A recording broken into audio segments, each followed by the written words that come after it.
为什么带兵围剿镇国公府，杀我夫君的会是你们？谢家意图谋反，沈家奉旨平叛。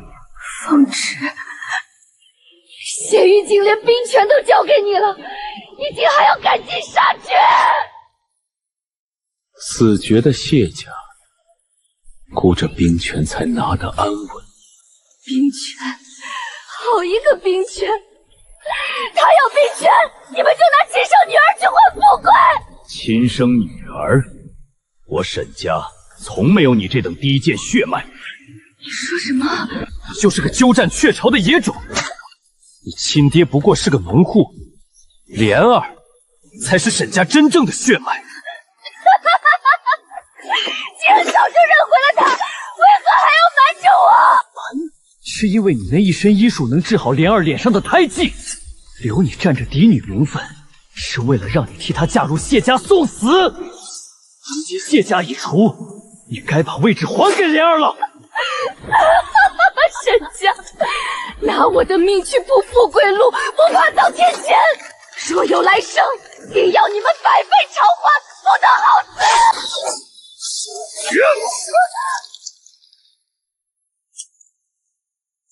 姐姐，多谢你教我规矩，教我怎么当太子妃，更谢谢你用医术治好我的脸。现在沈家嫡女太子妃，一切都该归我了。哎呦，大小姐可是梦魇了！不怕不怕，咱们到家啦。自从您9岁那年送去山里学医，在外头整整吃了6年的苦，如今可算是回来了。是啊，整整6年了。自从9岁那年带着前世的记忆醒来，我无时无刻活在这场梦魇里。我在木仙山步步为营，暗中查清了当年被换的真相，等的就是今天。哎呦喂，大小姐，这冰天姐地的，您怎么跪下了？快起来，仔细冻坏了身子。岁岁，我的乖孙女，怎么一回来跪在地上？成萧成风，还不快把你妹妹拉起来？地上这么凉，冻坏了膝盖可怎么好？岁岁，快起来！是不是外面谁欺负你了？告诉大哥，大哥替你出气。祖母、母亲、大哥，不用了。岁岁当不起沈家的厚爱，到底怎么回事？岁岁，你站起来说。回府途中，我救下一女子，名叫钟莲，与我同年同月同日生。更巧的是，她长得与母亲几乎一模一样。天下容貌相似之人何其多，你就为了这个跪在雪地里？先起来！若是容貌相似也就罢了，可我在钟莲身上见到了一枚和我一模一样的百岁锁。这花纹，这刻字，这是当年的原样，绝不会错。母亲，大哥，我根本就不沈家的血脉，我只是一个鸠占鹊巢的人。那个钟莲才是你们真正的至亲血肉啊！这怎么可能？前世你们怪我占了沈莲的人生，这一世我主动把她找回来。我看没了我的医术，你们还会不会把那个面带黑斑的丑八怪捧在手心？胡闹！谁让你擅自派人去把那个孩子接回来的？简直是愚不可及！老爷这话怎么让我听不明白了？难道您早就知道？知道又如何？岁岁如今出落得亭亭玉立，更是木仙山圣医的得意弟子，仪态万方。你对这样一个完美的女儿有什么不满？非要把那个多余的人找回来？老爷夫人，人接回来了。既然接回来了，你自个儿去见见他，看过了之后再说吧。这眉眼错不了，是我的亲骨肉。好孩子，让母亲看看你。母亲，别过来！你别过来！老爷，他脸上的那东西是天生的，所以是你亲手把孩子换了。家族全指望这女胎延续凤后之位，可她长成这副模样，我怎敢交差？而安林村那个农户的孩子，足月出生，白嫩聪慧，那样的品貌，才配做我们沈家的嫡女，未来的太子妃。可莲儿才是我们身上掉下来的肉啊！不必再说了，既然你非要把人接回来，对外就宣称他们是双生姊妹。沈莲自幼体弱，一直养在庄子上，今日才回府。至于沈婉，她依旧是我们沈家的嫡长女，未来的皇后。谁敢泄露半个字，我绝不轻饶。前世我直到死，都以为是亲生父母贪慕虚荣调包了孩子，原来一切全是你沈正一为了家族全权的一手算计。双生姊妹继续让我做嫡长女，好啊。沈妹妹，自你9岁离京，咱们有整整6年没见了，孤方才害怕认不出你，没想到你这眉眼竟和京夫人一模一样。见过太子殿下。今日是你及第，这只9尾凤钗是母后特意嘱咐孤送来的，乃历代太子妃信物。待及第礼后，母后便会正式定下你我的亲事。认错了又如何？太子妃之位本来就是我的。谢太子殿下。你们为何只顾着自己玩闹，却不与沈婉妹妹一块玩？今日她才是家宴的主角。太子殿下，臣女们一直都在跟沈小姐一块玩啊。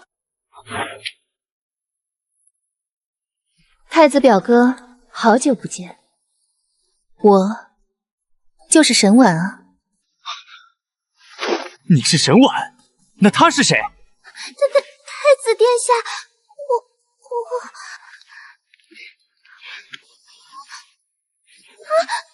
太子表哥误会了，她是臣女的双生妹妹，叫沈莲。从来没听过沈家还有个二小姐啊。妹妹自幼体弱多病，一直养在外面，今日才回府呢。大家以后可不许欺负她哦。莲儿妹妹当真是沉鱼落雁，闭月羞花，颇有沈夫人的端庄秀雅之姿。这子虽美如牡丹，却太过世俗圆滑，到底不如莲儿这种濯清涟而不妖的性子更惹人怜爱。前世你初见她时，她脸上的胎记已被我治好，你痴迷她的假才学，沉醉她现学现卖的贵女做派，倒也罢了。没成想这一世，她这般唯唯诺诺的模样，竟也能成你眼中的君子兰，真是快把我逗死了。沈大人好福气，一株双拼莲，长女如高岭之花，次嫡女如皎月温软，何不趁此机会向众人宣布沈家二女的风采？长女沈婉在外学医6年，复读4书5经，精通药理和医术，习得世家礼仪，上马能骑射，下马能执笔。婉姐儿，还不快向太子殿下行礼？孤方才已经见过婉儿表妹了，婉儿表妹的射术的确精湛，倒是莲儿表妹独自一人立于屋檐。听婉儿表妹说，莲表妹自幼体弱，一直被娇养在庄子里。看来婉儿已经和太子殿下说过莲儿的事，实在是当年微臣与夫人也没料到这一胎竟是双生花。只是莲儿生下来时身子骨太过娇弱，无法长途跋涉随我们回京，便留在附近的庄子。这10几年来，汤药断断续续，不曾断过。我没有病啊，我也不常吃药，我身体健康的很。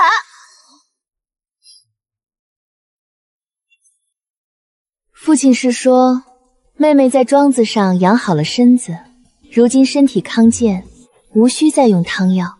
莲儿妹妹这身子，纵使是养好了，也还需再多养一养。女子已便是一朵娇花，疏忽不得。是，太子殿下说的极是。那不是府正真府的谢小公爷吗？他竟然也来参加沈家宴了。谢玉简，再过不久，你便会奉旨前往怀州办案，却在半路惨遭暗算，失踪半年。正是这失踪的半年，让沈家长子接替了皇城司都督一职，谢家失去权柄，才成了后来大婚之日任人宰割的鱼肉。参见太子殿下。谢慈，你可来晚了，待会儿要罚酒。应该的。太子殿下，观梅亭已备好戏曲，不如移步去那边坐吧。如今你与他只是陌生人，你要做的是帮他避开怀州的死局，改变谢家的命数。姐姐，我有话想和你说，我们能不能去那边聊聊？好啊。姐姐，你能不能把太子殿下让给我？姐姐，我知道父亲想把你送进东宫，但方才你也看到了，父亲为了衬托你，故意在太子面前贬低我。幸好太子殿下眼明心亮，他亲口允诺，回宫后便商议接我入宫。他要娶我当太子妃。姐姐既然是个识大体的人，就把太子殿下让给我吧。凭什么要我让给你？姐姐看不出来吗？太子殿下根本不喜欢你。姐姐这么美，就算不当太子妃，也能嫁个家世顶好的。你看，那位镇国公府的小公爷，他也在看姐姐呢。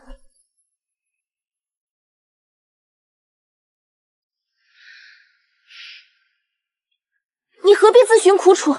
强扭的瓜不甜。若是姐姐我偏不让你。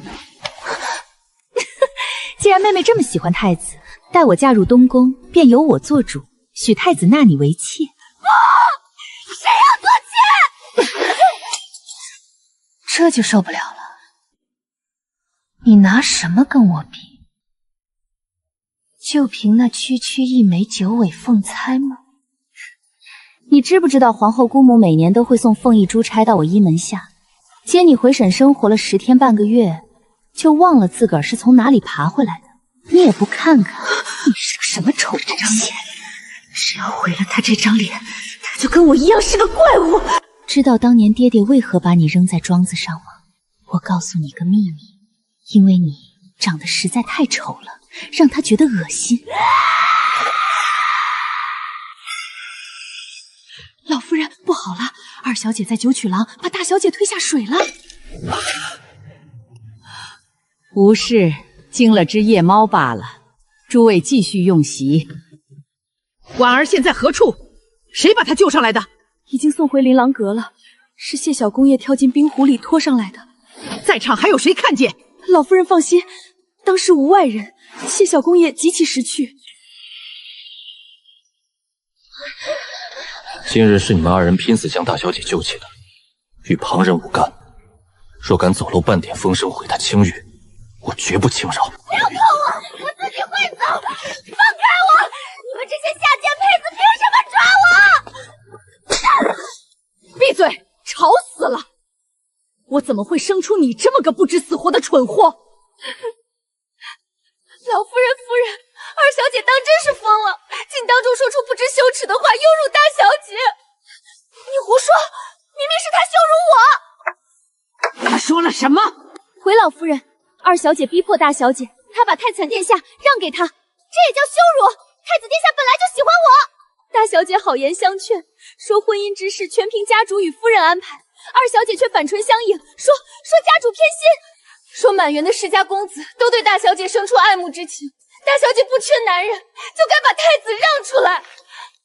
说完这些，二小姐便突发恶心，将大小姐狠狠推入冰湖。难道我说的有错吗？太子殿下亲手送我凤钗，他喜欢的是我，根本就不是沈婉。混账东西！世家贵女哪里养得出你这种勾乱院里的谄媚之语？偏你不知廉耻的说得出口，还敢在婉姐儿面前大放厥词，简直污了我婉姐儿的耳朵！惊世，这就是你执意要从庄子上接回来的沈家嫡女？你看看她这副野蛮粗鄙的作态，哪有半点大家闺秀的风范？你想让沈家百年的基业全败在这个蠢货手里吗？我什么模样还不是你们沈家给的？是你们要把我接回来的？难道是我求着你们接我回来的吗？畜生，你快跪下和你祖母道歉！凭什么道歉？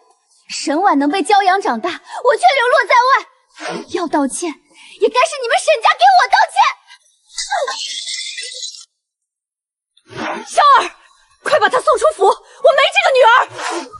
娘，不要把我扔了，我不走。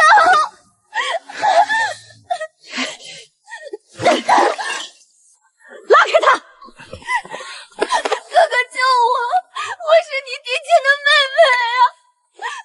放开他！老大，不能留他，他差点害死了婉儿。祖母、母亲，我是来告诉你们，太子殿下执意要选二妹妹做太子妃。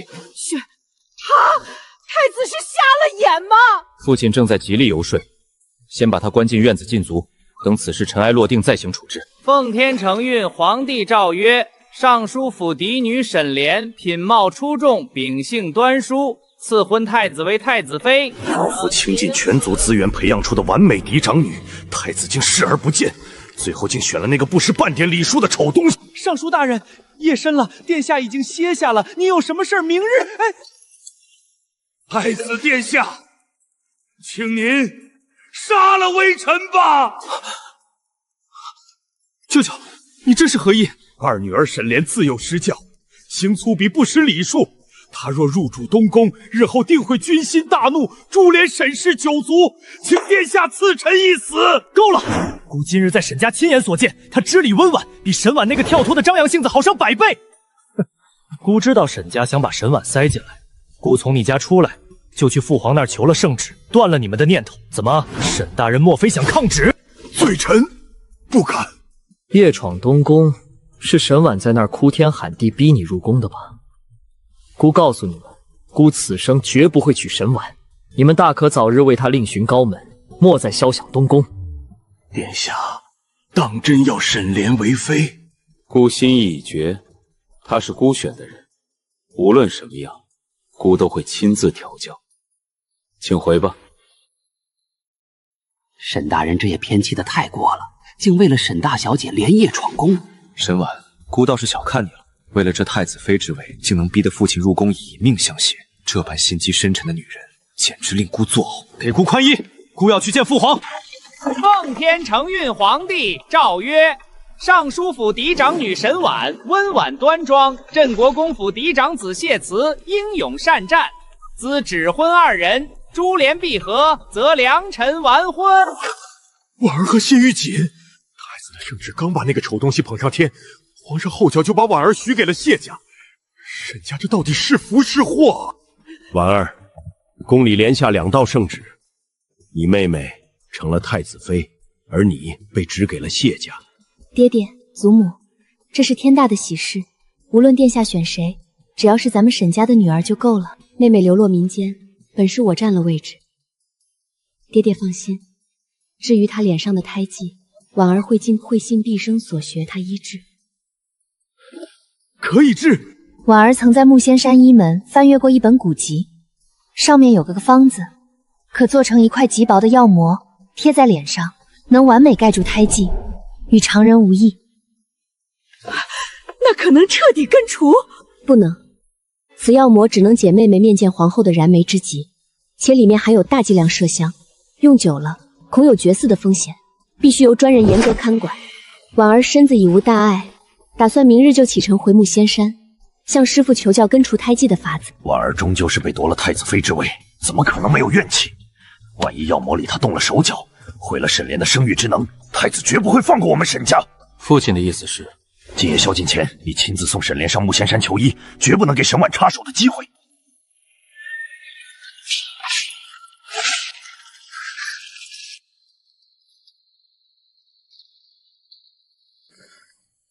大小姐料事如神，大公子果然带着二小姐连夜出城奔木仙山去了。老爷这是防着您加害二小姐呢。沈正一啊，沈正一，你自负聪明，却不知木仙山正紧挨着怀州府。我这盘棋可从来不是为了沈莲那个蠢货摆的。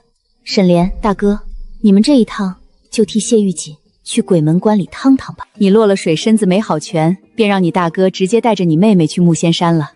你今日就陪娘上普华寺祈福。好，那我便陪娘上普华寺走走。你先去陪你祖母用早膳，我去安排马车。好，娘亲。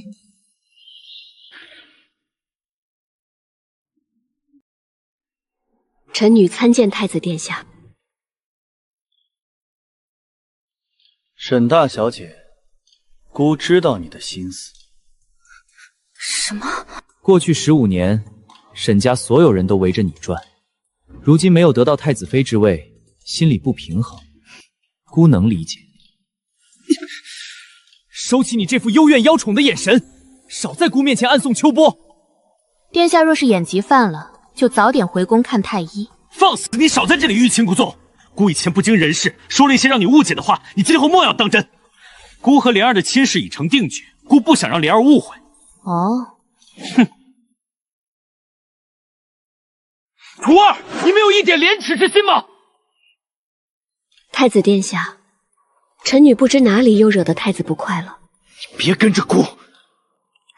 行。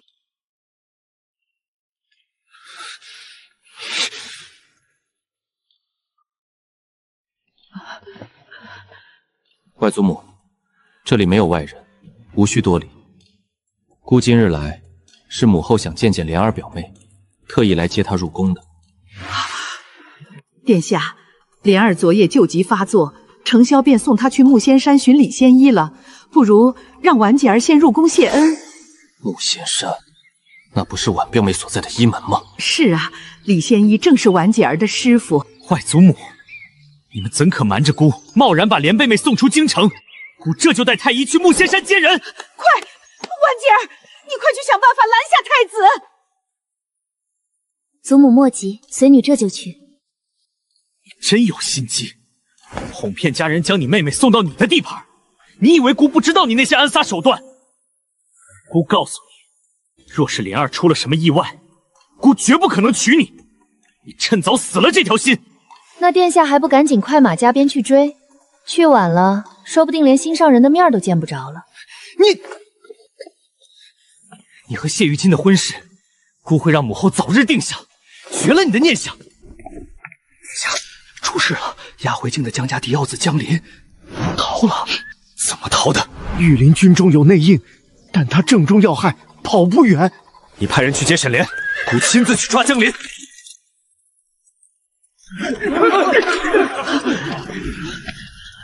娘亲，这些官兵像在找什么人？是叛贼之子江林在回京途中逃了，御林军正在搜山。妹妹莫怕，有二哥在。江家3代男儿用血肉之躯镇守南疆白虎关，太子觊觎兵权，竟诬其投敌叛国，满门抄斩。江氏一旦绝后，下一个便是镇国公府谢家。婉儿，跟紧娘，别乱走。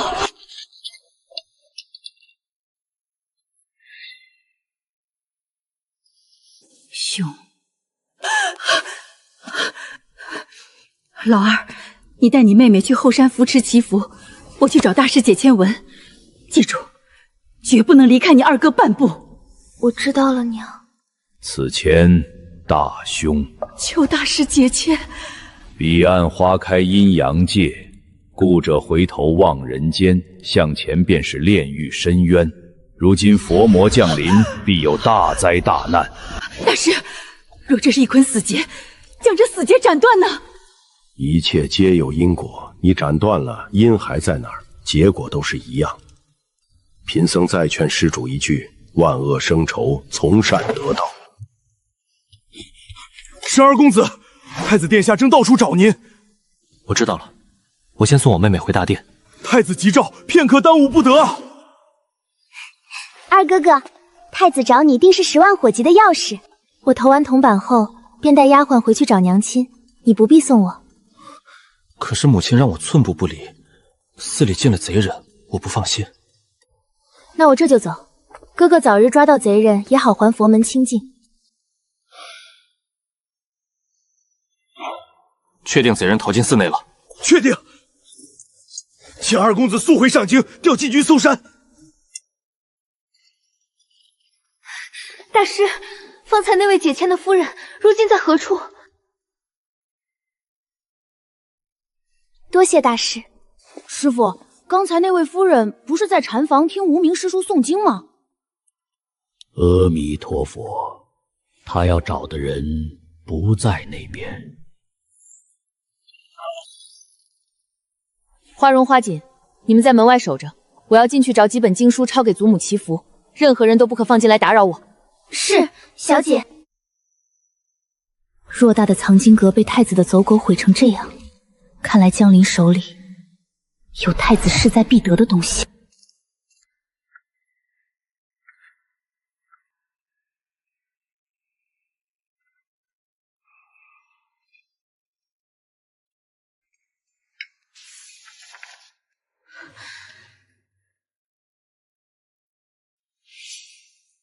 横向18，纵斜18。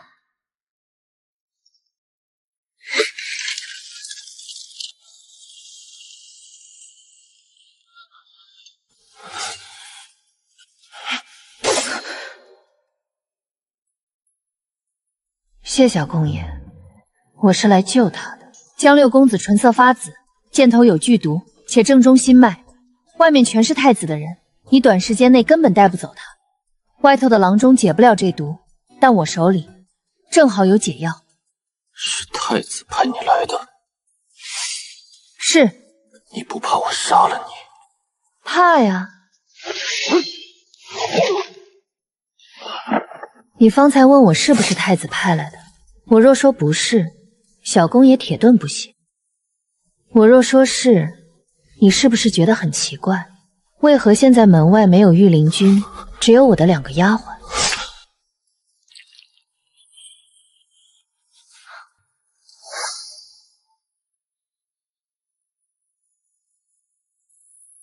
我在南疆学医时，曾随师父下山救治战乱士兵，却不幸遭遇悍匪劫持。当时江家军7、8成兵力全在主战场死守商国疆土，伤亡极其惨重。江老侯爷接到我们被劫的消息时，自己已断了半臂，可即便身负重伤，他依然带了1万人踏平山寨，把我和师父从土匪窝里救了出来。江老侯爷是我和师父的救命恩人。黑风岭一战，我和师父进了军营做军医。谢小公爷，你长在上京，一定没见过赤焰破江，侠印天榜，尸骨成山，血肉成河。纵然战至最后一人，江家军也不曾退缩半步。如今他们却被按上投敌叛国的死罪，我怎会信这种混账话？只怕是什么？太子殿下！可惜，我信得过你的医术，却信不过沈家的人。你们大小姐在里面干什么？把门给我撞开！得罪了，沈小姐。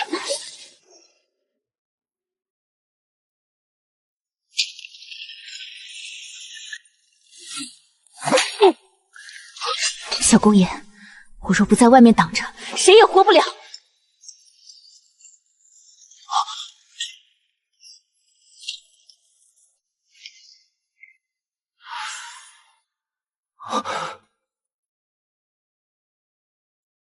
当真是有心机，故意追到普华寺，摆出这副姿态来吸引姑的目光。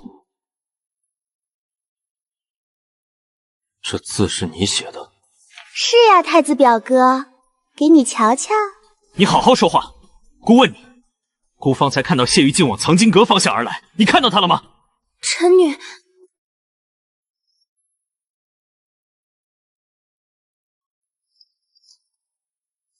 看到了。太子殿下可是要找谢小公爷？大小姐在哪里见到了谢小公爷？就在来藏经阁的路上，他好像身边还带着一个人。如实说来，此人乃朝廷重犯，若有半点隐瞒，视为同党。臣女没看清那人的模样，只看到谢小公爷扶着一个小僧，那小僧似乎病得很重，软绵绵地靠在小公爷身上。臣女本想打招呼，但小公爷见了我，便立刻带着那小僧往斋房的方向去了。披发换僧衣，难怪搜不到人。去斋房搜。是。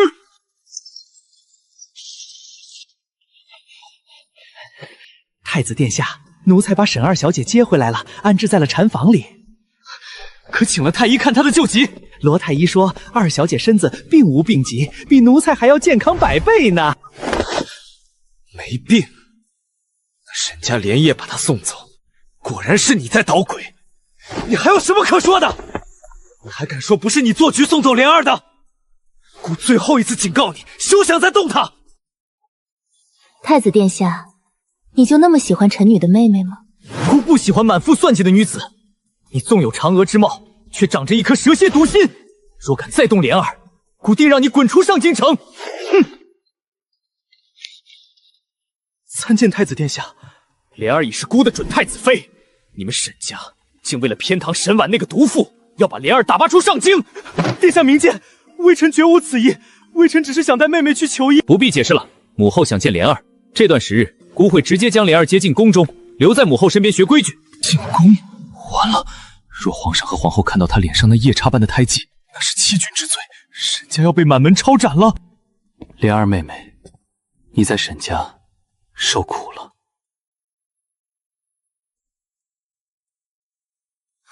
殿下别过来，莲儿旧疾发作，怕将病气过给殿下。你不必在姑面前装了。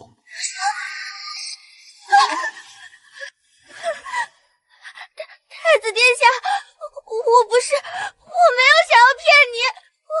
你别怕姑，姑只是气你，不该为了躲避沈婉的欺凌，就和家人合伙装病骗姑。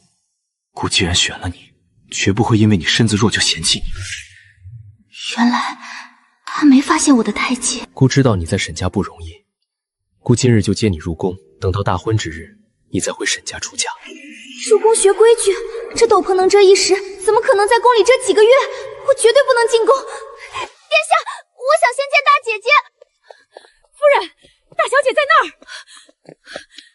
怎么就你一个人？普华寺到处都是官兵，我不是让你寸步不离跟着你二哥吗？娘，二哥被太子唤去搜山了。我路过藏经阁，顺道给祖母抄写了几份经文。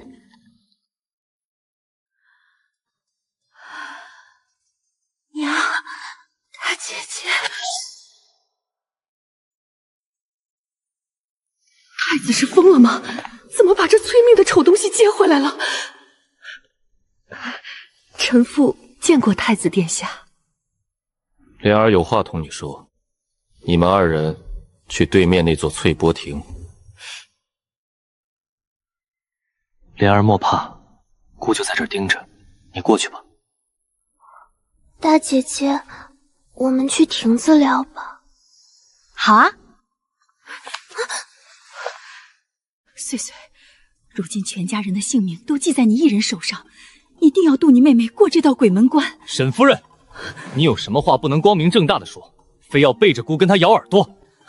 娘，您放心，我一定会好好照看妹妹的。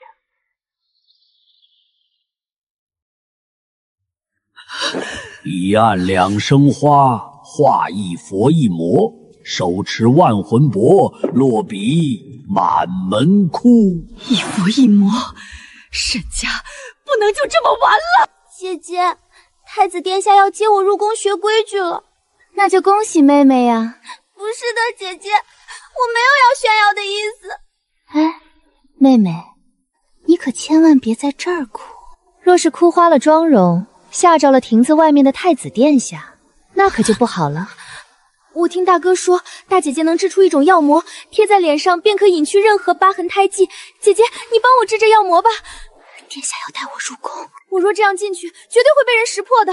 到时候全家都要背上欺君之罪，轻则流放，重则杀头啊！那可不行。姐姐，为何不行？大哥难道没告诉你，我那药膜若是用多了，容易绝嗣吗？姐姐，我真的很喜欢太子殿下，我不能失去他。大哥说短期用无碍，姐姐一定要帮我，我不能失去太子殿下。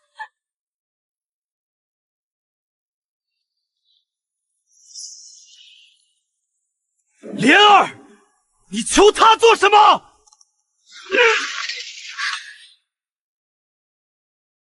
太子殿下，皇城司接密报，寺内藏着大辽细作，伪装成僧人。微臣特意便衣捉拿，没想到蒋副将竟带着御林军要从微臣手里抢人。太子殿下今日大动干戈，也是为了找这细作吗？你帮蒋副将做什么？微臣合理怀疑，他与大辽细作是同党。去你娘的细作！你别让老子出来！你蒋清是姑派来捉拿从犯的，你放了他！待微臣向皇明调查，若蒋副将当真无辜，微臣必定登门道歉。带走。沈夫人，微臣今日离家，父母将祖传之宝交托于我，嘱咐务必当面交到沈大小姐手上，可否借一步与令仪说几句话？麻烦太子殿下和沈二小姐把这亭子借微臣用一用。都不喜欢沈仙，却也不喜欢看到沈仙和另一个男人独处。太子殿下，你莫要被这个女人的外貌迷惑了，小心牡丹花有毒。这脑子有病吧？君子交绝，不出恶声，多谢太子殿下提醒。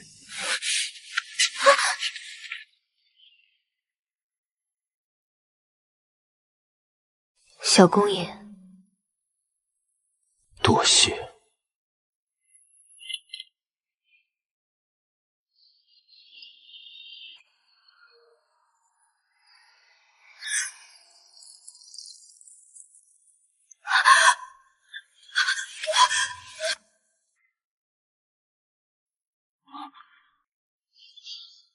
听闻你擅长剑术，这是我家老爷子非要我送你的。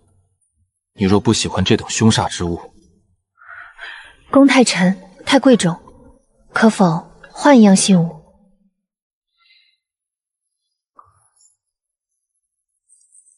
这是我的定情信物。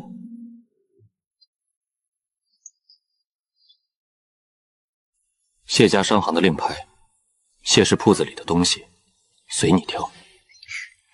谢小公爷是打算用整个家当来聘娶我吗？真别说，让你猜中了。既然如此，那我定不客气，就当是今日的诊金了。殿下，蒋新贵手里有御林军的把柄，若是被谢玉锦撬开嘴，对沈家和殿下都极其不利啊！我绝不会给他查下去的机会。父皇正为怀州府海盗之事烦恼，孤回宫后便上奏将谢玉锦调去剿匪，提前在怀州府布局，孤要谢玉锦有去无回。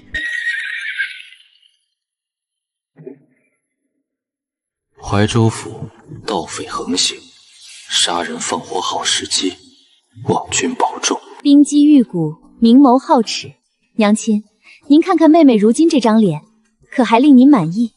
太像了，夫人。二小姐这模样，简直把您的美貌全继承了，和您就像是一个模子刻出来的。娘，我这样子可以入宫了吗？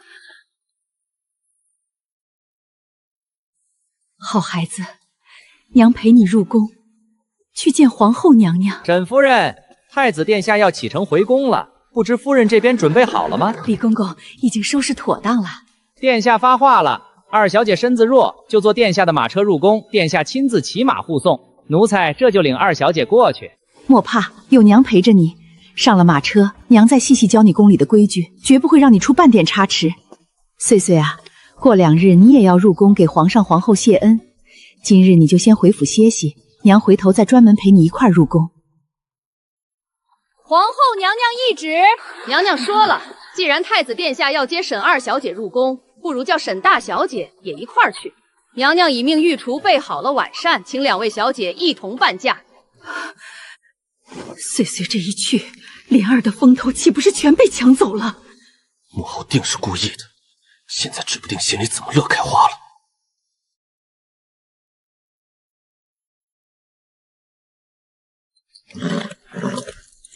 进了宫，不该你说的话，就给姑好好闭上嘴巴。他这是什么态度？方才面对谢玉锦时笑得那般不矜持，怎么到姑面前就装高冷了？哼，姑明白了，他这是在欲擒故纵，想用这种手段重新吸引姑的注意，简直可笑。大小姐，太子殿下以前何曾这般对待过您？怎么现在这样不是挺好的吗？奴婢是怕二小姐那样不识礼数，进了宫还不知会惹出什么祸端，可别连累了大小姐您。花景担忧。连累？怕什么？母亲此刻怕是正在马车里手把手教她呢。可惜啊，规矩这东西可不是3言2语就能装出来的。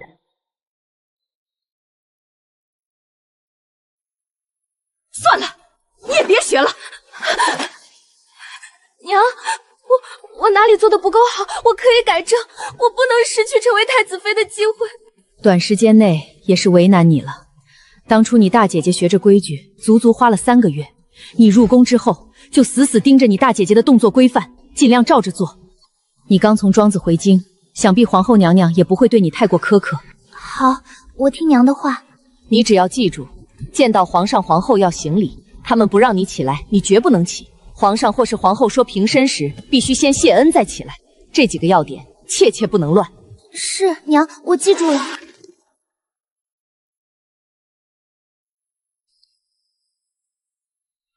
大姐姐，我们一起走。臣女给皇后娘娘请安，皇后娘娘万福。婉姐儿，快到姑母身边来，姑母有许久未见你了。是。娘说了，皇后不叫起，绝不能起。皇后刚才没叫我过去，我是不是就不能动？对，不能动。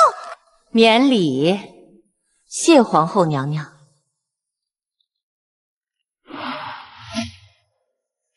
这蠢货在干什么？这位莫非就是沈家刚接回府的沈二小姐？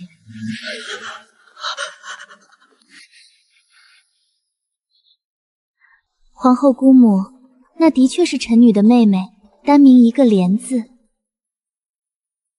起来吧。皇后娘娘许你平身了，快向皇后娘娘谢恩起来。谢皇后。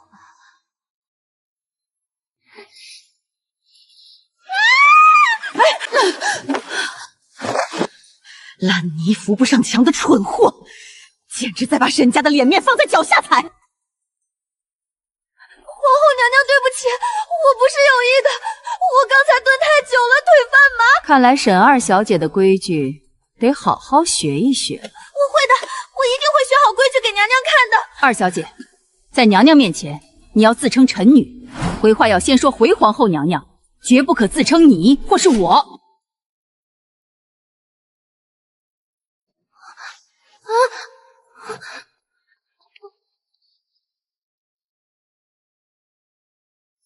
够了！皇后娘娘息怒，都是臣妇未曾严加教导。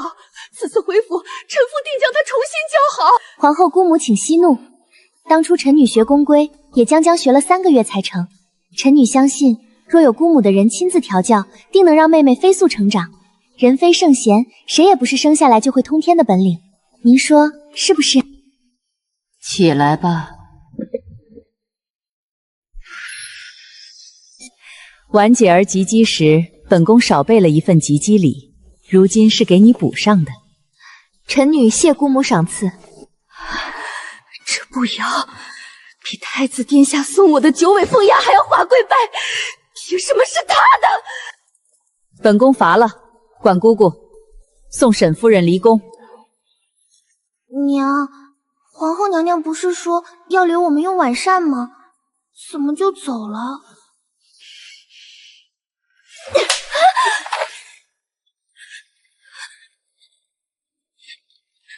娘，你为何打我？我为何打你？我都按照娘说的去做了。娘说，只有皇后娘娘说平身，我才能起身。皇后一直没说平身，我怎么敢起？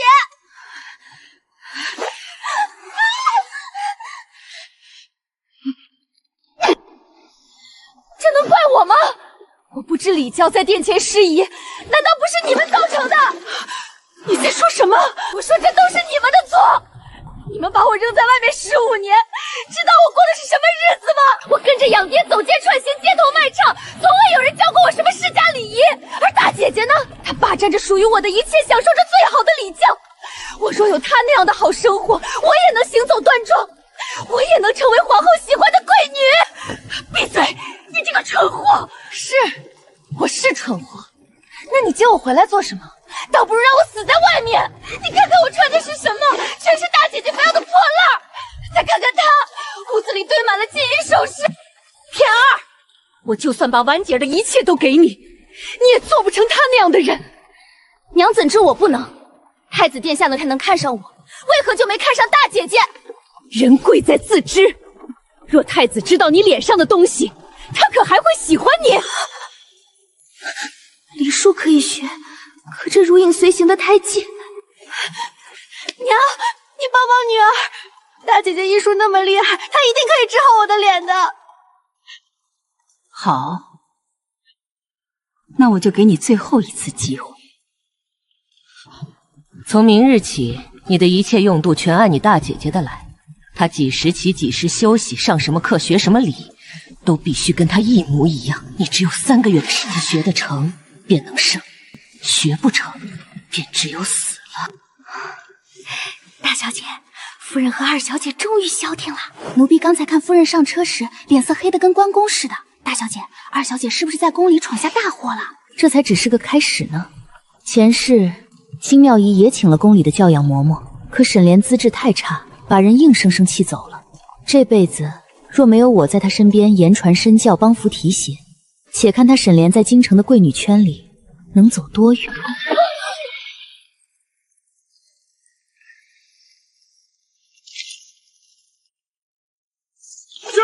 目标中匍匐，全速前进！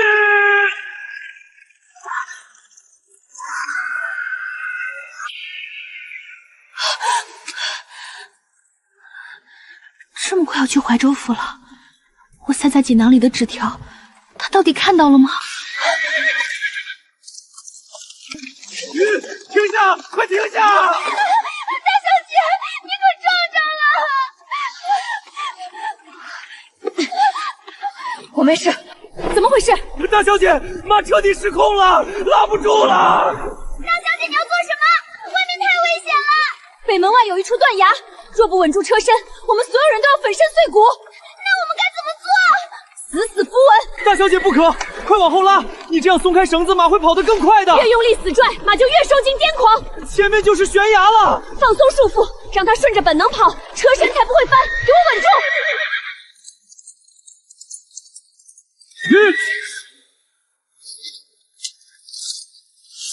解连珠弩一用。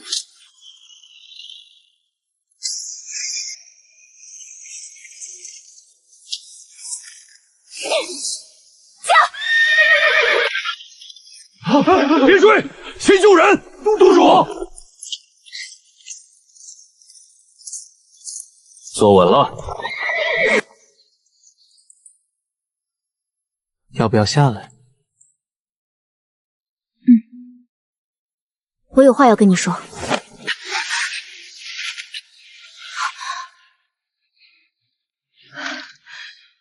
多谢你的万魂功。沈大小姐果真骑射精湛，这把弓很适合你。它不适合我，你拿回去。那么，沈大小姐有什么话要跟我说？我给你留的字条，你看到了吗？你还留了字条？没有啊，你给我写了什么？既然督主非要我亲口说，那便听好。太子与沈承萧已在怀州府设下陷阱，只等你带人过去，便在海上设套杀你，让你有去无回。那你呢？我？你为什么告诉我这些？总不能是我家老爷子也对你有恩，你想救我？木仙山修医也修道，无君子则道不举。我知道沈家的人不值得信，你信不过我，但留个心眼儿，多提防身边人总无坏处。不管你是出于什么目的，这次我信。沈大小姐，多谢你给江离的药。他醒来后告诉我一件事，当年给江家军透露黑风岭地形图，挽救一城百姓的是你。江林让我给你带个口信。什么口信？你兄长沈承萧手里捏着江家长嫂邵氏，他腹中已有3个月身孕，是江家最后的希望。江林想求你救救他。我知道了。有人来了，我该启程了，再见。再见，谢玉姐。夫人有令，务必找到大小姐，务必找到大小姐。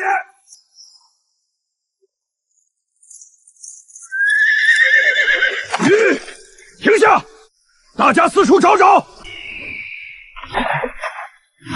大师姐，终于有任务了，这次你要让我们干什么呀？入上京城，东西南北制造暴乱。哇，天子脚下呀！不愧是大师姐。我要的不是普通暴乱，以万民为旗，皆恶人奸行，必须把事情闹大，逼朝廷调动御林军入城平乱。一旦御林军出动，营地空虚，你立刻带精锐潜入救人。救谁？江家富饶。北门外有辆沈家的马车，顺手把他给我掀了。明白。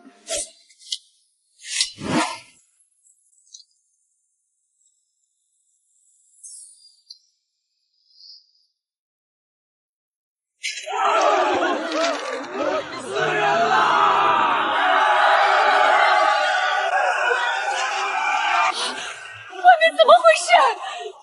夫人，暴民作乱，没法出城接大小姐了，快掉头回府！娘，快救我！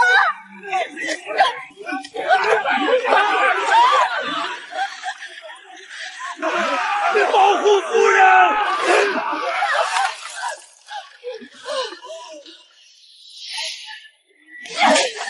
你这个恶毒的蠢货！你竟然拿你亲娘当灾，我差点被你害死，你知不知道？娘，我不是故意的，那些人太可怕了，女儿若是被拉出去，肯定会被撕成碎片的。你也知道会死，那你刚才还推我！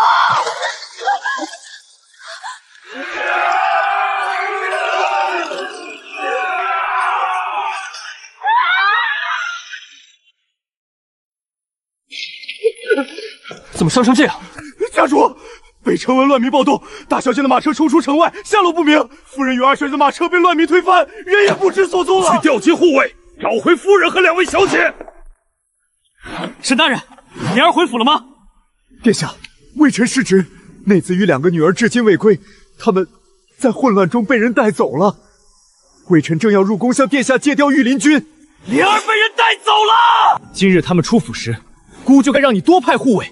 他如今身份不同，若有半点闪失，姑拿你试问。沈明，立刻去调御林军入城平乱。可是殿下，今夜怀州府还有更重要的事情。闭嘴！沈莲是姑的未婚妻，是未来的太子妃，给姑不惜一切代价，保她完好无损的回来。是，奴才遵旨。大师姐，御林军大营翻遍了，没有找到那个叫邵氏的孕妇。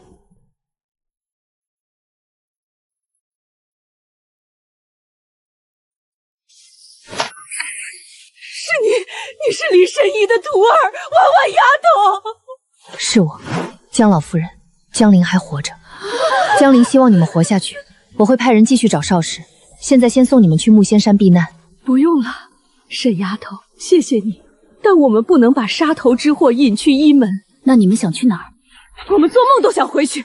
我们要用我们的命为江家儿郎伸冤。你们想以死明命，去状告谁？告太子！匹夫汉树，江家落到今日这般地弊，你们以为皇上不知道是太子干的吗？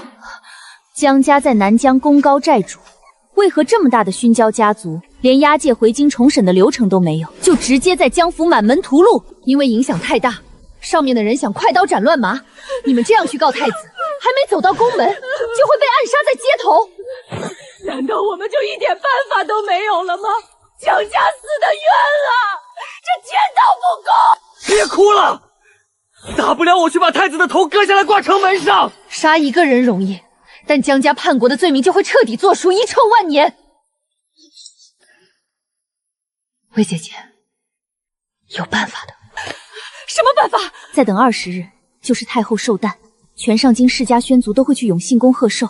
你们写好血书，但记住，绝不能告太子，只能状告太子的走狗蒋新贵与王德全。为什么？告太子，皇上为了保储君，必会把你们全杀了灭口。只有给皇上一个现成的替死鬼担下一切，他为了平息众怒，才会顺水推舟，还江家男儿一个清白。谋算要一步一步来，活下来，才能为死去的人报仇。好，就按沈小姐说的算。沈丫头，现在外面御林军到处抓人，你要送我们去哪里躲这20天？永信宫。如今北城门是何人在带御林军平乱？太子，还有沈家二公子沈承风。好，派几个人潜伏进暴乱的流民中，把沈二少爷拉下马。我要他一双腿。我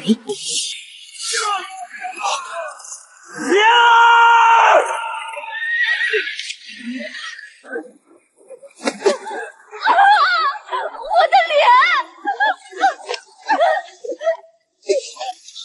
别怕，姑来了。太子殿下，真的太可怕了！二小姐，你快叫人救救夫人！夫人刚才被你硬生生踩伤了脸。太子殿下，方才马车被人翻了，太黑了，我没看清，我不是故意的。姑知道，不是你的错。姑这就去叫你二哥过来救你母亲。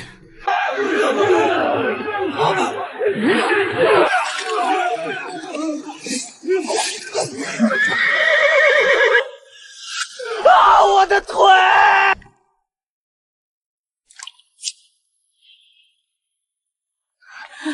夫人，二少爷定会没事的，二爷定会。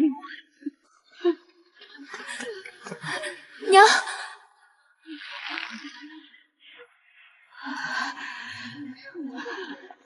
还愣着干什么？快请太医为沈二小姐也检查一下。夫人，二公子情况不妙，太医说大腿被踩烂了，血止不住，若要保命，必须立刻截肢。夫人，那还愣着干什么？自然是保命要药，快叫太医截肢。告诉太医，保住沈二公子的性命。如若实在保不住双腿，不可！太子殿下，求您开恩！沈凌，大小姐在哪里？夫人，大小姐的马车冲出城外了，属下正派人去找。求殿下再多派些御林军，找回婉婉。她是李献一的徒弟，太医保不住的腿，她一定行。娘，若因为等大姐姐而丢了性命，那才是得不偿失啊！二哥哥只是没了一双腿。你闭嘴！夫人，老爷回来了。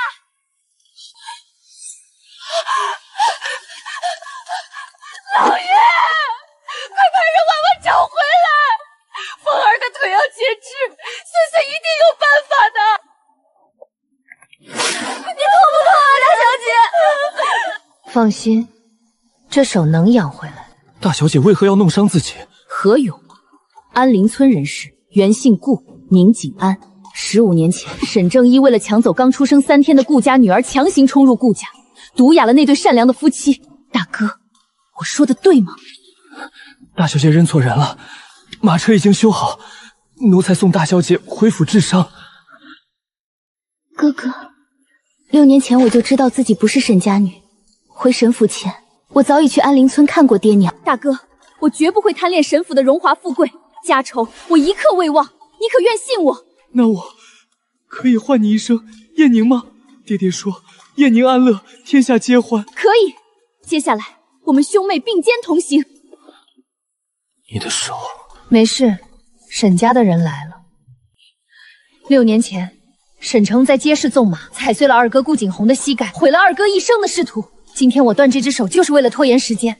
你很快就会知道，我为二哥报仇了。记清楚，马车失控，我们遇见了谢小公爷，我的手是翻车时摔断的。只是马车失控，沈府不会就这样轻轻放过。大哥怕是免不了要受些皮肉之苦，暂时会卸掉你现在的职务。我知道了。大小姐，家主急令，速速接您回府。二公子在城门遇袭，血流不止。太医说，怕是要截肢保命。截肢？二哥怎么会伤得这么重？大小姐，您的手摔断了，骑不了马。二哥的情况耽误不得。沈护卫，不必管我，哪怕是爬，我也要回城救二哥。马车已修好，可以走快些。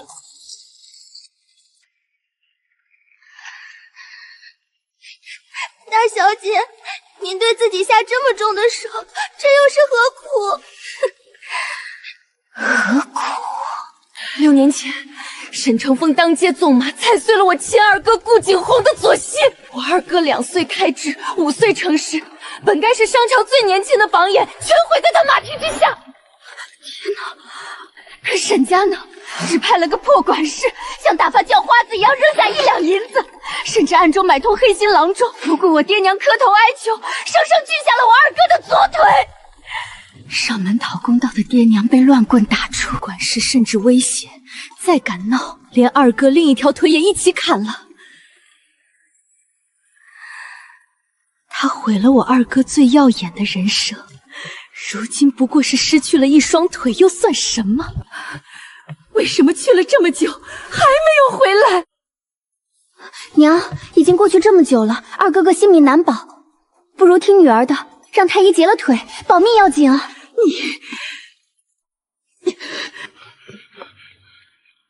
沈大人，不能再等了，二公子的脉搏几近于无，现在就算截肢，也未必能救得回来，快拿定主意吧！爹爹，您难道想看二哥死吗？大姐姐马车失控，听说北门外就是断崖，她能不能活下来都未得知，难道要二哥陪葬吗？你给我闭嘴！沈夫人，请你端正态度，她是姑的未婚妻，是未来的太子妃。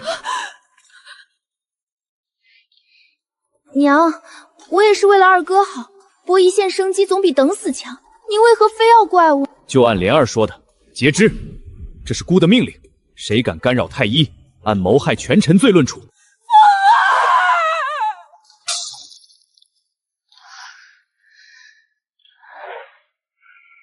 大姐姐，你终于回来了！你要是早点回来，二哥哥就不用被父亲截肢了。二小姐，你碰到了大小姐的伤。如此蛮横的恶奴，拉出去杖毙！太子殿下，是臣女的1等中仆，全因护主心切才失了分寸。您若在沈家打杀了中仆，传出去，岂不是告诉天下人，终也是死罪？姑打杀一个婢女，与效忠有何关系？贤士追随人君，水能载舟，亦能覆舟。您如今是储君，若落下一个暴虐之名，让天下贤士寒了心，岂不是得不偿失？婢女臣女自会管教，现在最重要的是二哥的伤。爹爹，二哥的腿真的截了吗？保不住了。都怪女儿回来晚了，若是让我看过，或许还有希望保住。你凭什么能保住？罗太医都说不行。我随师父在南疆当过军医，曾处理过几个被马踩烂腿的士兵。师父曾一点点拼好碎骨，用特制高板固定。他们中有人现在已能下地自理生活。那罗太医身为院士，竟然连一双腿都保不住，是不是既不配位啊？沈二小姐，是你一直在那嚷嚷着赶紧截肢保命，下官只是提意见，主意是沈家拿的。罗太医息怒，想必我二妹妹不是那个意思。护卫已经同我说了二哥的情况，出血不止，深度昏迷，情况如此凶险，若我师父遇到这么棘手的情况，也定会先保住患者的性命。大姐姐，你师父治的病现在都能走路吗？那罗太医直接把二哥的腿砍了，二哥日后岂不是再也不能参加科上入试了？二儿子是我倾注所有心血，指望延续沈家繁荣的接班人，如今全毁了。家主，夫人醒了，正哭闹着要见您。小女儿不懂事，这一莫怪。长女的手刷伤了，还劳烦太医诊治。老爷，我后悔了，我好后悔！你快把沈莲那个扫把运送走。这世上没有回头路。怎么没有？这是普华寺的大凶之签，我当日就不该留他。你知道马车翻的时候他干了什么吗？他踩着我的头往上爬，他毫不犹豫地踩着我的头，踩着亲娘的头逃命。要不是他在皇后面前示意，我们怎会提前出宫？碎碎的马车怎会失控？我的风儿，我的大好前程的风儿，怎会为了救我们失去双腿？全是因为这个扫把星。够了！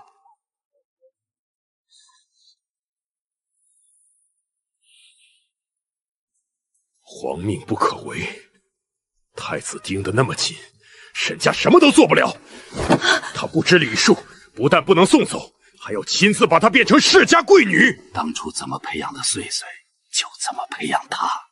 那个泥腿子长大的野丫头，我怎么教得会？让沈莲搬去碎碎的院子，让他们同吃同住同睡一席。碎碎这个标杆亲自给他做示范，我就不信他学不会。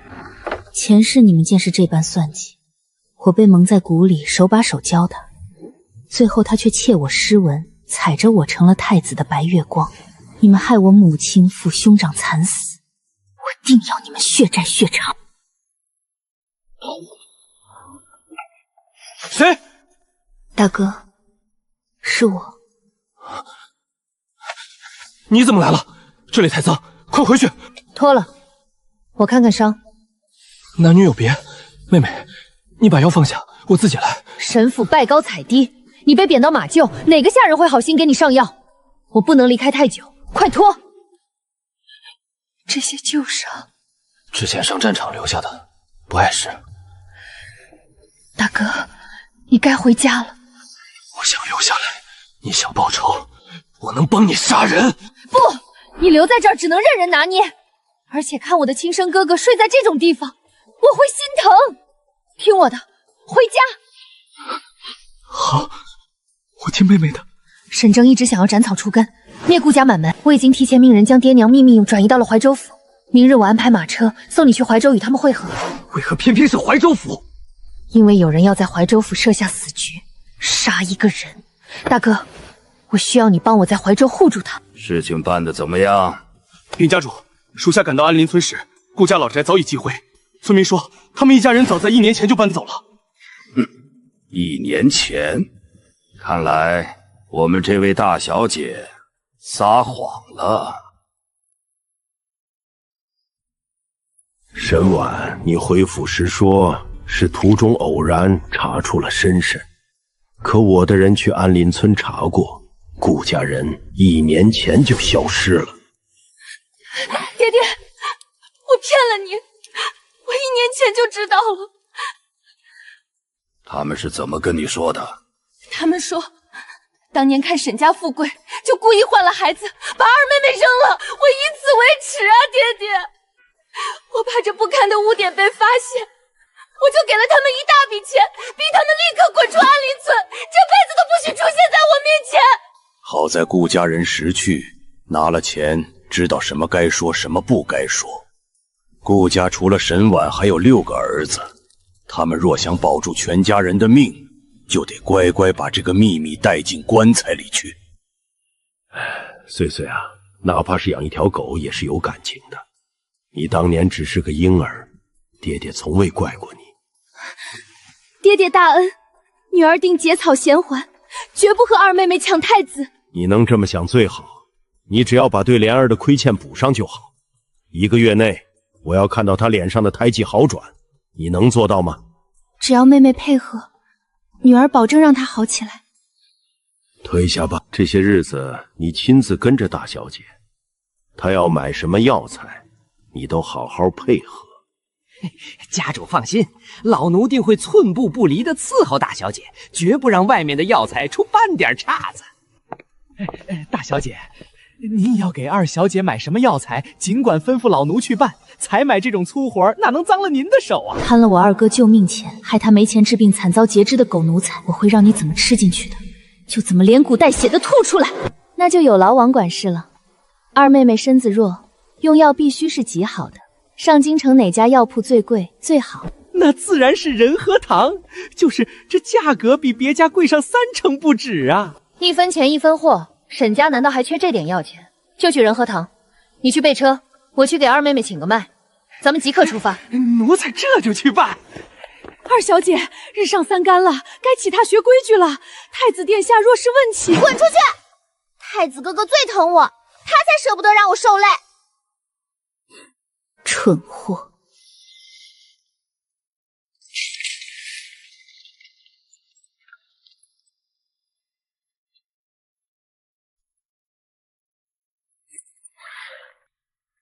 太子表哥，你怎么知道姑在这里？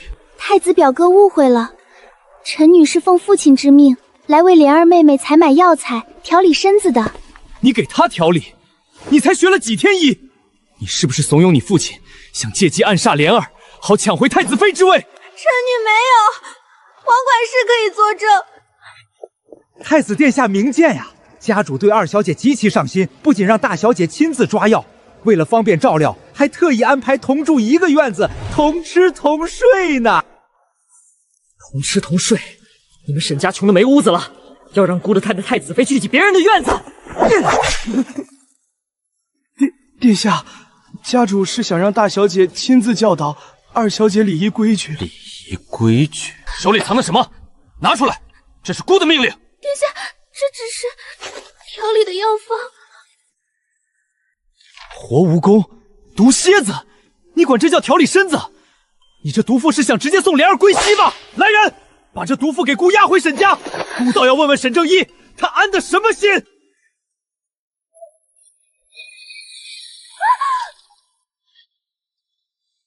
水，给我把他拖起来更衣！放开我！你们这些贱奴！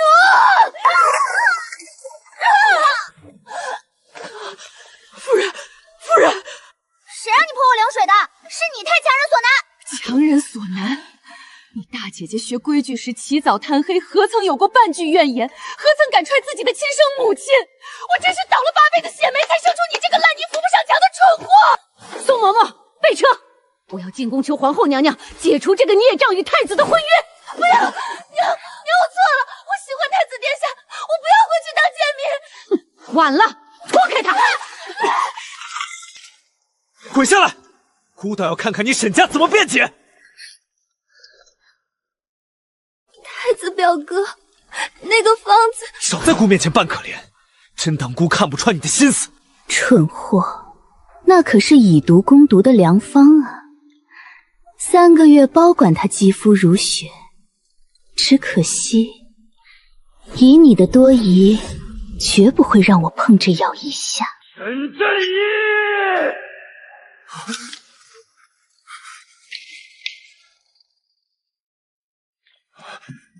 参见太子殿下，不知舅舅，姑不想因为一个太子妃的位置和沈家撕破脸皮，因为姑尊重莲儿，爱护莲儿，就会对她的亲人爱屋及乌，但这不是姑给你们残害莲儿的理由。殿下，微臣绝无此意啊！没有，你以为把莲儿毒死了，姑就会娶沈婉吗？做梦！沈大人，沈大小姐开的这2张方子，里面全是活蜈蚣、毒蝎子，都是见血封喉的剧毒，若二小姐服下，必死无疑。你想害死整个沈家吗？这方子到底怎么回事？爹爹息怒，可是女儿从未说过这2张方子是给二妹妹服用的呀。太子殿下，臣女可有跟您说过一句，这毒药是给妹妹调理身子的？你，王管事，我出府前是不是说过，先去仁和堂，再写二妹妹的调理药方？可我们连仁和堂的门槛都没迈进去，就被太子殿下不分青红皂白的拦下了。是，大小姐确实是这么吩咐老奴的，这方子根本不是给二小姐开的呀！你狡辩！既然不是给莲儿用的，你当时为何不说？殿下看完药方，就抽起鞭子赶臣女上马车，御林军气势汹汹地把臣女包围。臣女想解释的，可殿下根本不听啊！好，你说这不是给莲儿开的，那你要这些毒物做什么？沈阁老在这儿，你休想糊弄过去。这是臣女给自己配的。沈大小姐，这可是剧毒啊！臣女在研究以毒攻毒的美容膏，这水蛭若是放在身上某个黑色的毒瘤上，便可将毒血吸尽，再配合蜈蚣毒蝎外敷，便可去腐生机。黑色的毒瘤，难道他说的是莲儿脸上那块黑斑胎记？莲儿，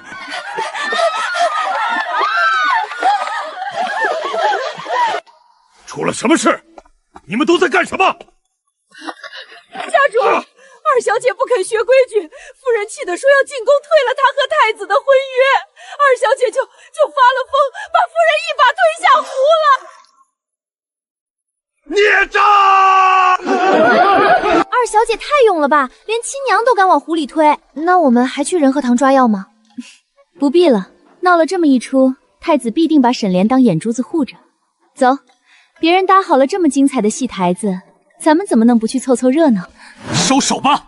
太子，他连亲生母亲都敢下死手，他根本……姑知道你们想说什么，你们把所有希望都搭在沈婉身上，想让她当太子妃。但姑今日就告诉你们，姑眼里心里只有莲儿，姑绝对不会看错人。太子殿下敢保证，日后绝不后悔？姑不后悔，姑此生唯莲儿不娶。求外祖母莫要再苛待莲儿了，就当是心疼心疼姑。好，请殿下记住今日的话，日后莫要后悔。沈婉，你跟在姑后面，随姑一块送莲儿去醉莲居。是，这是打算在我面前秀恩爱，好让我死心呢。你就站在门外。快，带二小姐下去泡个暖水澡，切莫染了风寒。殿下，发现江林藏身线索，先别打草惊蛇，继续盯着。太子殿下，莲儿这身好看吗？好看，好看极了。殿下，莲儿好喜欢大姐姐身上那件衣服啊，大姐姐穿什么都那么好看，莲儿好羡慕。女儿，进来，把你身上的衣服脱下来，给莲儿。妹妹既然喜欢，姐姐当然可以给，只是殿下就不怕臣女整日摆弄那些毒物，这衣服上不小心沾了什么致命的毒粉。妹妹若是还喜欢臣女院里的衣物，不如臣女去回了祖母，把琳琅阁直接让给妹妹住。好，不准！姑会派宫里的绣娘给莲儿做全新的，谁稀罕你穿过的带毒的破烂？姑今日叫你进来，就是要莲儿彻底看清你的真面目。莲儿，你知道她今日去药铺给你配了什么毒药吗？毒药？你大姐姐去药铺买的是活蜈蚣、毒蝎子还有流水鳗，每样10条，全是见血封喉的剧毒。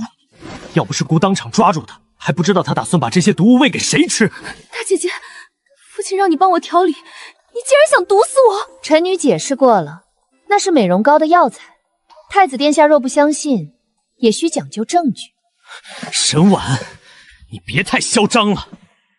你为了太子妃之位暗害莲儿，姑多看一眼都觉得脏。你这是什么眼神？没什么，若殿下无事，臣女先行告退了。莲儿，听姑的，以后沈家给你的任何东西，他给的药丸直接扔掉，明白吗？莲儿明白了，大姐姐是因为喜欢殿下才想害我的吗？人心险恶，姑才会是你唯一的依靠。大小姐，家主和老夫人在西河堂等您呢。今日真是多亏大小姐解围，奴才差点被太子殿下吓破胆。莫慌，太子殿下只是有自己想护的人，并不是对您有意见。您今后可要对醉莲居的主子上点心了。等二小姐嫁入东宫，她便是太子妃了，前途无量。对了，我记得你有个女儿叫鲸羽。是，鲸羽如今在夫人身边当差。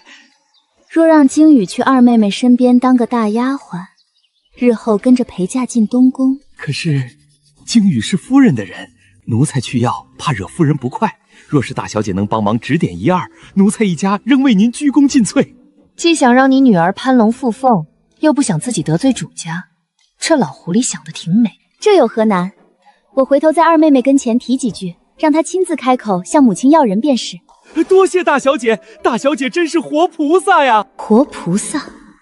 我是送你下地狱的活阎王！娘，哎呀，娘糊涂了，娘对不起你。若不是娘偏要留下那个祸害，你就是太子妃了，娘也不会被他踹进湖里。哭有什么用？岁岁，太子到底跟你说了什么？你那2张药方真能治好那丫头的脸？爹，祖母，妹妹脸上的根本不是胎记，是毒瘤。娘怀胎时曾被人下过剧毒吧。生下孩子后，娘体内的毒是不治而愈了，是因为毒素根本没有消失，而是全部转移到了妹妹身上，长成了那块毒瘤。我一直以为的痊愈，原来是牺牲亲生女儿换来的。娘，虽然妹妹现在难以管教，但咱们千万不要放弃她，好吗？没错，带着这份极其沉重的愧疚感，去好好伺候你的小祖宗吧。你们越是互相折磨，我才越痛快。必须治好他。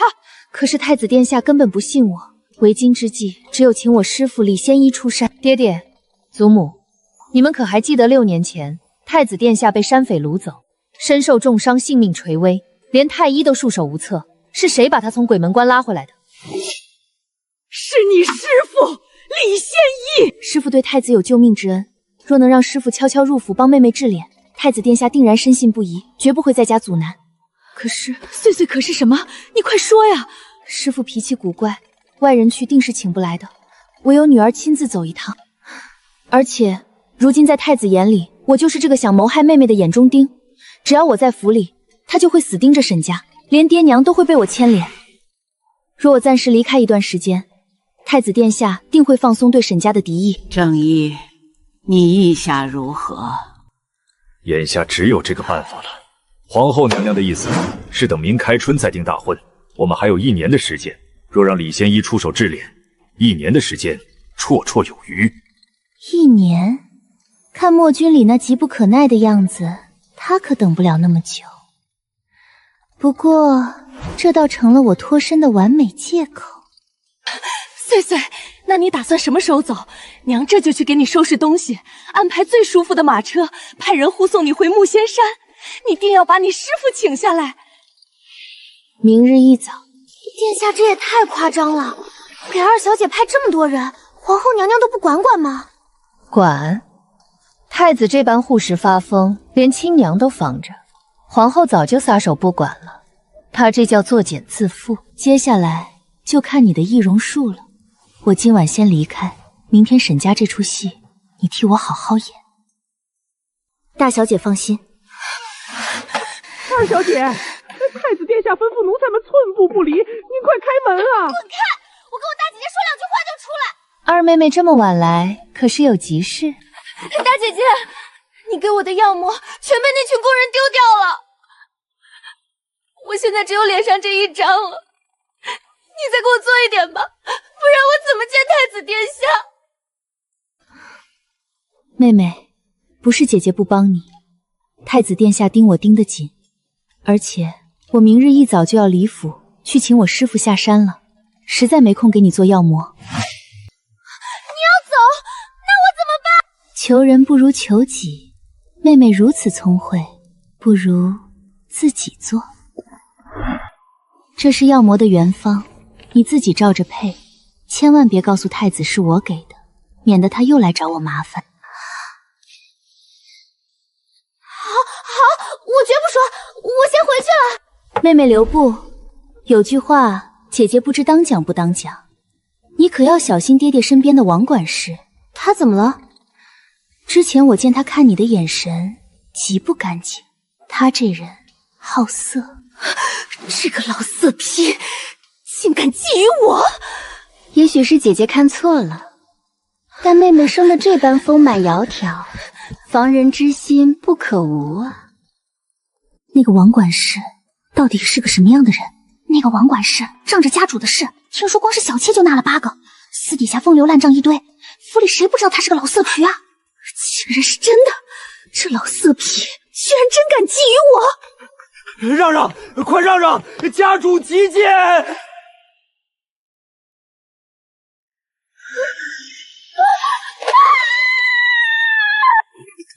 二小姐恕罪，老奴没看清路。抓起来，快把他抓起来！他想轻薄我，他刚才摸我的身子。冤枉啊！老奴连您的衣角都没碰到啊！莲儿，谁敢欺负你？太子殿下，是他刚才想微博我。又是你这个狗奴才，连姑的女人也敢碰！殿下明鉴，老奴是急着给家主送信，老奴真的没有。拉下去，乱棍打死，扔进乱葬岗，不准沈家收尸。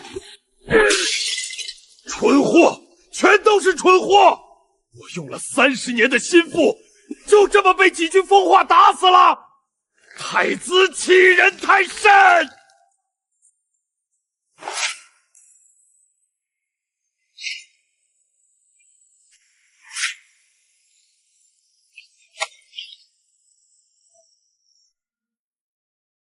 大师姐，你终于出来玩了。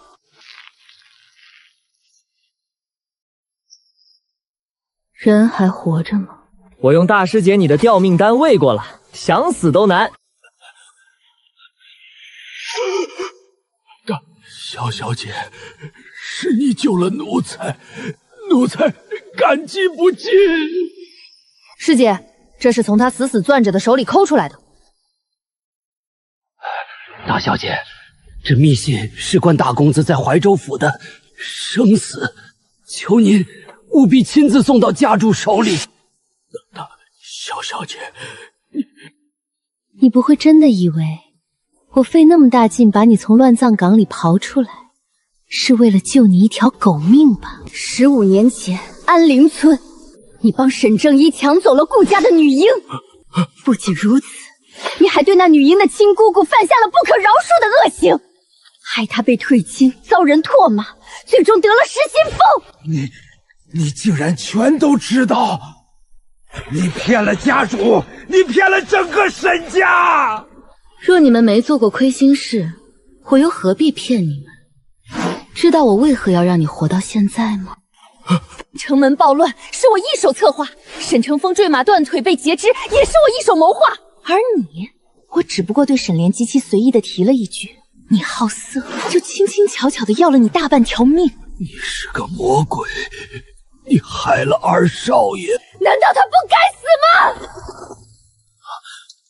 ？6年前，沈成风当街纵马，踩断了一个15岁少年郎的左腿。原本20两银子就能治好，他来年还能参加科考。可你呢？你这贪婪的老狗，贪了19两救命钱，只给顾家留了1两。顾家上门讨要，你不仅不给，还直接派人截了那少年的腿，把他们赶出京城。那个被你们毁了一生的少年，叫顾景洪，他是我嫡亲的二哥哥。完了，若那封信不能准时送达，大公子完了，沈家全完了。把他拖上马车，我们启程去怀州府。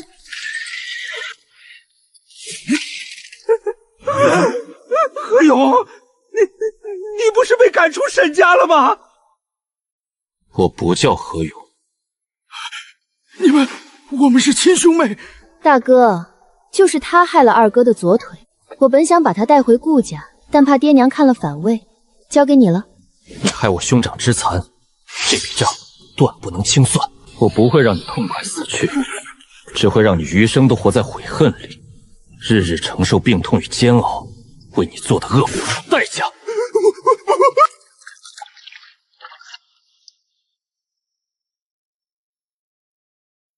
妹妹，你要我查的那个人，现在就住在临水阁客栈，他们在等2艘沈家的商船，大概3日后，沈家的船就会驶入怀州府海域。他们打算拿沈家的船做诱饵，进出附近的水道，再联合知府一网打尽。妹妹，这趟浑水太深，你到底要做什么？大哥放心，我自有分寸。他住哪间房？2楼，天字号第8间。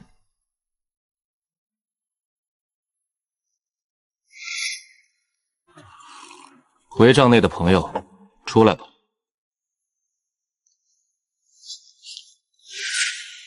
沈大小姐，你为何在这儿？我是特意来怀州府找谢小公爷谈合作的。合作？谈合作之前，我想先聊聊江家富饶。是你救了江家的人？是。说吧，你想怎么合作？沈承霄临时改变了作战方案。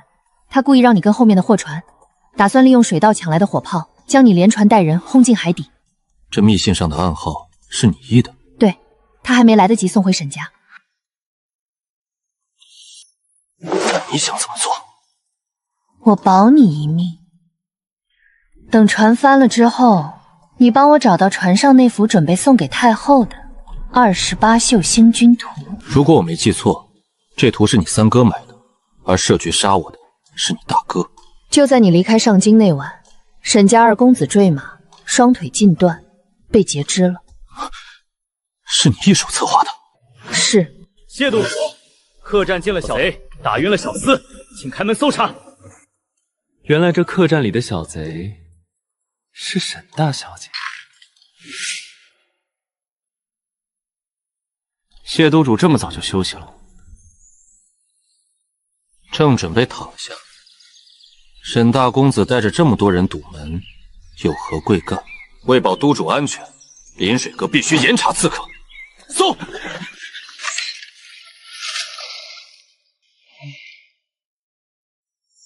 还有一处没搜，谢督主莫不是私藏了刺客？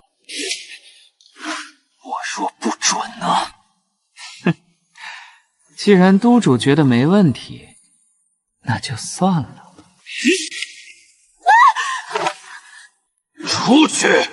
谢小公爷，堂堂皇城司督主，跑到怀州府来着急，我的私事你也管得着？怎么，我还要为你妹妹守身如玉不成？你该不会到现在都还是个雏吧？看个背就急眼了。下贱！沈小姐，我的一世英名算是彻底毁在你身上了。沈承霄生性多疑，情急之下出此下策，算我欠你一个人情，回头帮你澄清。你千里迢迢来送救命情报，是我欠你一传人的性命，何来你欠我？是我欠你，我欠了你比整个镇国府的性命。本觉得好看，买来给我母亲的。你若不嫌弃，将就用吧，回头我再给她买。那我就不客气了。好了，我该走了。他连自己的亲生二哥都能狠下胡手，对沈家恨之入骨，她绝对不是沈正义的亲生女儿。沈家到底藏着什么秘密？师姐，后面有2拨人跟踪，要不要做了他们？哪2拨？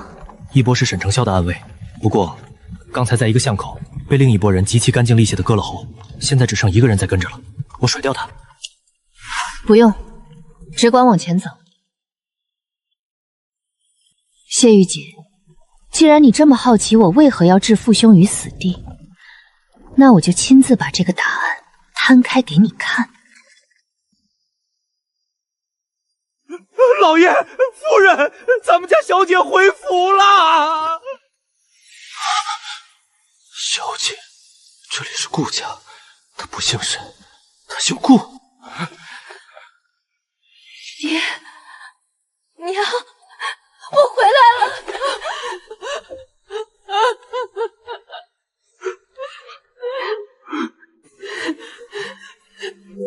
15年前，他带人抢走我时，给爹娘强行灌下了哑药。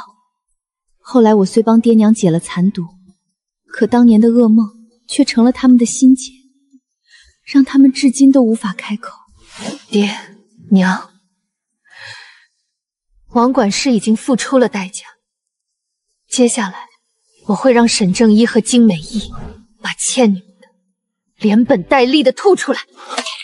原来如此，她根本不姓沈，她是顾家的女儿，难怪她连亲生二哥都能下狠手，难怪她对沈家恨之入骨。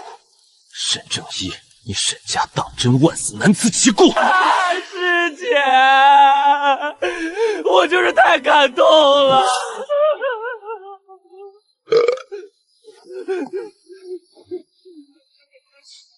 小兄弟真是性情中人。爹娘，我这2日就住在家里了。哎呀，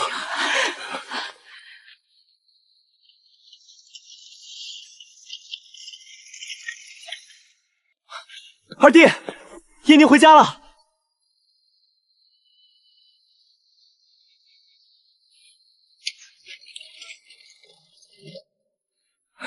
燕宁，别怪你二哥，自从断了腿，他就是这样。二哥哥他以前总说要考中状元，让全家人过上好日子。他的眼睛里以前是有光的呀。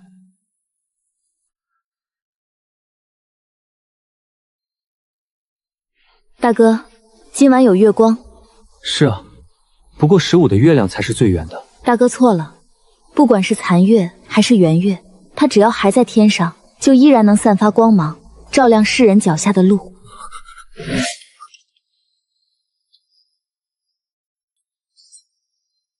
大哥，跟我说说你当年参军的事吧，为何后来又没有留在军营？燕宁，我过去的事别提了。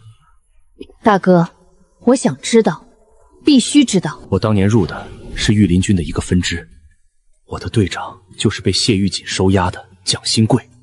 我以为只要拼死立功就能出人头地，可后来我才发现，那支军队根本就是权贵子弟的消遣。我们这些平民子弟，只要表现得太好，就会成为他们的眼中钉。我每次考核都把蒋新贵打得鼻青脸肿，上峰让我让一让，我没肯。后来剿匪，13为了报复，暗中勾结匪土，他给我传了假情报，把我和126名平民兄弟死死堵在了黑风谷底。126个兄弟全被活活烧死，只有8个人活了下来。也是在那晚，我在火光里看到了沈承霄，那张和沈正义极其相似的脸，我就终于知道你在哪儿了。大哥，最近江家叛国投敌，满门抄斩的事，你听说了吧？听说了。我当年本想投奔江家军的，那是战神之军。可如今蒋新贵后来被编入江家军，成了江老爷子手下的猛将。江家是被蒋新贵害的？他只是条咬人的狗，真正的主谋是当今圣上授意，太子亲手筹划，江家满门男子骗进在江府里，被那群畜生用最惨绝人寰的手段活活折磨致死的。为什么？江家可是国之根本，是南疆的铁墙啊！金少他疯了吗？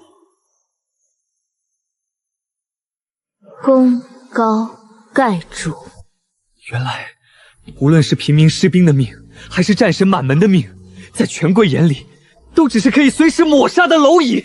既然这腐朽王朝如此草菅人命，忠邪不分，二哥哥，这仕途咱们不入也罢，但你哪怕不入时，依然能用你笔下的刀锋，撕开这虚伪太平的黑幕。江家被屠，除了那一纸伪造的叛国书，难道就没有那些趋炎附势的文人用笔墨推波助澜吗？大哥，我们走。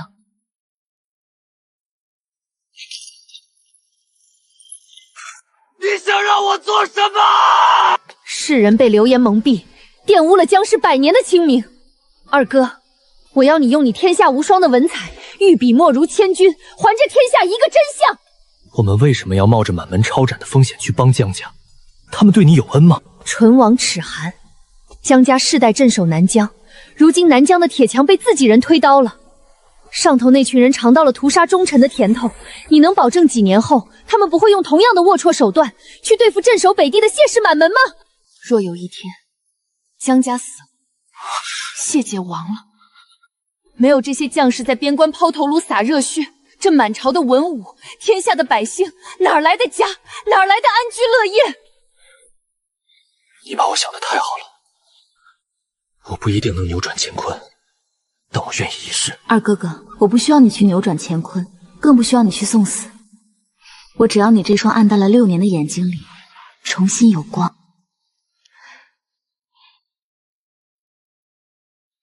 大哥收了，二弟也收了，走吧，推你回屋。大哥，你是怎么找回妹妹的？燕宁她很聪明，是她先在沈家识破了我的身份。燕宁，顾燕宁，完了，我当真是中蛊了。我现在该叫你沈大小姐，还是顾燕宁？燕宁吧，我本就不是什么尚书府的千金，这农家女的身份，我不觉得丢人。刚才你在外面说的话，是在点醒我。你既然知道上头在分化谢家军，那就说明你连我的退路都想好了。燕宁，我们可以合作了。这是你身边的内鬼名单，以及怀州府避险方案。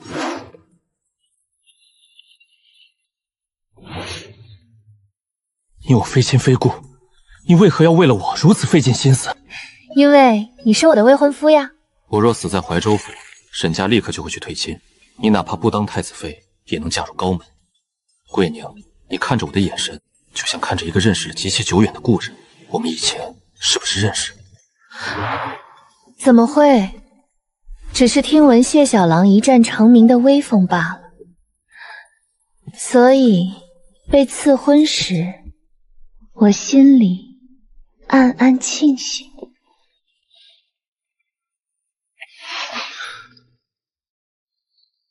谢小公爷，难道你不喜欢我这样与众不同的女子？顾延宁，你可知，从北部回京的路上，我也一直在仰慕你。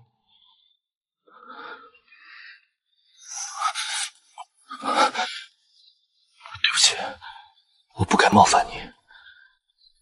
因为在找我，沈承霄在找我了，我会帮你抹去行踪。我先走了。等等，这是沈承妖的匕首，抹了剧毒，你带着。好。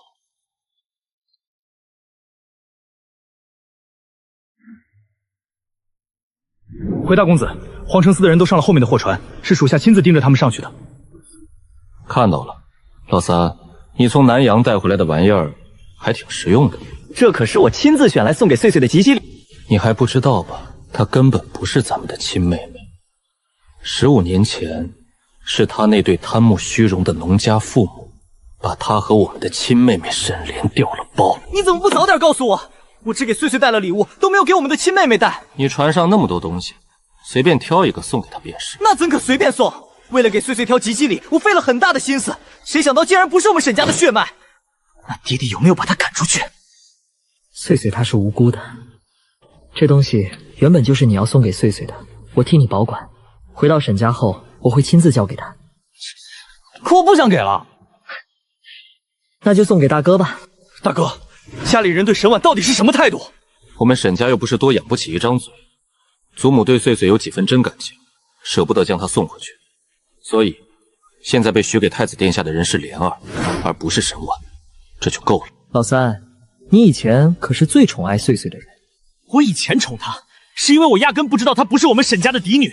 现在我知情了，我就觉得膈应。唉，我不该同你说这些的。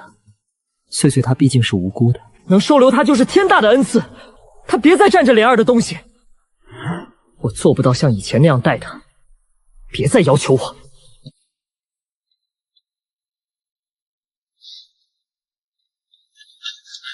大公子，不对劲，四周围上来好多船，不是咱们的人。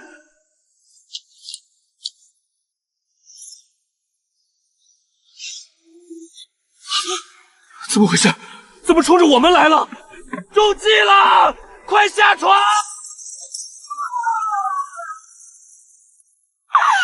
小儿，爷，夫人，醒醒！老爷，快救儿子，船炸了！老大、老三就在船上啊！荒唐！你只是做梦，梦都是反的，绝不会有事。家主，出事了！出事了！一定是老大、老三出事了！说，怀州府飞鹰传书，三公子的货船遭受极其猛烈的炮弹袭击，船体瞬间解体，死伤惨重。大公子和三公子下落不明，生死未卜。夫人，按我的计划，虎翼卫部署极其缜密，那些炮火怎么会落到我们自己的商船上？家主，大公子根本没用您的方案，他自己重新调整了部署。相当于咱们的虎翼卫用的是您的方案去攻击，但大公子用新方案的飞鹰传书，中途被人拦截了。有人利用这个极其致命的信息差，设计谋害了2位公子啊！小儿，我的小儿，快去怀州府救他们！老大肯定还有一口气，我要去找他们们！福夫人回房，没有我的命令，不准她踏出房门半步。长子的书信被劫，一定是王管事，只有他极其熟悉飞鹰传书的门道。你立刻带人去乱葬岗，把王管事的尸体翻出来，我要极其仔细的查验。怀州府800里加急战报，禀报皇上，剿匪大军全军覆没。不知怀州府那边可有我儿谢玉锦的消息？他可还活着？如若战死，可有尸身？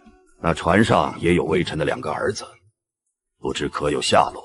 许知府已找到谢二公子及沈三公子，沈三公子受炮伤及头部，昏迷未醒；谢二公子受轻伤，此役共计死5780人。皇上，那船上有一幅从南阳带回的28宿乡军图，本是太后寿礼。这群匪土竟敢动朝廷官员和宫嫔，微臣愿亲自前往怀州府实行清除行动。沈大人，切不可轻举妄动。皇上，微臣听说有不少平民老百姓投靠圣岛，朝廷若是无差别击杀岛上的百姓，只怕会……什么老百姓？既然投靠了水匪，那他们就是强盗，他们此为是谋反，是叛贼。朕拨3000人运2000台从南阳买回来的炮筒，借此机会试一试那炮筒的威力。沈正一，你便和太子一同前往怀州府，清理圣岛匪盗，杀光不留。皇上，三思啊！剿匪只是拔掉一根刺，皇上真正要清理的是当下地方州府的毒瘤。一直阻碍沈大人，是不是圣岛与你有利益上的勾结？此次行动中，你的小儿子却是完好无损的回来。殿下，微臣尽忠职守。如若你觉得微臣和匪盗有勾结，大可以把微臣关入大理寺。微臣不接受毫无根据的揣测。当然，如若太子殿下觉得江家流的血还不够清洗这片山河，想要借着此事再向我谢家开刀，那就只管来。镇国公，朕知道你是替大商朝的基业着想，可沈尚书的话也并非没有道理。那些百姓既然投靠了圣岛，吃穿用度皆是匪盗劫掠而来，难道就因为他们没有拿起刀枪，就能说他们清白无辜吗？可是皇上，正是因为他们的支持和纵容，才会助长这股歪风邪气。若是任由越来越多的人效仿，等将来这群叛贼势力滋长到可与朝廷抗衡时，我大商朝难道要眼睁睁被这些人吞噬？朕绝不想看到国破家亡、百姓流离失所的那一天。更何况，他们害死了朕数千精锐，朕总要给这些战死沙场的将士和他们的家属一个交代。交代？皇上愿意为几千士兵讨交代，却眼睁睁看着江家满门忠烈被奸佞陷害，不肯多花半分心思彻查，如此偏听偏信，实在不配为一代明君。沈正一，朕命你即刻回府收拾行囊，今日便率军出征，讨伐圣岛贼寇，刻不容缓。微臣遵命。圣岛的土匪，我要把你们杀得片甲不留，方能平息我心头之恨。家主，乱葬岗被烧了。烧了？什么时候的事？附近的村民说，半个月前的一个晚上，突然起的大火。半个月前，这么巧？去，把二小姐给我叫过来。是。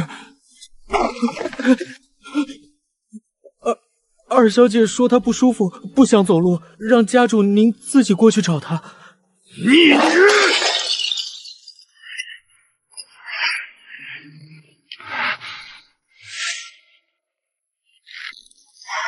家主，冷静，你千万冷静啊！冷静！我5个儿子折了3个，断腿、失踪、重伤。全是因为他沈炼。爹爹，莲儿，爹爹有几句话想问你，你只管如实回话。起来吧。是，爹爹想问什么？王管事犯事那晚，到底是如何对待你的？爹爹是说那个色痞子王管事，他黑灯瞎火冲出来，撞到女儿身上，企图对女儿不轨。香菱之前就跟我说过。这个王管事已经纳了8个妾，还喜欢府里年轻貌美的丫鬟，他还总仗着爹爹您的事。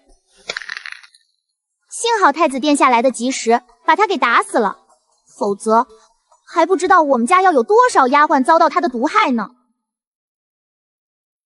爹，你为沈姬尽尽地大半辈子，却因为这蠢货的一句话，惨死在太子的棍下。是你跟他说王管是好色的？对呀，爹爹，就是香菱提醒我的。香菱，你抖什么呢？你又没做错，府里所有人都盼着我当太子妃，若我被他害了名声，还怎么当？处置王管事那个祸害是应该的。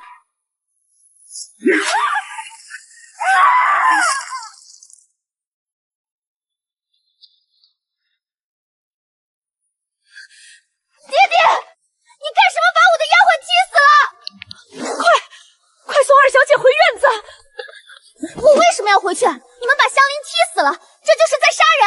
香菱是我的人，俗话说打狗还得看主人。爹爹，你踢死他，就等于看不起我这条狗的主人。莲儿，你莫要再同你爹爹闹了。你爹爹马上要去怀州府找你大哥，我让静音留在你身边伺候。原来你们就是这样看待一条人命的。爹娘，你们有没有想过，二哥失去双腿，大哥生死不明，全都是因为你们平日里乱杀无辜造成的，是你们作恶多端，如今全都报应在大哥和二哥的身上了。你这个……我到底还在愧疚什么？这种又蠢又毒的祸害，当年就不该让他活着降生。他的出世，就是我沈家最大的灾难。夫人，家主，大军准备完毕，随时开拔。夫人放心，我定让圣岛那群匪盗给我儿陪葬。小妹，你大老远跑来这圣岛，就为了让我救皇城司的人？你不知道那帮人有多招人烦，特别是那个带头的谢玉锦，他到底是你什么人啊？我让你救的谢玉锦，是我的未婚夫。那小子是妹妹的未婚夫？他在里面吗？妹妹别！三哥，你怎么把他绑成这样？三哥说，皇城司的人不好惹，得多绑几拳。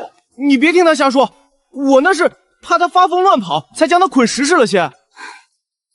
他是我未婚夫，你还不快去倒碗热姜汤给他驱寒？行，我这就去。我这就帮你解开。不必，我自己来。你能自己解开？那你为什么还老老实实待在这儿？之前不太确定圣岛这帮水匪是不是也是你的势力，只能静观其变。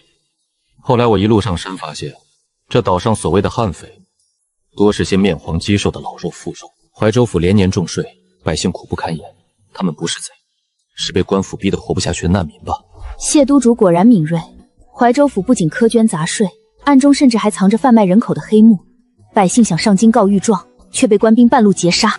当年是我三哥查出内幕被追杀，他迫不得已退守圣岛，成了水稻头子。原来如此，难怪这圣岛的人越来越多。但这次南洋商船被炸，朝廷震怒，沈正一绝不会善罢甘休，他必然会借题发挥，不惜一切代价调大军来屠岛灭口。我知道，沈家绝不会放过这个机会。局势如此凶险，你一个姑娘家本不该卷进来。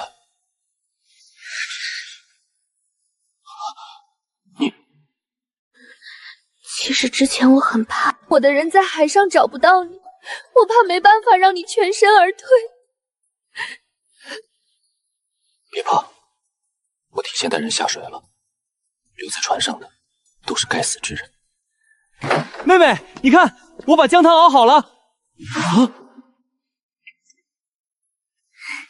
你先喝口热汤暖暖身子，我在外面等你。你要的28宿星君图，可是这个？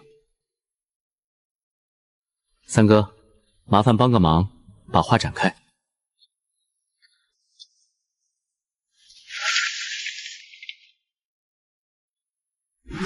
哇，真够壮观的！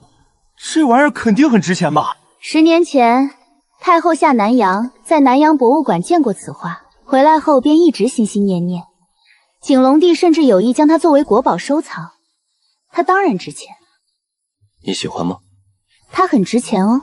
沈正一为了讨这个皇恩，让老三沈承彦去南洋，几乎掏空了沈家半生的积蓄和生意本钱，才把这画抢到手。如今画落到了你手里，沈家这次怕是要把家底都赔进去了。你是说这玩意让沈家花了这么多银子？沈家的家底哪有那么容易掏空？沈正义私宅里的金库装的都是他这些年积攒下的家当，还有那些见不得人的往来记录。但我们可以一点一点掏空沈家。三哥，我要你亲自去一趟南洋博物馆，把这幅画再卖给他的原画主。卖给原画主？人家刚高价卖出来，还能原价买回去？你跟他谈一笔交易，你就说你将带着这笔钱回大烧朝做生意，你赚1两，分他1半，无需他出钱出力，只需等太后寿诞那日，让他带着28宿星君图到烧朝国土亲自献花给太后。这样一来，沈家倾家荡产，满朝庄杨自己高价拍回来的寿礼，就会变成一个天大的笑话，甚至就是犯了欺君之罪，在公然欺骗太后。太后刘氏本就百般刁难沈皇后，沈家想借此话求和，我偏要让他们竹篮打水一场空。三叔，圣岛上所有的老百姓都已经安全转移到地道和后山的隐蔽船只上了，您亲自设下的那些陷阱也全部布置完毕。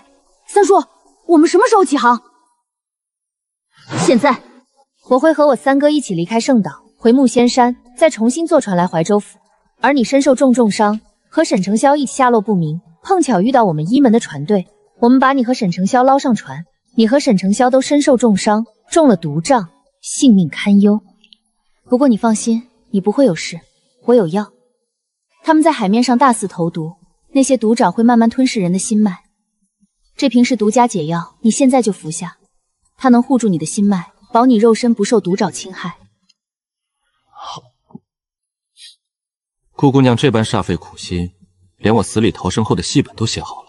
你给我听好，你是我的人，我不仅把你，甚至把整个谢家都划入到了我的未来里。这件事过后，你便以伤重为由，卸掉皇城司督主一职，急流勇退，才能暂时保住谢氏满门，让太子不敢那么快拿谢家开刀。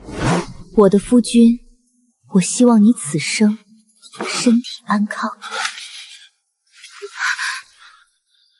我若不早点备下10里红妆将你娶进门，岂不是辜负了你这一切请叶生夫君？真是没眼看！大师姐，朝廷的战船已经从港口出发了，带队的是沈正一和太子，他们计划用炮火直接炸成整座圣岛。那狗皇帝甚至下令杀光岛上所有的百姓，一个活口不留。他们大约明日傍晚就会抵达圣岛海域。那就让他们打空气吧。打！给我狠狠的打！把所有的炮弹都给我砸过去！我要让这岛上的乱党全给我儿陪葬！沈大人说得好，今日就让这群逆贼尝尝南洋火炮的威力。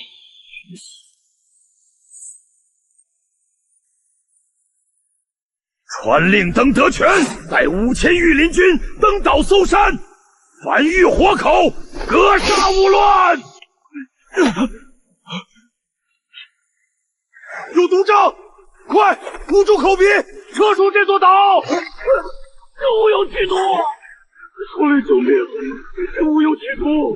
撤！快撤！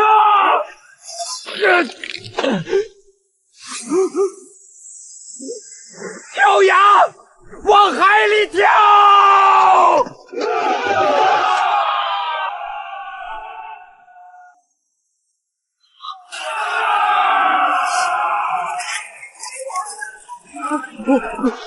怎么回事？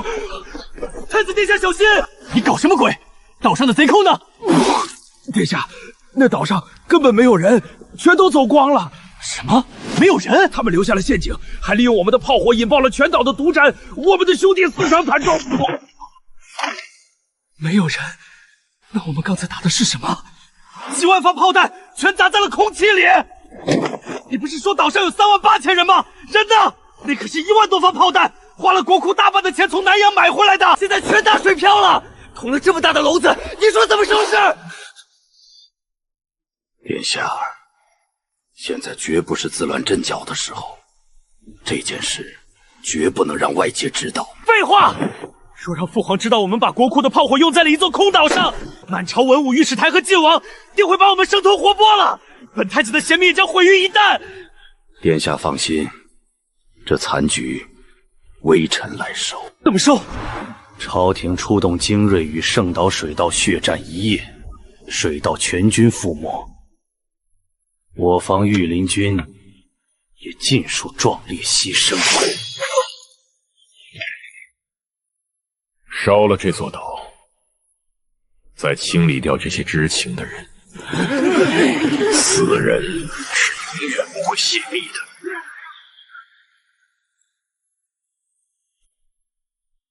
大师姐，一切皆如您所料。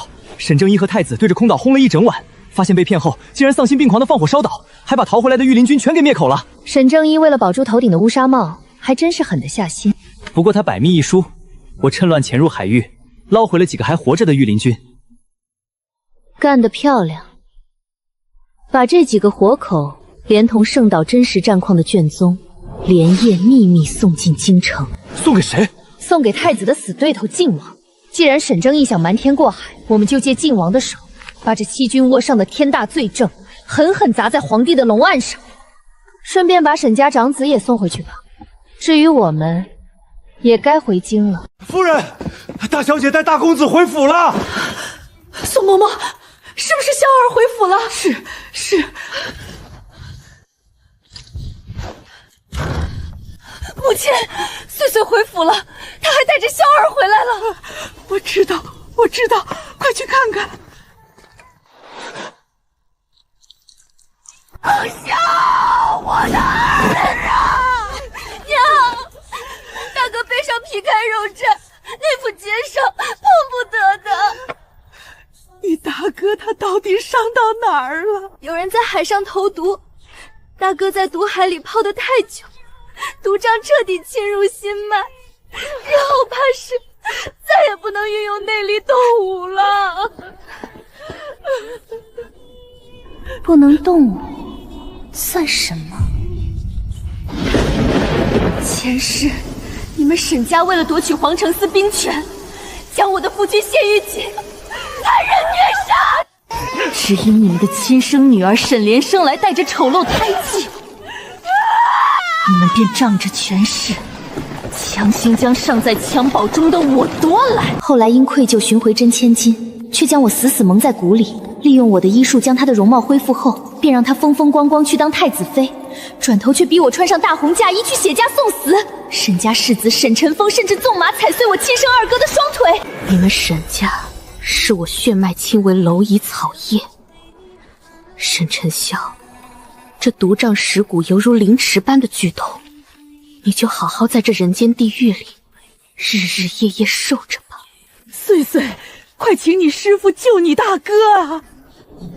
祖母，对不起，师父早已离开商场。痛死我了！小儿，岁岁，你大哥说好痛啊！妹妹，帮帮我，给我镇痛丸。大哥，你已经吃过一次镇痛丸了，现在再吃，你会没命的。我不怕没命，我现在就会痛死。妹妹，大哥求你了。求我？你从未将我当成过妹妹，求我又有什么用呢？这5年，你后院虽养着10几个同房，却只纳了一个长相平平、毫无背景的平民女子孟氏做良妻。金妙仪频频为你议亲，你百般推拒，至今21岁仍未娶正房。世人都以为你无心高门，可只有我清楚，你不过是为了掩盖你内心深处对我那见不得光的龌龊心思。快，大哥痛得受不住了，快把他抬进屋里。沈夫人，大公子的伤主要在背部，这些伤口都被沈小姐处理得极好。而沈大公子体内的毒瘴虽有残毒于灵心脉，可沈小姐的解药却挽救了沈大公子的性命。那萧儿他外伤好治，难的是心脉残毒，绝非一日能清啊！岁岁，是你救了你大哥，你能彻底治好他的，对不对？哼，祖母放心，我会帮大哥找到清除残毒的解药的。你一定可以的，一定要帮你大哥解毒。你大哥最疼你了，他事事护着你，样样都给你最好的。你大哥他……老夫人，大公子有话想和您说。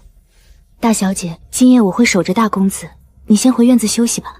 好，祖母、母亲，我先回去换身衣服。乖孙，祖母来了，上了药，你还疼不疼啊？祖母莫要担心孙儿，10晚的药很有效果，我现在不疼了。那就好，那就好。你把祖母单独留下来，是有什么话想和祖母说？我想娶沈婉为妻，望祖母成全。小儿，你是不是烧糊涂了？她是你妹妹，你怎么能娶你妹妹？她不是我妹妹，祖母，我早就知道了。岁岁1周岁时，我亲耳偷听到父亲的谈话起，我就知道他是个冒牌货。既然没有血缘关系，我为什么不能娶？你到底是什么时候他起了这种心思？看着他一天一天长成那般绝色，赏过了这等牡丹，我怎看得上幼稚俗粉？可他一定亲，那可是皇上下旨赐婚。赐婚而已，有很多理由可以废除。祖母，她若入宫嫁给太子，为了沈家前程，我绝不动念头。可谢家的人配得上她吗？谢玉锦她根本就不配。小儿，你太为难祖母了。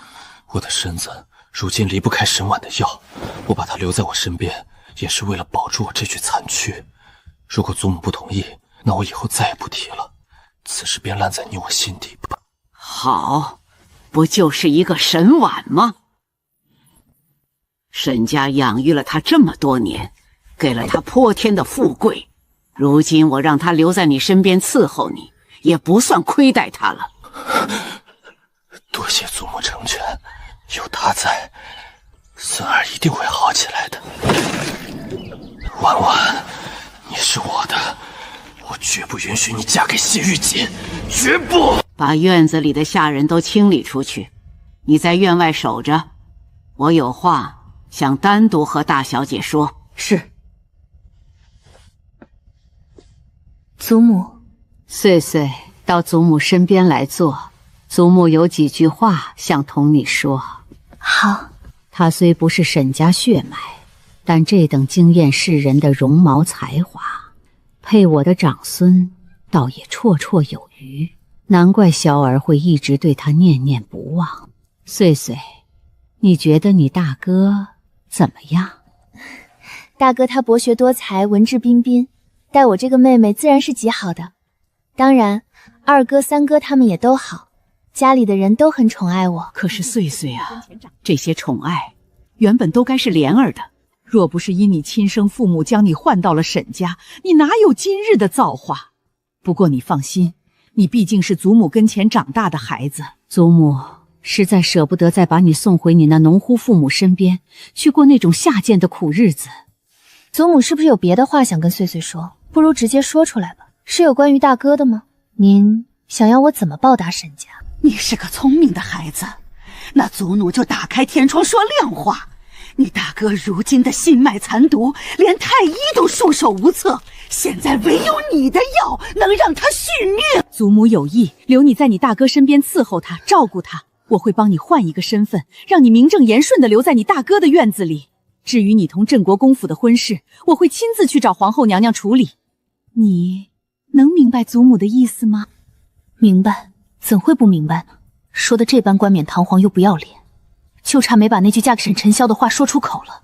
凭什么你们一句话就能随便决定我的人生？明白，那就好，萧儿一定会对你好的，这样你就可以一直留在沈家，祖母也舍不得你。若我说我不愿呢？你不愿？你莫不是还惦记着太子殿下？你占着莲儿的嫡长女之位，心安理得地享受了15年世家贵女的荣华富贵。如今莲儿回府，我们沈家没把你扫地出门，已是天大的宽容。你如今竟还要抢莲儿的夫君，沈婉，你太令祖母失望了。太子殿下根本不喜欢你，他心里只有莲儿。你就莫要再痴心妄想了，老老实实留下来照顾萧儿，我们沈家绝不会亏待了你。祖母放心，我知道太子殿下不喜欢我，我更从未对太子殿下有过半点痴念，我绝不会和沈莲抢太子。那你为何不愿？你莫不是还想着嫁入镇国公府？沈婉，你若真打着这个算盘，那你恐怕要嫁给一个活死人了。罗太医说，那谢玉锦被送回来时中毒已深，全身发紫，如今全靠太医院的百年老参吊着最后一口残气。就算他能熬过今晚，太子也绝不会允许他完好无损地醒过来。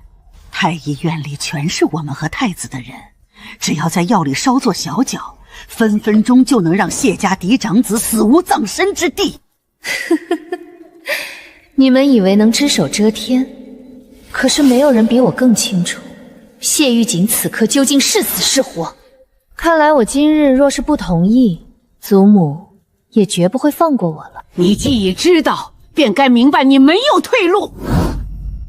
从今日起，你哪儿都不能去，就老老实实伺候他。这是命令，你不能反抗。那就没什么好说的了。沈婉，只要你乖乖听话，日后这沈府的掌家权，我便全交到你手里。谁稀罕你们沈家的掌家权？既然你执意要触我的眉头，那就别怪我不客气。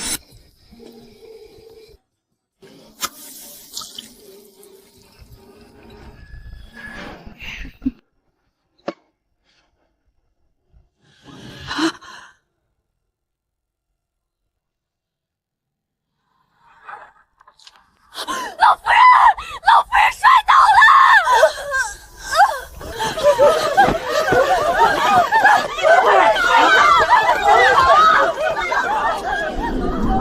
你们都是死人吗？是怎么伺候老夫人的？关键时刻一点都不顶事儿，害老夫人磕得这么严重！都给我滚下去，每人领10杖！沈夫人，这是中风引起的骤然晕厥。从马车上摔下来的时候，头又碰巧死死磕在了硬物上，颅内恐有血块，才导致昏迷未醒。颅内血块？还有，老夫人的右手脉象迟缓，且毫无反应。下官怀疑老夫人右半边身子恐怕已经偏瘫了。不过，这还要等病人醒来后才能最终确诊。大小姐呢？快去大小姐过来给老夫人看看！夫人，大小姐去大公子的院子了，大公子那边也离不开人啊。长子废了，老夫人也瘫了。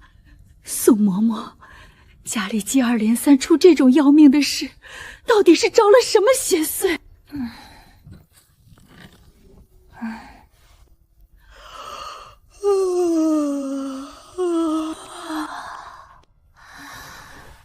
娘，太子派来的人根本没教他礼仪，我派去的人又进不了他的院子。这些日子他只顾着享受，什么都没学。如今这粗鄙之态，竟然脸不遮掩了。听说祖母从马车上摔下去了，我特意过来看看，要不要紧啊？夫人，让二小姐留下伺候吧，传出去也能帮朕太子妃博个孝顺的好名声。二小姐，既然您过来了，那便留在老夫人身边照顾吧。院子里有这么多下人，为何还要我照顾祖母？娘应该多请几个郎中在祖母身旁守着呀，或者叫大姐姐过来。大姐姐不是会医术吗？让大姐姐治好祖母就是了。我又不懂医术，我守着祖母，难道祖母就能好起来吗？夫人，二小姐，您是沈家的嫡女，老夫人是您的亲祖母，您守在老夫人身边，难道不是天经地义、理所应当的吗？够了！你进去看你祖母一眼，看过了就立刻回院子给我好好学规矩。我天还没亮就醒了，听到祖母摔伤，特意早早跑过来看祖母，没想到娘居然对我百般挑剔。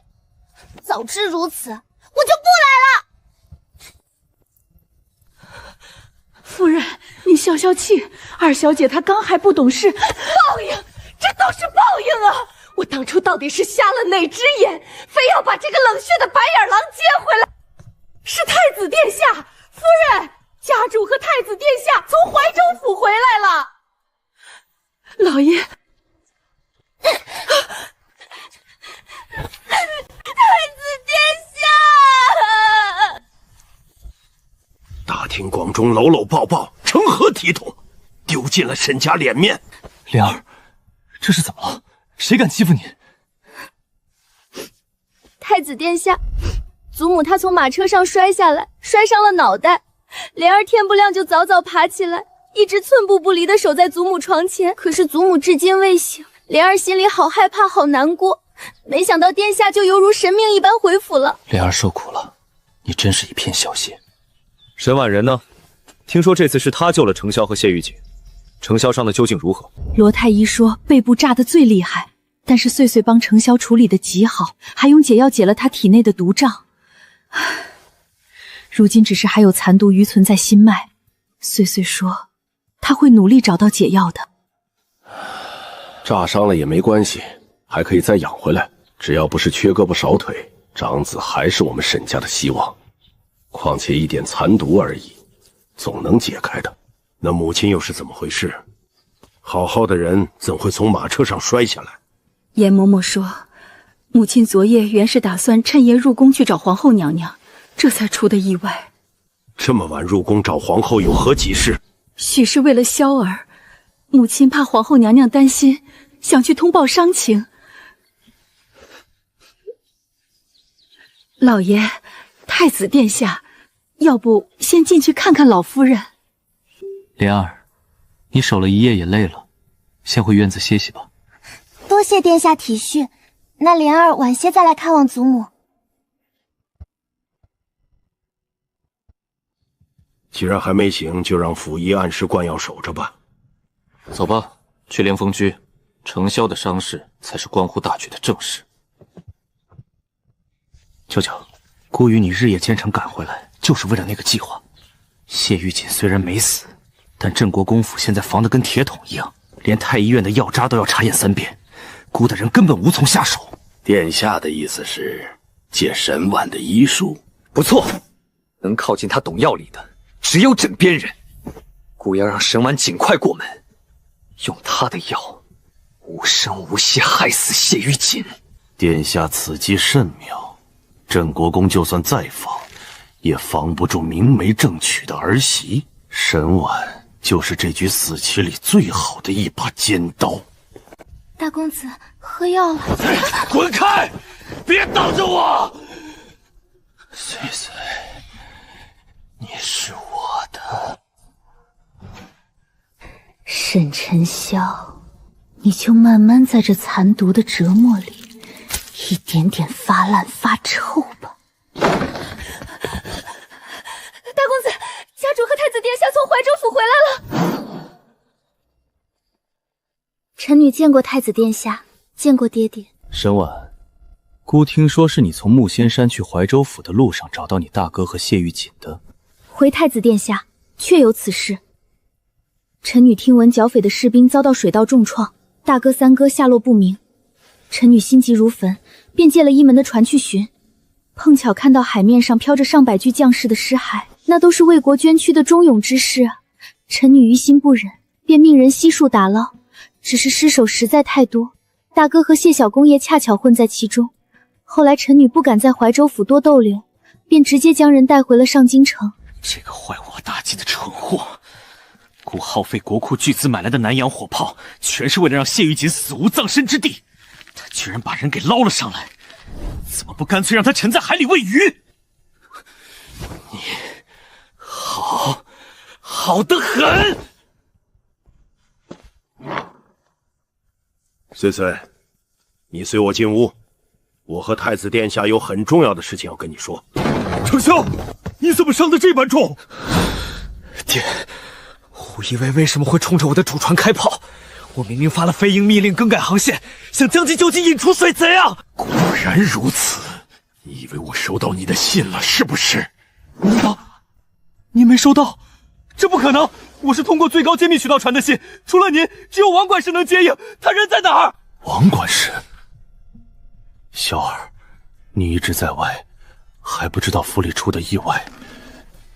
就在你出海前，莲儿身边的贱婢生事，晃为王管事黑灯瞎火地冲撞了你妹妹。太子殿下爱重莲儿，为了替你妹妹做主，殿下已经亲自下令将王管事乱奔打死。他死了，所以那晚我的绝密军机刚送到上京，就被人截胡了。那人故意扣下不发，利用我们父子之间的信息差，眼睁睁看着我走进自家的炮火里去送死啊！好一招借刀杀人，好一个连环毒计，那根本不是什么贱婢生事，是有人故意做局，利用莲儿的单纯来激怒姑，借姑的手提前拔掉了你们沈家的联络暗桩。你们沈府有内奸。她是沈家血脉相连的亲生女儿，一荣俱荣，一损俱丧，怎么可能设下这种毒计去炸死自己的亲哥哥？绝不可能是他。若不将你沈府内宅这颗毒瘤连根拔起，你们沈家还不知要遭多少殃。太子殿下放心，微臣定会彻查内宅。岁岁，你既救了谢家长子，可知他真实情况？回爹爹，谢小工业吸入的毒瘴远超大哥，臣女的解药用在他身上，只能吊住他最后一口气，接下来的日子全靠汤药续命。臣女已经派人将药方送去谢府了。太医院的人下不了手，但沈婉这蠢货既然能配药，只要她嫁过去，谢玉锦必死无疑。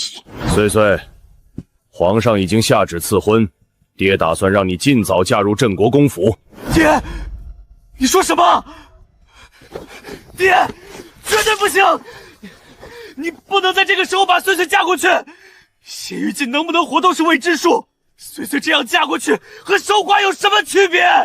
闭嘴！此事已定，你好好养伤，别的什么都不用你管，爹自然会替你报仇。沈婉，姑一会儿回宫，就让母后传钦天剑，帮你和谢玉妻选个良辰吉日成亲。原来他这么抗拒，是心里还惦记着姑的太子妃之位。让她早点嫁进镇国公府去守寡也好，正好彻底断了她对姑的非分之想。姑走了。蒙氏，好好伺候大公子喝药。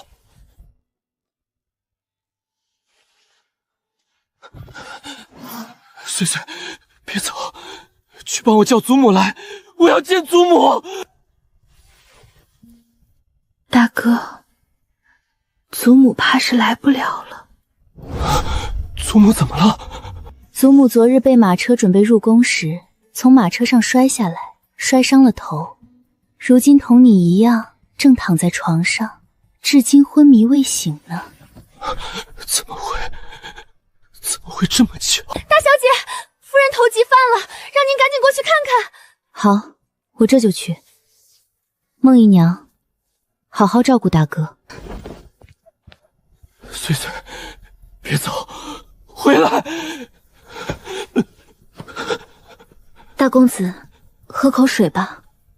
滚出去！大公子，你别这样，家主最是在意您的身子，若是让家主知道，只有大小姐的医术才能帮您缓解这脚心的剧痛。家主为了您的命，绝不会轻易把大小姐嫁出去的。好痛！我的心口好痛啊！快，大公子毒发了，快去把大小姐找回来，顺便去通报家主。快去啊！大小姐，晋王殿下带了好多皇城司的人，把沈家围了起来。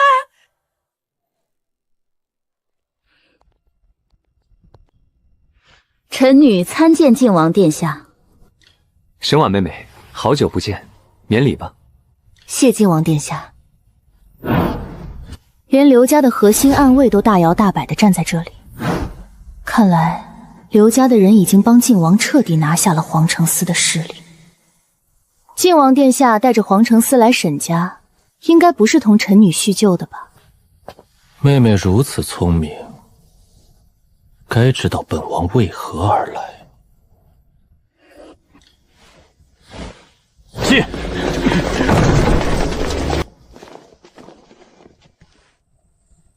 大公子，我们家大公子身受重伤，你们皇城司把他抓走，他会没命的。快来人，快叫家主！大小姐，快救救大公子！大公子刚才心急发作，他疼得厉害，他一直喊大小姐。孟姨娘，这是黄承思在抓人，只要大哥无罪，黄承思也不能拿大哥怎么样。至于大哥的心急症，我配了药丸放在他床头，你没有拿出来给他吃吗？妾身忘了，大小姐，妾身求你和靖王殿下求求情，叫靖王殿下放大公子先养伤，养好了再进皇城司。无知妇人，你当皇城司是过家家，想什么时候进去，由得你一个妇道人家做主？大小姐，大公子这样进去，他会死的。我知道了，靖王抓他不过是为了拿捏沈正一，逼他认下我放出去的圣岛消息。沈正一若保儿子，就得乖乖跳进靖王的局；若舍弃儿子，便等于替我拔了沈晨霄这根刺。你先起来。沈大小姐，等你爹回返后，你告诉他，让他来皇城司喝茶。本王带着沈大公子在牢房等他。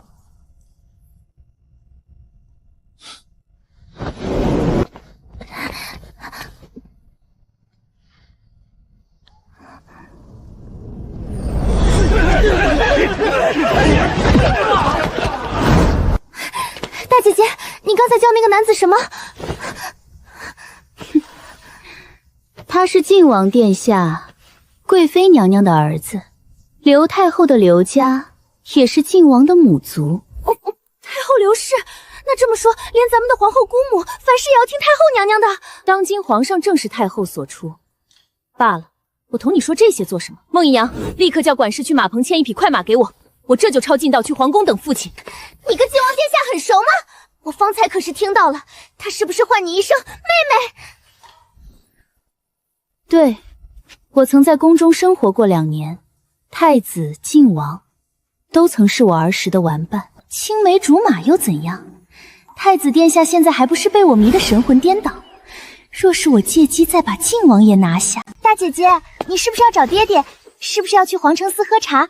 我陪你一块去找爹爹吧。孟氏，你去安排辆舒服点的马车，我要同大姐姐一块入宫找爹爹。二小姐，大小姐是要立刻入宫救大公子的命啊！大公子在朝雨里等不得啊！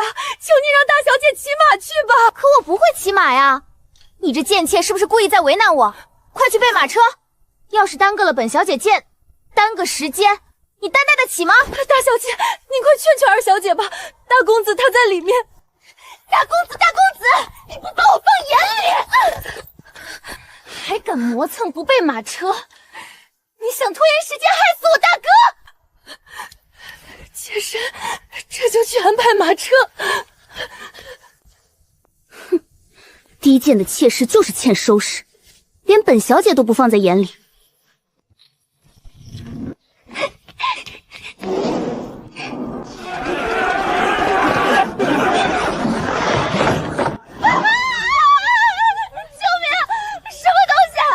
外面怎么乱哄哄的？他们在喊什么？奴婢这就出去看看。夫人，外面有一群乱民，把咱们沈家大门堵死了，疯狂朝里面泼粪。二小姐刚好要出门，被泼了结结实实一身的粪水。沈莲，他这个时候出府做什么？回夫人，大公子被靖王带着皇城司的人抓走了。大小姐本打算骑马入宫求救，二小姐非要闹着备马车一块儿去，这才正好撞上了外面的乱民。沈莲，你这个祸害！夫人，别过来！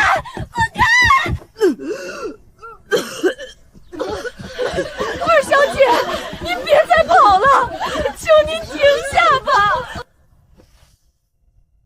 快去把前面的院门堵住。你们几个去厨房抬几桶热水来，给二小姐好好洗洗干净。别过我！打死这些贱民！打死他们！二小姐，是我们，您别乱动了，快洗洗吧。大小姐，打探清楚了，大门外闹事泼粪的，全都是跟随太子和家主去怀州府剿匪却死在战场的御林军家属。现在外面都在骂家主杀死了御林军，还有人说圣岛上根本就没有水道，是家主为了骗去统皇室的吴侯，故技一拳，故意设局，事后为了莫烧岛杀了所有士兵，现在死者家属激愤异常，咱们神府所有的出入口全被死死包围了。利用死者家属闹事，把圣岛的秘密当众撕开，逼得皇帝不得不彻查。靖王这招借力打力玩得漂亮。花荣，你立刻去找沈家的暗卫，让他们想办法从狗洞出去，给我爹传一封加急信，告诉他靖王殿下把我大哥带去皇城司了。知道了，大小姐。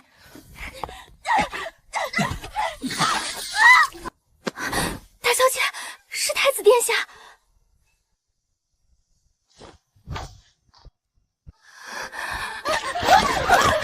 太子殿下！沈婉，你太过分了！竟然纵容这些奴才如此折辱莲儿，你简直……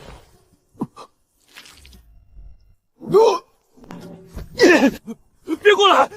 别碰姑！快把二小姐带回院子洗干净！快拉走！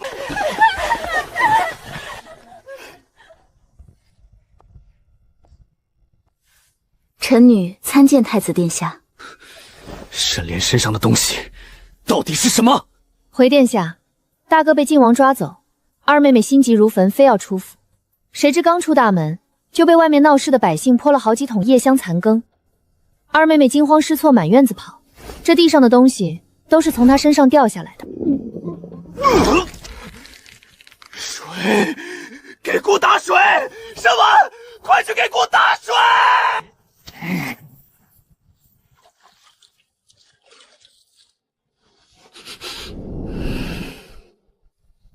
殿下，这是臣女亲手调制的安神香。快给姑熏熏。太子殿下，靖王殿下强行带走了大哥，臣女听到外面的闹事者都在传，说爹爹为了探没军火，在圣岛害死了几千御林军，这到底是怎么回事？爹爹他会不会出事？姑知道，靖王想借机诬陷沈家。母后知道沈家被人围困，特意让姑出宫处理此事，你爹也不会有事的。御林军就是剿匪战死的，靖王他根本不能把你爹爹怎么样，你放心吧。太子如此有恃无恐，唯一的可能就是沈正一这只老狐狸，在回京的路上就已经做好了万全的准备。太子殿下，救救丞相吧，他被靖王带走了。娘亲，您放心吧，太子殿下方才已同女儿说过了，爹爹和大哥都不会有事的。沈夫人放心，母后特命姑来处理此事。哼，外头那些刁民不过是想要点陪葬费，姑已派人安抚，你们把心放肚子里。多谢殿下。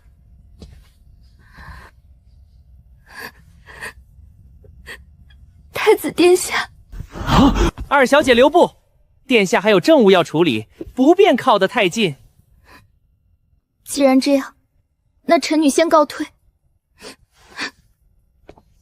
姑刚才怎能那般嫌弃莲儿？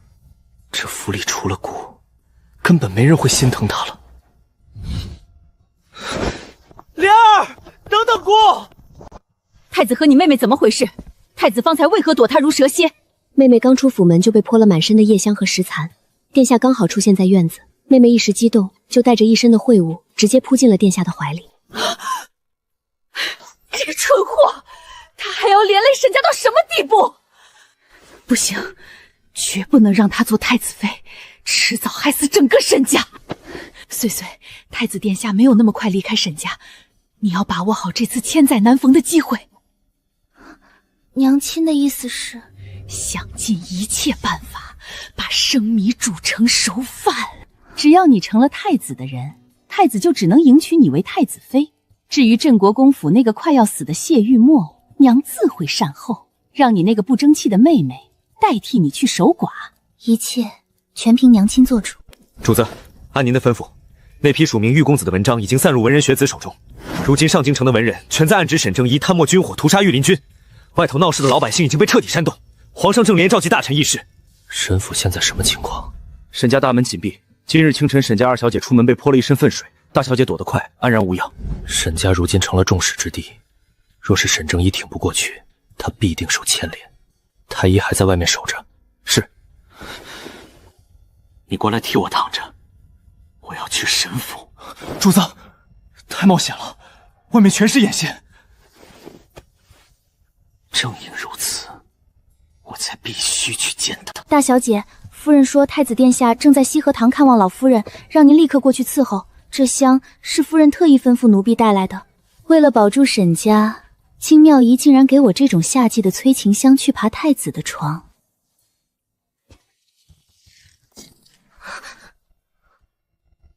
金羽，你今年17了吧？是。之前母亲并没有打算让你外嫁，想把你留给大公子做通房，将来生下一儿半女，再抬你为妾室。这在府里本该是你极好的一条出路。只可惜啊，天有不测风云。王管事是你的父亲，纵使没有功劳也有苦劳。可二小姐一回府，便随意打杀了他，毁了你们王家，断了你的好前程。连我看了都内心愤愤不平。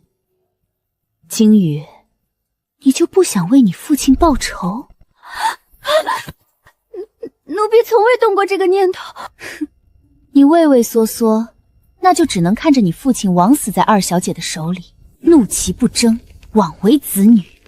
可怜王管事在沈府兢兢业业一辈子，也没在沈家落得一个好下场。先前夫人允诺过奴婢，等大公子从怀州府回来，就让大公子收了奴婢。后来奴婢的父亲被乱棍打死，夫人她就同意了孙婆子的求亲，准备把奴婢嫁给孙婆子的傻儿子。大小姐，求大小姐指点一二，奴婢该怎么做？我见犹怜，花容月貌，嫁给一个傻子，可惜了。这不就是你的机会吗？可是太子殿下连大小姐都不要，奴婢又怎么……你错了，他只是不肯让我当太子妃，并不代表他娶了太子妃便不再要别的女子。你若想活命，仅仅是躺在太子身边是不成的。你要对太子说。奴婢明白了，多谢大小姐赐教。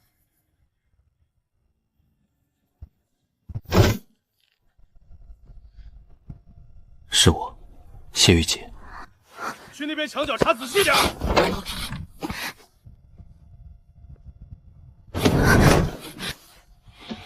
刚才那个丫鬟，我都听见了。沈家内院守卫森严，你怎么找到我的院子的？我挨个院子扒瓦片找的，第一个就扒到了沈莲的醉莲君，他刚好在丝脸上的药膜。我终于明白沈家当年为何要偷换千金了。若是太子发现，必定会吞。到时候沈家一定会逼你顶替他当太子妃。安宁，我想娶你，你早点嫁给我，成吗？成。那我立刻回去准备聘礼。阿景，你现在是个重度昏迷的商人，要准备也不是你来准备，你得继续躺着。我都躺着了，怎么娶媳妇儿？别急，沈正一和太子如今可是迫切地盼着我早日嫁入镇国公府，所以咱们的婚事他们会比你还急。他们想利用你来害我，原来是打的这个算盘。那我现在只需要等着。不行，你想要娶我，还得铲除一些阻碍，要不然你我的婚事恐怕没有那么顺利了。你是说你母亲？她确实有些难缠，手段也不太光明。她不是我母亲，而且金妙仪并不是我们的阻碍，真正的阻碍是沈承霄。沈承霄他不同意你我的婚事。你可知沈老夫人从马车上摔下去的事情？知道，跟你有关。是啊，昨夜他叫我去西河堂，想给我换个身份，做沈承霄的妻。沈承霄他一直觊觎我。这一家真是龌龊，竟要叶宁一个鲜活的生命去做那废物的妻。况且沈启霄可是他名义上的大哥，他们太过分了。老夫人吃过夜宵，本打算入宫找皇后解除你我二人的婚事，不过我在她的食物里加了一点料，让她救急发作，避免了这一遭麻烦。我虽然卸掉了皇城司职位，但里面还有我的人。你想怎么解决沈承霄？我让人直接在里面动手。我不要他死在里面。这包药粉你叫人混在水里，让他喝下去，他身体的疼痛会加倍，也会大伤元气，没有1-2个月怕是醒不过来。等他醒来，你我的婚事早已成定局。懂了，想让他生不如死，这个我最擅长。你等我，等我来娶你。太医也下了最后诊断，阿锦的身子，这2日若是醒不过来，日后恐怕就再也醒不了了。夫君说的没错，我们明日就应该入宫求旨退亲，绝不能耽误了沈家姑娘。只是可惜了那姑娘，我瞧着阿锦接到赐婚圣旨时，也是满眼欢喜啊。怪咱们儿子没那福气，退了吧，你莫要再纠结此事。谁在那里？夫君，外面有人。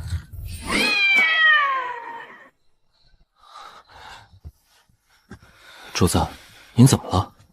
脸色这么难看，是不是该吃药了？我又没病，吃什么药？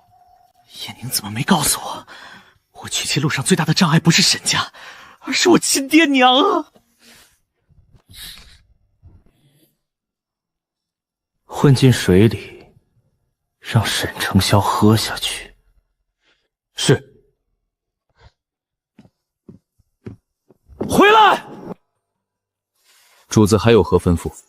有没有喜欢的姑娘？遇到阻碍怎么解决？主子，入隐卫要断情绝爱，属下不懂喜欢，但属下知道，您今夜是去见沈大小姐了。您若是真怕夜长梦多，不如趁着国公爷明日要入宫，让国公爷去求皇上，提前安排您和沈大小姐完婚，借此契机用喜事冲去眉头。您也可以顺理成章的借新婚之名苏醒，俗称冲喜。好主意！不愧是本世子的人。过来。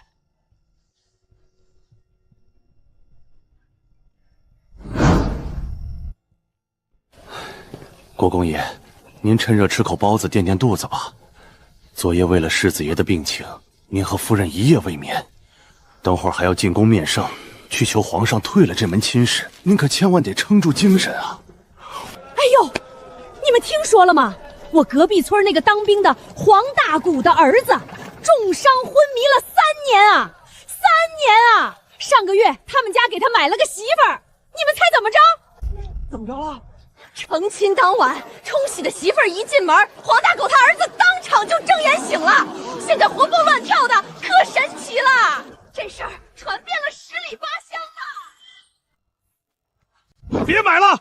国公爷，怎么了？你拿着我的腰牌去宫门口跟禁军说，我今日身子不适，向皇上休个病假，批教回府。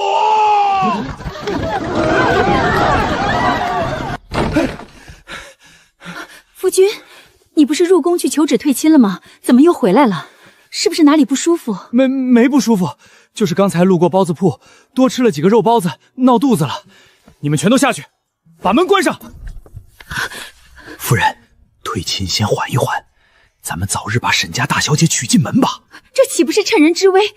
夫君，你到底怎么回事？为何突然改主意？夫人，你听过冲喜吗？这怎么行？冲喜对女子何其不公！神父娇养的姑娘怎么会愿意嫁过来守活寡？今早街头都在传，有个昏迷3年的老兵买了个媳妇冲喜，成亲当晚就睁眼了。死马当活马医，你在家等着，我亲自去核实。若是真的，我立马入宫求赐婚。冲喜就是拿活人挡灾，若是没成，岂不毁了姑娘一生，造了天大的孽？夫人，去普华寺祈福的马车备好了，还去吗？去，现在就走，去求个姻缘签，佛祖点头，我才敢信这冲喜的法子。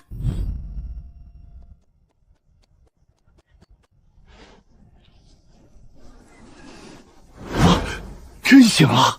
这老三的媳妇儿居然还懂医术。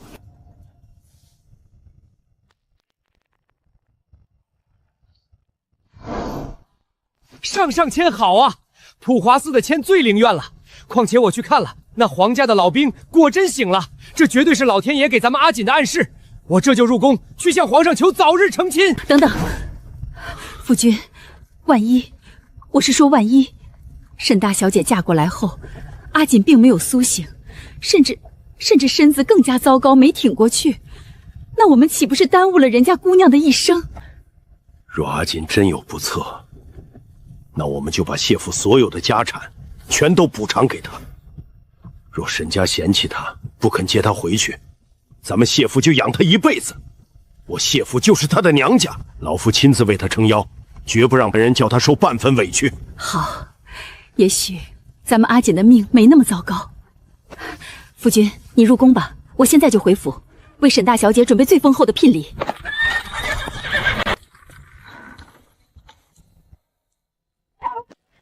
好你个金羽，夫人明明答应把你配给我儿子，你竟敢跑来佛院偷人！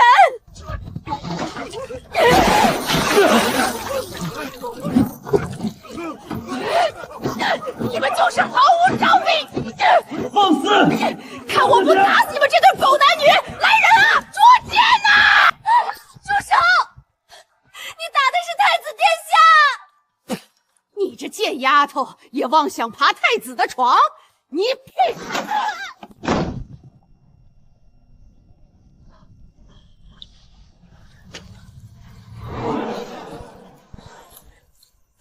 太子殿下，奴婢瞎了狗眼，不知道是您。殿下恕罪，奴才救驾来迟。胆敢以下犯上，把这贱妇拖出去，乱棍打死！去琳琅阁，把沈婉给姑押过来。大小姐，太子殿下传您速去西河堂回话。西河堂那边闹出什么动静了？回大小姐，京宇和太子殿下在老夫人的佛院里。今早孙婆子进去打扫，正撞见两人躺在地上，孙婆子当场揍了太子。孙婆子今天可是奴婢特意指派过去的。干得不错，替我梳得端庄些。好戏开场了，可别让咱们太子殿下久等了。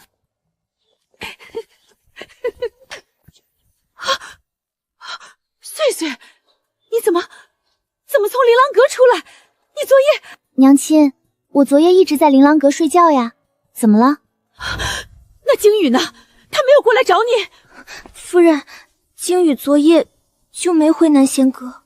娘亲，京宇昨晚也没来我这儿呀。好得很，走，去西河堂。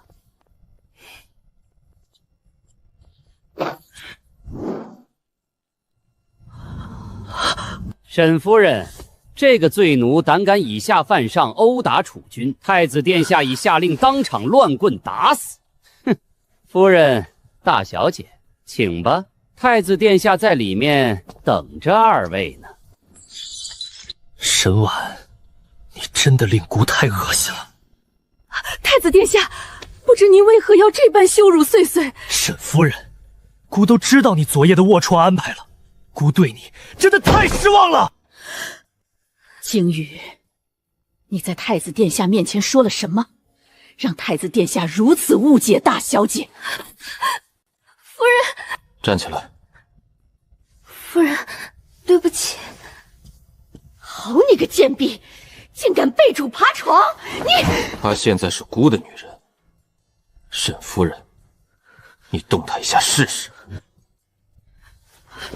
太子殿下，昨夜之事全是臣妇自作主张，与岁岁无关啊！您与岁岁自幼青梅竹马，为何现在就不愿看她一眼？她是我们沈家千娇万宠的掌上明珠啊！掌上明珠？那莲儿呢？你们把莲儿丢在庄子上养病，可有关心过她死活？姑当着外祖母的面说得清清楚楚，姑只要莲儿这个太子妃。你是不是以为有母后撑腰，姑就不敢动你们？你这么喜欢攀龙附凤，姑偏不如你的愿。你是李仙一的徒弟，自诩医术超绝。镇国公府谢小公爷重伤昏迷，姑命你即日起以医女的身份入镇国公府医治。他若不行，你这辈子休想踏出镇国公府一步。太子殿下，不可，万万不可！有何不可？你倒是说个理由来听听，否则姑今日定连你也一块重罚。世家皆知，殿下与我沈家嫡长女自幼订婚，所有人都认定沈婉才是未来的太子妃。臣妇把最完美的贵女送到你面前，您却选了沈莲。沈莲她一直在庄子养病，从未学过宫规礼仪，臣妇是怕呀，怕她在皇上太后面前失仪，担不起太子妃的福泽呀。沈夫人不必担忧了，皇祖母已经看过了莲儿的画像，她十分满意。皇祖母说，沈夫人当年闺中时才貌双全，惊才绝艳，而莲儿颇有沈夫人当年的容貌风采。沈夫人质疑莲儿，岂不是在质疑你自己？拿那愚蠢粗鄙的丑八怪跟我比，我当年风头不输岁岁，可是满燕京少男的梦中人。当年就连沈正一也是对我见色起意，不惜动用军功强行截胡了我原本的姻缘，才将我娶到手。我这般的倾城巨色，太后竟然拿沈莲那种地上的污泥来跟我这朵娇花相提并论。太子殿下，不必再说了，你与其在这里担忧莲儿，不如回去好好教她规矩，而不是趁着舅舅和程潇下狱的时候，还在后宅里百般算计。太子殿下，晋王带了很多皇城司的士兵与外面的闹事者交谈，沈大公子也被带回沈府了。萧儿回来了，那老爷呢？老爷回府了吗？回夫人，没看到沈大人。晋王，沈夫人，你身边这个丫鬟就留给莲儿吧，等莲儿入宫，让她做陪嫁丫鬟。昨夜的丑事，姑绝不希望让莲儿知道半分。奴婢谢殿下恩典。娘，算了，你莫要再为了女儿惹得太子殿下不高兴。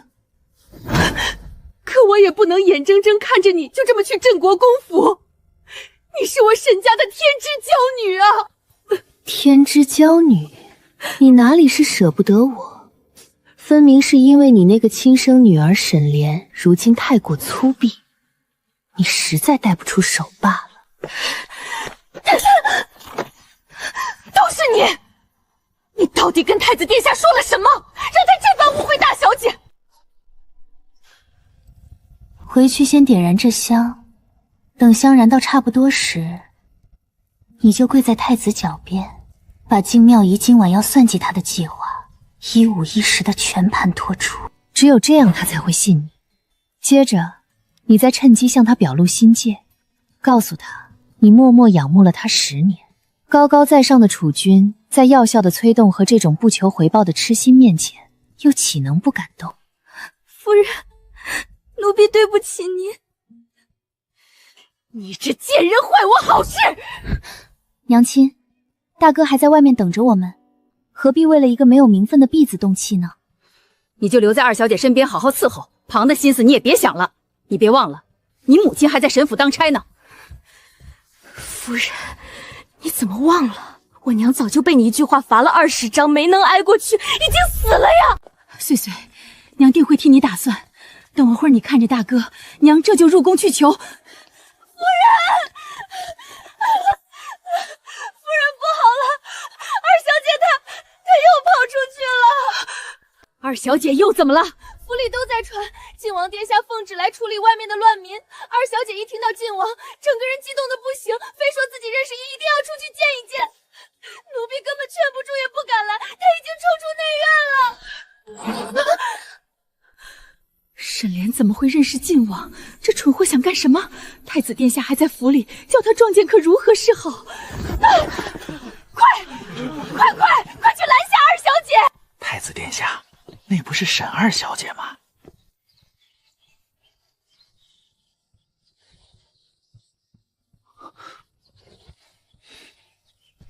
莲儿，莲儿，太子殿下，您怎么还在府里？殿下，您的脸……二小姐，太子殿下脸上的伤是阴坛外面那群乱民时所伤到的。天哪，那群刁民竟连太子殿下都不放在眼里。莲儿，姑没事，你怎么出内院了？是不是听说你大哥被带回来了？很担心他。沈丞相回来了，我怎么完全没听说？不管了，先应下再说。是，莲儿十分担心大哥的安危，因为大哥的事，莲儿一夜都没睡好。二小姐，您昨晚明明睡得跟猪一样，那打呼噜的声音比雷还响。莲儿放心，姑有人在皇城司，晋王不敢对你大哥动刑。外面那些闹事者实在太猖獗，你莫要出去了，以免再被误伤。姑今日定还沈府一片清宁。多谢殿下，莲儿不怕，因为莲儿有殿下保护着。本王定不会让丧生在怀州府的御林军将士白白枉死，由本王亲自监察此案，望诸位遇难掐数，给本王一些时间。是他，那个在1年前在市井中赤退顽固，将我从地上扶起来，还送了我一串铜板的谪仙公子。他竟然就是靖王！靖王殿下都出面帮沈府处理这些人，沈家的人更加不应该当一个缩头乌龟。我要让他看到我的大格局。莲儿，殿下说的没错，靖王殿下方才的一番话，也是我们沈家的决心。你是谁？有人说是沈府的人害死了御林军，你们必须给个交代。没错，给个交代。我是沈家第2小姐，未来的太子妃，今日出面正是代表沈府。你们的请愿，我和靖王殿下及沈家众人都看到了。靖王绝不许有人滥杀将士。是以，我父亲现在还在皇城司接受审查。若我父亲真的有罪，沈家必定大义灭亲，绝不姑息。大义灭亲！靖王殿下看我了，他一定是被我这种深明大义、勇敢善良的奇女子给深深折服了。当然，若怀州府剿匪一案与我父亲无关，我们也绝不会对诸位坐视不管。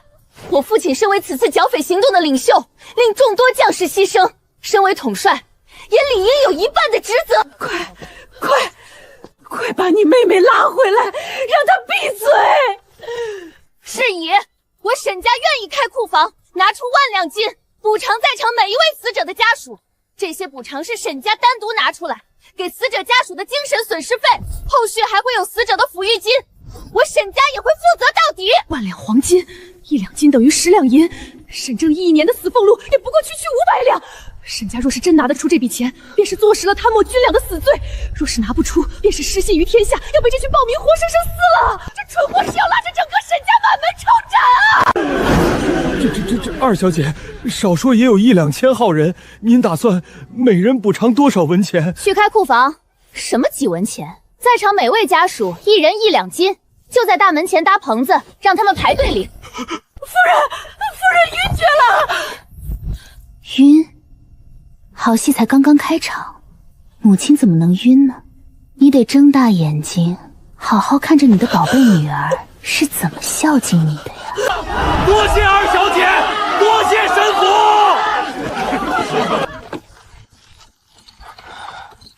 莲儿，你做得很好，快随娘亲回府吧。原来你就是沈家的2小姐。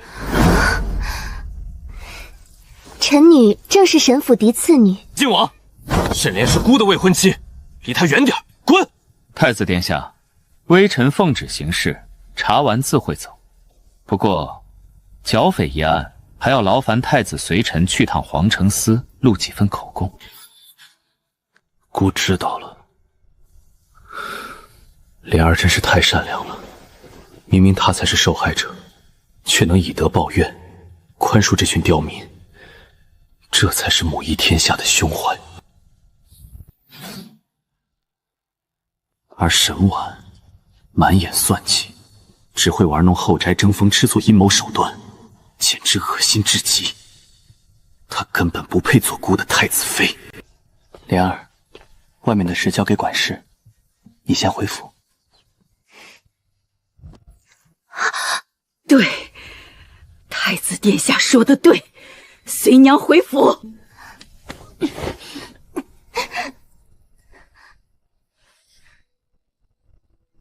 靖王殿下，今日之事有劳了。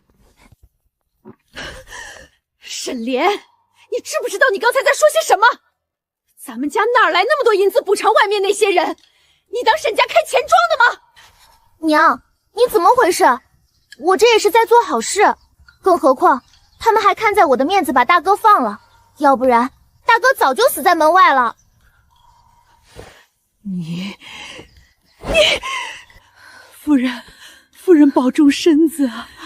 你爹1年的俸禄也就500两，500两还要供义府的人开支，你一口气就要给外边的人每人发1两金，你算没算过1两金是多少两银？1两金就是10两银，外边少说都有2000余人，那可是几万两的银子。你就是把我们的沈家宅子抵出去卖掉，也拿不出那些银子补偿外边的人。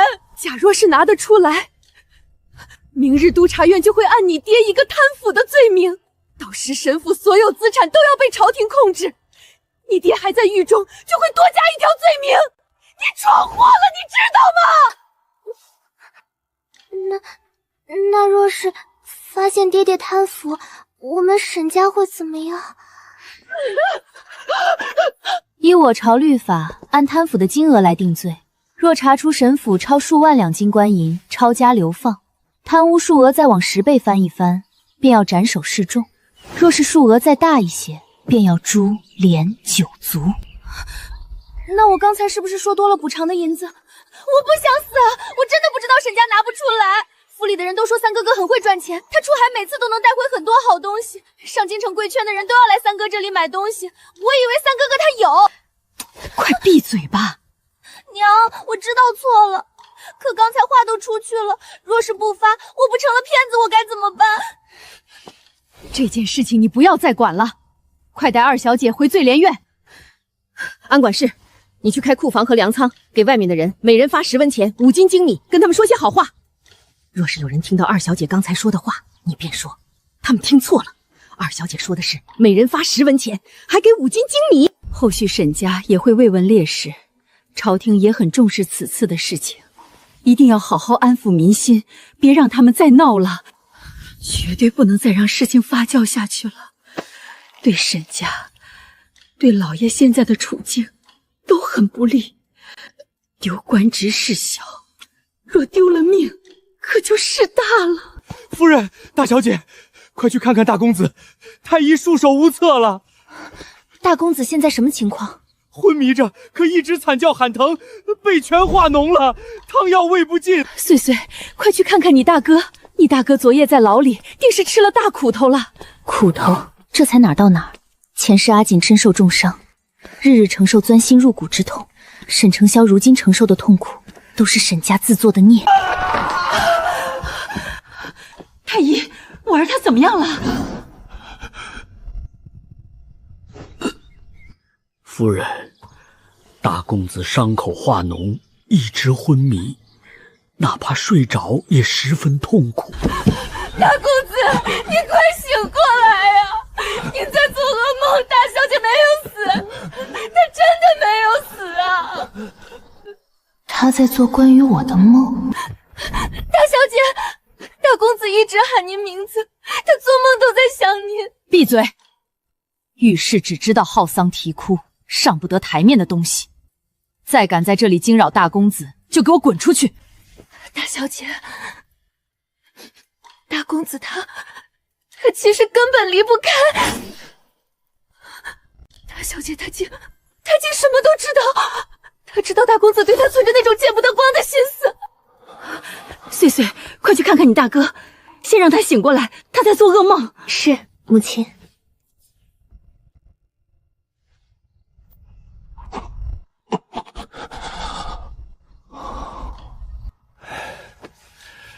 大小姐当真是神乎其技啊！大公子睡安稳了。睡安稳？我不过是封了他的痛诀大穴，让他彻底陷入重度昏迷罢了。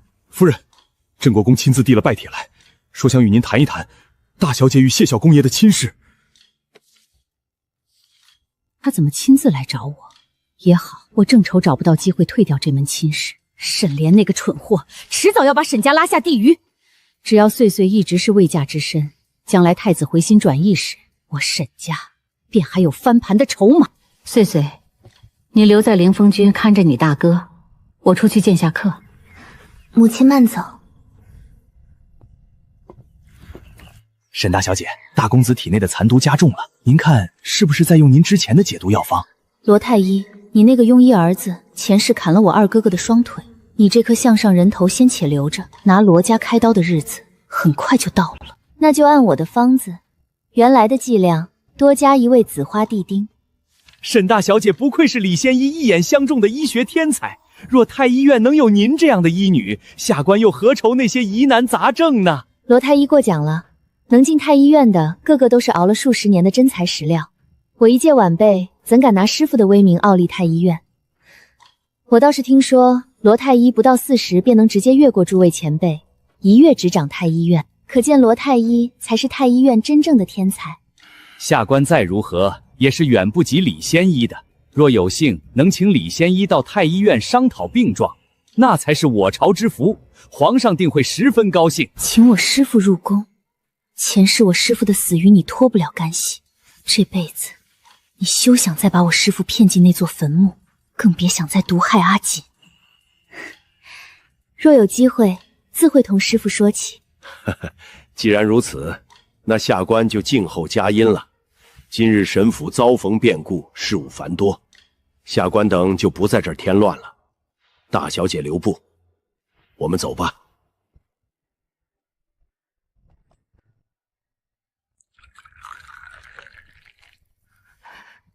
大小姐，那天晚上老夫人出事前，是不是跟您提过大公子的事情？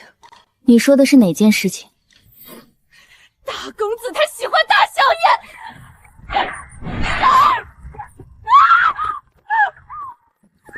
孟氏，你可以为了讨好我大哥去做任何事情，但你把主意打到我身上，伙同老夫人算计我的姻缘和我的人生，只要我让你死，一句话就够了。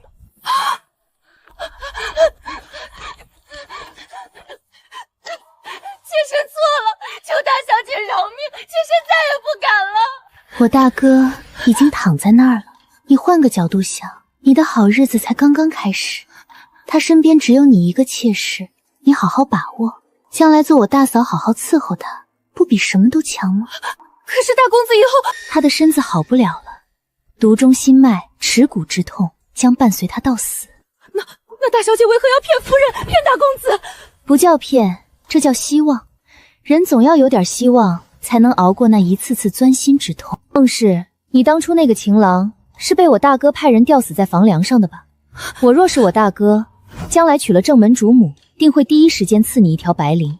没有哪个正房娘子能容忍一个生了6个儿女的妾室在眼皮子底下。一旦他娶妻，我必死无疑。我不想死，绝不能死。 20多年过去了，他依然风姿不减。今日他避开众人，独自见我，定然是心里还放不下当年那段情。谢郎，沈夫人，谢郎，坐吧。沈夫人，还是换我镇国公吧。 这么多年过去了，你还在怪我？对不起，当年你我2人的婚约，我今日来是来谈我儿与贵府千金的亲事。眼下谢家也无旁的法子。一开口就提当年，他心里分明还怨着我，爱着我。听说谢小公爷至今昏迷未醒，此次前来可是为了退亲一事。你是想由我们沈家开口向皇上解除2个孩子的婚约？我不是为退亲一事，我是想告诉沈夫人。 我们谢家打算让沈大小姐早日过门。什么？是谁的主意？谢夫人希望我的女儿早日嫁给你那醒不过来的儿子。你们谢家是想借着办喜事给你儿子冲喜？不是我夫人的主意，是我的主意。谢灵，你是不是在报复我？那你冲我来啊！你别对我的女儿下手。你让我女儿这个时候嫁过去，岂不是在葬送她的未来？ 沈夫人，我从未想过要报复你。你说的没错，我们就是想早点帮阿锦娶媳妇，她现在须得有个贴心之人照顾。我今日上门是提亲，不是退亲。谢灵，你敢在我长女身上打主意试试？你年轻的时候不是这样的，你怎么变得这般可怕、自私自利？你有没有想过我的感受？你太让我失望了。我沈府近日事务繁多，没空招待你。 送客！夫人，沈圣旨，有圣旨，是皇上身边的高公公亲自送来的。那一定是老爷被赦免无罪，我就知道老爷可以平平安安的度过此劫，定是有奸人陷害老爷。是啊，夫人，您慢点走，咱们快去接旨。夫人，镇国公刚才同您说了什么？哼，妄想娶我神府嫡当女，让穗穗嫁过去给他那半死不活的儿子冲喜。天哪，镇国公竟然这般自私啊！幸好当年没结亲，武夫出身，粗鄙自私。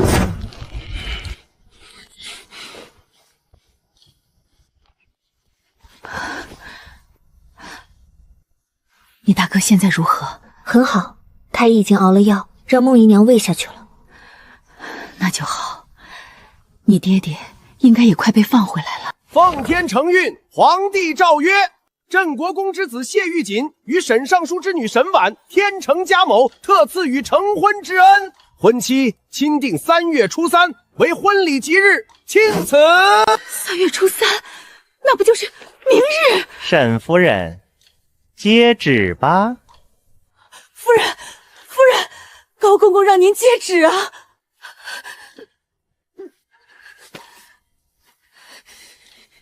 臣妇领旨谢恩。恭喜沈夫人，贺喜沈夫人。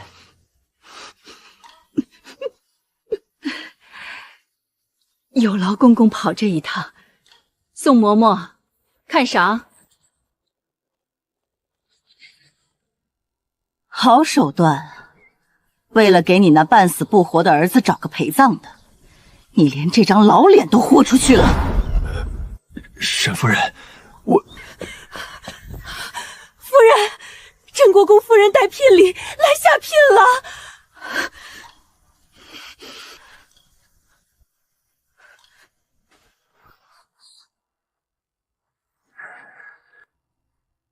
开库房，迎镇国公夫人入府下聘。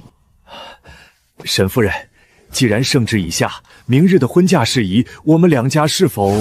你去接待镇国公和镇国公夫人，婚嫁礼仪之事就按我们沈府的规矩来办。只要是他不顺心的事情，他定会在背后使计搅黄。阿锦和沈大小姐的婚事，真的能顺利吗？请前往偏院议事吧。偏院？我堂堂国公，带着圣旨上门商议赐婚，竟被他如打发下人般赶去招待猎客的偏院。穗穗，明日迎亲前，绝不能踏出这南香阁半步。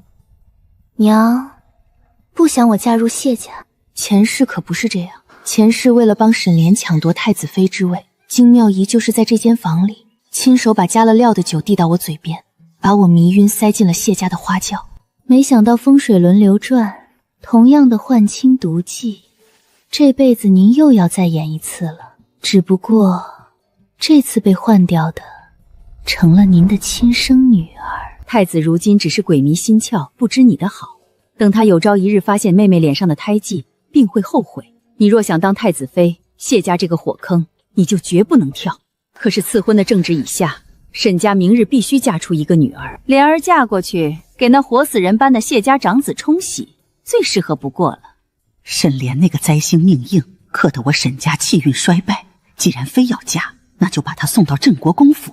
要去克，就让她去克死谢家。可太子殿下若是发现是二妹妹替嫁过去，定要大发雷霆吧？不会的，女子面容破相，按律不得入宫选秀为妃。等莲儿嫁入谢家成了定局，我自会找机会将莲儿脸上有胎记的事透给太子。太子是个聪明人，怎会不懂得权衡利弊？穗穗，你明白了吗？女儿明白了。金妙仪，你大概永远也猜不到，这场看似绝境的赐婚，本就是我和谢玉锦亲手谋来的。上辈子错嫁成婚，谢玉锦待我不薄，镇国公夫妇把我当成亲女儿一样宠爱，弥补了我在沈府受到的委屈与伤害。你留在房里哪儿也别去，旁的事情母亲自会替你安排妥当。谢灵啊谢灵，你不是想替你儿子求娶我金美依的女儿吗？好，那我就把我的亲生女儿送过去。至于穗穗，你那短命的儿子根本不配。夫人，人都打发走了，您要不要看看谢家下的聘礼？郑国公府的底子果然厚得惊人。周氏那个商户女虽上不得台面，赚银子倒是一把好手。这聘礼的价值，怕是连皇室都未比得上。只可惜他那半死不活的儿子，不配娶我的福星岁岁。看来谢家是真心诚意想娶大小姐过门啊！那又如何？这难道不是应该的吗？我沈家的嫡长女有那么容易娶？更何况他儿子都那样了，这点补偿算得了什么？那夫人打算如何分配大小姐的嫁妆？把聘礼里面的珠宝首饰、金银，还有价值连城的古玩字画，全都划到二小姐的名下。二小姐的名下？夫人是想把谢家送来的聘礼划到二小姐的嫁妆里，将来带入东宫？不，你错了，我根本没打算让大小姐嫁进谢府。夫人是想让二小姐替大小姐嫁入谢房？岁岁知书达理，容貌出众，她才是太子妃的不二人选。太子眼下只是不知实情，才错把莲儿当成明珠。等莲儿替嫁入谢家成了死局，我自会找机会让太子看到莲儿脸上的那块丑陋胎记。等他亲眼看过，就绝不会再想要莲儿做他的太子妃了。嬷嬷，你必须帮我！自从莲儿回府，咱们家频频出事，老夫人昏迷，老大重伤，老二断腿，老爷还在狱中。你再看看莲儿今日在门外那副蠢笨的做派，她若真嫁入东宫，只会把整个沈家拖入万劫不复的深渊。我绝不能眼睁看着她毁了我的夫君和儿子。夫人，这等违抗圣旨的死罪，您绝不能亲自动手。等谢家发现新娘被换，您就只当毫不知情，后面的事全包在老奴身上。若是有老奴这个恶奴暗中调包新娘，皇上好歹还有个台阶上，大不了就是处死老奴罢了。这事儿，夫人必须干干净净。宋嬷嬷，我怎能让你替我？夫人，既然主意已定，开弓没有回头箭，眼下可不是咱们掉眼泪的时候了。明日谢家就要来迎亲，这偷天换日的事儿，还有千头万绪的细节等着咱们去布置，出不了半点差差。这做戏要做全套，这第一桩便是这嫁妆，夫人究竟打算如何分配？莲儿不懂算账，便在金银上多补偿她。岁岁懂得掌家经营，就把谢家送来的铺子地契全都划到岁岁名下，再从我的嫁妆里划出一大半金银首饰，还有母亲留给我的金莲簪花，也添给莲儿。莲儿总归是我的亲生骨肉，这方面我绝不亏待她。你去和莲儿说，让她把身边的宫女太监都使唤到前院去帮忙布置彩绸。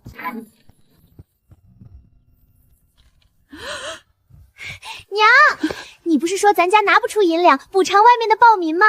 我看谢家送来的聘礼箱子里有好多金银，咱们随便抠出一点就够补偿啦。这样既不会被人弹劾爹爹贪腐，又能挽回我的面子，还能为我这个未来的太子妃造势呢。我是不是很聪明？蠢货，简直是愚不可及。二小姐说了这么多，先喝口茶润润嗓子吧。哦，谢谢嬷嬷。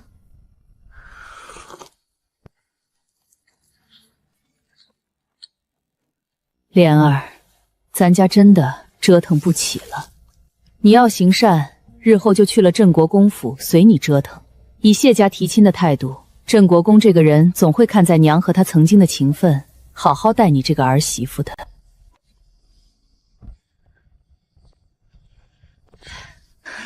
夫人，外头铺子都关了，伙计全回府帮忙，一夜足够布置出来了。夫君，你看这宅子多喜气，我相信冲喜定能给阿锦带来好兆头。走，我们进去告诉阿锦，明日就是她成亲的大喜日子。阿锦，是娘和你爹近日去沈家提亲了，明日你就要和沈家大小姐成亲了。夫君，你从沈府出来便一直眉头紧锁，你不高兴？我自然替儿子高兴，我只是觉得，国公爷、夫人，方才沈府的管事过来说，明日成亲，新郎不来接亲，那拜堂的环节也就省了。沈府还说，新娘子不下轿，花轿直接抬进小公爷的院子里。罢了，到底是冲喜，沈家提些别的要求也无可厚非，就按沈家的要求办吧。夫君，你方才想说什么？夫人有所不知，今日在沈府，我察觉到那沈夫人看我的眼神简直厌恶至极。她其实是想让我们谢家退亲。什么？那这样强行赐婚，岂不是要结成怨殴？我这心里七上八下的，总觉得明日的婚礼定会出事。别瞎想了，圣旨已下，难道他沈家还敢抗旨不成？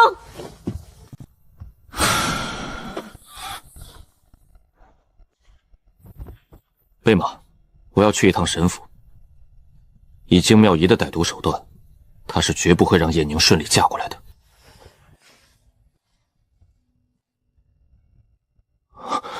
你怎么来啦？脸都吓白了。何止，魂儿都差点吓没了。真不敢想，有朝一日太子若是发现身旁躺着这么个夜叉鬼，会不会直接疯掉？阿锦，我能在怀州府护住你，就不会在这里把你弄丢了。这场婚礼是你所谋，也是我所求。明日，我一定会顺顺利利入你的绸帐，做你的女人。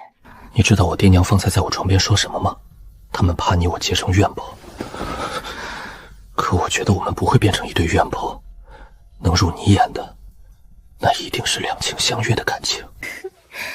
不只是两情相悦，更是天成家宝，两世情缘。这不是和我娘求的签文一模一样？普化寺也有你的人，你在我娘的签文上动了手脚。那签筒里所有的签都被我换成了上上签，不管掉出哪一根，咱们俩都只能是天作之合。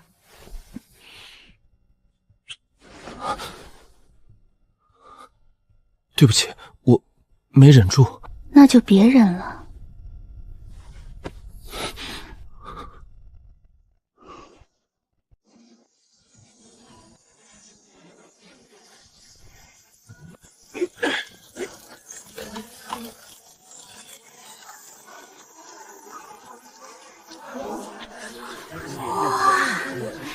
大姐姐的嫁妆箱子简直像流水一样，好多啊！靖宇，我大姐姐已经嫁出去了吗？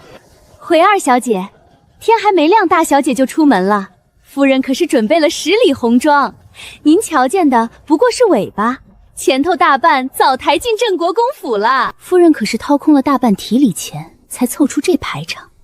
只不过她以为花轿里坐着的是你这个蠢话吧？既然我大姐姐的排场这么大，那我将来可是要当太子妃的，那我岂不是得比她的嫁妆多2倍？二小姐，您的未婚夫可是太子殿下，镇国公府都要对太子自称臣。等您出嫁那日，夫人自是要按皇室的最高标准来为您准备嫁妆的。走，我倒要亲自去前面看看大姐姐的嫁妆到底有多厚。终于送走了沈莲这个扫把星。娘，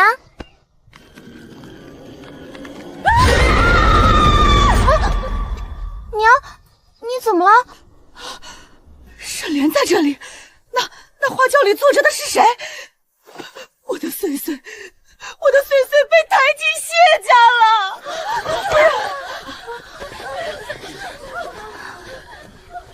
我的脸明明已经遮住了，没有那么吓人了吧？国公爷，夫人，小公爷醒了，这么灵验。是，属下告诉小公爷，今日是他和沈大姐成亲的日子。小公爷听完死活要下床接亲，太医怎么拦都拦不住。小公爷呀，您如今的身子哪里受得住这繁复的礼节？您虽醒了，可万万不宜多动，以免人生3大喜事：久旱、逢甘露、金榜题名时、洞房花烛夜。今日是我的喜事，就您现在这副快断气的身子骨，还惦记着洞房花烛夜？报，新娘来了！谢新娘，过门。告诉送亲队伍，小公爷已然苏醒，要与新娘拜堂。停轿！怎么回事？说好了花轿直接抬进去的，你们为何拦在门前？国公府临时有喜，咱们小公爷醒了，夫人说了，新郎要亲自出府接新娘下轿，按传统礼仪行拜堂礼。您稍等片刻，小公爷马上就出来了。谢玉锦怎么会突然醒来？不是说她快死了吗？二小姐吃了药，此刻还在里面昏睡着，像个死人。若是下轿拜堂，岂不是当场穿帮了？说好了花轿直接入府，你们却出尔反尔，是不是想给我们沈家姑娘一个下马威？既然不给入门，那我们今日就把新娘原路抬回去，起轿回府。出嫁女不走回头路，新娘过门时辰到，新郎出府接新娘。小公爷，快踢轿门吧。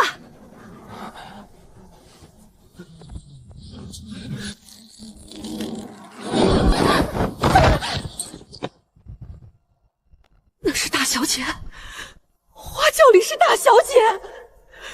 那我刚才亲手送进去的，是夫人掏空兜底，准备给二小姐留着的嫁妆啊！全塞进去了，连那朵百金的金莲簪花也抬进去了。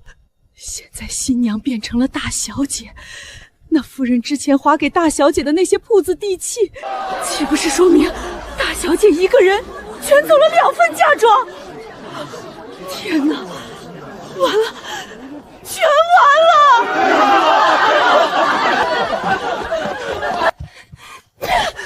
你不是跟我保证万无一失吗？现在为什么是大小姐嫁到了镇国公府？夫人，奴婢昨夜死守在门外，院内绝无旁人，真的是万无一失啊！除非什么？奴婢死盯着房门，大小姐和二小姐昨夜就住隔壁，除非是大小姐自愿换的，否则奴婢想不通新娘为何会变。沈家只有我的几个心腹知道换亲的计划，剩下的就只有沈婉。她为何偏要放弃太子妃的尊荣，去嫁给那个不知能活几日的将死之人？夫人，那些嫁妆全都是按着二小的份例抬进去的，您还把那么多铺子地契划到了大小姐名下，现在大小姐一个人算计走了2份嫁妆啊！沈婉，这个狼心狗肺的东西，枉我平日里那般疼她宠她，她竟敢窝藏祸心，算计莲儿的嫁妆，算计我！这眼皮子浅的蠢货，胃不熟的白眼狼，终究不是从我肚皮里出来的种，村妇之女，愚蠢至极，愚蠢至极！夫人息怒啊，你莫要气坏了身子。夫人，那谢小公爷本就是个半死的人，还不知能活几日，等他一死，夫人大可以把大小姐连同那些嫁妆一并接回沈家。我们本也没打算让二小姐长留谢家，想要弄回嫁妆还不容易，早点送谢小公爷去见阎王，到时候大小姐成了寡妇，还不是任凭夫人您拿捏？那你早些回镇国公府吧，这一次别再让我失望了。是，奴婢定会好好服侍大小姐，早日把大小姐送回沈家。太医可千叮咛万嘱咐了，小公爷身子虚，若强行圆房，怕是会当场暴毙。夫人有令，里面若有非分之响动，哪怕是撞门，也得把小公爷给拦下来。对，守住了。夫人，你当初谋算这场婚姻的时候，有没有算过，为夫究竟何时才能真正的抱得美人归？洞房花烛夜，谁说只能入洞房，不能干别的事呢？你要不要看看我那位好养母为二妹妹准备的嫁妆清单？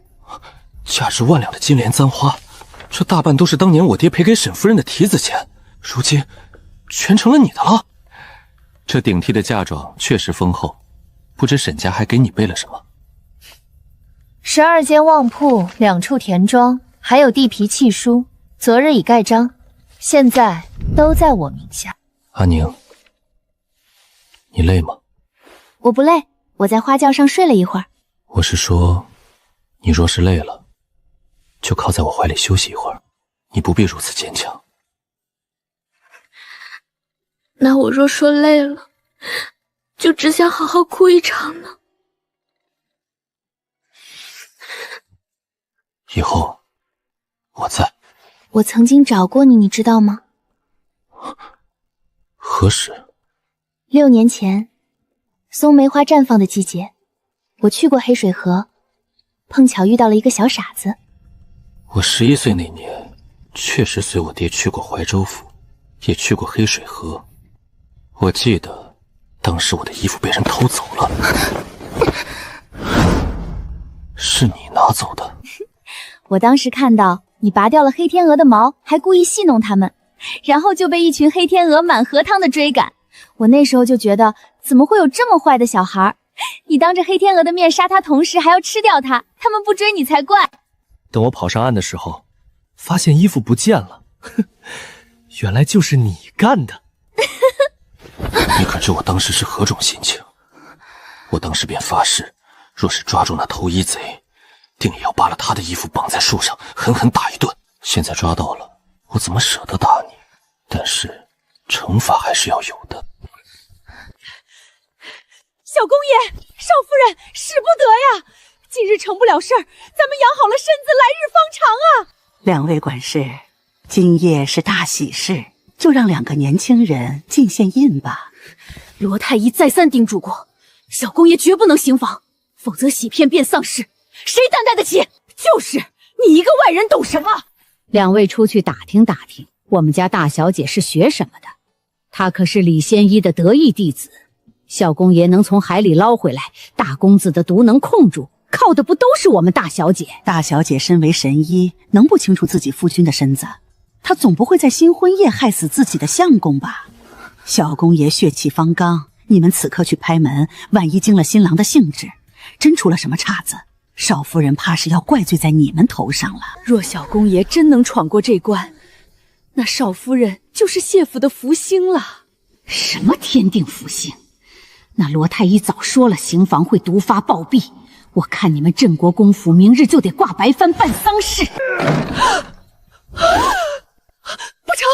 里面没动静了，我得去找夫人，万一出事可就完了。去吧，等镇国公夫人赶来，黄花菜都凉透了。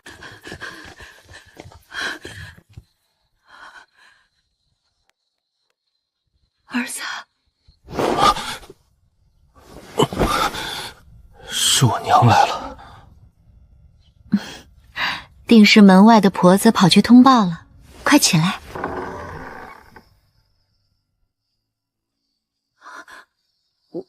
婉婉啊，你饿了吗？娘，进来吧。今日若不把话说清楚，我的亲娘怕是要成为我洞房路上最大的绊脚石。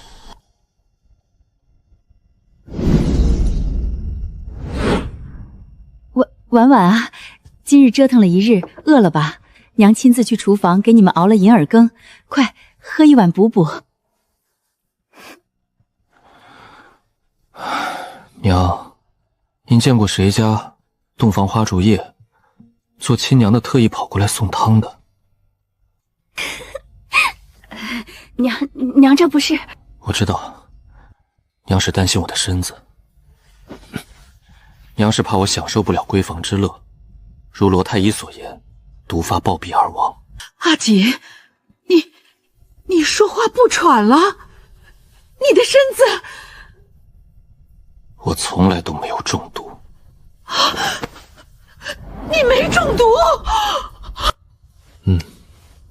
有人告诉狡兔死，走狗烹。我谢家荣宠100年，功高盖主。若不想如当年的姜木君惨死，我就必须避世。所以我借着怀州府剿匪的局，让自己身中中毒，彻底断了留任皇城司的可能。娘，这些日子害您担惊受怕了，我其实一直清醒，是我骗了您。阿锦说的那个人，那个点醒他避世的人，是婉婉，害婆母担心了。你们2个，那这场婚宴也是你们谋算来的？是，黄大狗闹事是我派人做的局。娘，我喜欢沈两情相悦，我不想夜长梦多，便索性做局，早日将她娶过门。娘这就出去打发那俩婆子，今夜你们想做什么就做什么。这银耳羹我带回去给你爹喝。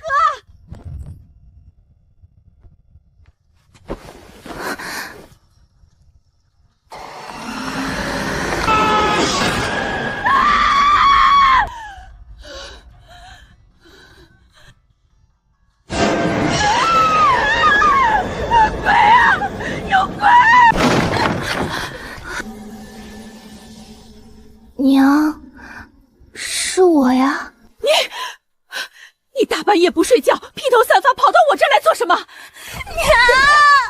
我梦见我爹了。什么？我梦见爹爹在皇城寺被人活活打死了，然后我就梦见娘为了爹爹去殉情，一头撞死在爹的棺材前，最后我又没爹没娘了。莲儿被吓醒了，所以特意跑来看看，娘死了没？我到底生了个什么晦气玩意儿？夫人，皇城寺的人传话来了，让夫人去接家主。娘，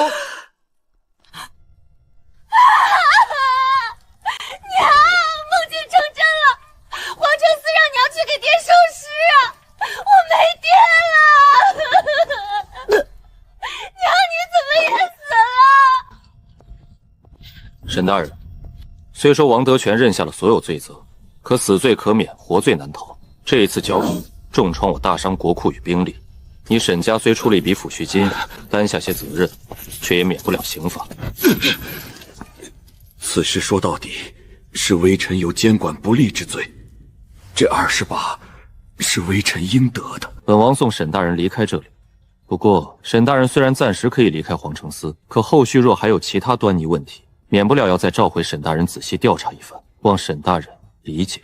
这是自然，微臣定当全力配合晋王殿下调查。你刚受完重刑，需不需要本王派人用担架将沈大人抬出去？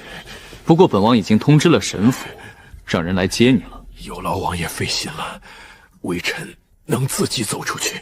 好。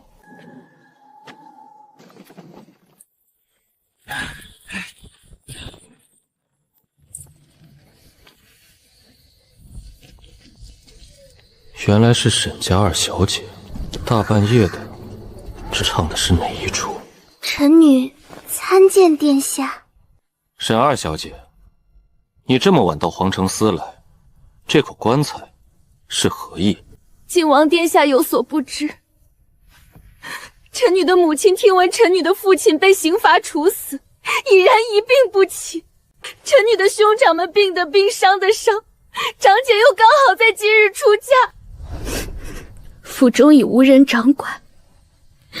臣女实在不忍父亲暴尸荒野，特意连夜去义庄买了一口棺材，来替我爹收尸。沈大人，你没事吧？我没事。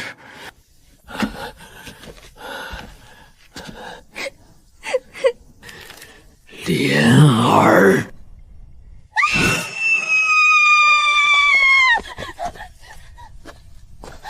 我爹诈尸了！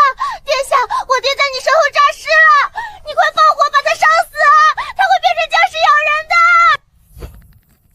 老子没被皇城司打死，今晚也要被你这个逆女活活气死！沈二小姐，本王觉得这是一个误会。你父亲，他还没有死。没死，我爹真的没死。是，他暂时可以先回家了。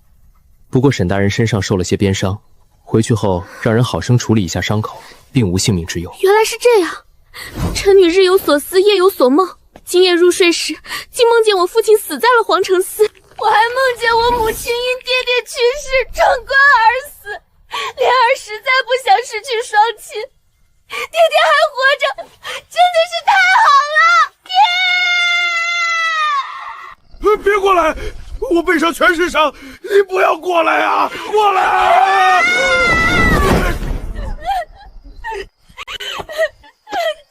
爹，女儿来接你回家了。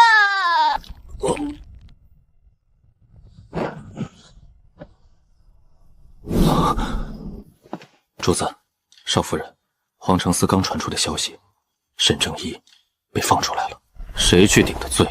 是那王德全顶下了所有罪名，沈正一受了20鞭，罚俸1年，出一笔抚恤金便出狱了。只是出狱时闹了点乌龙，沈二小姐大半夜抬着一口黑棺材，亲自跑去皇城寺门口给沈正一收尸。退下吧，你那养父可真是只老狐狸，几次官场争斗都没把他拉下来。他怕是在回上京城时就已经设想好了种种退路。沈清是死士，出事背锅倒也正常。可那王德全，为何肯替他担杀头大罪？王德全有个长姐，名叫王雨娇，两人自小相依为命。沈正一必定是拿着长姐做了私下交易，王德全才肯赴死。你可知沈莲脸上那块巨大的胎记是怎么来的？莫非与这王雨娇有关？真聪明。王雨娇早年入沈府做管事，因容貌出众，被沈正义招入书斋。日子久了，她便爬上了主君的床。彼时金妙仪刚怀上沈莲，她根本不知自己的日常吃食里早已被王雨娇下了阴毒的药，胎毒太深，最终全转移到了孩子身上。这也是为何沈莲如今看着总比常人少了一把火，学东西也慢半拍。原来如此，难怪沈二小姐行事与寻常女子大不相同。你觉得沈莲顶着那样一张脸，还能顺利嫁入东宫吗？万一太子……她一定要顺顺利利地嫁入东宫。少夫人，该起身给国公爷和夫人敬茶了。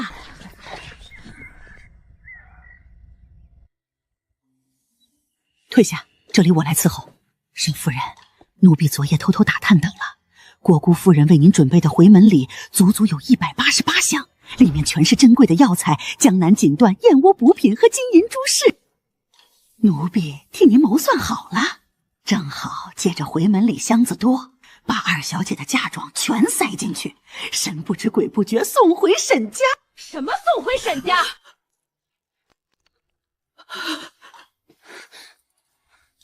宋嬷嬷，这可是夫人当年送给少夫人的9岁生辰礼，您怎能这般不小心？你们什么时候进来的？我们方才一直坐在这儿守着少夫人呢，您自个儿心思太重，没瞧见罢了。沈家的下人可真是了不得了，竟叫少夫人把抬入镇国公府的嫁妆一粒偷偷抬回去，好生野蛮的礼数啊！不是这样的。是吗？我方才听错了吗？你不是叫少夫人把嫁妆在回门当日送回？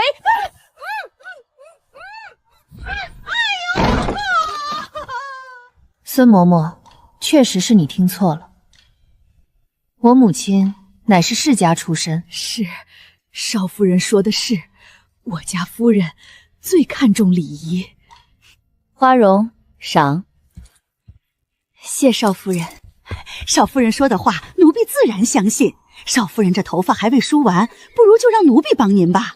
奴婢先前就在国公夫人跟前伺候，夫人的头发都是奴婢做的。那就有劳刘妈妈了。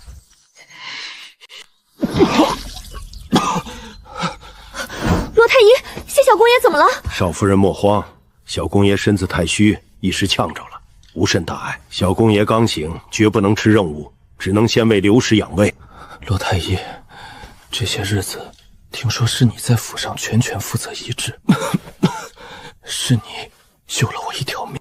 下官乃是太医，皇上与太子殿下皆十分忧忧小公爷的身体，下官自当尽全力挽救。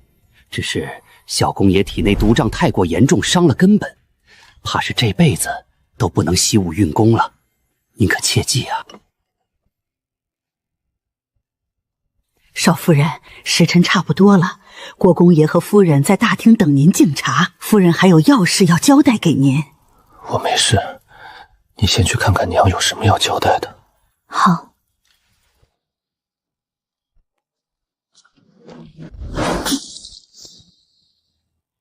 婉儿，这是咱们先前答应你家人的。今日你过了门，这镇国公府的掌家权，所有铺面的经营权便全交由你打理。往后你就是这府里的女主人。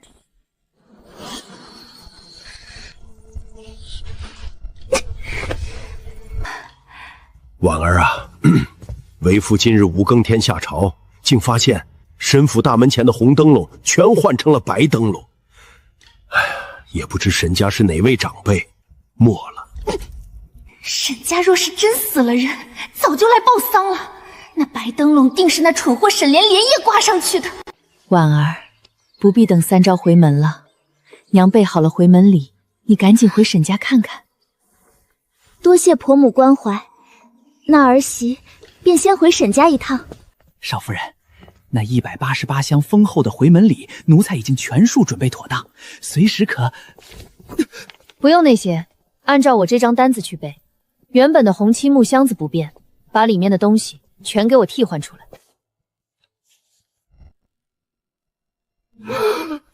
少夫人，这回门礼全是些最不值钱的吃食，这如何拿得出手啊？就照这个办，箱子外面封死，里面装粗茶淡饭。此事无需向国公夫人回禀，明白吗？明白，奴才立刻去办。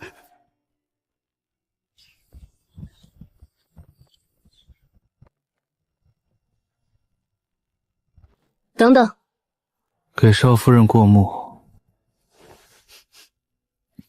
拿去烧了，销毁的干净些。我方才看到罗太医从角门溜了，想来你昏睡一月突然苏醒，已经惊动了东宫。一会儿我要回一趟申家，在此之前，我有几句话想跟你说。罗太医是太子派来监视你用药的人，他在药里放了慢性剧毒，专克身中毒瘴的人。只是你就算没有中毒，可长期有往服用药物，对身体也会有损伤。哪怕你催吐出来，也会被吸收一小部分，所以罗太医不能留。杀了一个罗太医，东宫还会派陈太医、李太医，治标不治本。若是换我来呢？只要我完完全全取得太子和沈正一的信任，日后你的药交给我来熬，有我盯着你，你便可以不用再喝这些汤药了。只是要让太子完完全全将此事交给我之前，我和你之间的感情是对立的，在人前，特别是沈家人面前，恐怕就要委屈阿锦，配合我演一出貌合神离的大戏了。夫人搭台，为夫岂敢不唱？少夫人，沈家来人了，说是家主昨夜出狱，少夫人今早也醒了，但夫人身子不适，唤您立刻回一趟沈府。正儿出来了没有？沈婉，祖母，你放心，我爹没死。小心啊！至于大姐姐呀，她昨日已嫁入镇国公府，现在已经是谢小公爷的妻子啦。等大姐姐回来，我会告诉她祖母想她了的。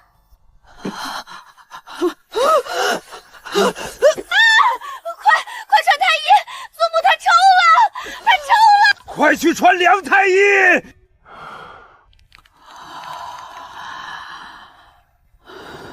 看祖母好像犯了羊癫疯，我之前在外面听到了一个偏方，专治祖母这种情况。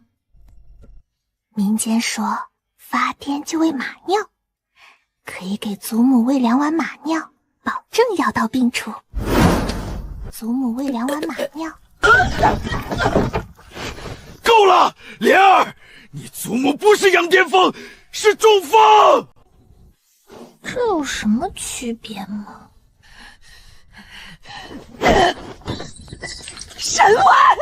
沈婉她可是我们沈家的嫡长女，你怎么敢自作主张把她嫁给一个快死的病秧子？混账！母亲，是皇上赐婚，让沈婉给谢家长子冲喜。祖母，你不喜欢皇上的赐婚吗？莲儿休得胡言，你祖母绝非此意，你祖母只是没看着你大姐姐出嫁，遗憾罢了。那有什么嘛？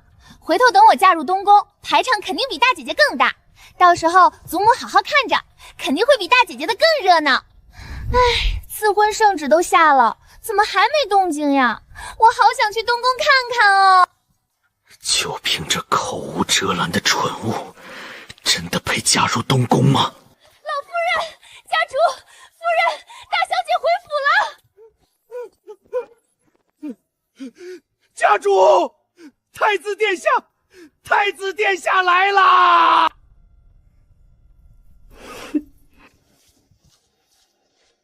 娘，我……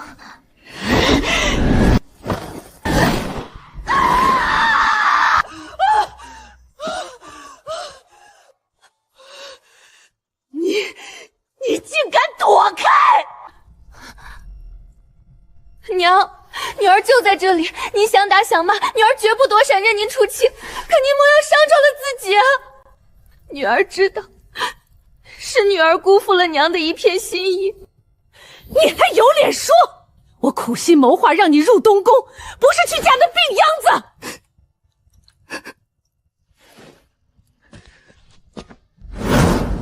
好戏开场了。娘，婉儿无论嫁谁，终究是忠孝两难全啊。忠孝两难全，你只要乖乖听我的话去换亲，我就能保你入东宫。我不敢，娘，我恨不得有3头6臂，一个去听母亲的安排，讨得太子殿下的欢心；一个去听父亲的安排，做父亲官途上的助力；还有一个去听太子殿下的嘱咐，做一个绝不嫉妒二妹妹的沈婉。可是沈婉只有一个，加入郑国公府是父亲被抓入皇城司前便已安排，婉儿不敢违背。而母亲为婉儿安排调换新娘的计划时，婉儿的确动摇了。可是什么？我若因此算计来了太子妃之位，将来却要日日与太子殿下两心生厌，那又谈何为沈家带来荣耀？太子殿下心里只有二妹妹，不属于我的，终究不属于我。与其闹得那样难看，拖累整个沈府，不如婉儿顺了父亲的意，嫁入郑国公府。也许只有这样，才能换太子殿下另眼相看。他百般谋算，原来不是为了加害莲儿，而是为了讨好姑。他宁可牺牲自己的终身幸福，嫁给一个将死之人，也不愿让姑为难。他对姑的爱意，竟藏得如此之深。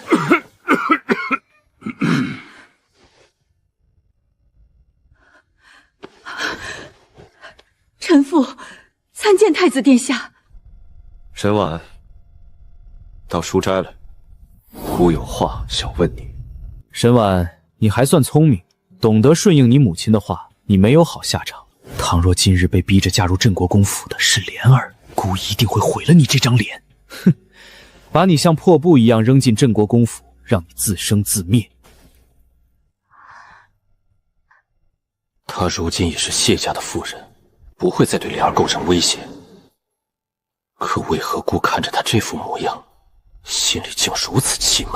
太子哥哥，婉儿不敢。不敢最好。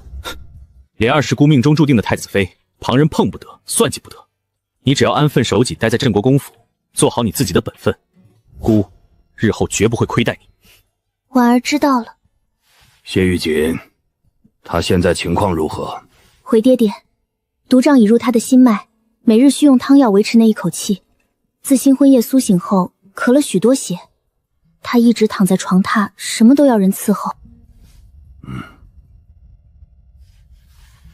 那镇国公府内的罗太医是我们的人，你日后有什么事情可以暗中与他商量。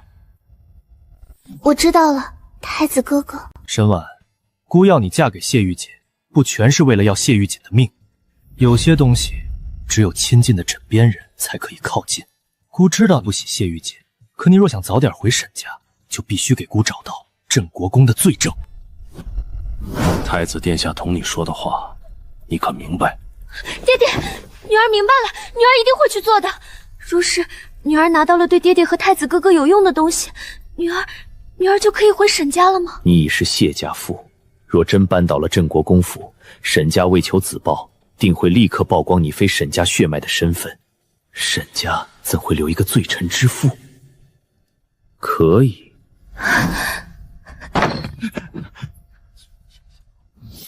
谢玉姐来沈家了。你方才不是说她一直躺在床榻需要人伺候吗？她怎的突然能下地，甚至还亲自跑来沈家接你？太子殿下，谢小公爷的药根本不是我负责的呀，而且罗太医不许旁人插手小公爷的药。我出门时瞧他确实行动不便，婉儿也不知他怎会突然就来沈家了。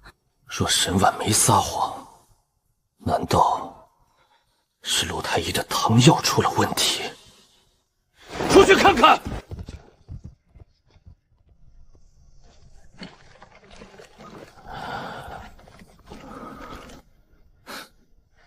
谢辞。微臣参见太子殿下。快坐下吧，不必多礼。岳父大人，贤婿不必多礼。婉儿说你身子不适，这几日一直在榻上讲养。我本想寻个机会去镇国公府探望，没想到你竟亲自来了。贤婿身子感觉如何？岳父宽心，罗太医医术精湛，我服过罗太医的药，胸闷气短也缓解不少。只是在床上躺了整整1月，腿脚发软，如今连拿个杯子的力气都没有了。可今日是婉儿的回门日，我未能亲自迎娶她，已是委屈了她。我是死死求着罗太医，才准我来接婉儿的。我真是太慢了，婉儿。做戏做全套，你这般冷眼旁观，如何能骗过谢家人？我已经同爹娘说过，你身子不适，没办法陪我回门，你该回去好好躺着。若出了事，我如何同婆母交代？婉儿，我只是觉得……你别说话了，你已经喘成这样了，莫要吓着了太子殿下和爹爹。往日那些上京城贵女谈起来就面红的谢玉静，如今也有被人嫌弃厌烦的一日。这个人还是被众星捧月的沈家大小姐，我不要的女人，那也是谢玉静得不到的女子。阿慈啊，婉表妹说的没错，父皇可是很担忧你的身子。你若有哪里不舒服，你就同婉表妹说，她如今已是你的妻子。太子殿下说的是，贤婿身子不适，沈婉，你便早些随你夫婿回谢家去吧。那就回吧。那女儿先走了。为了一个谢玉锦，沈家折损惨重，连苦心培养的嫡长都搭进去了。我已经没有回头路了，谢玉锦必死，谢家兵权必夺。家主，三公子回来了。太后寿诞日近在眼前，老三赶在这个时候回来，定有消息了。太子殿下，回家主，奴才方才瞧见太子殿下步履匆匆的去找二小姐了，此刻正在对面的酒曲亭里呢。罢了，让太子和莲儿好好相处吧，木已成舟。太子殿下，我大姐姐走啦。你方才看到她了？见着了，但莲儿发现大姐姐似乎一点也不喜欢谢小公爷。你看出来了？莲儿瞧着，因大姐姐嫁入镇国公府，我娘心里头不高兴，我祖母也砸了杯子不高兴。大姐姐嫁人后，所有人都不高兴，所以莲儿就瞧出来了。太子殿下，你高兴吗？姑高兴吗？沈婉是姑亲手送进镇国公府的，可看到她方才对谢玉锦那般冷漠，姑心里竟是真的愉悦。莲儿，那你高兴吗？高兴呀！大姐姐嫁了人，就再也不能觊觎我的太子殿下了。再过5日便是皇祖母的生辰，到时你随你娘进宫，这几日你便留在府里好好学规矩，姑在宫里等你。又是学规矩，还要背大姐姐写的诗，那些无趣的东西哪有我唱歌好听？太子殿下，皇上急召您入宫。莲儿，姑先回宫了。好。二小姐，夫人叫您回院子背诗。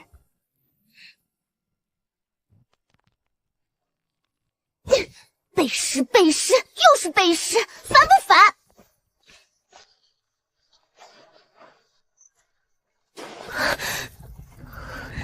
方才在外面，难不难受？知道阿宁在沈家演的那出戏是为了我，我便甘之如饴。可是阿宁，单凭今日这出戏，还不足以让太子彻底弄走罗太医，把我全权交给你。你若要在我身上用什么猛药才能让太子信你，你便用，只要留我一口气，让我以后有机会同你长相厮保就行了。莫要说这种话戳我的心，我绝不能再害你。前世正是我让他的身子雪上加霜，重活一世，我绝不能重蹈覆辙。我会想办法把罗太医弄走。况且他儿子废了我二哥的一条腿，他还欠我一笔债。好，我把我的命交给你，你想怎么打算，我皆配合。镇国公府内眼线众多，咱们得一步步来。眼下最要紧的是先护住你的身子，绝不能再让你碰罗太医的药。主子，信？是石峰传来的。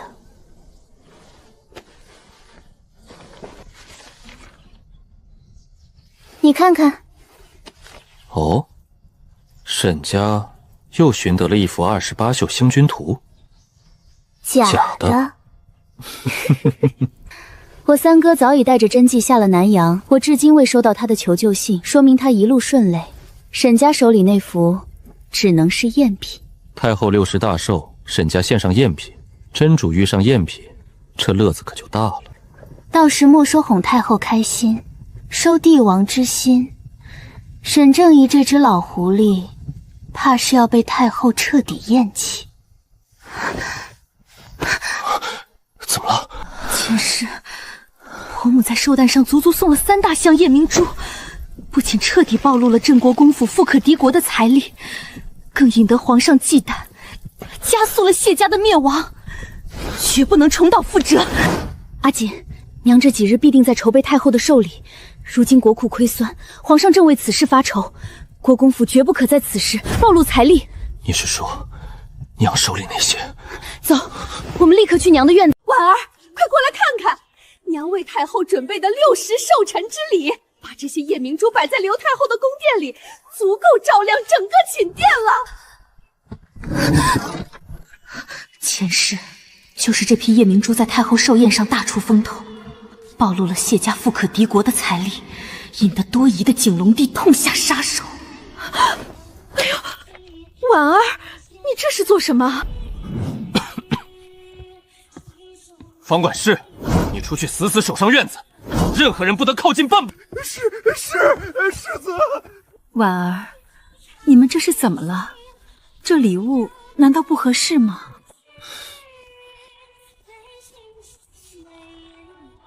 娘，太后过寿是该准备，但绝不能像您这样。您可知，那些底蕴深厚的世家倾尽全族之财，方能得到那么一小颗夜明珠。可您呢，一出手就是整整3箱。您这哪里是在贺寿？您这是在告诉皇上，咱们镇国公府富可敌国。我没想那么多，我只是怕轻慢了太后的寿礼，惹她老人家不快。婉儿，那送这样小小的一颗成吗？娘，只送1颗足矣，倾1族之财得1枚夜明珠，这更能显出咱们镇国公府对太后寿诞的重视。都怪我过去被国公爷保护得太好，全然不知这朝堂上的光剑影。这寿礼还是交给婉儿来办吧。不，娘，这方管事去寻一个匣子装起来，等太后寿诞那日，您亲自呈给太后娘娘。娘，您听婉儿的，绝不会有错。我知道了，娘刚才太糊涂了，差一点酿成大错。那这些夜明珠怎么办？这是你二舅舅送来的，现在不能送给太后，留在府里又是个祸患，原路运回去，万一一路上出了岔子。正好，我正愁手里没有足够的底牌去对付沈家。我本是个普通农户的女儿，前世沈家因亲生女儿生有丑陋胎记，便将尚在襁褓中的我强来保全颜面，寻回她后，又榨干我的医术，去治好她的烂脸。他们让沈莲顶替我，风光去当太子妃，转头却逼我穿上大红嫁衣，去谢家送死。他们更是视我血脉亲亲为蝼蚁草燕。最后更是踩着镇国公府满门忠烈的尸骨，去换取他们的滔天富贵。可他们千算万算，没算到重活一世的我，早就看穿了这重重死局，提前与阿锦暗中联手。这一世，我既已成了谢家妇，不仅要护住镇国公府，更要让整个沈家血债血偿。娘，您别操心了，这等祸患就全交给我来处理吧。我的阿宁果然还是这么喜欢钱啊！不过这些东西若是秘密运往南阳换成现银，可比蒙尘在太后宫里有意义得多。谢少夫人，赴太后寿宴前先叫人去采买这些，我急用。百年血灵芝，5盏血燕窝，阿锦毒瘴入体，虚不受补。这些药若每日都用，非得把人补得七窍流血不可。好一个居心叵测的罗太医！怎么，少夫人觉得不妥？先前夫人管账可是再三叮嘱过我，要给小公爷用最好的药材补身子。我需要什么药材，只管写在册子上，夫人会去采买回来。若非国公爷和夫人如此舍得花大价钱买好的药材，谢小公爷恐怕也没那么快恢复身子。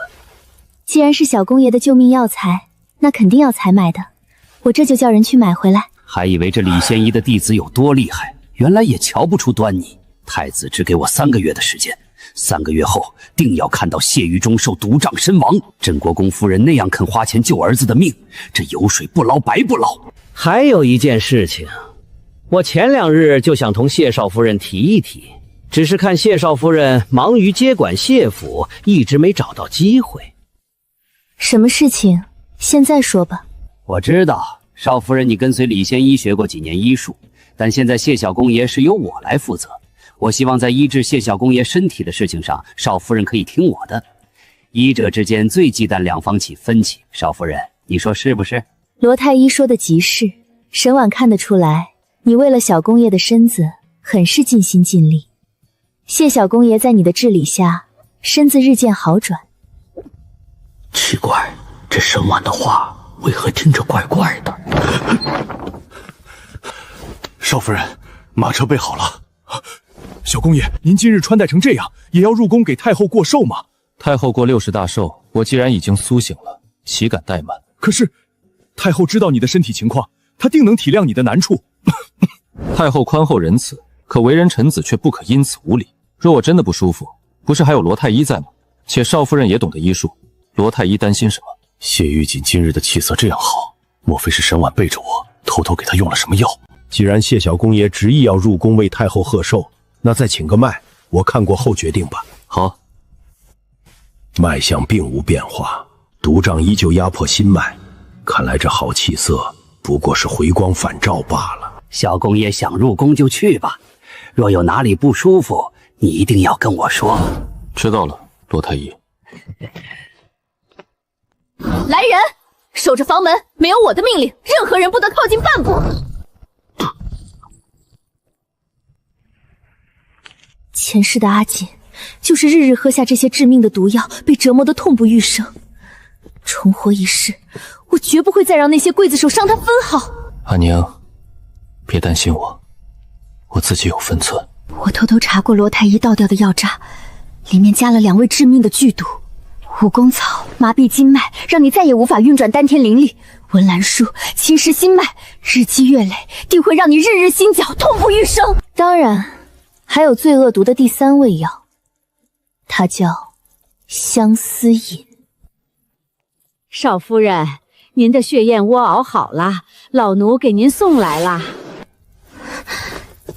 这相思饮是种在我身上的毒，只要让你沾上，毒素就会转移到你的体内，让你无论与谁成婚都不会留下子嗣。进来。少夫人，趁热喝了吧，这是沈家特意交代给您补身子的。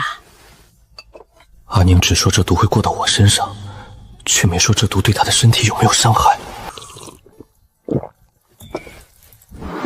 宋嬷嬷，马车备好了吗？我婆母走了吗？备好了，国公夫人还未走。那我同她一辆马车。少夫人，您怎么不同小公爷一辆马车呀？您这样疏远他可不行。家主交代过，要您安分守己，好好伺候小公爷，早日进谢家书房种地呀。我知道，不用你老是提醒我，你总得给我一点时间吧。我真的没办法一下子适应。宋嬷嬷，我后悔了，我那天就该听我娘的话，让二妹妹嫁过来。新婚宴那日，她一靠近我就觉得无比恶心。再说了，她压在我身上那个样子，她还想洞房，她根本就不行。原来如此，我就说新婚夜晚谢小妹怎么没有毒发暴毙，原来她是个废人，根本没和大小姐同房啊！哎呦，我的活祖宗，快别说了，您再不喜欢也得装一装啊！谢小公爷过来了，您快过去哄哄他。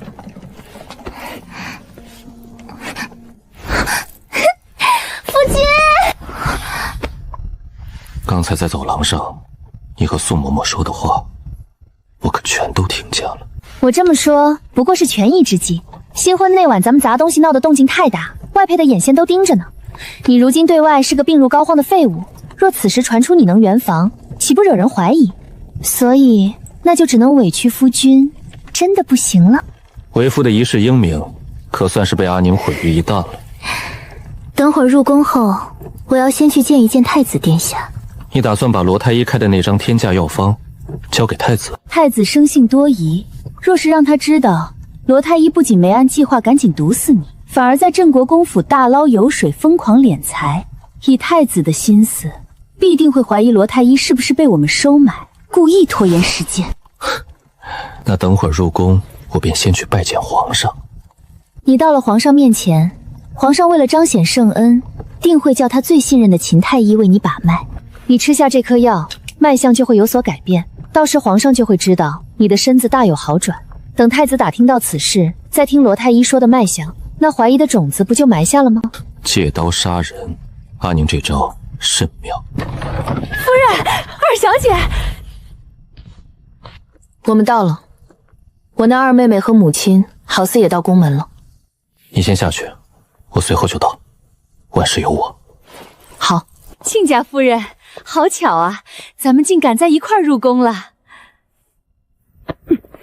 皇后娘娘急着要见莲儿，我们赶时间，就不和镇国公府同行了。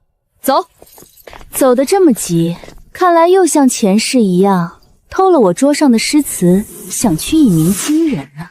只可惜，这次你们偷的可不是我的。太子殿下驾到！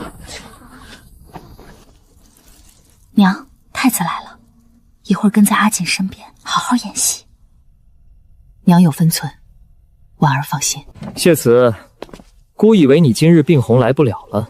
多谢太子殿下体谅，微臣今日觉得身上好多了。这都要多亏了皇上太子殿下的天恩浩荡啊！特意派了罗太医入府为我家阿锦治疗。殿下您看，我家阿锦之前连话都说不出，可自从罗太医尽心调整药方，不仅人醒了，精神还大好。罗太医真乃在世华佗啊！谢玉锦的病怎么可能好转？罗太医明明向姑保证过，他活不过3个月。可他现在这副红光满面的样子，难道罗太医真的被镇国姑府收买了，背着姑在偷偷给他解毒？太子殿下为何用这种眼神看老夫？老夫做错什么了？太子殿下，微臣还要去乾清宫向皇上谢恩，就先告退了。姑同你一块儿过去。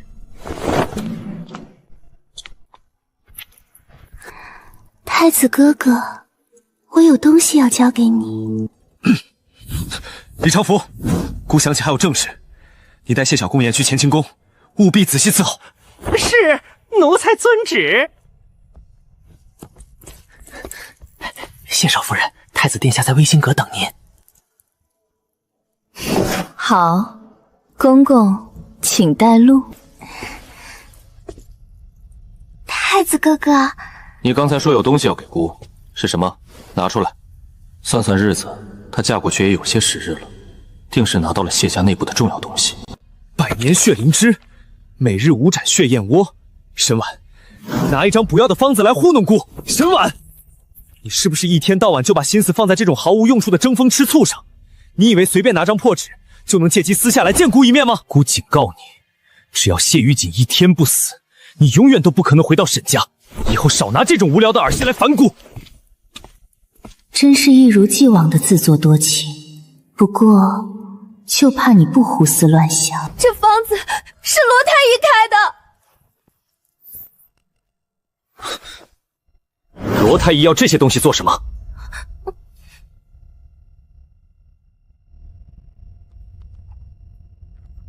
太子哥哥误会婉儿了，这药方是罗太医今早亲手给我的。他说这1个月就是靠这些天价的名贵药材才救回了谢玉锦一命。如今我掌管谢家后宅，他要我按药方采买，我婆母对此更是百依百顺。罗太医要多少钱，他就给多少钱，从不过问这些天价药材究竟是怎么用的。正常人1个月绝不可能用掉这么多大补之药，否则早7窍流血了。罗太医要这么多天价药材，他他是为了倒卖换钱。镇国公府不仅任由他中饱私囊，还对他有求必应。难怪刚才在宫门口，谢玉锦红光满面，竟像快要痊愈了。罗太医这个狗奴才，不仅没下毒，反而被镇国公府的重金收买了，在替谢玉锦续命。你把这药方拿给你婆母，若她让你去买，你便按她吩咐，一分不少的把药材买回来。孤道要看看镇国公府对这个老匹夫到底有多纵容。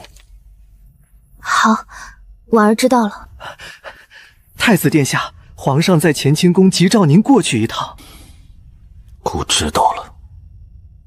李长福，你带少夫人从小路离开。李公公，不用送了，这宫里的路我熟得很。是啊，谢少夫人曾经在宫里住过2年，与太子殿下那是何等要好。只可惜啊，造化弄人。往事莫再提，公公拿去喝茶吧。少夫人豪气，您顺着这条道一直走，就是紫薇亭。今日太后设宴，将那一片赐给了京城贵女们游玩。沈夫人和沈二小姐此刻也正在那儿呢。等吉时一到，皇后娘娘也会亲自过去。好，多谢公公。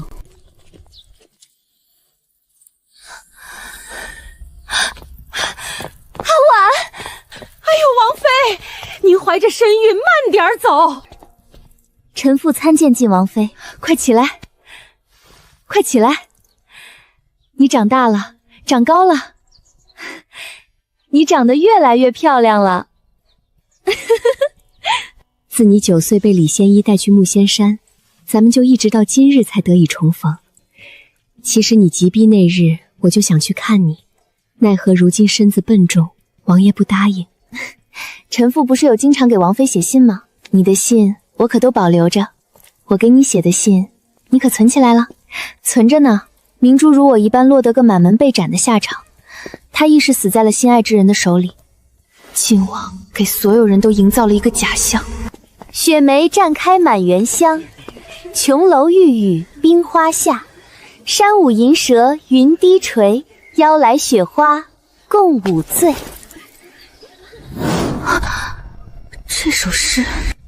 这首诗是你做的？臣女不才，方才看到顾二小姐以雪出题作诗，臣女便想到了这首诗。不错，不知诗中寓意，你给大家讲一讲。回皇后娘娘，此诗命题无雪，臣女做这首诗的寓意，便是想描述雪花的景，落在山河的色彩与形状。上京城落雪时，臣女每每感叹，雪花被狂风肆虐，待第2日清晨，街道房屋都压着积雪，很是壮观。他是谁？你可认识？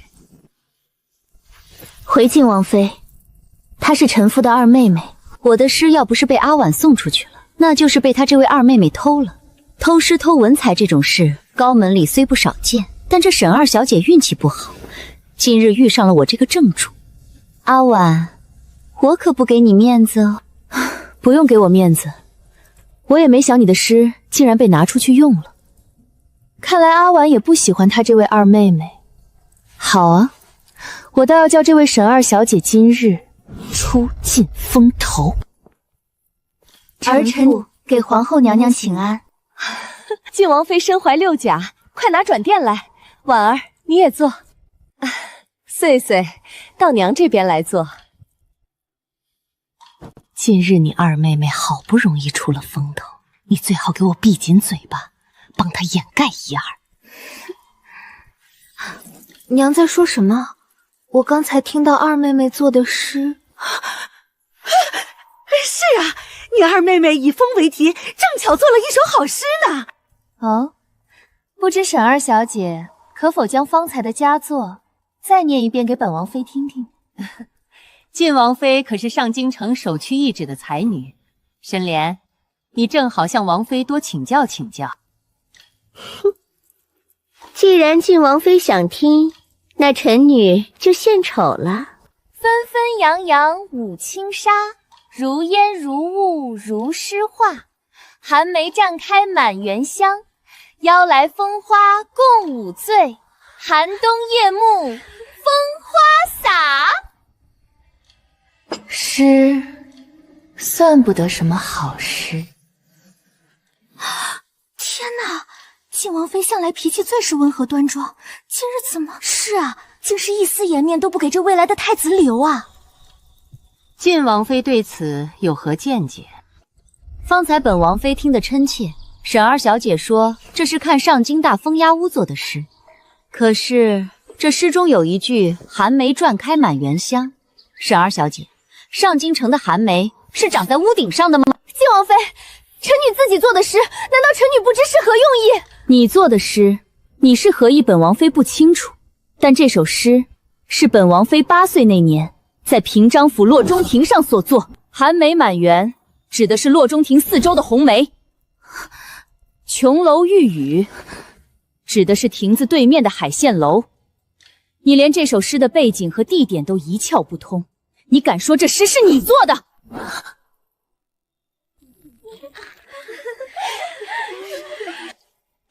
沈莲，到底怎么回事？皇后娘娘，臣女。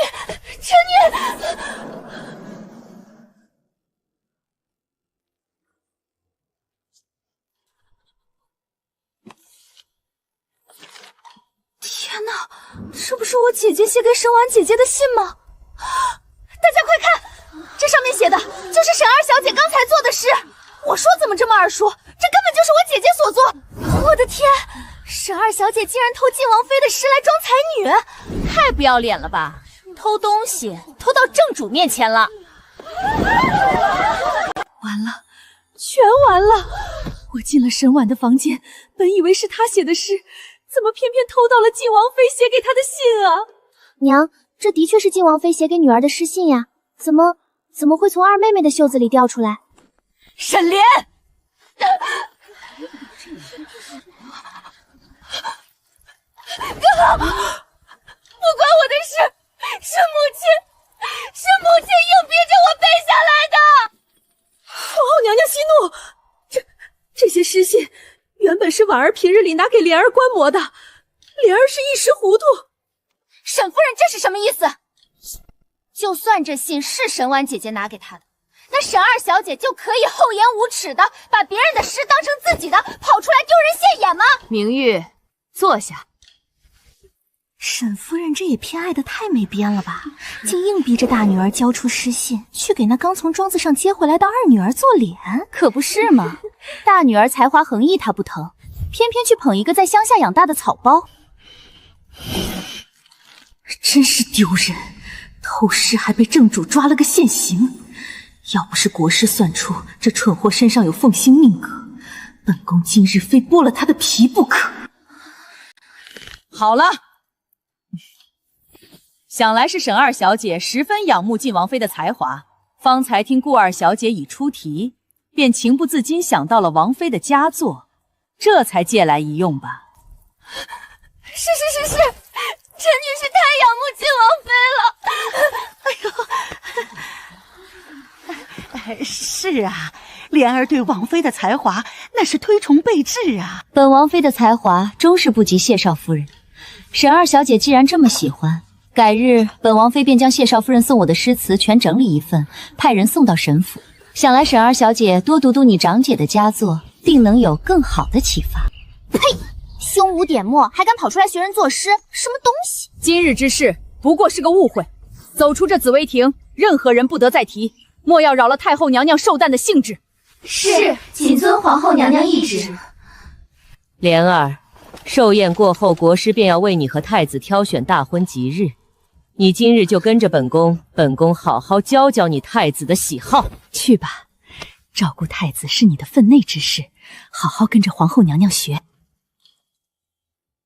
岁岁出嫁这些日子，娘思念的紧，想借着今日同你好好聊些体己话。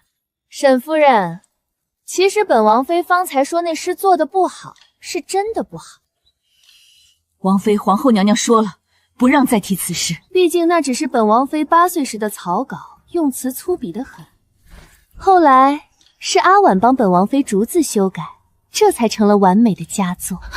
本王妃真没想到，这种粗制滥造的残字品，竟能得到沈二小姐如此的赏识。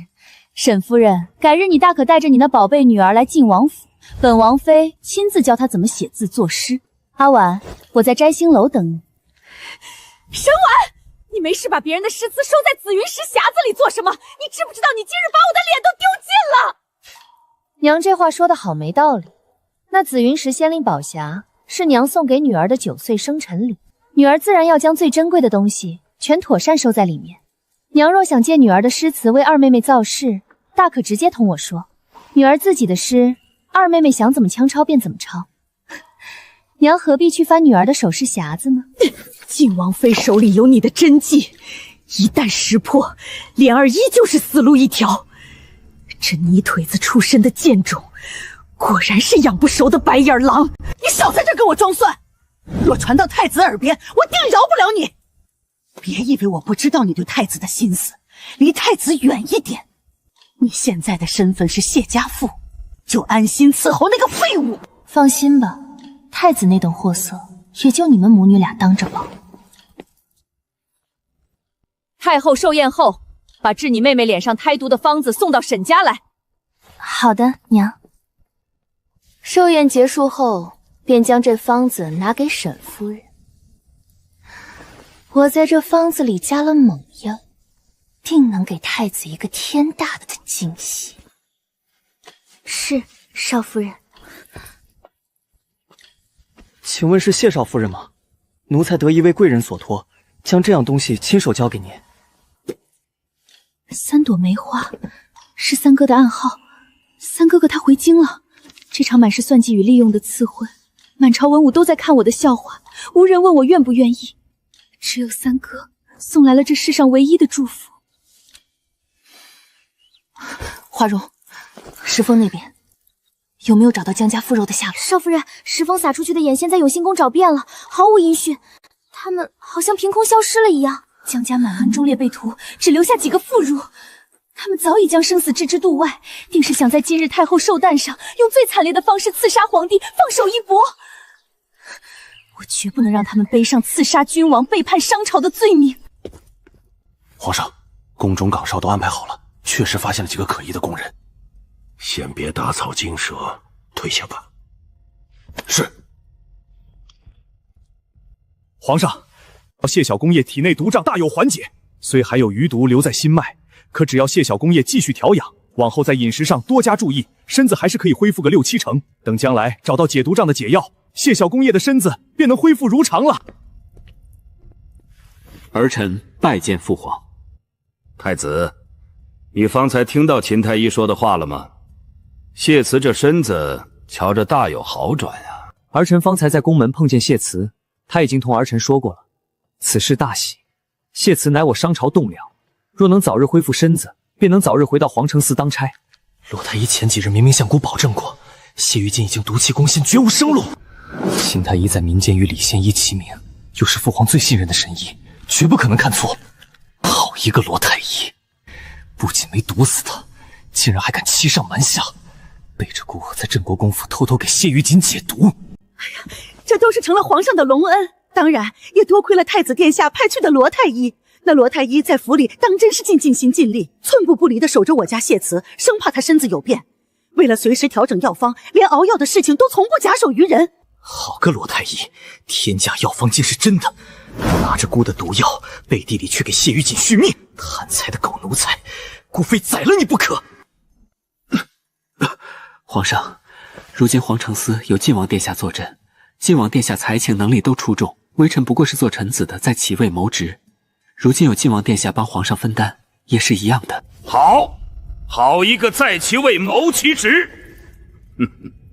如此进退有度、深谙圣心的鹰犬，偏偏出自镇国公府，当真是可惜了。皇上，太子殿下，太后寿宴开宴还有1个时辰，皇后娘娘及各位夫人千金们已先一步去了摘星楼。今日寿宴时间长，你若身子不适，随时叫太医，不必硬扛。走吧，一块去摘星楼，瞧瞧各百官送上来的寿诞礼。微臣曾多谢皇上隆恩。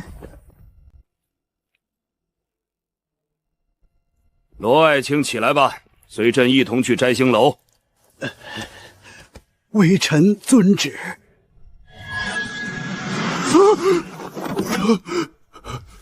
太太子殿下，为何用这种眼神看老夫？这乾皇宫里到底出什么事了？父皇，儿臣突然想起，还有一样送给皇祖母的寿礼落在了东宫，儿臣这就赶回去取，随后就到。去吧，莫要耽误了吉时。罗太医，姑有事问你，你便先随姑回一趟东宫取礼吧。微臣参见太子殿下。谢玉锦现在到底是什么情况？殿下放心，微臣进宫前刚把过脉，谢小公爷的身子已是强弩之末，近日面颊红润，全都是回光返照，微臣定能按殿下的期限完成任务。殿下饶命，不知微臣哪里出错了呀？微臣确实是按那张药方亲自熬药，亲眼盯着他喝下去的。亲眼盯着他喝下去的？那你可知秦太医方才怎么说的？秦太医说，谢玉锦体内毒瘴大有缓解，只要继续调养，将来甚至能完全康复。不可能，绝不可能！那分明就是强强的死相啊！照你这么说，是秦太医被人收买了，还是他堂堂大商第一圣医的医术不如你这个庸医？谢少夫人，是谢少夫人。沈婉，殿下，您想，谢少夫人刚加进去，谢玉锦就苏醒了。外面都说是冲喜，可谢少夫人她是懂医术的呀。沈大公子毒发时就是她出手压住的，她是唯一能进谢玉锦身的人，定是她背着老夫动了手脚。殿下，镇国公府现在把管家权全交给了谢少夫人。全府上下都对她满意的不得了，连平日不近女色的谢玉珍也极其贪恋少夫人。那沈婉对谢玉锦又是什么态度？少夫人寸步不离，还亲自为她用膳，极其恩爱。洛元姬，再给你2个月，若谢玉锦还活着，姑就拿你儿子的命去填乱葬岗的坑。滚！是，微臣遵旨，微臣一定查清。沈婉，皇上驾到！太子和罗太医都还没入席，我刚才把那张天价药方给了太子，他从皇上那离开后，定是直接去找罗太医兴师问罪了。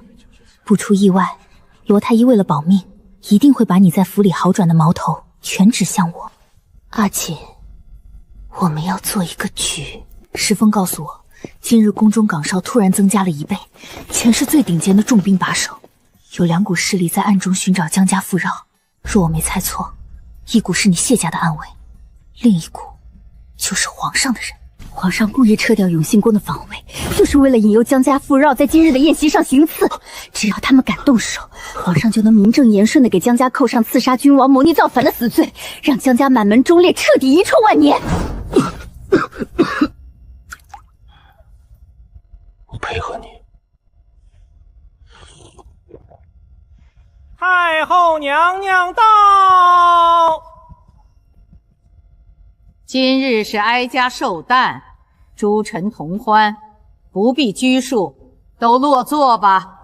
谢太后娘娘。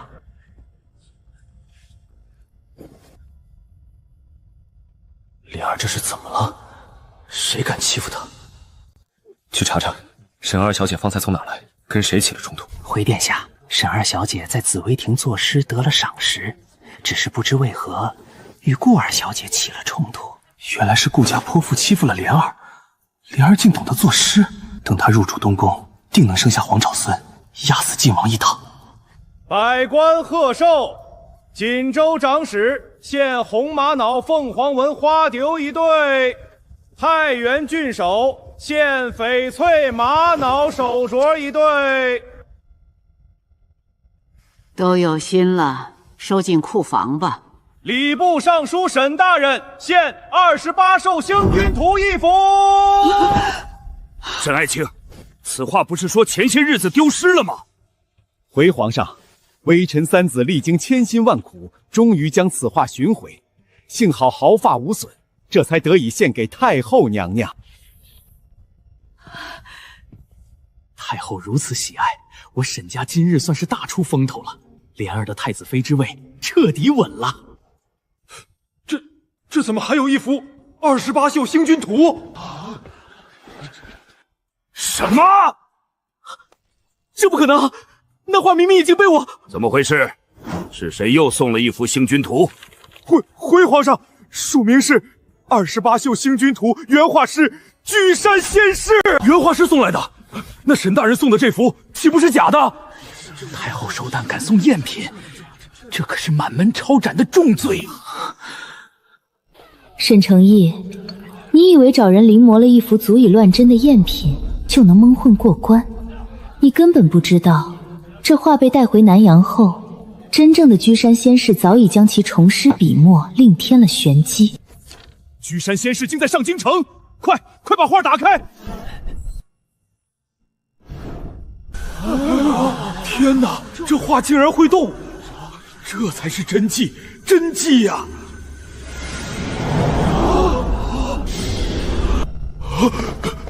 居山仙士到！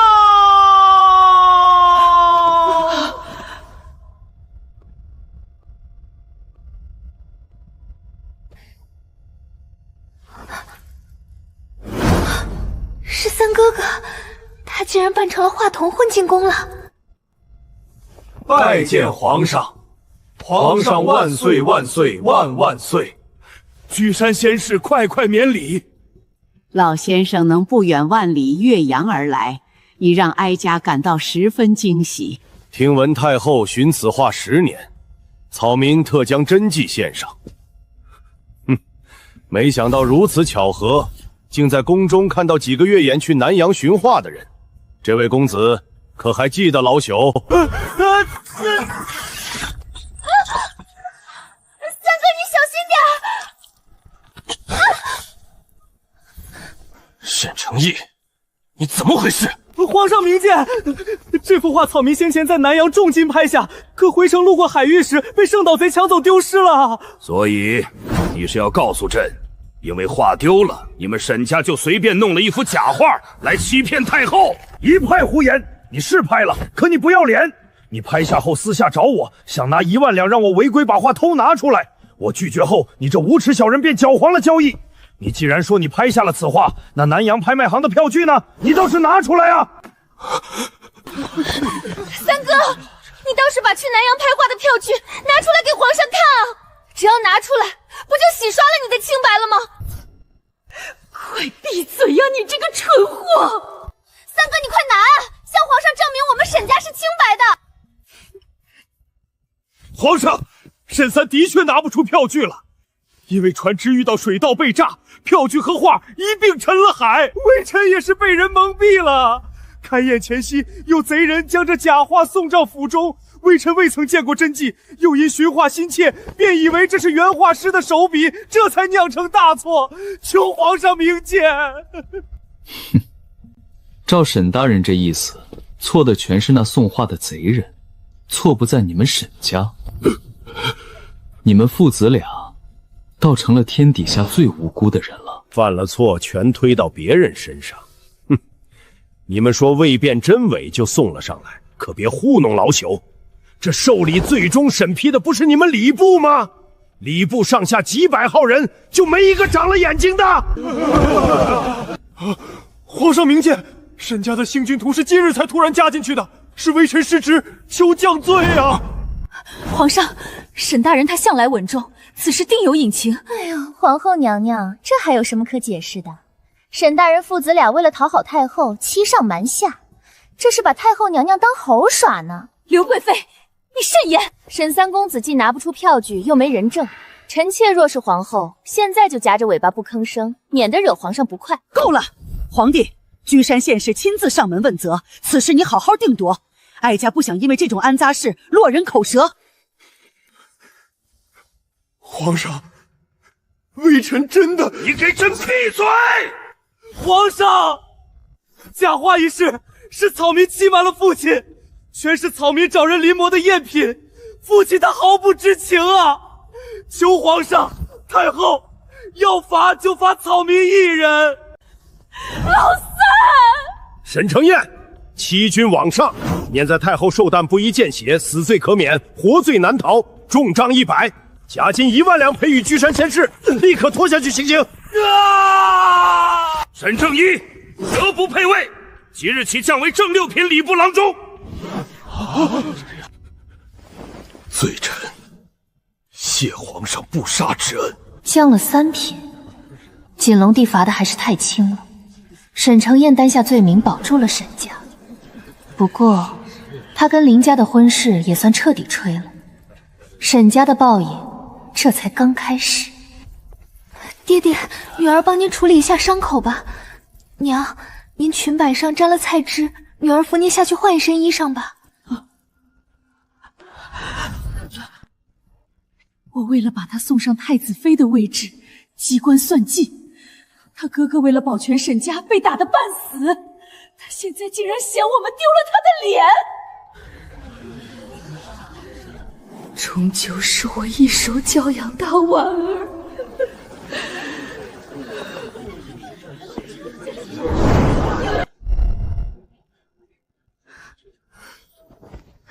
太子殿下，我爹爹受伤了，我出去看一看他。好，姑现在走不开，你先去。怎么会如此？你不是说万无一失吗？如今老三带下去是会被打死的呀！我从正3品落到从6品郎中，我心里好受吗？老大老二，现在老三一个个出事，你次次谋算，次。爹娘，你们为什么要这么蠢？你们叫我别出错，可看看你们自己，娘背错诗，爹送假话，满店都在看笑话，我恨不得找个洞藏起来，丢死人了。沈莲，你闭嘴！我闭嘴了，我连吃东西都要看着娘的要求来，生怕出一丁点差错。可是你们却拖累我，你们看太后娘刚才的眼神。沈莲，你快住口！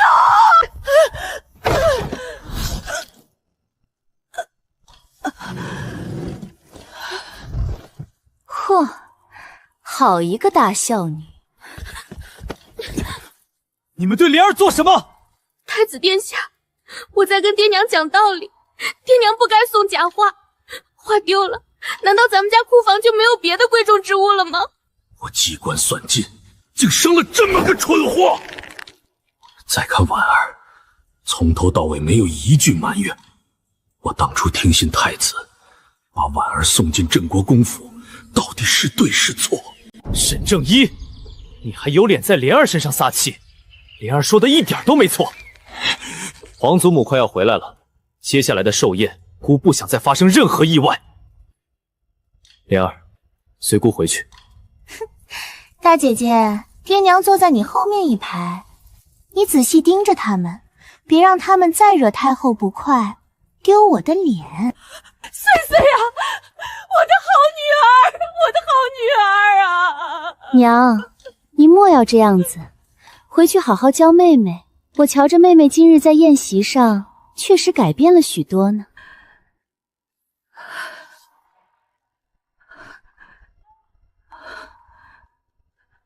老爷，我们也赶紧回宴席上去吧。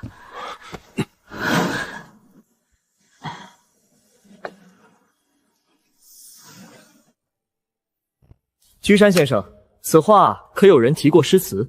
南阳大儒提过，太子有意赋诗。莲儿，听闻你方才在紫薇亭对诗大放富彩。太子怎么提紫薇亭？难道知道莲儿偷诗了？完了！太子妃这位彻底保不住了。太子为什么要提紫薇亭？他肯定是知道了，他一定是故意在大殿上羞辱我。太子殿下，莲儿不才，紫薇亭的事就无需再提了。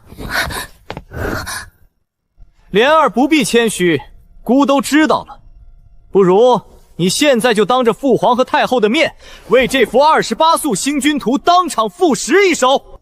救命啊！太子竟然让一个小偷当众给绝世名画作诗，他怕是不知道他这未婚妻是个连琼楼玉宇都不懂的绝世草华吧？太好笑了！作诗。夫人，到底怎么回事？莲儿在紫薇亭到底干什么了？别问了，快想办法阻止太子殿下！沈婉，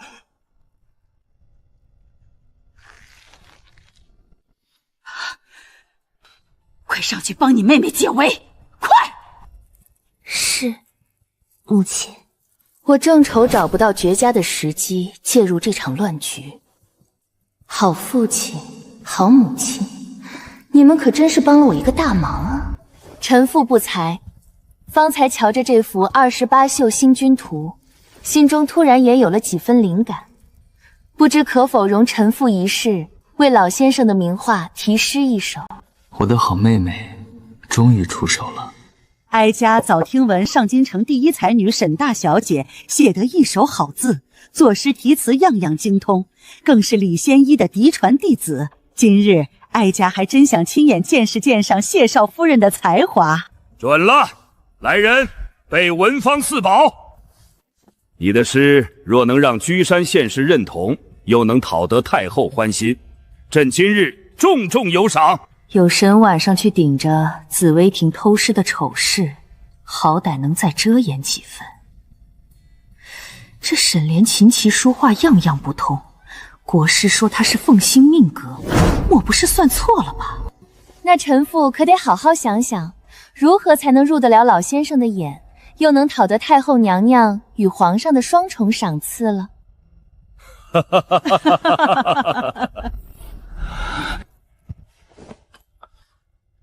沈婉，你上来干什么？姑是要借机为莲儿造势，这个女人偏要在此时上来抢风头，简直阴险至极。太子殿下，臣妇指示。太子殿下，你就让大姐姐题诗吧。臣女心里一直挂念着挨打的三哥，哪里还有什么心思作诗？臣女不想做了，只想回去坐着歇息会儿，可以吗？沈家全家大祸临头，沈婉这个冷血的女人，竟还有心思争风吃醋，当真令人作呕。好，姑陪你回去坐着。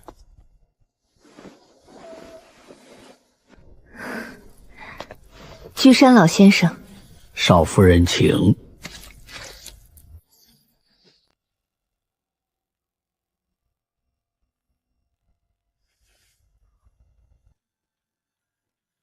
该死，这个女人今日怎么会这般勾人，这般惊艳？2个月，罗太医说他顶多还有2个月。等谢玉金这个废物一死，沈婉成了寡妇，姑不是不可以勉为其难将她收进东宫，留在身边伺候。只要她以后不再处处跟莲儿作对便是。莫君里胆敢觊觎阿宁，真是有意思。太子啊太子，你亲手把这等惊才绝艺的女人推给谢家，转头选了个草包，如今却又在这儿吃干醋。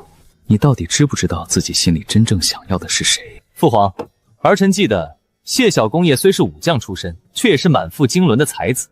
今日既是皇祖母寿诞，又是谢小公爷与沈家大小姐的新婚之喜，不如让这一对才子佳人共同题诗，岂不喜上加喜？靖王言之有理，谢辞，你可还撑得住？回皇上，微臣方才服过罗太医的药，暂无大碍。微臣愿与内子一同题诗。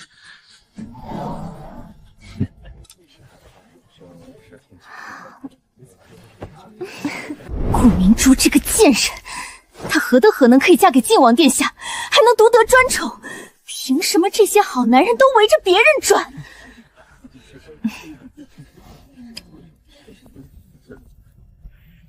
举袖独坐南天门，守护苍生映月天。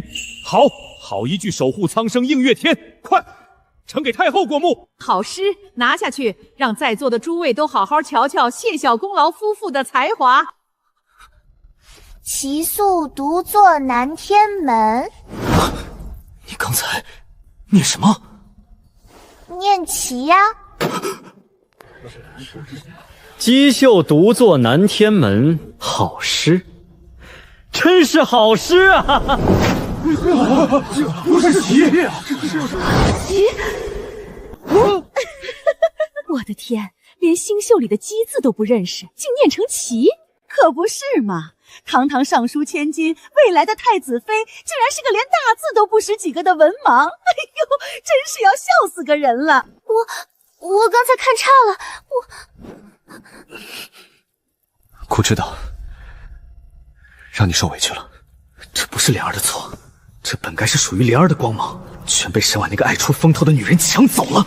赏，将那尊白玉麒麟送子赐予谢少夫人。今日虽是哀家寿诞，但也是你们新婚，哀家祝你们早生贵子，为镇国公府开枝散叶，安心过日子。借太后娘娘吉言。麒麟送子，就谢云熙那半死不活的废人身子，他生得出来吗？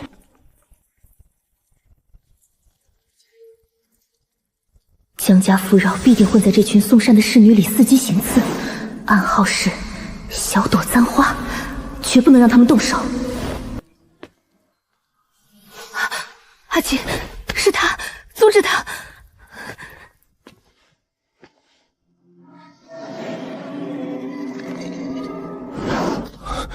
绝不能让他在这里行刺。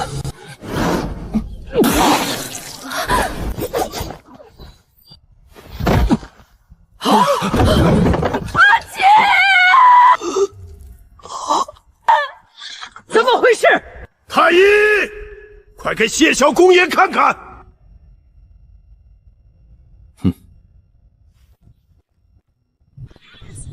启禀皇上，谢小公爷中毒了，此毒攻心，极其歹毒啊！放肆！谁敢在哀家的寿宴上给谢小公爷下毒？封锁大殿，务备给朕查出下毒之人。启禀皇上，茶杯边缘有剧毒。这是什么意思？意思是有人直接往杯子里投了毒。茶杯里除了跟谢玉锦同桌的沈婉，还能有谁？他前几日去药铺抓那剧毒的方子被诬陷，原来竟是用在这儿。这个疯女人，她竟敢在大殿上毒杀！伺候不当，惊扰寿宴，把这几个偏殿当差的工人统统拖下去，杖毙！皇上饶命啊！不是奴婢下的毒1、啊！2、3。皇上，大事不好了！天都在撒江氏的冤状啊！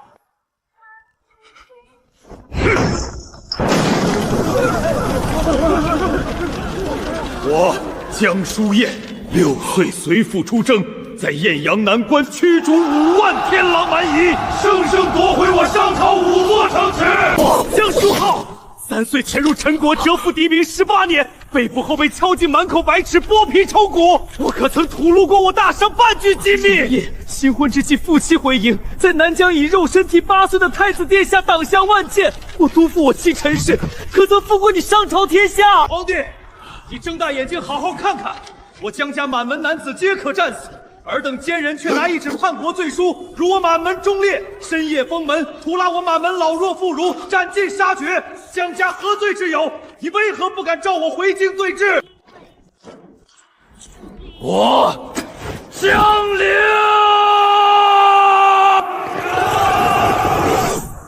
我父江书恒死守南疆10年，长兄死在雁梦关，二哥死在白水寨，三哥失臣沼泽，四哥为救三哥，战死疆场。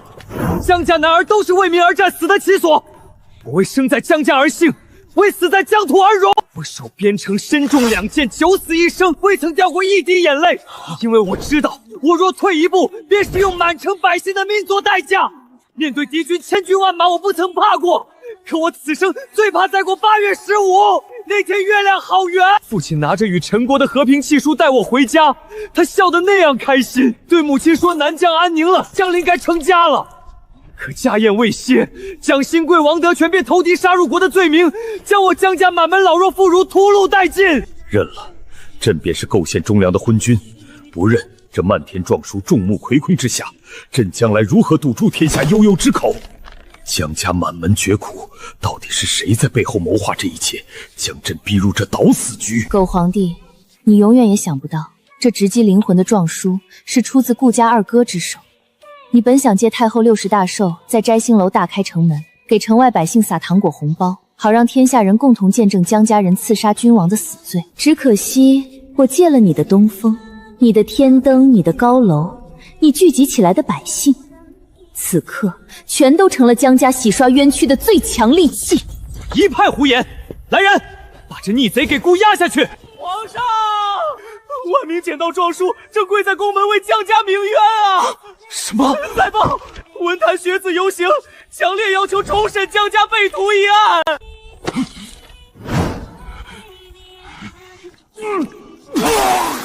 皇上，护驾，太子，请快点快拿护心丹来啊！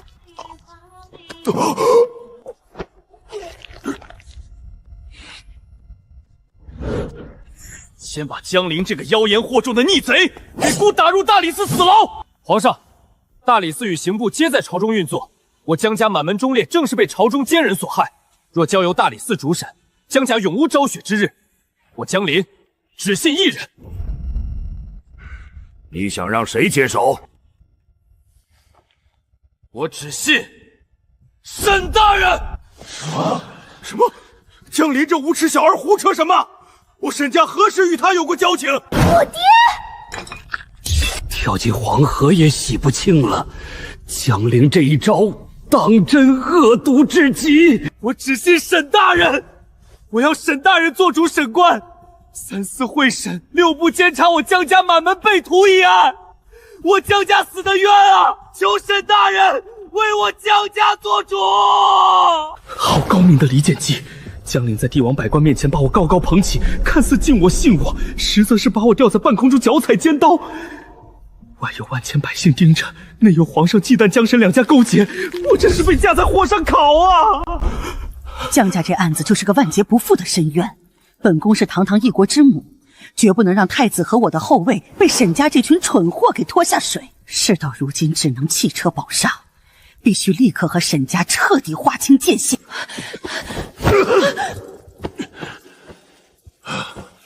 朕问你，你可愿审理江家一案？我若说不愿，殿外百姓盯着，我定会被万民唾弃；我若说愿，便是彻底与太子离心，失去圣心。我沈正义今日被逼上了绝路，微臣愿意审理江家一案。好，那朕便授你代理大理寺卿一职，同3司6部一同办理此案。谢皇上信任。一场寿诞，我从正3品尚书被贬为6品郎中，如今又被逼成了正3品大理寺卿，一日之间起落如坐云霄飞车。我沈正一怕是成了前无古人后无来者的天大笑话。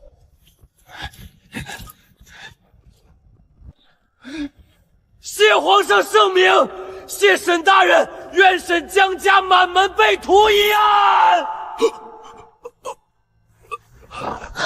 快，抬皇上回乾清宫！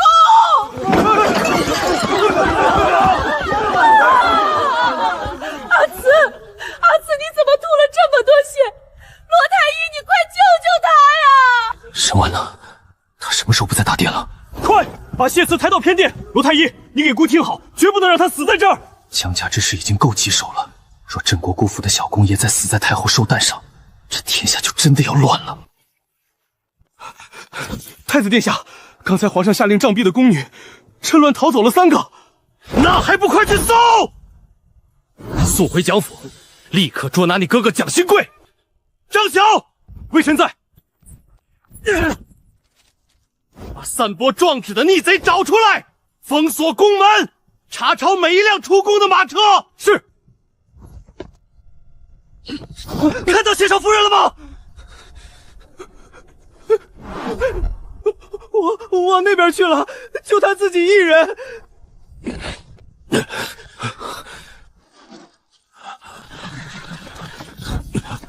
他到底中的什么毒？南下镇毒，若1个时辰内无解药，必死无疑。太医院根本没此毒解药啊！太子殿下，宫内大乱，父皇突然病倒，本王需留下来主持大局。你身子沉重，千万不能劳累。本王让亲卫护送你先回王府。王爷放心，臣妾会照顾好我们的孩子的。你先出宫吧。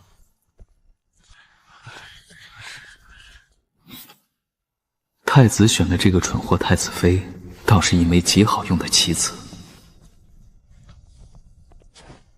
沈二小姐，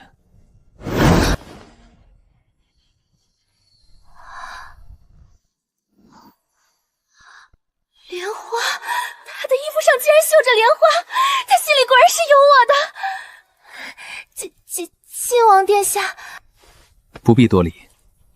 本王方才见你家人在寻你，你怎么一人站此处？臣女现在不想提他们。殿下，你可还……没想到你竟是沈府的二小姐。王爷，你认出我了？1年前万凡街上一遇，若早知你是沈二小姐，本王便早日送你回沈家了，也不至于让你在外面吃尽苦头。晋王殿下，你不怕我吗？我以前为何要怕？世间美丑只是世人定义，你如今就很好。你放心，你以前的过往，本王绝不会对外泄露半个字。他竟然完全不嫌弃我以前是个丑八怪。太子虽然对我好，可只有晋王殿下才是真正懂我的人。晋王殿下和王妃看起来真是恩爱如期啊。本王与明珠青梅竹马，不过是顺理成章的成婚罢了。顺理成章，原来如此。他根本不喜欢顾明珠那个女人，他是被形势所逼才娶她的。你父亲今日因祸得福，重回3品大理寺卿，本王瞧着他似乎和那江林关系非同一般。臣女也不知道父亲和江家有什么关系。王爷放心，臣女回府后一定替王爷向父亲打探清楚。此事关系重大，你父亲若遇到困难，大可捎个信给本王。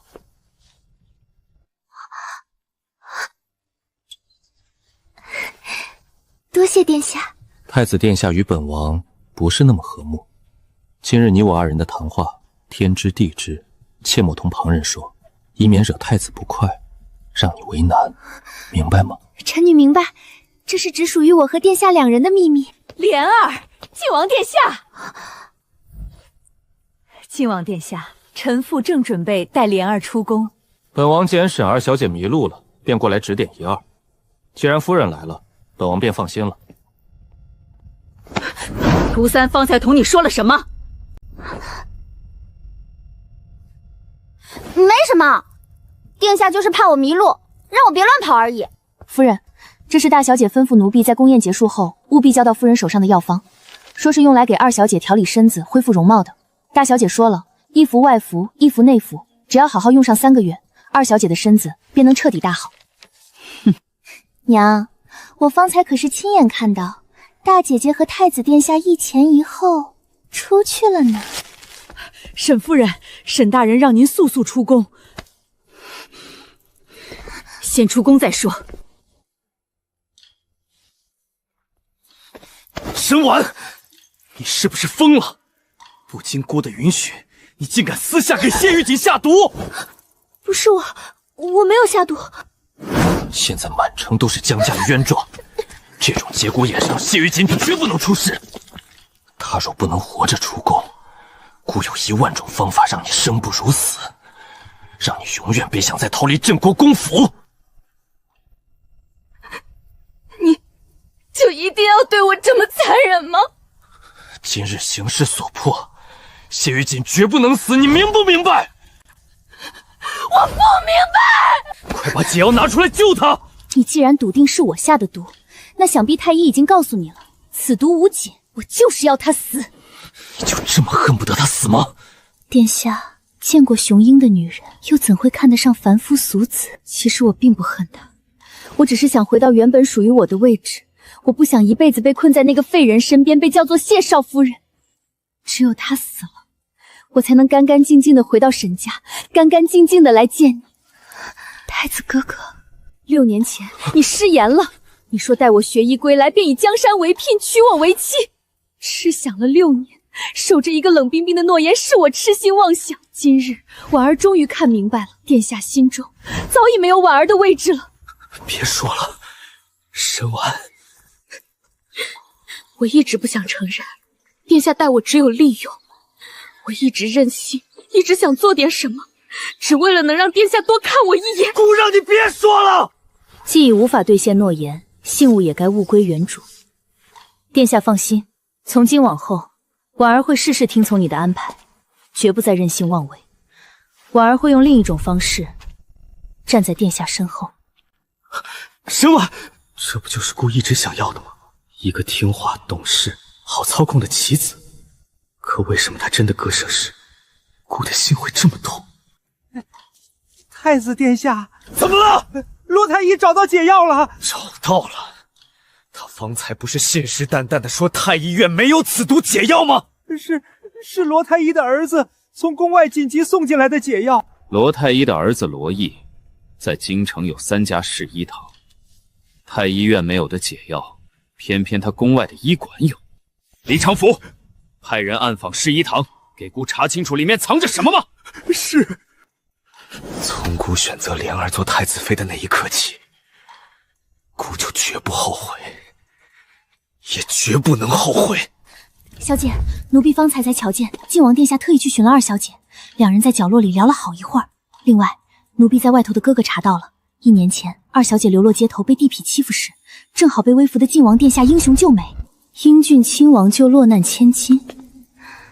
难怪沈莲刚回府时看晋王的眼神那般，原来晋王竟是沈莲藏在心底的白月光啊！晋王这只千年狐狸绝不会平白招惹一个草包，他定是想利用沈莲套取沈家与东宫的机密，结合前世顾明珠惨死，晋王渔翁得利的结局。这男人的野心藏得可真够深的。谢少夫人，哼，刚才那出戏演得不错。晋王殿下，彼此。派最顶尖的暗卫，12个时辰，死死盯着这位谢少夫人。她见过谁，说了什么话，哪怕是路过摸了一条狗，都必须给本王查得清清楚楚。是。婉儿，你去哪儿了？宫里现在乱成一锅粥，阿慈怕你出事，正要去找你。方才不小心被酒水洒湿了裙摆，去偏房清理了一下。你感觉如何？洛太医方才替我解了毒，我好些了，只是走不动了。快把轮椅推来。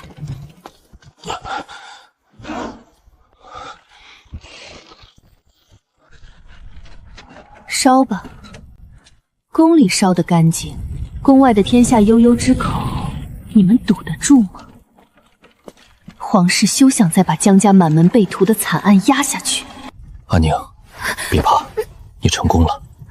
你二哥的笔可与千军赴江山镇国君，而你的谋略救下了江家最后的血脉，扭转乾坤。你所走的每一步都极其完美。例行检查，请打开车门。萧云，让他们查。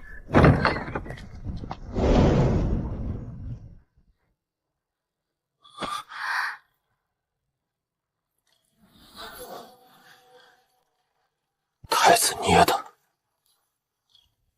疼吗？倒是不疼，不过等将来咱们可以彻底撕破脸的时候，你记得替我把他的手给剁了。好，我保证，他活不过这个冬天。江家布了这么大一个局，真正能想到是你操控的不多。不过，晋王绝不简单，他怕是已经盯上你了。接下来的日子，你必须在府里好好歇着，暂避风头。你也觉得晋王有问题？他一直都有问题。我在皇城司2年，把朝中所有人都摸了个底朝天，唯独晋王，他太完美了。一个没有任何缺点和把柄的男人才是最可怕的。你二哥他们今日绝不能露面。皇上缓过劲儿来，一定会疯了似的下旨捉拿写这些状事的执笔人。放心，他们在一个皇上绝对想不到的地方。只是江陵，皇上虽不敢在风口浪尖杀他，但大理寺那种地方待久了，随时会暴毙。皇上关不住他，不出半月，皇上就会亲自下旨求着江陵回南疆。南疆边城很快就要大乱，南部已无将帅可用，江陵是江家唯一幸存的血脉，只有放他归南，才能稳住军心。到那时，江陵便是脱缰的猛虎，再无人能控。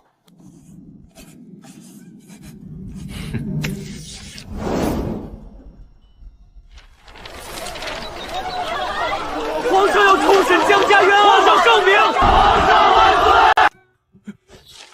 好一顶圣主英明的高帽，江家余孽，这是把朕架在火上烤啊！朕若敢动江陵一根汗毛，立刻就会变成遗臭万年的昏君。家主，不止咱们沈家各院，奴才去街上看过了，上京城四处皆是，那皇宫大内自然也洒满了。皇上怕是早就看过了。这把满朝文武置于何地？皇上定会怀疑我沈家与江家暗中勾结，我这是被架在火坑上，里外不是人呐！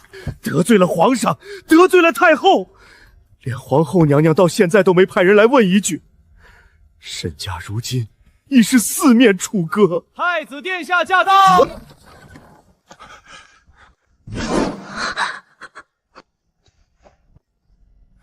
微臣参见太子殿下。今日天上洒下来的东西，你可看过了？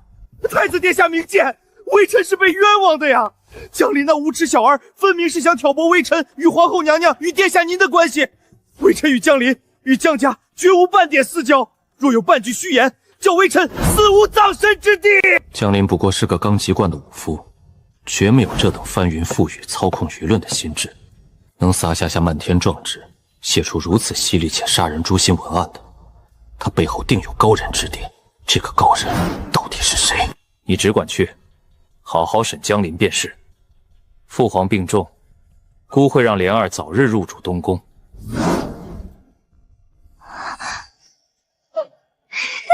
还有，谢玉景那边你暂时不必盯着了，姑另有安排。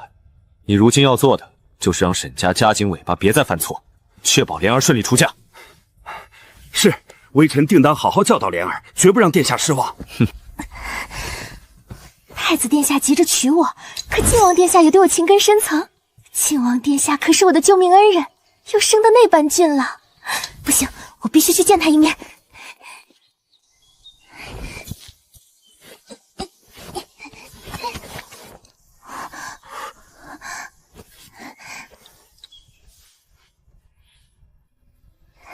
靖王殿下，莲儿来找你了。太子殿下，奴才派去暗访侍医堂的人传回消息了。查得如何？罗毅的侍医堂内并没有南下镇毒，倒是找到了一瓶可以解毒胀的解药，听说是罗太医的儿子罗毅自己配的，对治疗身中毒胀的人有缓解毒性发作的效果。去搜一下侍医堂。江家的老弱妇孺已经平安送出上京城了。外面现在是什么情况？皇上正派人搜捕印发状纸的逆贼，太后下诏与了所有进过摘星楼的宫女。太子刚从沈府出来，此刻正带着御林军赶往侍医堂搜查。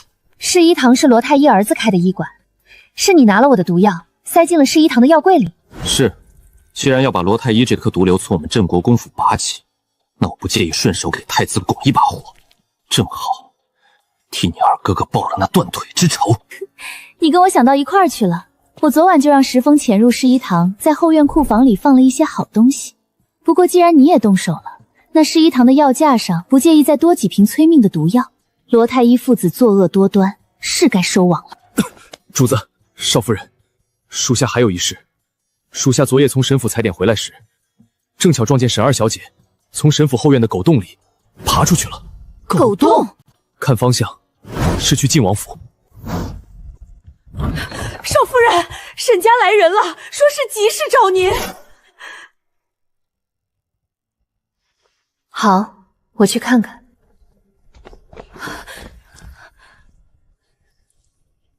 谢少夫人，老夫先前让你去买的那些药材，你买回来了吗？花荣，还不快快把今日一早采购回来的药材拿出来交给罗太医。是，罗太医，这是夫人按您的吩咐花重金采购回来的药材，请您过目。好得很，把人跟药材统统押走。厉公公，这是何意？为何抓我？厉公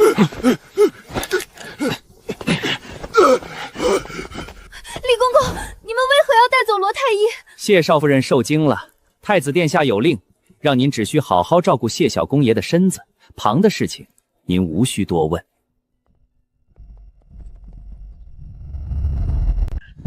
艾嬷嬷，家中出了何故？二小姐不见了，昨夜就没在房中，夫人不敢声张，找了整整一夜。今早太子殿下还来商议婚事，夫人实在找不到人商量，求少夫人悄悄派人出去，把二小姐找回来吧。二妹妹离家出走是天大的丑事，你们昨夜就该来知会我，怎可让我娘如此忧心？是老奴糊涂。花荣，速备马车。艾嬷嬷，你带人去五华街找，我去祁阳街，天黑之前必须把二妹妹找回来。是。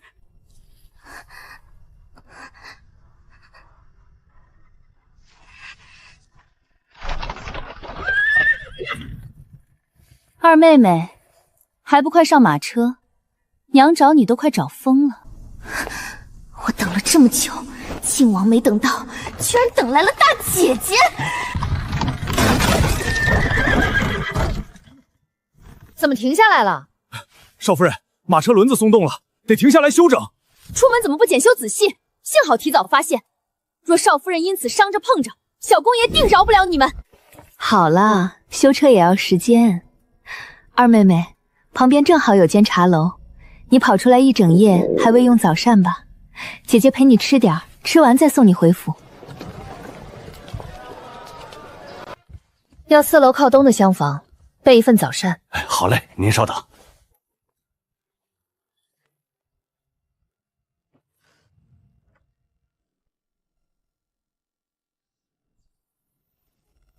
我的好妹妹，你不是心心念念想见你的靖王殿下吗？大姐姐，我这就带你去看看，你那等不到的白月光，此刻正在哪个温柔乡里快活呢？二妹妹，现在能告诉姐姐，昨夜为何突然跑出沈家吗？用得着你管？你少在我面前假惺惺的！别以为我不知道你在宫里和太子殿下眉来眼去。娘说了，紫薇亭的事就是你故意陷害我。推卸责任，倒打一耙。沈莲这副蠢钝如猪却又自以为是的模样，简直深得金淼仪的真传。呸！这什么玩意儿？一点甜味都没有，难吃死了！二小姐，少夫人喝豆浆从不加糖，奴婢去给您换一碗加糖的。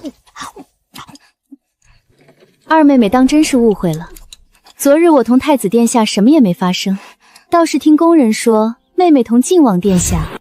咦，那不是靖王殿下？二妹妹认识靖王殿下？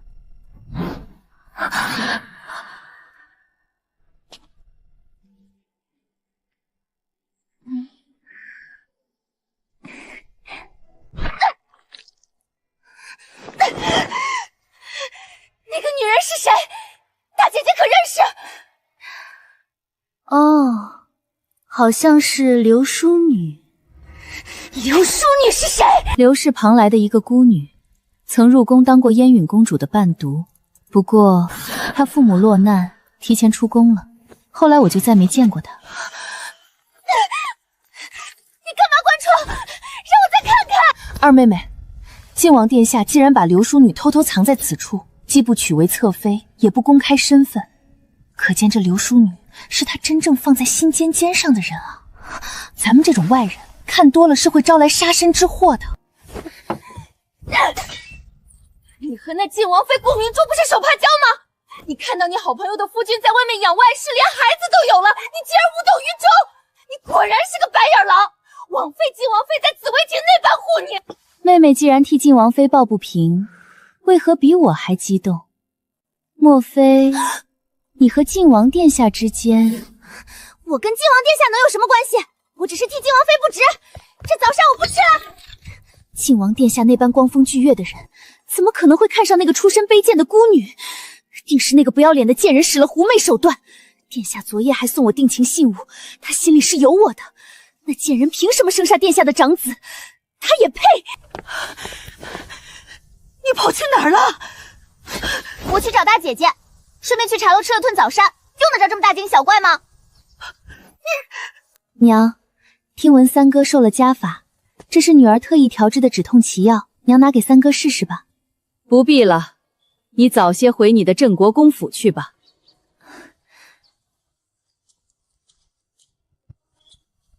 沈莲，你给我站住！我今日心情不好，不想同娘吵架，我要回院子歇着。派人给我死死盯着他，绝不能让他再跑出去惹事。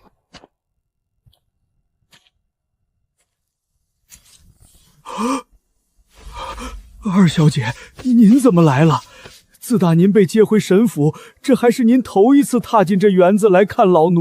养爹，当初我苦苦哀求沈家，让他们把你一起接过来好好安顿的，我娘怎么能这般言而无信，竟只把你打发到这破桃园里干这种粗活？夫人能赏老奴一口饭吃就不错了。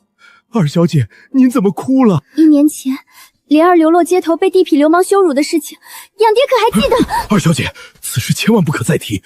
你如今是未来的太子妃，这是要命的把柄啊！养爹，我今日终于找到了当年那个救我的恩人，就在富滨巷的刘宅。可是恩人他过得极不如意，他被一个极其恶毒的女人缠上了，那女人还怀了别人的野种，却死死霸占着刘宅作威作福。恩人被逼得无路可退，我想帮帮他。二小姐想让老奴怎么帮？只要那个小野种没有了，那个叫刘淑女的贱人一尸两命，靖王殿下就是我一个人的了。花荣，将这拜帖送到前面的平章府顾家。是。太子殿下饶命啊！我们真的没有私藏乱党，我们没有啊！敢用假药糊弄姑，今日便拿你罗家开刀，杀鸡儆猴。皇权之下，要的从来不是你有没有罪，而是上位者想不想让你死。乱党的帽子一旦扣下，罗太医，你这辈子都翻不了身了。是哥哥，二哥哥，当年罗家断你左腿的血债，今日婉儿连本带强替你讨回来了，罗家彻底完了。少夫人，臣当场打死！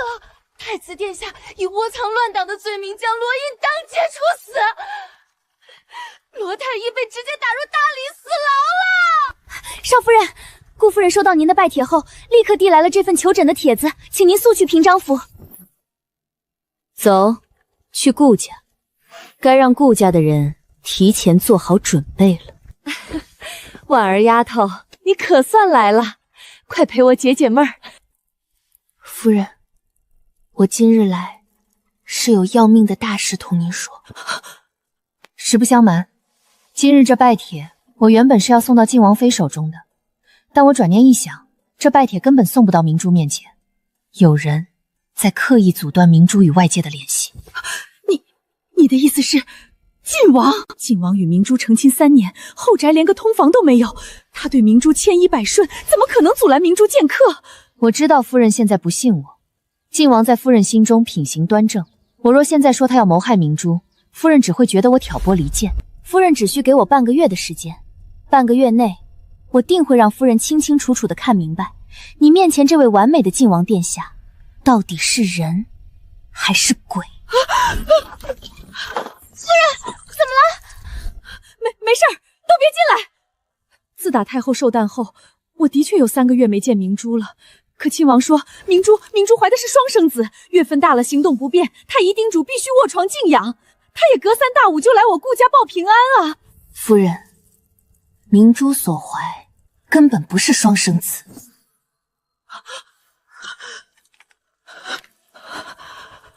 可明珠的肚子明明那么大，不是双生子，肚子却大得离谱。那是被晋王用大鱼大肉无数补药生生催大的，胎儿过大，产妇必遭血崩。晋王是想让明珠在临盆时难产而死，一尸两命。夫人，现在是明珠最需要你的时候，你绝不能倒下。对，我不能倒下，我要立刻去一趟晋王府，我要亲眼去看看我的明珠到底过的是什么日子。夫人去可以，但切记，千万别在晋王面前露出破绽，以免打草惊蛇。一切等我消息。好。少夫人，后面有条尾巴一直跟着我们。让车夫掉头，去城南的废弃深巷。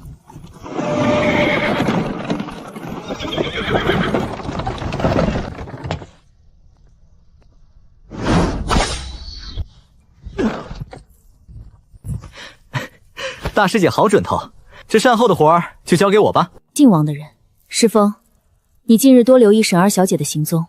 我先回府了，你要小心晋王。师姐放心，我明白。回镇国公府。什么东西？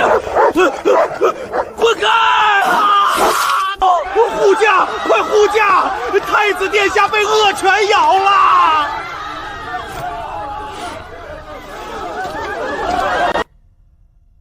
主子，太子殿下从侍医堂出来时被一群恶犬围攻，右臂被严重咬伤，食指骨折，加之惊吓过度，人已经昏死过去了。伤的还不够重，退下吧。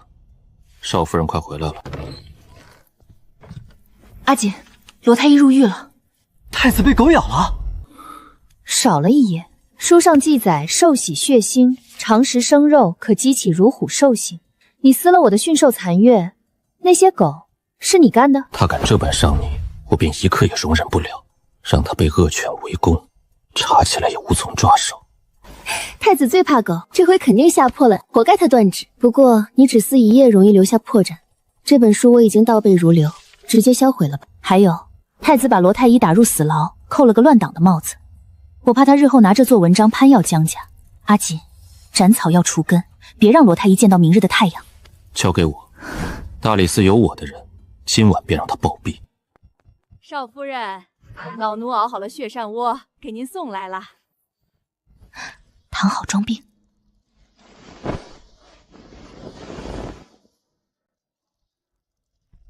端进来吧。少夫人，趁热吃了吧。拿下去吧，小公爷要歇息了，别来打扰。那血燕窝里下了相思饮的剧毒，你为何还要吃？对你身体可有害处？无害。这相思饮对我来说是一味极其精妙的避孕之药。避孕？阿锦，如今江家沉冤未雪，朝堂局势瞬息万变，你我皆在刀尖上行走，天下未定，大局未稳，我怎敢让质子降生，去尝这人间的动荡与算计？我懂你的心，阿宁，我们现在不要孩子，我绝不让我们的骨肉生在这吃人的乱世里。阿锦，我需要借你的隐士一用。你说。派人去大理寺把顾家长子找回来，顾家很快就要出大事了。娘，您怎么突然来了？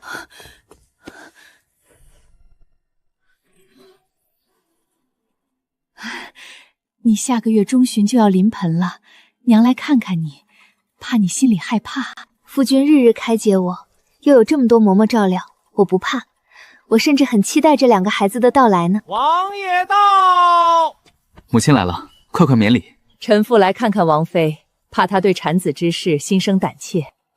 母亲放心，太医产婆皆已待命，定保阿珠与双生子万无一失。王爷心细，我们顾家自然信得过。菊清，王妃平日里在王府都做些什么消遣？回夫人，秦嬷嬷管得严。王妃每日用过海参、燕窝等大补之物后，便要求立刻卧榻静养。王妃大半的时间都是躺在床榻上的。回府，快走！每日大补，绝不下地。这是要把胎儿硬生生催成巨婴，把产妇的产道彻底堵死啊！好一个杀人不见血的晋王！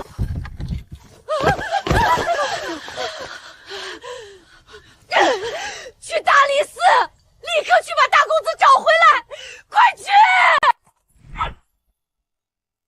嘿嘿，大侠别紧张，是我石峰。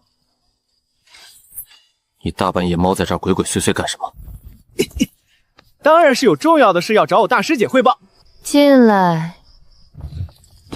大师姐，有动静了。沈莲的养父钟柏找了一群地痞流氓，在刘宅外头蹲守了7天，但刘宅大门紧闭，刘淑女根本不出来。沈莲似乎急得要咬人了。既然他急，那我们就顺水推舟，帮他一把。石峰，你想办法把刘淑女从刘宅里引出来，给沈莲创造动手的机会。是。引出刘淑女后，你立刻去一趟顾家，告诉顾夫人王已治好，可以收了，带她去亲眼看看靖王的真面目。另外，帮我写一封信给顾一舟，让他务必暗中保护顾夫人。是，大师姐。他仿佛长了一双能看透整个上京城的眼睛，每一个秘密，每一次算计，他都能精准地掐住敌人的七寸。不过，只要是他想做的事，我便替他扫平一切障碍。夜深了，睡吧，明日的戏会很精彩。快，孔桃，快去准备马车！王爷捎信来了，那边要生了。在靖王妃临奔前，我必须也平安生下腹中的长子，容不得半点差错。是，奴婢这就去安排。夫人莫慌，陶宅就在晋王府后巷，两扇后门一开便是相通的。王爷早就备下了全京城最好的大夫和产婆，您只要安安稳稳的把小世子生下来，这晋王府未来的主母迟早是您的。快让开！你又发疯了！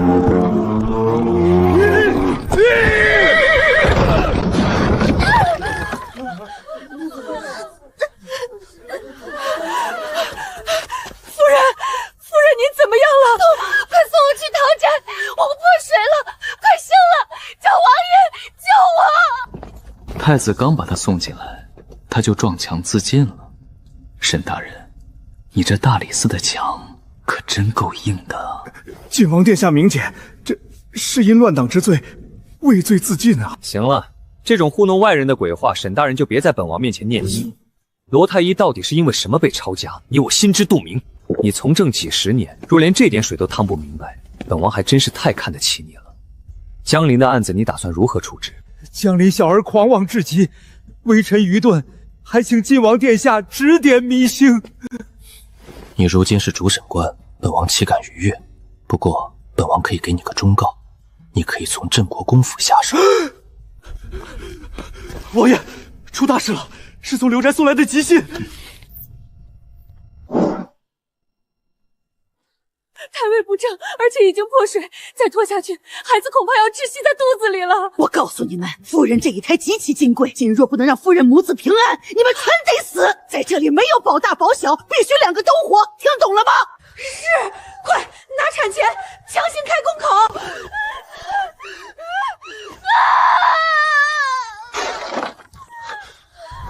夫人，王爷来了，您一定要撑住啊！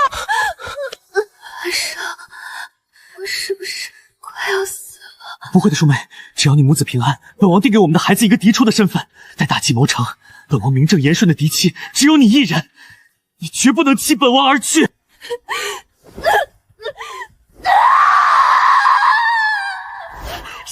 了！恭喜王爷是个小公子！淑梅，你听到了吗？我们的长子出生了。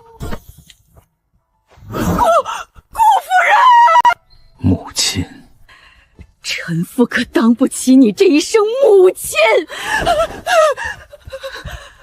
既然顾夫人已经全听到了，那本王也没什么好隐瞒的。太医早就诊出明珠腹中是个女胎，本王把这个儿子送到她身边，当双生子抚养，这是本王赐给明珠的福气。这样的福气我明珠不需要。你方才同这个贱人说的每一句话，我都听得清清楚楚。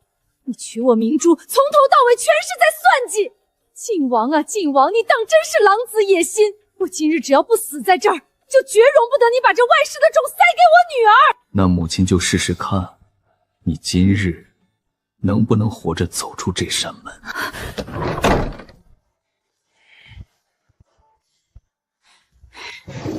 滚开！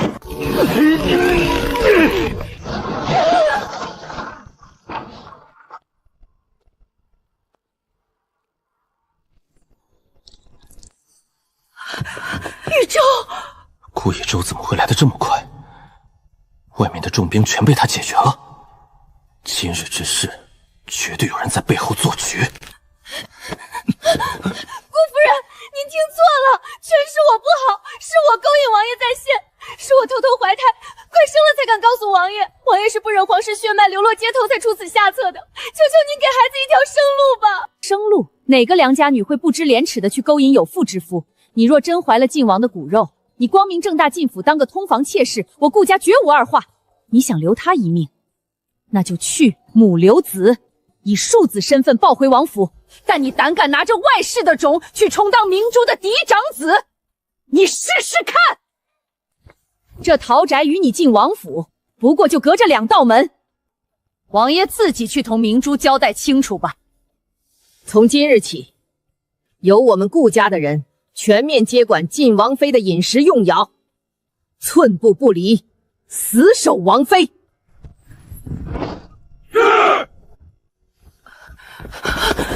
娘，加派人手，死死盯住晋王府角门和陶宅。若晋王敢把那孽种抱进晋王府半步，立刻来报。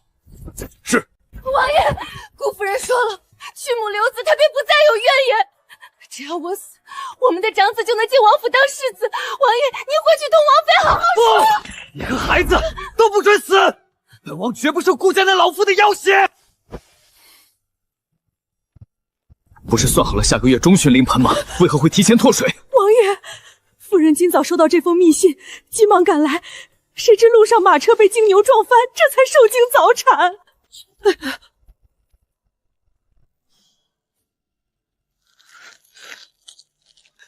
好一个连环毒气，步步杀机，环环相扣，把本王当猴耍！安插在谢少府夫人身边的眼线有回来复命吗？回王爷，不曾。看来已经被他悄无声息的解决了。整个上京城能布下这等精密死局的，唯有沈婉。他以为除了眼线，这局就天衣无缝了。传密令给沈正一，沈婉在怀州府还藏着一对亲生父母，把今日在场的稳婆全部灭口，一个不留。家主，温水来了。小儿，这是太子从罗太医那里搜出来的解药，连秦圣医都说谢玉锦吃了这药后身体已经恢复了6、7成，你快服下，定能解你体内的毒障。罗太医怎会给谢玉锦解毒？她不是咱们的妻子吗？朝中出大事了，罗太医今早死在了大理寺。我昏迷这段日子，到底发生了什么？短短半个月，我们沈家家破人亡啊！爹，你相信前世吗？你烧糊涂了，先别想太多，养好身子要紧。我没糊涂，爹，在昏迷的这些日子里，我做了长达1世的梦，在那个梦里，怀州府计划成功，谢玉锦失踪半年，我接管皇城司，成了太子的左膀右臂，而沈婉，她本该是太子的未婚妻。什么？那个梦里，沈莲根本没有这么早回沈家，是沈婉提前把她接回来的。就是从沈婉改变举动的那一天起，我们沈家的运势开始全盘逆转，我们都被算计了。爹，这不是解药，是幕后之人故意钓鱼，除掉罗太医父子伪造的。你是说，背后做局的人是沈婉？没错，就是他。爹，你仔细想想，这段日子沈家发生的每一桩每一件惨剧，哪一个沈婉不在场？老二双腿重伤，娘派人去寻他，他偏偏踩着老二被截肢的那个时间点踏进沈家大门。我跟谢玉锦在怀州府遭遇重创，为何偏偏是他毫发无伤，而我却中了这无解的奇毒？你让他回一门求药给沈莲治脸，他却推脱李仙一不在商朝，甚至王管事的死、星君图的失踪和重现全能对得上。旁人若是占了贾千金的便宜，遮掩都来不及，他却大张旗鼓的当着全家人的面戳穿，硬把沈莲带回沈家。因为他是回来索命的亡魂，他是来报血海深仇的。家主，大事不好！方才有人在沈家大门口丢下了这封信。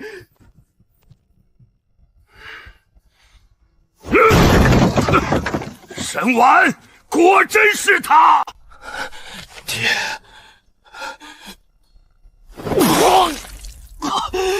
杀了他！顾燕宁留不得了，他若不死，必图我沈氏满门。传我密令，让沈律立刻带上府中全部精锐死士，全速赶往怀州府，去把那对姓顾的哑巴夫妇活着给我绑回来。是。大师姐，晋王把陶宅里的大夫产婆全杀了，还有，晋王派人给沈府送去了一封密信。晋王已经猜出顾夫人的事是我在背后做局，他这是要借沈家的刀来报复我。少夫人，老奴有要事求见。方才沈府派人送来急帖，要少夫人今夜子时务必回沈家一趟。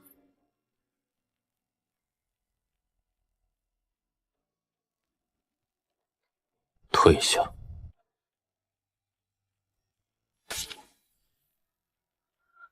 晋王，这是下战书，也是催命符。沈家要你子时回去，就根本没打算让你活着走出来。阿宁，这一趟绝对不能去。不，我必须去。既然他们已经知道我是幕后人，躲是躲不掉的。我知道沈家今夜布下了天罗地网，但我顾燕宁就是要亲自去告诉他们，天不收他们，我来收。那我陪你一起去。我绝不允许沈家人动你一根头发！不行，在这件事上，我绝不退让。沈正一有多狠毒，沈府暗中养了多少死士，我比你清楚。阿锦，我同沈家不只是偷换人生的家仇，我同他们隔着血海深仇。我等这个，等了一个轮回。今夜，就是我和沈家彻底做个了断的时候，你不能插手。更何况，你若随我踏入沈府，哪怕易容，晋王也会立刻在暗中发难。他定会带太医强闯镇国公府，查探你的虚实。到时候留在这里顶替你的萧云必会露馅。晋王马上就要对谢家下死手了，你必须留在这里，提前布局。阿宁，阿锦，我答应你，我一定会活着从沈府走出来。天亮时，我等我的夫君接我回家。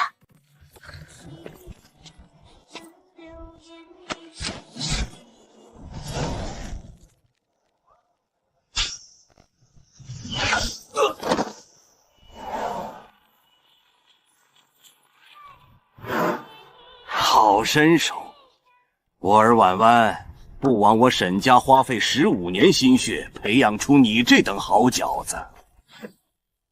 沈大人少往脸上贴金了，若非我有利用价值，你怎会费尽心机将我从顾家抢走？你无非是想用我去巩固你沈家的权势罢了。若无我沈家，你区区一个平民之女，能接触到皇后、太子这等尊贵的人物，你本可以做风光无限的太子妃。老夫实在想不明白，你到底为何不愿？为何不愿？前世我被你们当作棋子送给谢玉锦，我以为我是沈家人，步步退让讨好，可换来的是什么？是你们血洗我的婚宴！你们这群披着人皮的恶鬼！为何不愿？因为你们沈家根本不配拥有如此完美的顾燕宁，只有沈莲那种丑陋的，才配做你们的好女儿啊！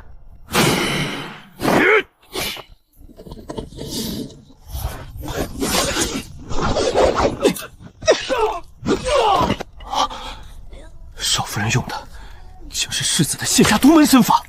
沈大人，害沈莲面如夜叉的罪魁祸首，还在逍遥快活吧？应该说您舍不得处死当年给夫人下毒的王氏女子。夫人进去，外面危险。王德全为何会替你顶罪呢？有些话要从15年前说起。王德全为何能够顺利进入御林军，成为太子殿下的左膀右臂呢？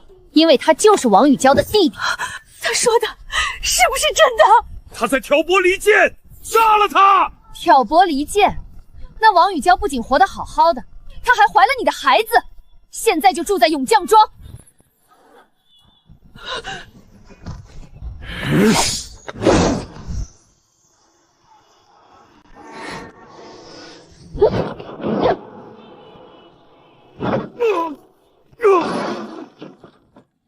妹妹，跪下。大哥，你可知四哥有什么癖好？四哥好喜欢在大哥出门时偷偷睡大哥的床，睡大哥的妾。大哥那一屋子的孩子，少不得四哥你的功劳吧？你找死！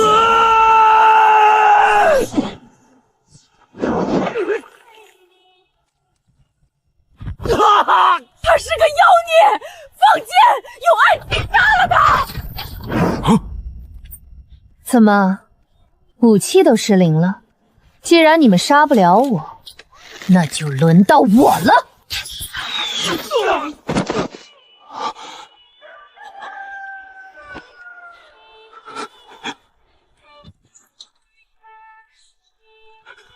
家主、夫人，镇国公府的人把咱们神府大门给堵了。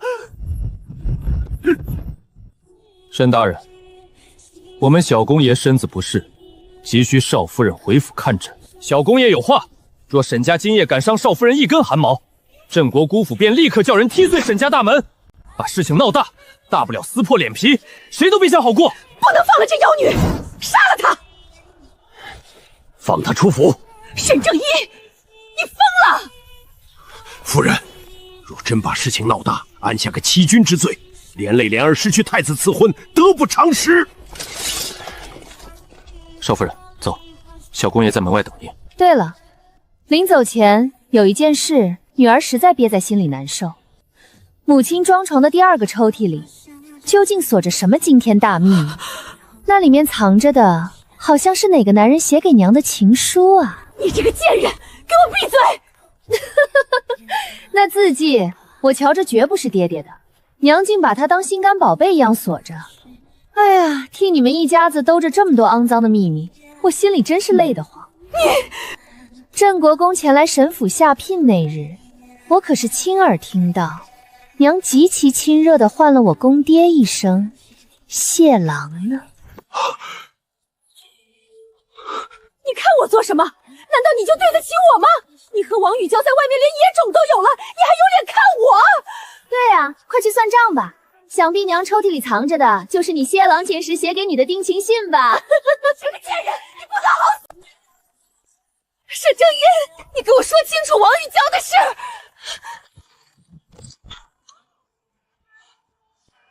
夫人，打开它，让我看看里面藏着什么。我凭什么打开给你看？那是我的私物。哈哈哈哈哈！好，好得很。你不开，那我就自己砸。你疯了！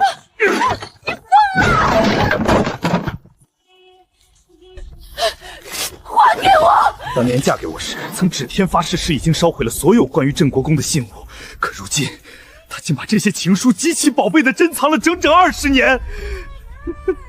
那我算什么？我算个什么笑话？沈正一，不要！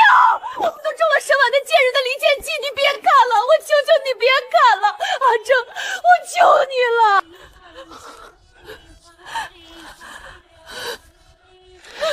好，我给你最后一次机会，当着我的面把这些东西全部烧掉！快拿火盆来！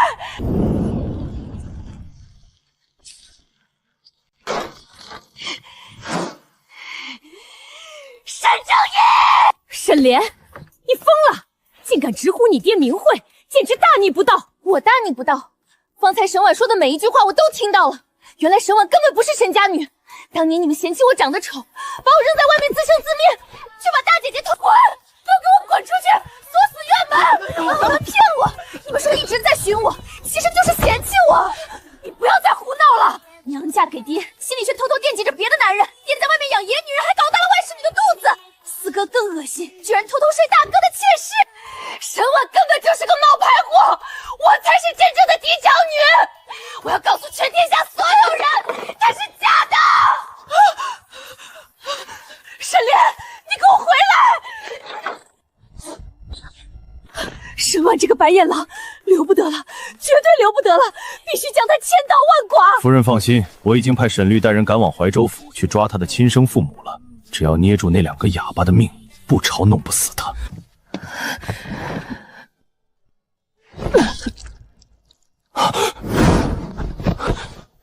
阿娘，少夫人可起了，该用早膳了。阿姐，沈家留下来的那些眼线奴婢全部打杀了，装进马车送回沈家。去把石峰找来，我中了沈四那一掌，受了内伤。叫石峰过来。至于外面沈家那些碍眼的东西，找个借口，全部清理干净。属下领命。你们干什么？抓我做什么？吃里扒外的刁奴，竟敢偷盗少夫人的传家簪！来人，当场乱棍打死！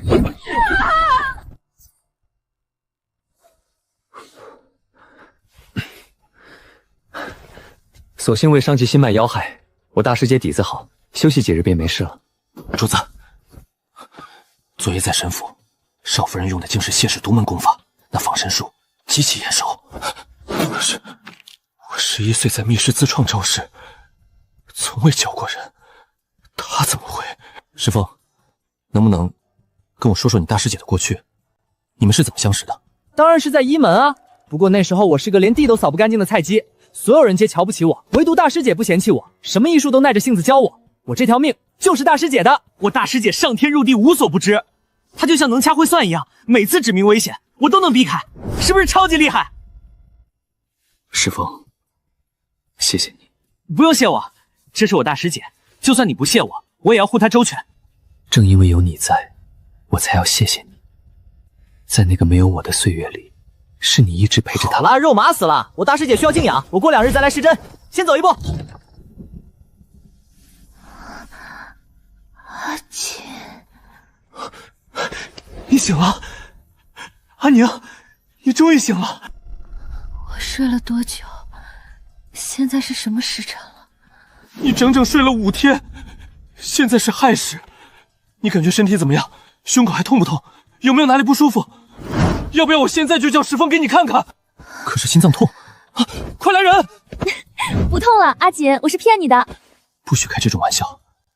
石峰说你受了极重的内伤，我真怕你。阎王爷嫌我太凶，不肯收我呢。血海深仇未报，我顾燕宁绝不会死。少夫人，顾夫人来了，说有10万火急的事速见少夫人。明珠要下个月才临盆，顾夫人此刻深夜登门，定是出事了。去见顾夫人吧。我二丫头，快救救明珠吧！顾夫人快起，靖王妃怎么了？靖王昨夜同阿朱谈了，阿朱受了刺激，昨夜就开始阵痛，产婆等了1日，口虽然开全，但胎儿太大，根本生不下来，我的阿朱痛晕过去了。我陪你去靖王府，但在去之前，你必须立刻派人回顾府，今夜就给2小姐定下亲事，必须快！你是说，我在做万全打算，若明珠真有不测，靖王定会求取明玉来抚养他那对外父子，若不提前斩断这条路，他必会对明玉下手。好，我这就去安排。让开，太医正在里面救治，王爷有令，任何人不得打扰。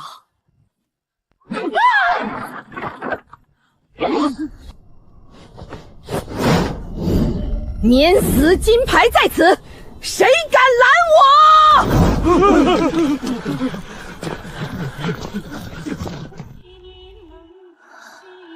阿朱，本王知对不起你，可孩子已经生下，本王的血脉不能流落在外，唯有你能劝岳母帮本王遮掩。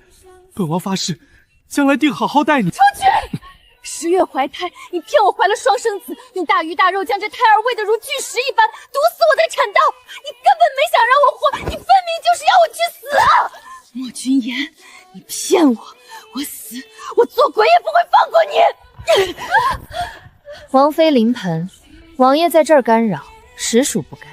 沈婉，你若能救活阿朱，本王定会感激你。滚出去！连同你找来的这庸医产婆，统统给我滚出去！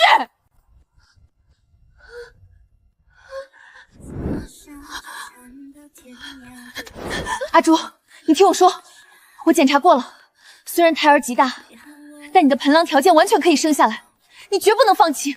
珠儿，你听到了吗？婉儿是李仙一的嫡传弟子，你一定要信他。等你生下孩子，你想回家就回家，忙接你回平章府，顾家绝不让你受半点委屈。阿朱，用力！娘，顾明珠，你就算不为父母兄长，也要为自己争这一口气。只有你活下来，你才能亲眼看着那畜生遭到报应。你甘心就这样去死吗？我不甘心。生了，是个白胖的千金啊！寻常人家满月的孩子都没这么大，晋王当真是好狠毒的手段。把孩子抱下去，旁人也都退下，把门守死。阿朱，你若真的容不下那个孩子，本王答应你，今日便让人把他们母子送走，此生再不相见。那王爷到底是爱我多一些，还是爱刘淑女多一些？为何不敢看我？刘家惨死，是你把刘淑女藏起来了。她7岁离宫，自那之后上京城再无此人。莫君言，你把她养在何处？你骗了我整整20年！阿朱，本王对你是有真感情在的。真感情？利用多过感情吧。你为了让我顾家人心甘情愿帮你谋夺天下，连我为你准备的通房妾配都一概不要，只为了立一个深情不二的形象。你藏他养他，蒙骗得我像个全京城最大的傻子。现在东窗事发，你倒舍得弃了他？阿朱，本王向你发誓，以后绝不隐瞒你任何事。好啊，那我要你当着我的面亲手杀了刘淑女，你可愿意？为何不敢？因为你留着他的儿子，本就等着我难产而死，一尸两命。那个对你百依百顺的顾明珠，已经死在了昨夜。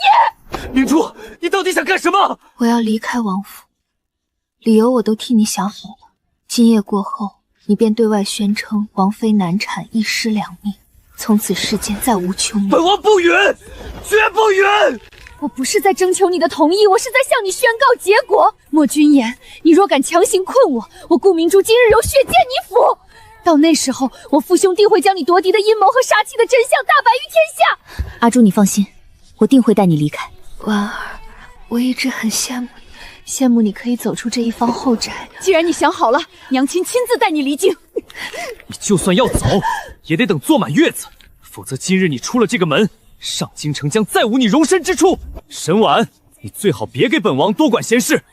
晋王殿下，托你的福，5日前沈家人没能灭了我，那今日明珠的事我管定了。还有，你记清楚了，我不叫沈婉，我本姓顾，名燕宁。你还有什么阴谋诡计，尽管冲着我顾燕兴使来。今日顾大公子早已将弹劾你的文书送进宫墙，我和明珠若死在王府，朝中再无你莫君言立足之地。晋王殿下，今日你敢杀我吗？放他们走，但不能走大门，从后门离去。走，去西城门离京。走水了！王府走水了！阿朱，本王的长子啊！恶奴纵火，害我妻女啊！放开本王，本王要陪他们一起死！蠢货，你竟眼睁睁把顾明珠放跑了！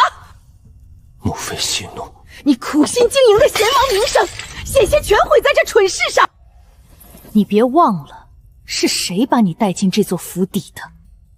本宫当初选中你，是以为你够聪明。儿臣知错，凭母妃处置。去把刘淑女处理掉，去母留子。至于顾明珠，本宫自会派人解决。你给本宫安分守己的为妻守灵。是。起来吧。娘娘息怒，晋王到底和刘淑女同族所出，他如此护着同族，足见念旧情，将来登顶定会念及您的帮扶之恩。嬷嬷，你寻机会再去一趟苦佛寺。娘娘，放弃吧，那位根本不见奴婢，您与他母子情浅，若惹了晋王猜忌，咱们刘家就满盘皆输了。终究是本宫生了个没出息的孽障，才让这种上不得台面的东西鸠占鹊巢。罢了，你即刻回刘家，让我哥哥亲自去对付顾家。另外，奴婢明白。我的阿朱啊，往后顾家回不得，晋王府也容不下你，这漫漫余生，你该何去何从啊？娘，只要能逃出那个吃人的狼窝，我不后悔。那就入我顾家门，冠我顾家姓，从此你便是我顾燕宁。是不是很疑惑？为何我明明叫沈婉，却说自己姓顾，还叫燕宁？阿朱，我的亲生父亲叫顾平章，母亲叫于温软。15年前，我父在安陵村救了落难的沈正一夫妇，当时沈夫人诞下一女，也就是现在的沈莲。因为面如夜叉，脸生毒疮，沈正一见我母亲产下的我玉雪可爱，便动了狸猫换太子心思。天哪！沈正一伙同心腹，强夺我做沈家女，把真正的沈家丑女扔给我父母，毒哑了他们，逼迫他们埋掉这所谓的死婴，甚至还凌辱了我未出阁的姑母。所幸苍天有眼，我寻回了亲生父母和5个哥哥。阿朱，你可愿顶替我入我顾氏门？婉丫头，若将来要我为你死，你都撑得住。是你给了阿朱第2条命啊！夫人不必如此，我也有私心。我帮阿朱，便是要将平章府彻底拉入我的阵营。我要这天下多一个知道我顾家被沈家残忍欺压的见证人。你为了明珠得罪了晋王和刘家，往后若有需要，你随时来平章府寻我或长子。我顾家对你一应必求，绝不负你今日救命之恩。我已将我父母秘密送入晋州的苦禅寺，你也去那里吧。苦禅寺内有高僧坐镇，更有2万极其精锐的僧兵镇守，晋王府和刘家的手伸不进去，可作为你最安全的庇护所。到了苦佛寺，把这封信交给法号天灯的僧兵，那是我四哥。你大哥带死士护送，盘缠和乳母都在车里，娘先回去了，不能让人起疑。阿朱，遇到危险时搬动这颗紫色的串珠，手镯就会发射致命的暗器毒针，这一路绝不会太平，留着防身。谢谢你，婉儿。我也该回家了，阿朱，再见。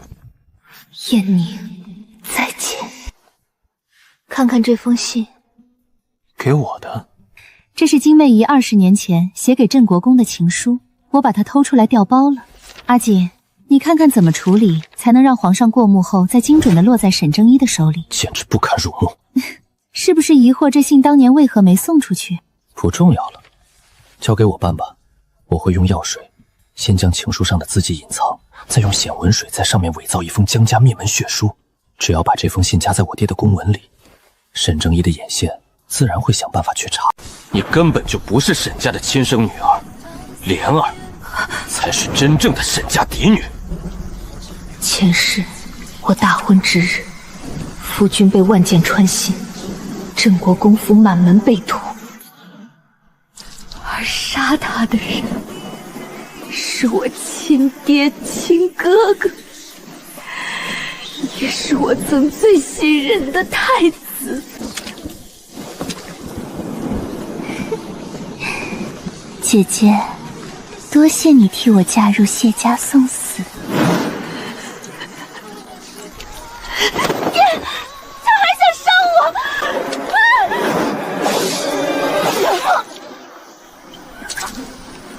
若有来生，我定要你们百倍偿还。这一世，我亲手把沈莲接回沈府，也亲眼看着他抢走太子妃之位。这只九尾凤钗是历代太子妃信物，他做梦都想治好那张烂脸，抢走我的身份，风风光光嫁进东宫。方子写好了，快给我。那我便送他一张方子，让他亲手把自己送进死局。消了，我的胎记真的消了！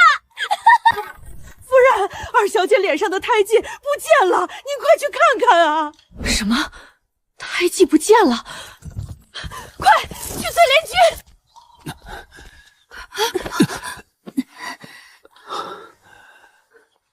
怎么伺候的？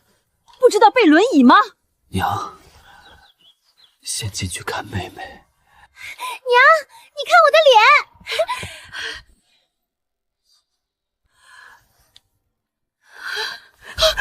萧儿，沈婉那贱人开的药方竟然真的有效！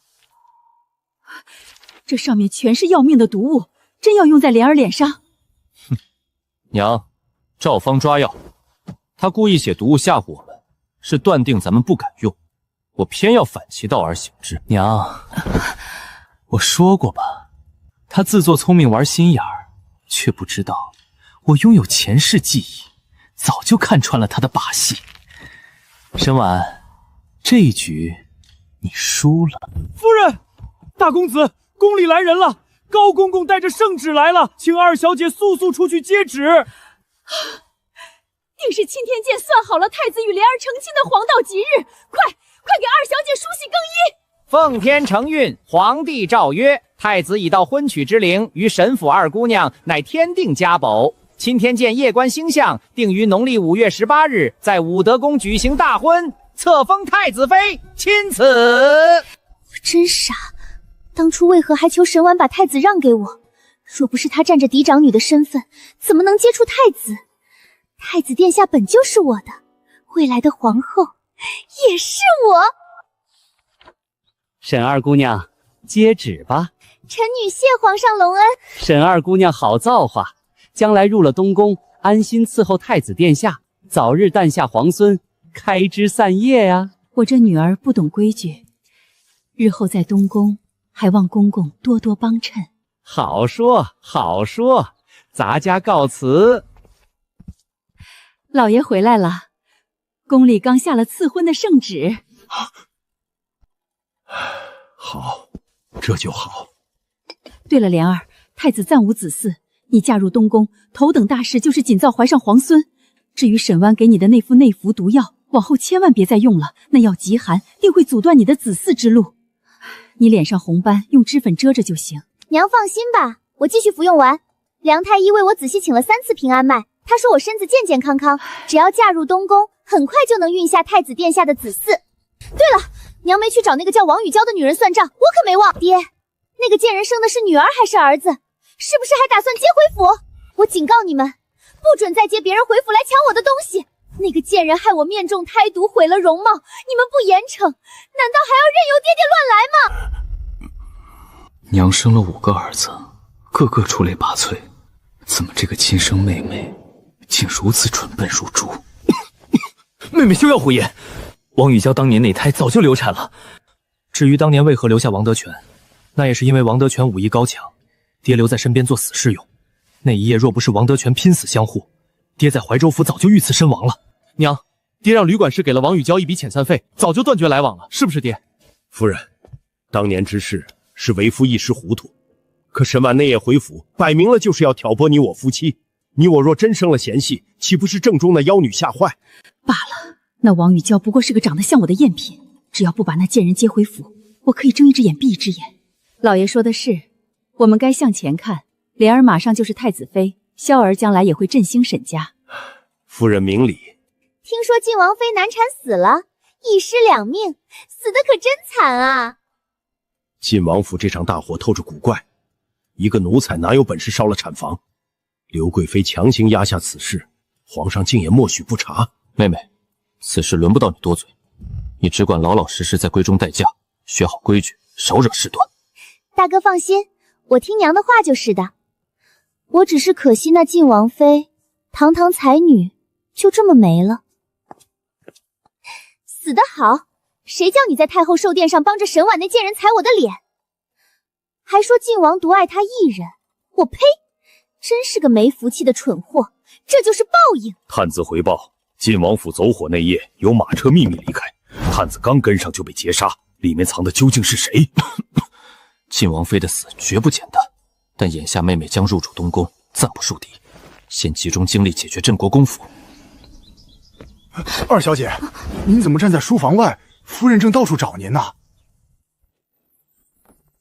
莲儿，你在门外做什么？女儿听说太子殿下前些日子被狗咬伤了，心里实在挂念，正想敲门问问爹爹呢，吕管家就来了。皇上派了秦圣一日去东宫上药，不会留班，你回房去吧。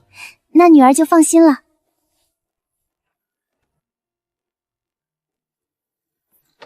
晋王府后门的马车，难道是那个叫刘淑女的外室？那群世家真没用，竟能容忍晋王留着那个女人。他私下把这贴身玉佩送给我，到底是什么意思？难道他看中了我，想和我结亲？如果殿下真的想和我结亲，也不是不可以。这院子的人都死绝了，二小姐靠近书房，竟无一人通报。我的书房里全是机密公文，少一件，全家都要掉脑头。奴才该死，这就去加派死士守着书房。妹妹嘴上没个把门，容易被人利用。爹，今后书房必须上铁锁。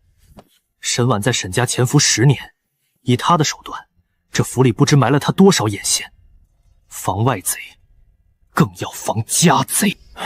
我就是想不明白，婉儿那般早慧，才貌双绝，我花了那么多心血培养她，她为何宁愿跟沈家死磕，也不要这唾手可得的荣华富贵？我沈家难道还不让她那个农户亲爹吗？爹，还是别提他了。江离那一桩旧案，您准备如何了结？我安排的人应该快到镇国公府了，晋王殿下也该到了，我现在就去一趟。刚好镇国公今日休沐，送那一家子去大理寺团聚吧。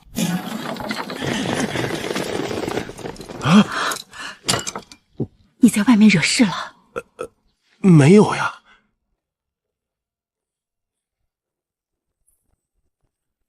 沈大人，不知这是什么意思？蒋新贵与王德全已亲口招认并画押，江家被屠满门一案，就是镇国公你暗中指使。你撕掉1万谢家军，假扮朝廷重兵，趁夜清剿江府满门。皇上看过供词后，龙颜大怒，特令本官与晋王殿下搜查府。这阵子就要委屈国公爷一家老小去大理寺天狱里喝茶了。夫人，我一生光明磊落，今日遭贼人诬陷，恐怕要连累你了。谢郎，你我夫妻一体，谈何连累？你为谢家拼杀时，我尊享荣华；如今落难，我亦可陪我的谢郎共赴断头台。我同谢郎成亲快20年，谢郎的人品如何，我最了解。谢玉是不是光明磊落？进了大理寺刑厅才知道。既然有人诬陷我家谢郎，那我们也不为难亲家公。沈大人，你公事公办，好好查。给我搜！沈大人，谢玉锦和沈婉的屋子也是重点，务必查仔细了。殿下放心。小公爷、少夫人，不好了！沈大人说，国公爷撕掉谢家军，屠杀江府，带着晋王的人来搜家了。终于来了！我这把骨头在床上都快躺散架了。万事俱备，只欠东风，让他们搜。把那2大箱子搬出来。那是我娘子的遗书，你们也要查。奉晋王之命，镇国府每一件东西都要细看。得罪了。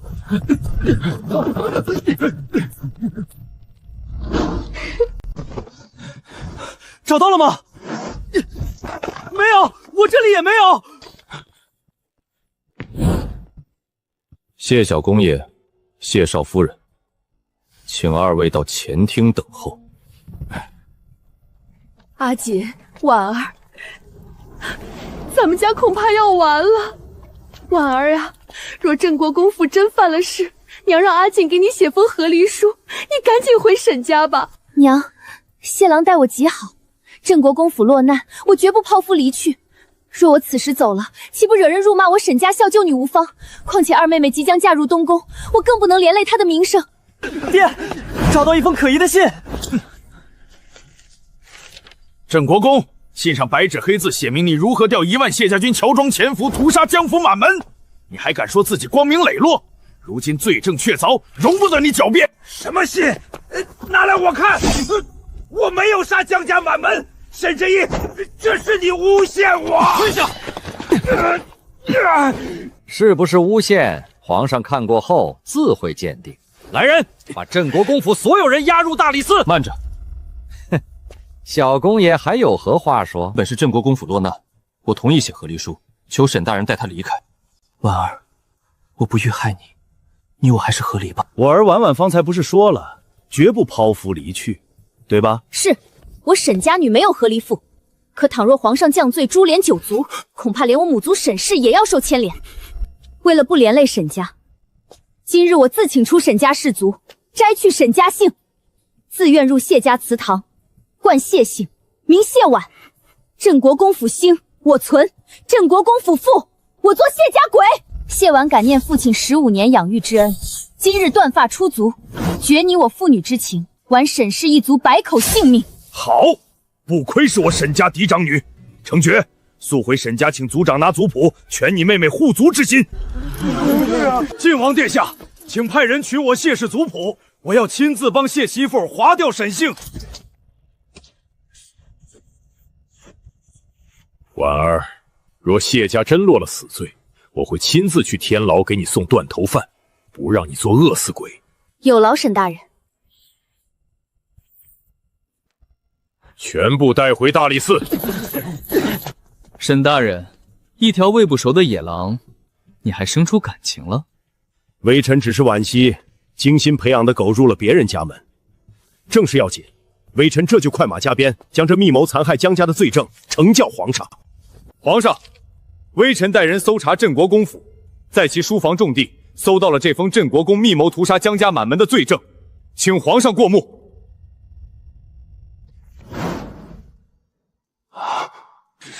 怎么回事？难道镇国公真的是主谋？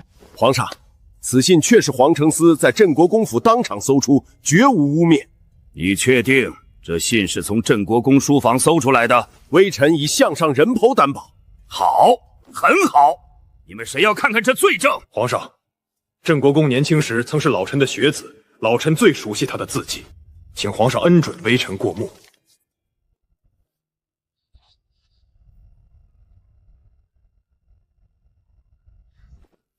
蓝太傅，那字迹可鉴定出来了。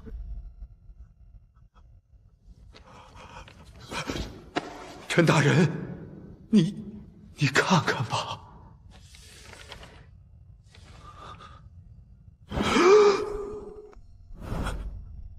皇上，沈正一，你要不要自己看看？你呈上来的是什么鬼东西？谢郎，沈正一算计我落水，害我名声尽毁，娘逼我嫁他。一想到你重伤在床，妙姨心疼不已。只因他救了我，你我青梅竹马便要一刀两断。你若能在我出嫁前重新站起来，我才安心。勿再念我，金妙姨。这封信，这是金妙姨藏在抽屉里，我不敢拆开看的那封信。他早就被沈婉调包了。沈婉，你这是杀人诛心呐！沈正一，这就是你呈给朕的罪证，你真是太让朕失望了。你把江家灭门的血案当儿戏耍朕吗？微臣该死，微臣失职，求皇上降罪。降罪？朕恨不得诛你9族！来人，给朕拖出去，狠狠的打！当年沈正一救金妙仪，咱们还当是一段佳话，原来是他自己算计的落水。这绿帽子戴的，全天下都知道他夫人心里只有谢郎了。停！皇上有旨，让你接着好好审江家的案子，绝不能再让所有人失望。沈婉，你当真是让为父刮目相看呢？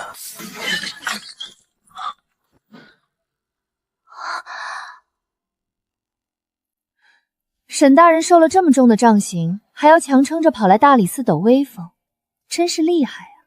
沈婉，你真是我沈家养出来的好女儿。那封信是你从沈家偷出来的？你以为用这种下作手段就能挑拨我与你母亲20年的夫妻情谊？沈大人，你是不是疼糊涂了？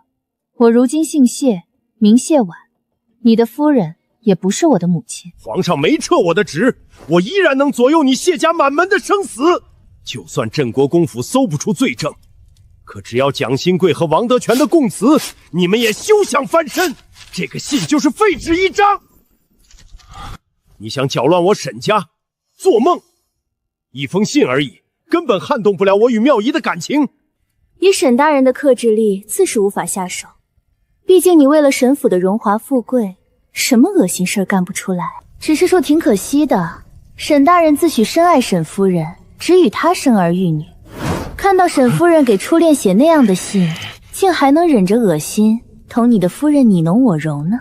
谢郎，你恶不恶心？我又没有这样的夫人，我怎么知道沈大人此刻的心情呢？更何况，我又不喜欢强夺他人的未婚妻。那是你爹谢灵没用，他如今也不过是我的阶下囚，你们也就只能耍耍嘴皮子了。给我好好招呼谢小姑爷夫妇！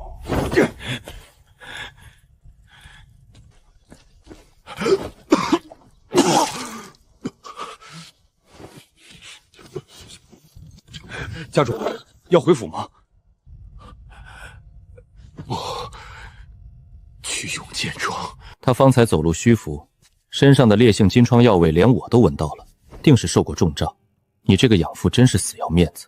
可人总有弱点呀，他现在肯定不想回沈家面对金面仪，定是去找他的白月光王雨娇了。王德全的姐姐？对，阿锦，你绝对想不到这其中的渊源。沈正一早年3次科考落榜，无颜面对宗族，本想跳河自尽，是王雨娇救了他，还给了他盘缠，给了他活下去的念头。次年他考中进士，在金家做客时遇到了金妙仪，你猜怎么着？金妙仪和王雨娇长得极为相似。沈正一认错了人，把金妙仪当成当初的救命恩人，这才不择手段的从咱爹手里抢了婚。什么？金妙仪那个蠢女人，一辈子自视甚高，以为王雨娇只是长得像她的赝品，殊不知她金妙仪才是那个可笑的替身小丑。你说我这么善良的人，要不要把这个真相告诉他？我来传信，沈正一这几日定会躲在永清庄疗伤。那就派人去给沈夫人透个风，就说沈大人为了查案夜不归宿，其实是去永靖庄私会王雨娇了。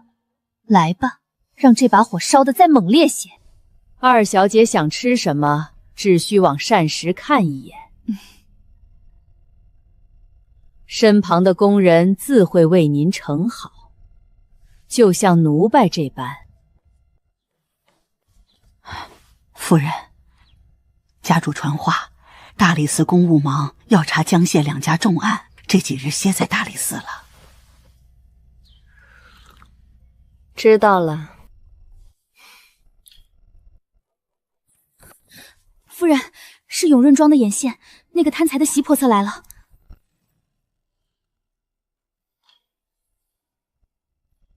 把她请到外堂。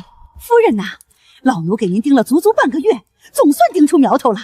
今日那王宅进了一个中年男人。什么男人？穿着紫色麒麟纹锦袍，头戴玉冠，食指还戴着个绿扳指，通身都是做大官的气派。这装扮分明就是沈正一。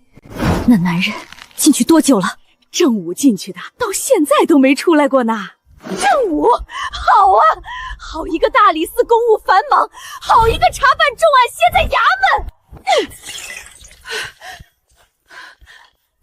我话还没说完呢，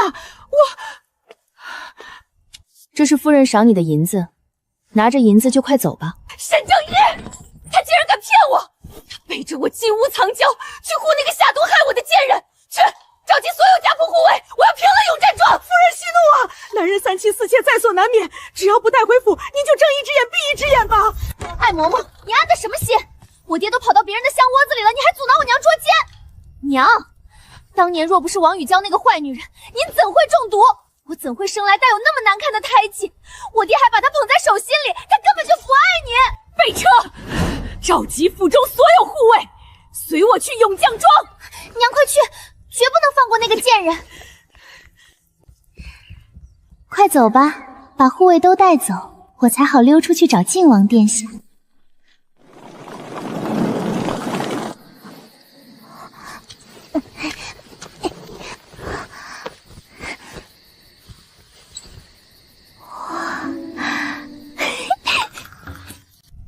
找到人了吗？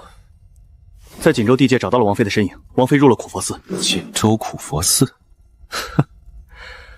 看来顾燕晴早就给他安排好了出路，难怪他那样决然地离开本王，宁可弃了王妃的身份。10年前苦佛寺出了一位法师，凭一己之力驱退陈兵，如今是我2万僧兵镇守锦州，连父王都默许。顾明珠躲进苦佛寺，本王想动手，还真有些棘手。本王要你想办法潜入苦佛寺，抢走他怀里的孩子，把他引出锦州地界，再派人找几个身强力壮的僧兵，好好伺候王妃。本王要他生不如死的活着。明珠，你可怨不得我。等将来我问鼎之日，便是你顾明珠的忌日。属下明白。王爷，府外有姑娘拿您的玉佩求见。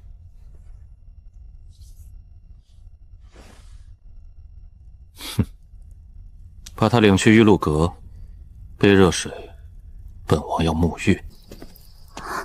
这里是……姑娘，这里是王爷的院子。亲王殿下为何让人带我进他的院子？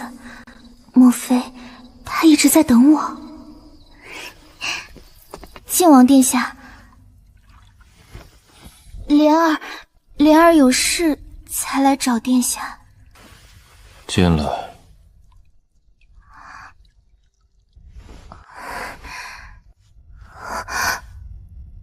你会扣腰带吗？我会。自从阿朱被害死后，本王身边再无人事事帮衬。王爷，只要你愿意，以后……珊儿小姐，你与太子的婚期已定。若是可以选择，臣女更希望殿下能成为太子。臣女1年前便在寻找殿下，臣女愿意为王爷做任何事情。你喜欢本王？王爷，钟安国是你什么人？她只是我沈家后院的一个奴才。你真是本王见过的最特别的女子。莲儿，你想同本王在一起吗？殿下，我想……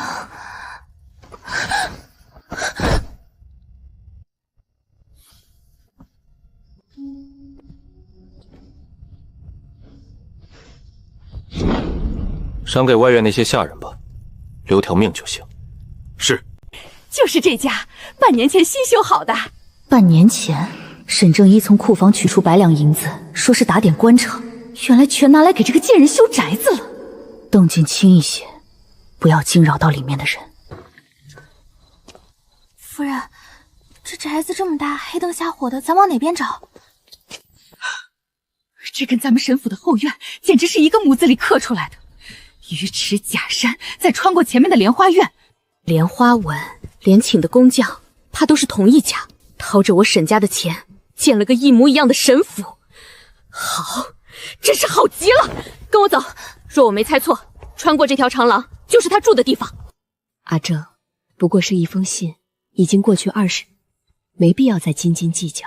你回去跟沈夫人好好聊，心结总会有打开的。心结，娇娇，你不明白我的心结是谁？当年承你之恩，得你一锭银子，4入上京考取功名，中了进士，被招入翰林院。京家有意向我投兰芝，我不敢得罪上京城世家权贵，周邀入府参加京家家宴，阴差阳错遇见了京府嫡女。我一直以为我遇见的她，就是当初我第一眼见到的你。我掏心掏肺的待她好，想报答你当年给的一锭银子之恩。可我把别的女子认错成你，认错了人，我竟然是个替身，我才是那个彻头尾的笑话。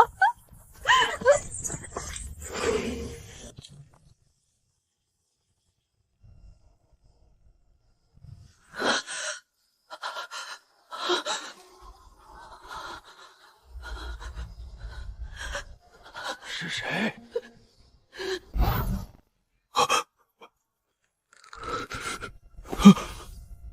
夫人，你，夫人，夫人，夫人。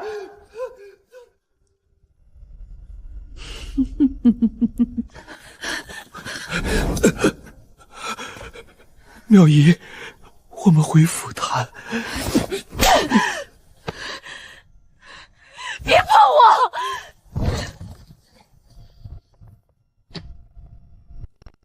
滚下去！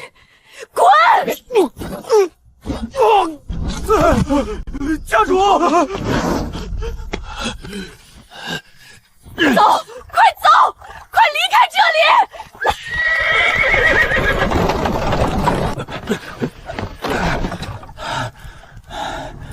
这件事情该怎么圆？醒了。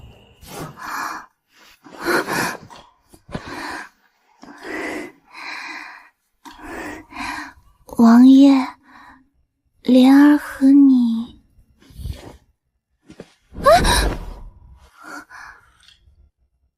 莲儿，让他二人伺候你洗漱，你陪本王一块用膳。本王待会儿便要上朝了。好，王爷，莲儿这样好看吗？你忘了本王跟你说过的话，世间美丑本世人定义，莲儿本来就好看。陪本王用膳吧，本王有话想对你说。好，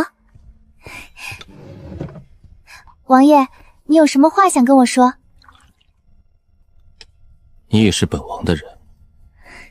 是，莲儿知道。3个月后，你就要被册封为太子妃，而本王虽要了你的身子，却无法给你名分。你本是太子妃，若跟了本王，就只是一个王妃。终是本王昨夜太冲动，负了你。王爷，我……莲儿，你先听本王说，你在外吃了那么多苦头，本王想给你最好的。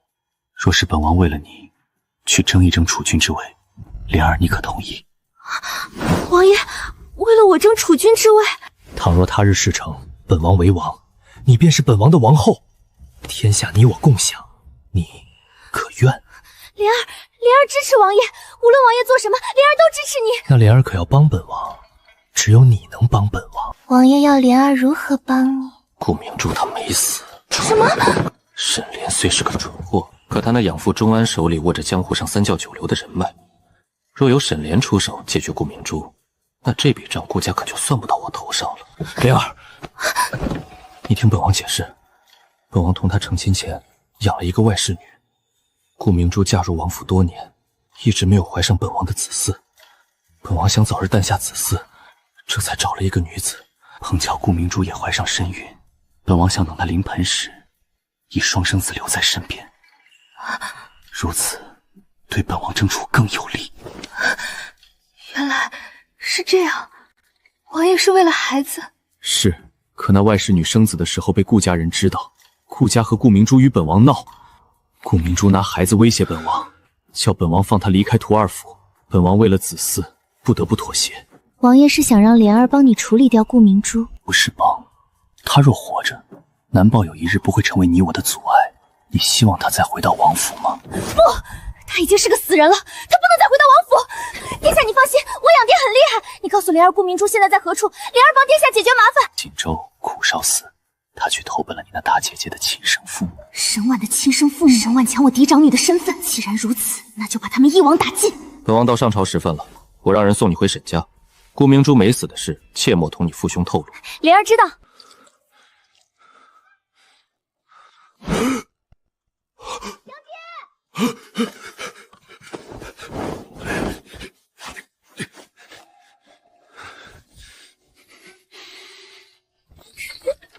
养爹，你去一趟冀州苦潮寺，帮我把顾明珠杀了。顾明珠没死，二小姐，你从哪儿听来的这等皇家秘闻？你别管我从哪儿听来的，总之你帮我除掉他就行。你若是不说清楚，我绝不会再帮你。好，那我就告诉你，我昨夜去了晋王府，我已经与晋王殿下行为夫妻之实。顾明珠没死，就是他亲口告诉我的。晋王，你疯了！你答应过我安心待嫁，不再跟他来往的。那晋王是个好惹的货色吗？上次因为刘氏女的事儿，我手下那帮兄弟转头就被来路不明的势力灭了口，绝对是晋王在背后报复。他怎么还敢往上凑？他说了，只要除掉顾明珠这个阻碍，他将来夺了储君之位，我就是名正言顺的王后。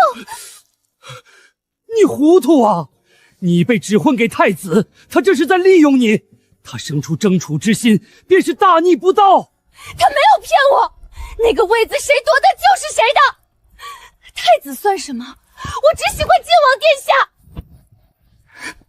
杨爹，我过去过得那么苦，你就帮我这一次，求你了。好，我答应你。谢谢杨爹，我就知道你对我最好了。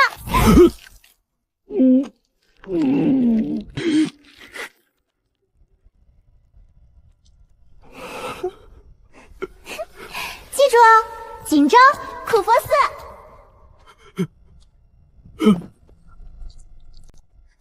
二小姐，你快去南香阁看看吧，夫人和老爷打起来了。打起来了？我爹是不是从外面带女人回来了？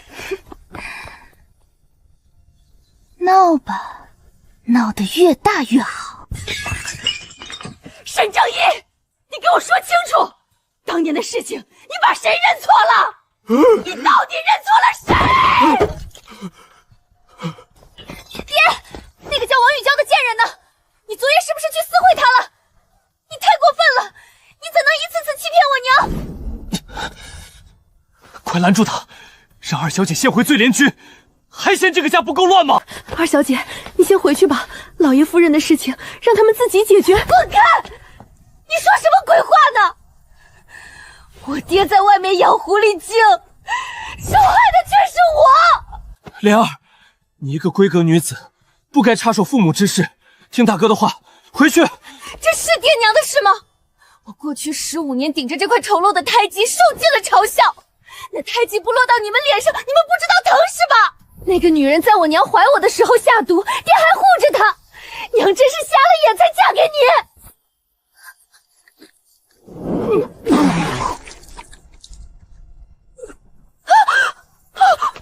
家主，爹，怎么这么疼？爹发高烧了，娘，爹病了。先让你娘冷静，扶我回房，请服役。大公子，查清楚了，家主呈给皇上的信被调包了，变成了夫人20年前写给镇国公的断离书。皇上龙颜大怒，传歪百官，家主这才受了廷杖。家主出宫去找了大小姐，昨夜村民报信，夫人这才去捉了奸。沈婉，你真是太过分了！我从未怕过任何人，可如今父亲倒下，母亲心灰意冷，整个家都要散了。去，给我拿药来！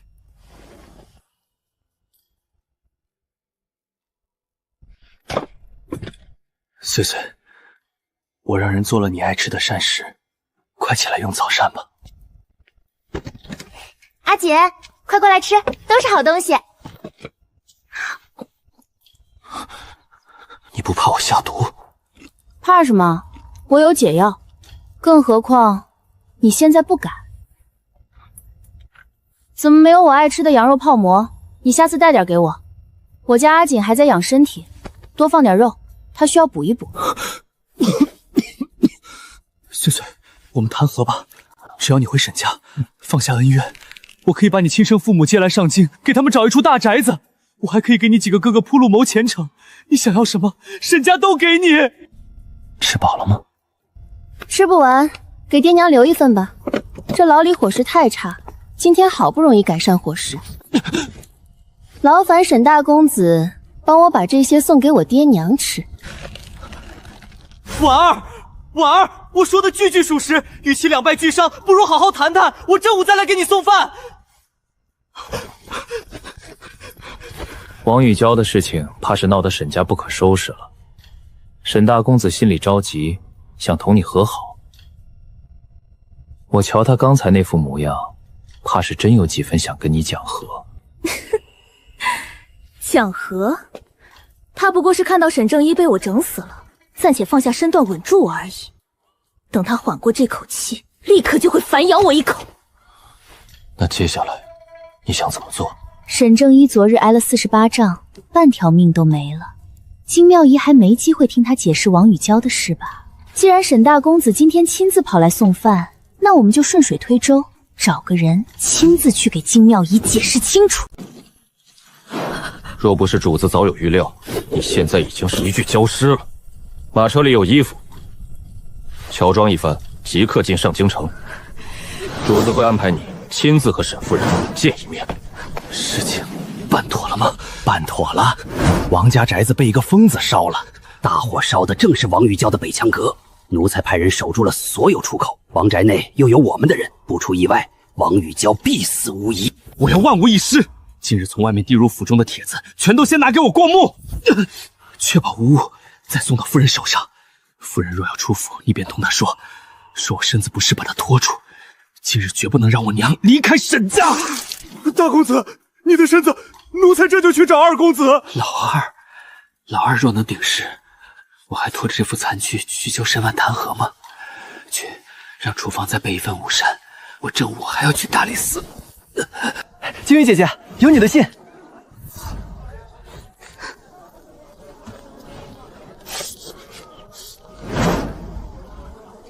这下沈家可要彻底翻天了。夫人，有您的信，聂管事那边收进来的。王玉娇，给我备车，备车！我要去一趟福禄楼。夫人，您不能出府啊！大公子出去了，家主他受了停鞭，又急火攻心，此刻正发着高烧，病倒在榻上啊！是他有错在先，对不起我还未因病倒下，他倒好，先躺在床上了。他若是现在死在榻上，我也许还会回去瞧他一眼，收个尸。他若没死，你就给我滚开，否则我先扒了你这狗奴才的皮！夫人去了何处？家主，聂管事说，夫人怒气冲冲的出府了，离开时一身的杀气，像是去见什么仇人。他这定是去找王玉娇了。快，扶我去叫府医给我开止痛的药，我要出府一趟，快！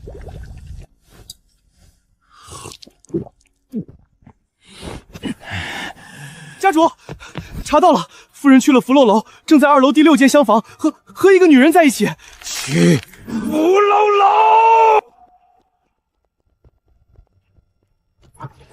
郑国公，皇上急召。顾少卿，能不能通融一下？我们只说几句话。要快，皇上在宫里等着。阿慈，你想说什么？爹，皇上若问江家叛国和满门被屠之事，您记住3个步骤，便能救江陵，也能救我们。第一步，捧，不要去争辩江家有没有叛国，那不重要。您只需拼命夸赞皇上圣明，说他开疆拓土，令边境子民太平祥和，百姓不再受战火之苦，有衣穿，有饭吃。第二步，清，皇上若问此话怎讲，您就说江家9族皆灭，仅剩一个孤子江林，诛与不诛，不过是捏死一只蝼蚁，何足挂齿。第3步，递刀，您要让皇上明白，江氏门庭已倒，江陵构不成威胁，留着江林，重新整编江家军，就是给皇上自己留了一把镇守南疆的刀，既能安抚民心，又能平衡朝中佞党，对他百弊而无一害。你怎知皇上会问我这些？因为皇上心里比谁都清楚江家是冤枉的，他手上沾了血，夜里睡不安稳。他现在要的不是真相，而是一个台阶。爹若处处为皇上的利益考虑，他摇摆不定的心立刻就会偏向我们。我们必须趁沈正一现在后院起火，自顾不辞，迅速把江陵送回南疆。好，我明白了。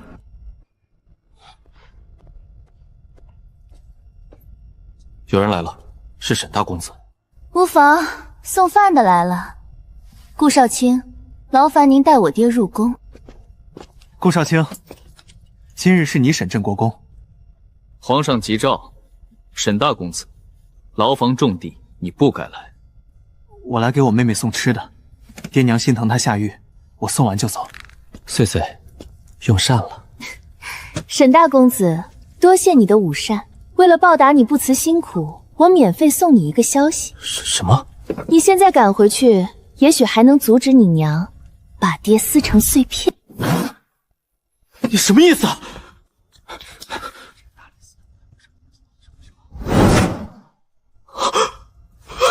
备马，快备马！你有什么资格跟我闹？我在朝堂被你丢尽了颜面，那些百官看我的时候，就像在看一个傻子。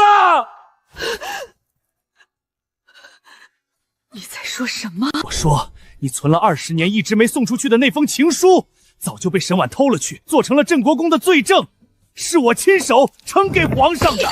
我的信满朝文武，皇上全都看了，还你亲手呈给皇上的。是，我受了廷章。我本不想提这事儿，给你留一丝颜面。毕竟谢灵下狱了，我想让你看清楚，你当初没选他，选了我是对的。可你呢？你却拿王宇娇来抓我的错处，你对得起我吗？你痛苦，那我呢？你一句认错人就毁了我。当初若不来招惹我，我跟谢灵根本不会分开。沈正一，你既然知道我当年留了那封信，那我就告诉你，若我早知道我是个替身，我宁可嫁给瘫痪的谢灵。谁要你施舍的爱？你永远也比不上谢灵。你就是一个旁支庶出下贱的寄生子。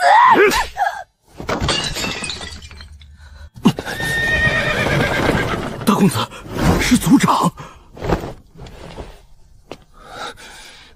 你先回府告诉我爹娘，族长来了，让他们先放下个人恩怨，接待族长。祖父，您怎么来了？我若再不来，沈家的脸都要被你们丢尽了。今日一早有人告诉我，你爹娘为了一个女人，在茶馆闹得沸沸扬扬，简直不成体统。祖父，您误会了，那是外人在造谣。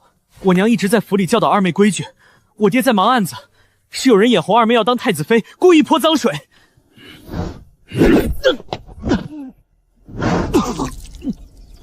混账东西，竟敢骗我！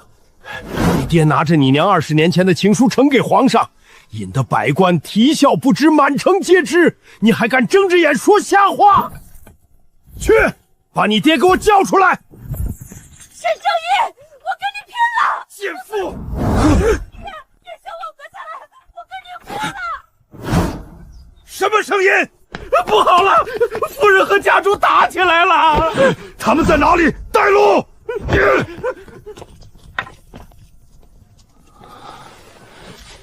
沈家彻底完了。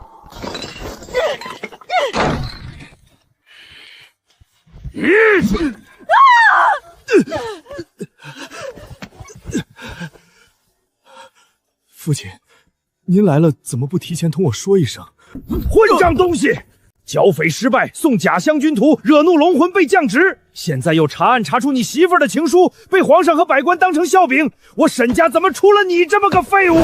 今日是我大意，我保证。收手吧！小儿身子废了，老二是个残废。你若再敢在后院为了一个女人闹出笑话，沈家迟早被你作死。爹，你要为我做主啊！做主？他不过要个女人，你就把他脸挠成这样，叫他怎么上朝？堂堂金家贵女，怎会如此泼妇行径？赶紧收起你这杜甫嘴脸！去把自己收拾干净，把正义养在外面的女人接入府来好好安顿，莫再落人话柄。你也多为你女儿考虑考虑吧。长女如今在牢中，次女在闺中待嫁，你当娘的却还有心情同别的女人拈酸吃醋，做母亲的不如自己的女儿。沈婉在随谢家下狱前，为了不连累沈氏一族，当着晋王的面自请出族，而你呢？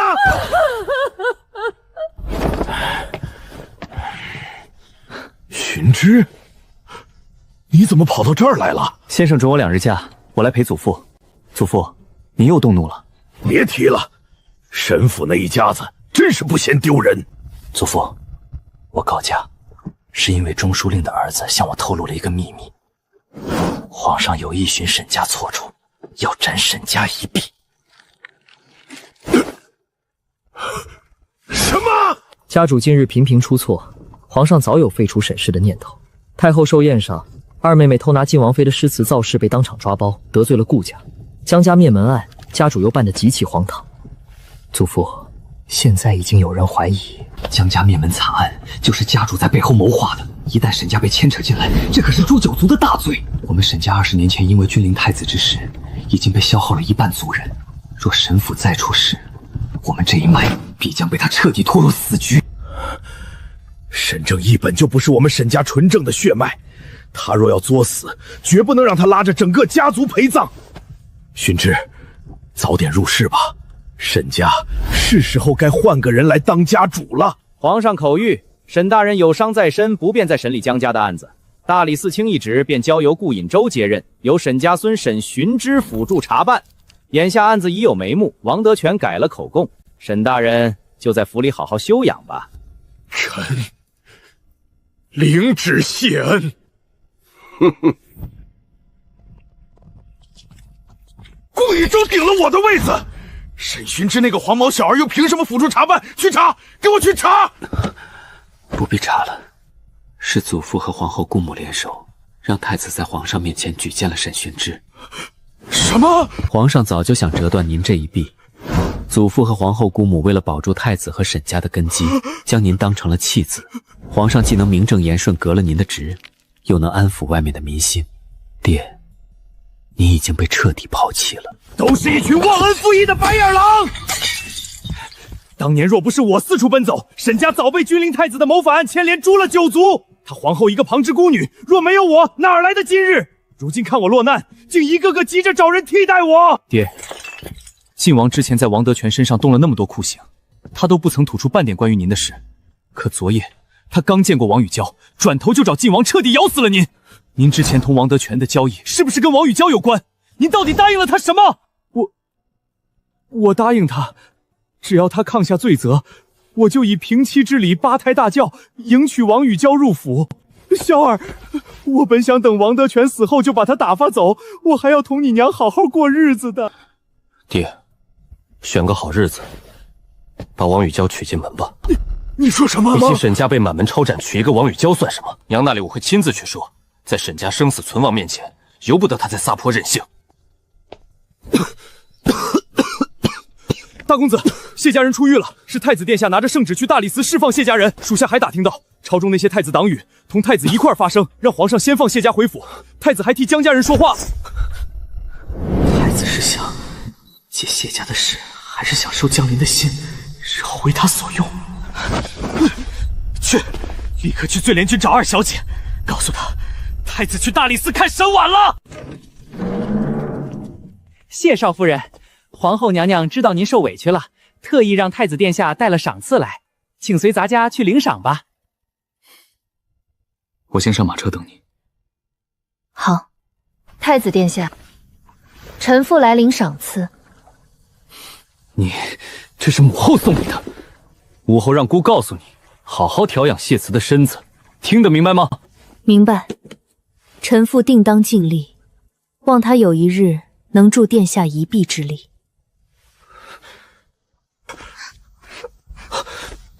莲儿，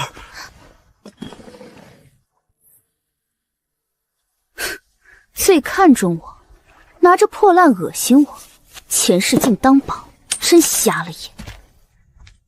殿下别管我，我没有哭，只是风吹痛了眼睛。你快去陪大姐姐吧，别让她久等了。莲儿这就回去，留在此处倒显得我无理取闹了。莲儿又说气话了，姑只是奉旨给她送赏赐，没有多说什么。是吗？大姐姐手里的可是皇后姑母的赏赐呢，真好，所有人都喜欢大姐姐。大姐姐有的我没有，我有的大姐姐也有。大姐姐坐牢出来有姑母心疼，可莲儿流落民间15年，过的是什么日子？莲儿，不是这样的，你别哭。莲儿不想变成一个只会嫉妒大姐姐的妒妇，惹殿下生厌。殿下，我要回家了，你放开我吧。你想要什么，姑都给你，只要你不哭，姑这就去把沈婉手里的东西拿来给你。这怎么行？那是姑母赏大姐姐的。若大姐姐去告状说我抢她东西，那我岂不成了心思恶毒的人？我绝不能要。她敢，姑会警告她。莲儿，你回马车上坐着，姑这就去把东西要过来。沈婉，只要是我想要的，殿下都会帮我抢过来。你不配拥有我的东西。沈婉，你先下马车，姑刚才有话没说完。看看他又有什么事寻你。依我对沈莲的了解，定是眼红这件赏赐了。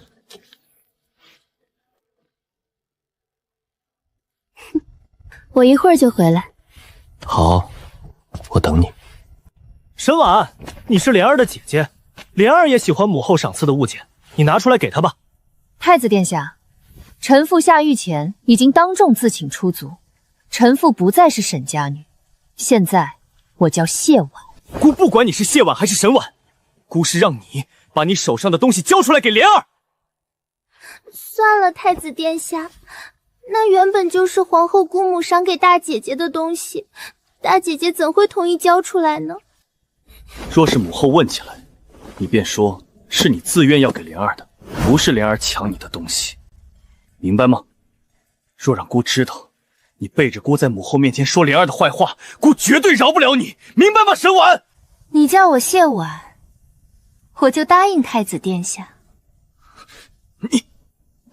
谢婉，你记住，是你心甘情愿转赠给莲儿的。知道了，谢婉是心甘情愿把皇后娘娘的赏赐之物送给莲儿妹妹的，不是莲儿妹妹故意抢走我的东西，更不是太子殿下帮着她抢的，我记住了。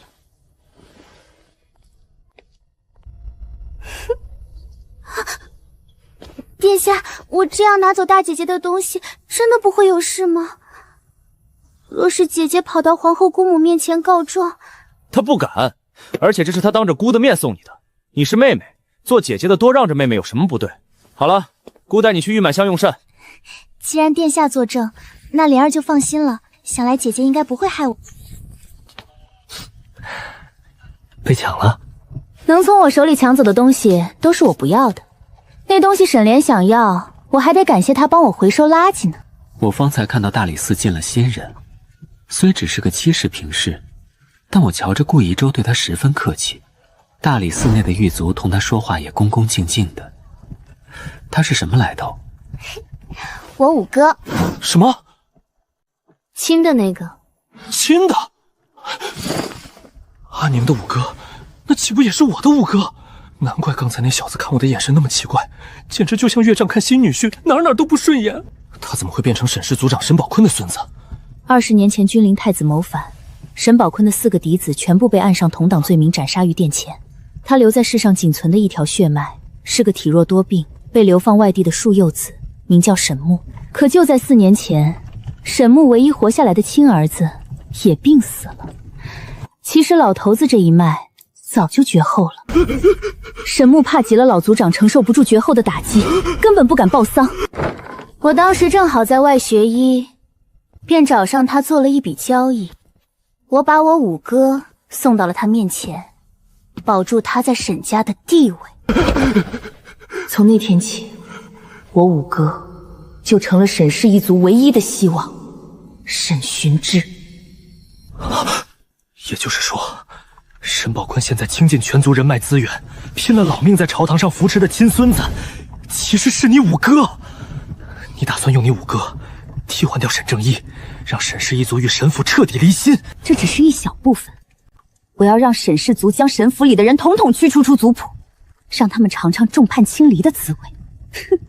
我五哥就是插进沈府心脏的一把刀，这把刀不仅会让皇后和太子彻底厌弃沈府，还会逼得他们狗咬狗，互相撕咬。难怪太子如此信任他。皇后急着把太子从沈正一的泥潭里拔出来，又想借机收拢我谢家，挽回声誉，打压晋王。所以，我再躺一段日子，是不是就可以不用装病了？不躺了，该起来夺权了。总不能让晋王日子过得太舒服。走，去我三哥开的御满箱，吃顿好的，庆祝庆祝。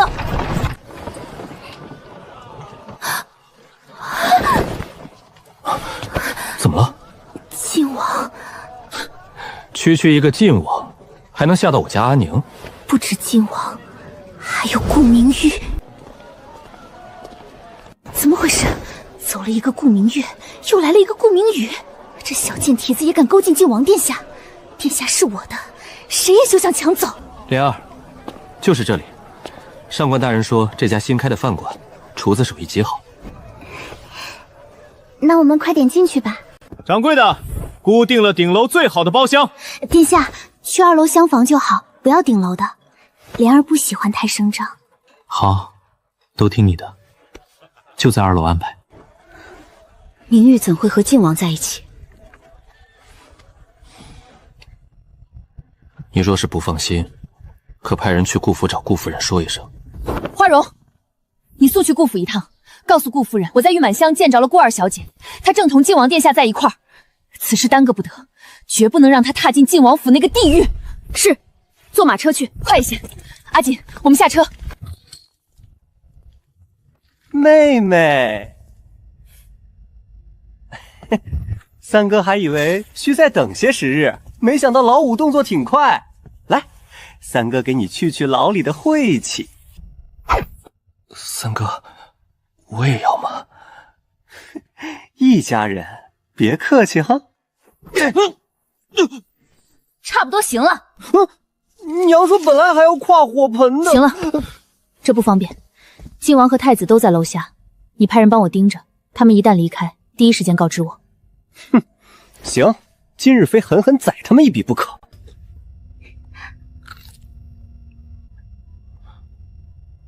你喜欢吃这个？对啊，酸酸甜甜的好吃，给你尝尝。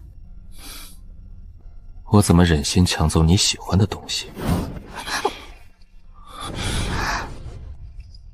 我尝一个你的。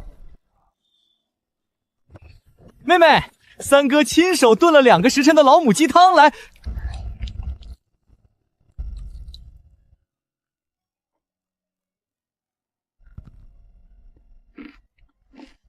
那谁，不是说体弱吗？要有节制啊！也不看看这是什么场合。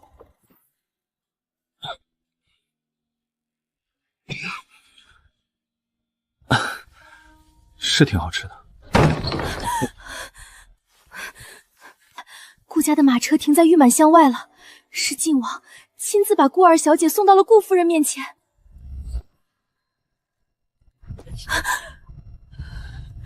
你不是说出去挑选成亲用的首饰吗？娘，我根本没打算嫁入叶家，我是出去挑匕首的。若娘非要逼我嫁给叶表哥，我上花轿之时便是我做鬼之日。娘只管逼迫女儿好了。你叶家一门清流，叶锦南才学人品样样杂兼，待你又体贴，你对他到底有何不满？他对我是好，可他好，我就必须嫁给他吗？对，父母之命，媒妁之言。当初你长姐的姻缘尚不能自己做主，如今到了你，我们给你安排什么，你就得听进去。那娘可怜可怜一下姐姐吧，我今日去靖王府了。你说什么？谁让你去靖王府的？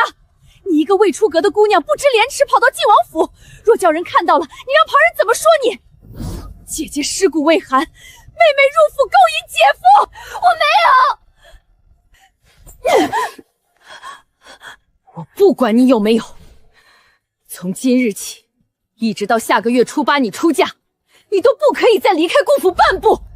你要软禁我。为什么我一说去靖王府你就打我？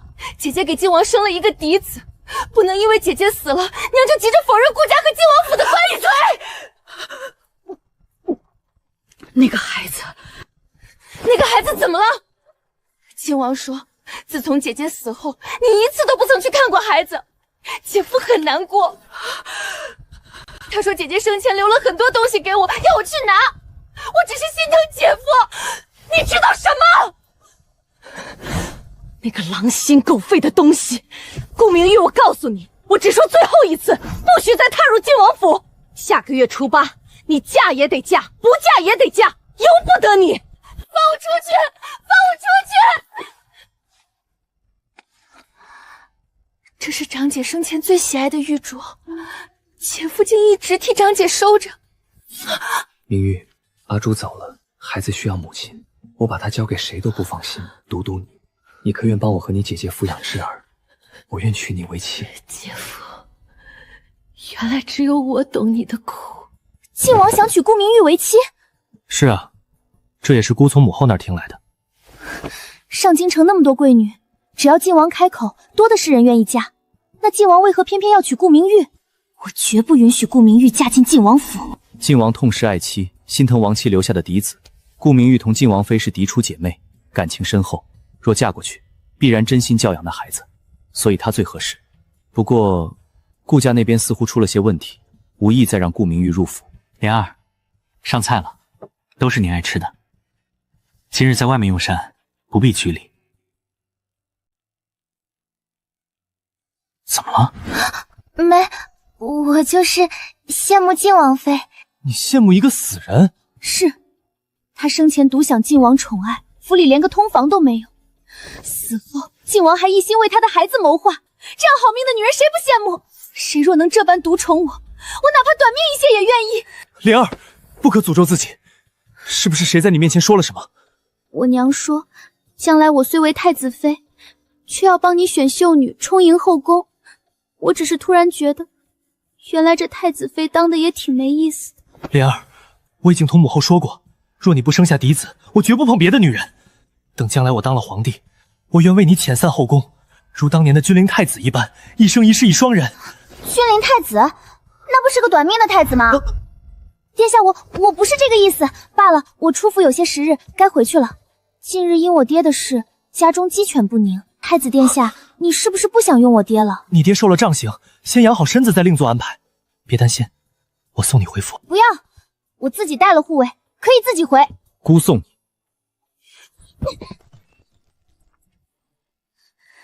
我说了，我自己可以回。你为什么老是要监视我？我没有监视你，我只是担心。我难道是3岁小孩吗？你动不动让一大群人跟着我，我是你的准太子妃，难道一点自由都没有了？好，好，好，姑只送你下楼，看着你上马车总可以吧？好。都走了。不过太子并没有送沈二姑娘回沈家，2个人分道扬镳了。你去暗中跟着沈二姑娘，看她去什么地方，跟什么人接触，同那些人说什么，听得仔细些。吃饱了吗？吃好了。那接下来我要去药铺采购大批的药材，你叫人对外大肆宣扬，就说我为了给你解毒瘴，尝遍药草，重金求药，把这些事儿炒得越火热越好。虽然我已经同沈家撕破脸，但太子和皇后还不知道阿锦根本没中毒，皇上那边也需要一个合理的借口，让阿锦顺理成章的好起来。3个月后，太子大婚，就是你重见天日，夺回权位之时。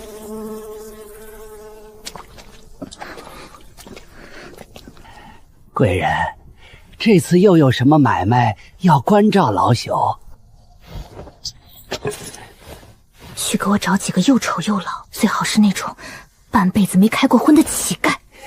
这种事儿最好办了，不知是哪家的小姐这么倒霉？看什么看？再看本小姐挖了你的狗眼！也不看看自己是个什么下贱东西，也敢小想我！你在找什么？啊，大哥，你走路怎么没声音啊？吓死我了！莲儿，我是你大哥，你有什么需要我帮忙的，尽管说，大哥一定会帮你。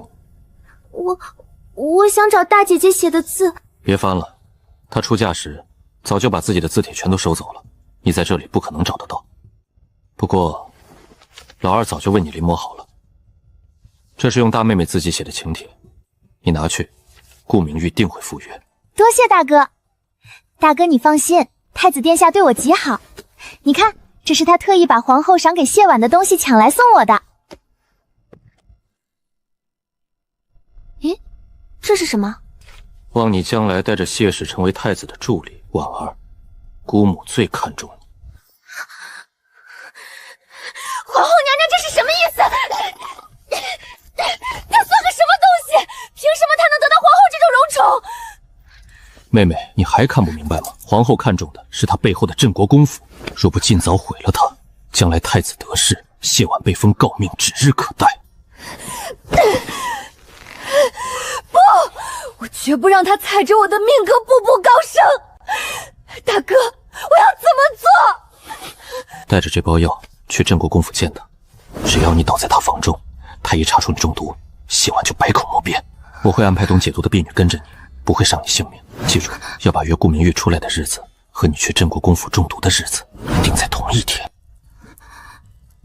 我懂了，我借沈婉的名义要顾明玉出来，让人毁了他的清白，而我同一时间死要沈婉给我下毒。到时候不仅太子厌弃他，顾家人更是会恨不得将他千刀万剐。大公子，夫人同意接王夫人入府了。给莲儿用上的那包药，我很快就能拿到解药了。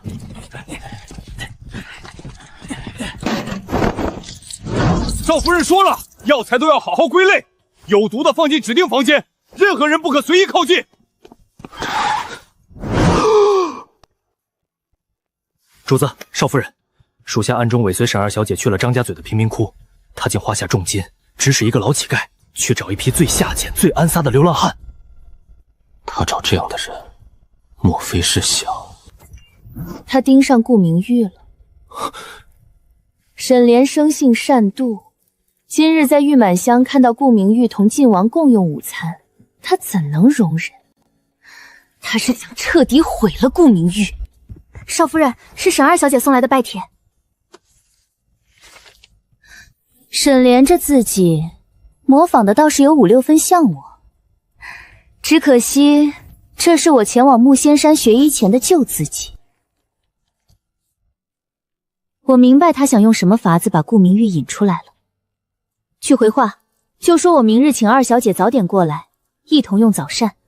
另外，立刻备纸笔，再给我送一封信给顾夫人。这2封请帖都是出自镇国公府。是啊，夫人，2张请帖一前一后送进顾家的，双方下人都说是镇国公府的。其中1张是谢少夫人身边的大丫鬟花荣姐姐亲自送的，另一张是个生面孔丫鬟送的。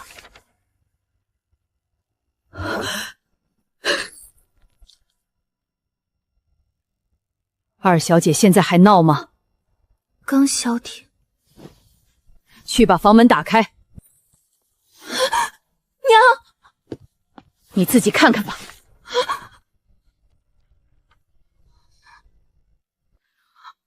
这是沈姐姐写的信，谁盯上我了？谁想毁我声誉？你沈姐姐没有说明，你若想知道答案，明日我带你去镇国公府走一趟。他为了你和阿朱费尽了心思，我不希望他为顾家做了那么多，到头来换你一个不识好歹，害人害己。明日从镇国公府回来后，你若还是不同意嫁给叶家，我不再逼你，但你必须同顾家断个干净。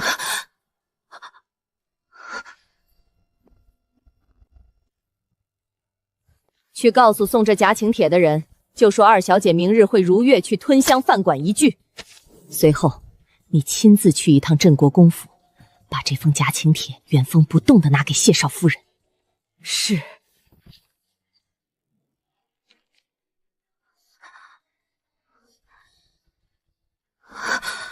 沈姐姐的话里藏着玄机，难道我真的被人算计了？去告诉老乞丐，让他正午带人到天香饭馆指定的厢房等着，让厨房的人往菜里加点料。顾明玉，你个小贱蹄子也敢跟我抢晋王殿下，你也不看看自己配不配？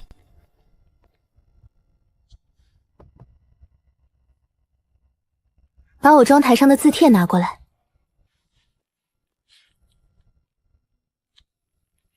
太子殿下，见信时，莲儿可能已经到镇国公府了。昨日突然收到姐姐的请帖，莲儿心中惶恐。你说，姐姐会不会是想向我讨要回皇后姑母的赏赐，故意刁难我？素清，你过来看看我写的字怎么样？跟这字帖上的字比起来，是不是比以前写的更好看了？二小姐，您的字竟然进步如此神速，这简直跟字帖上一模一样。说来也是奇怪，先前娘让我拿别的字帖练字，我怎么都写不好。可直到昨夜，大哥把沈婉的这本字帖给了我，我竟然能一下子就模仿出来。这种感觉就好像我上辈子就已经千百次的练过这种字迹一样。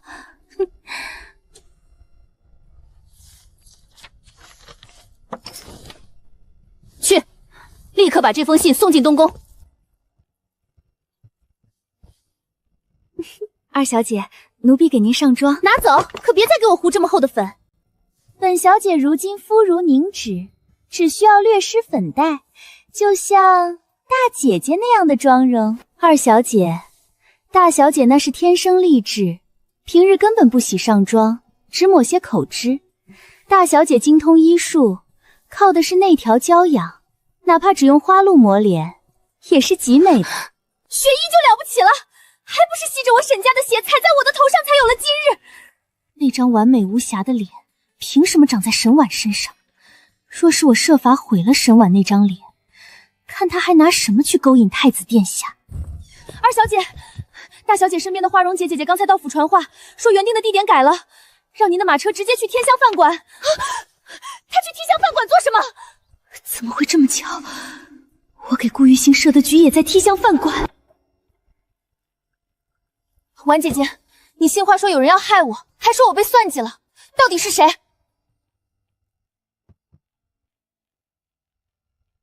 沈莲。沈莲？我跟他无冤无仇，他为什么要用你的名义把我骗到天香教馆来毁我声誉？就因为紫薇听我骂他偷师？紫薇亭只是其一，更重要的是，你沾上了晋王。和晋王有什么关系？娘，婉姐姐，你们是不是有事瞒着我？在告诉你真相之前，你先回答我3个问题。好。若晋王心悦于你，想娶你为王妃，你可愿？姐夫满心都是我长姐，他若心悦我，岂不是背叛长姐？他若是这种人，我怎敢嫁？第2问，若你长姐临终托付，求你入王府照顾她留下的嫡子，你可愿？那是长姐留给顾家唯一的血脉，若那智儿需要我，我当然愿意。第3问，倘若晋王让你入府照顾的根本不是你长姐的骨肉，你可愿？婉姐姐，你这话是什么意思？他若同别的女人生下孩子，凭什么让我抚养？那他先前装出的深情难道都是假的？娘，王府里的孩子不是姐姐的，那我姐姐呢？她被埋在何处？你姐姐没死。你说什么？她和孩子平平安安，只是临盆时受尽了折磨。她怀的根本不是双生子，那个孩子出生时足足有12斤。12斤？是晋王要害死我姐姐！他敢害我姐姐，我跟他同归于尽！快拦住他！谋杀亲王，株连9族。你看，你连我都对付不了，还想去杀晋王？现在明白你父母为何不敢告诉你真相了吗？你这般冲动，只会害了顾府满门。动作都给我麻利点儿！若是耽误了本小姐赴宴，自吸你们的皮！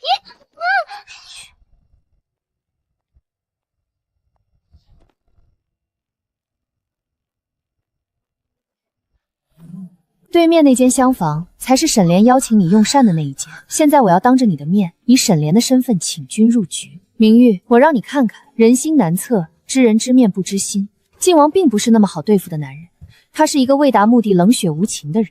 摆好纸笔。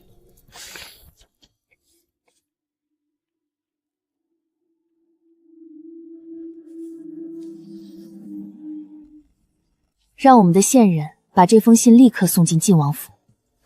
我们和沈莲那间厢房是对门，你就站在门前，透过这处雕花镂空，可以看到对面的动静。外面的人不会发现你在偷窥，而晋王很快就会带着皇城司的人过来。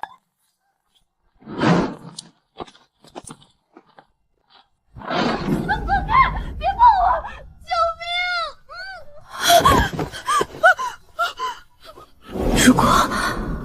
如果婉姐姐没有识破沈莲的诡计，那现在在里面呼救的就是我。你们滚开！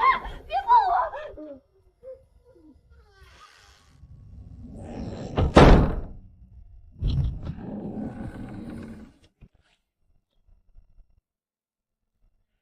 明玉，怎么摔倒了？莫君言，你太过分了！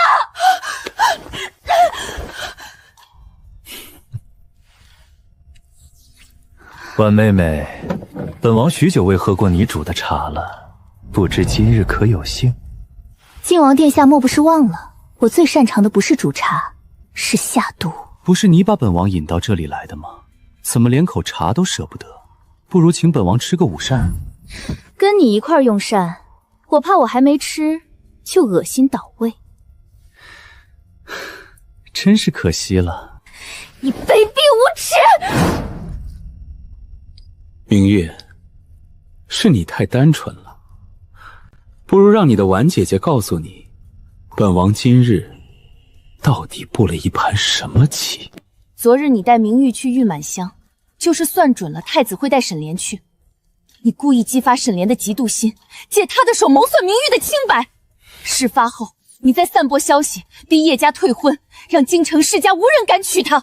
等到她姻缘尽毁，走投无路之时，你再以姐夫的身份不计前嫌，一顶小轿把她从后门抬进府，纳为贱妾，不费吹灰之力，就能用她死死牵附住整个顾家。明玉，你知道母亲为何不敢告诉你真相了吧？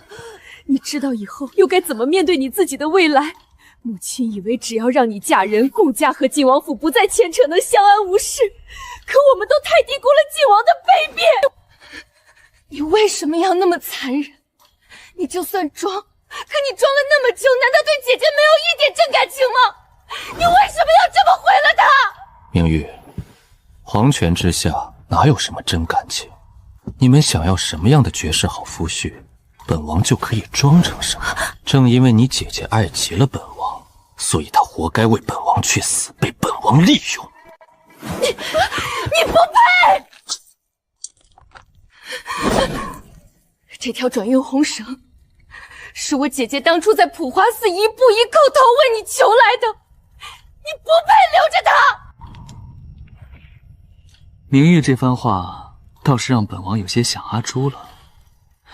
不知阿朱现在在锦州过得好不好，你知道吗？他竟然知道阿朱没死，他一直都在暗中监视阿朱。明珠在苦佛寺遇刺，法师已将他接入苦佛寺的明德宫，增派武僧12时辰护卫。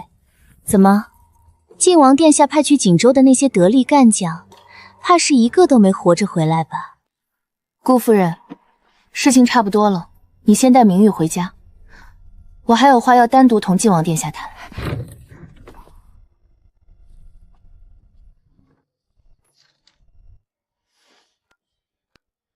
沈婉，好厉害的心计啊！利用沈莲设下的局轴，把脏水泼在本王头上，不费一兵一卒，就让顾家彻底与本王决裂，毁了本王用顾明玉治和顾家的整盘棋。臣妇不过是帮沈二小姐添了一把火。哼，所谓害人终害己，这个道理，想必殿下今日深有体会。不如我们合作吧。阿朱临盆的事，就拿本王之前揭穿你身份的事抵消。只要你向本王投诚，将来本王坐上那个位子，你们谢家便有从龙之功。你该清楚，太子可是一直想夺你们镇国公府的兵权。这天下之主，日后谁来做，我说了算。但一定不是你晋王这种宵小之辈。晋王若是想利用沈莲去咬太子，那可得先好好处理一下他今日留下的烂摊子。王爷已经把天字号房那群恶徒控制住了，那些人是事先藏在里面的，等沈二小姐一进去就……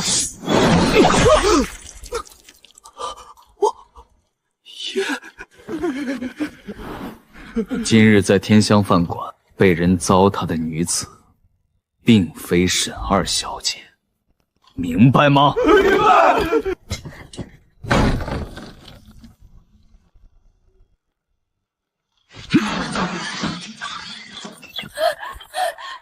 王爷，你不要惹下莲儿，你不要惹下莲儿，是顾明妃那个小贱人算计我，莲儿真的好爱你。你坏了本王的大计，本王想娶顾明玉，不过是为了牵制顾家，你却带人去羞辱她，给本王树立了一个死敌。哼，你这般愚蠢，只会拖后腿，本王如何还能要你？我错了，我错了，我以后全听王爷的，求王爷再给莲儿一次机会，不要嫌弃莲儿。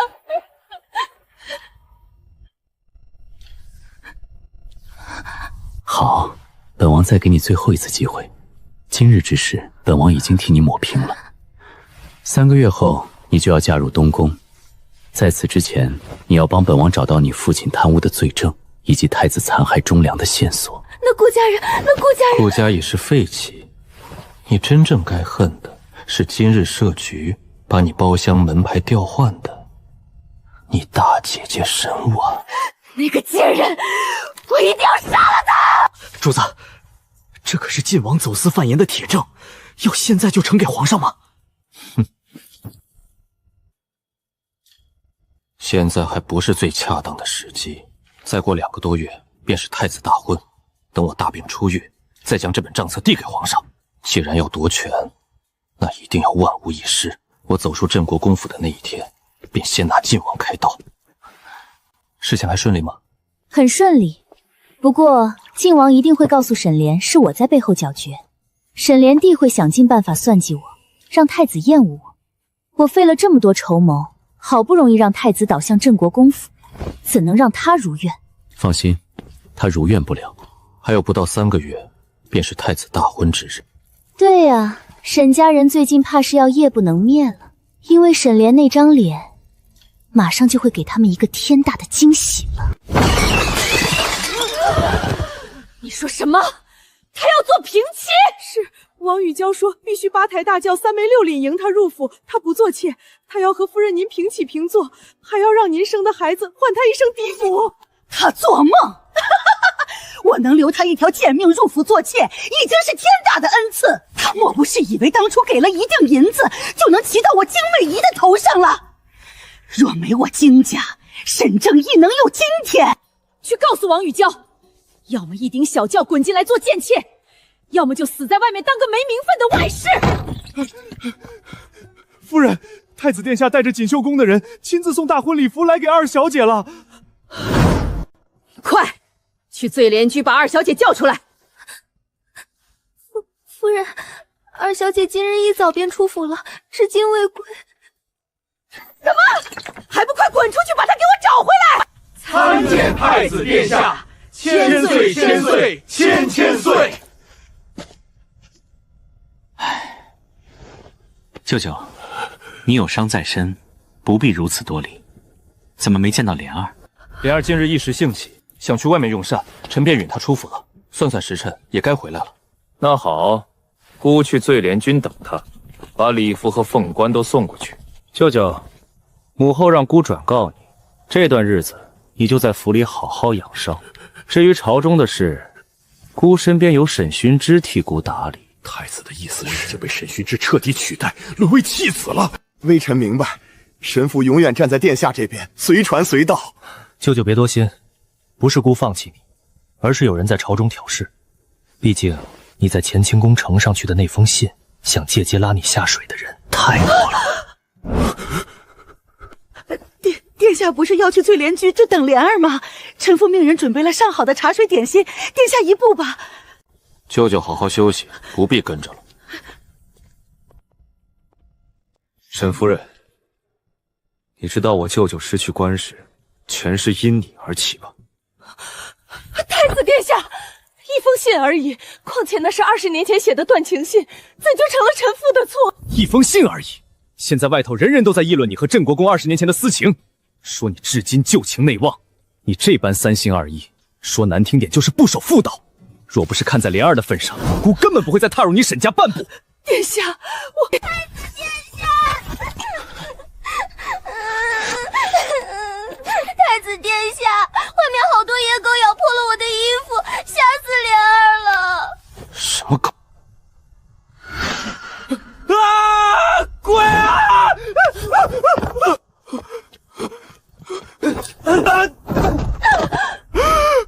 太子殿下，沈夫人呢？快把太子殿下扶起来！太子殿下，你怎么能推莲儿？莲儿，她怎么变成了这副样子？绝不能让太子认出她，否则沈家和东宫的婚事就全毁了。娘，太子殿下，你们怎么了？是我呀，我是莲。虚竹院的人都是死人吗？连一个疯婆子都看不好，竟敢让他跑出来惊扰太子殿下，还不快他给我拖下去！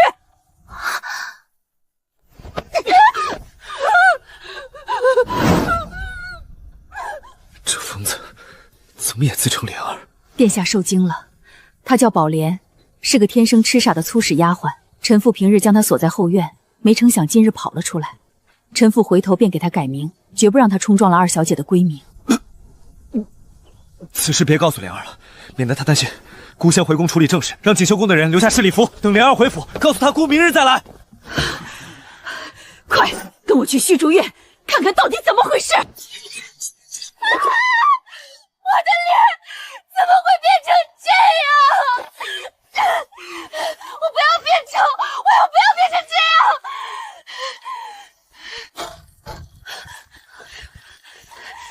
你到底去哪儿了？怎么把自己弄成这副鬼样子？你知不知道太子刚才被你吓成了什么样？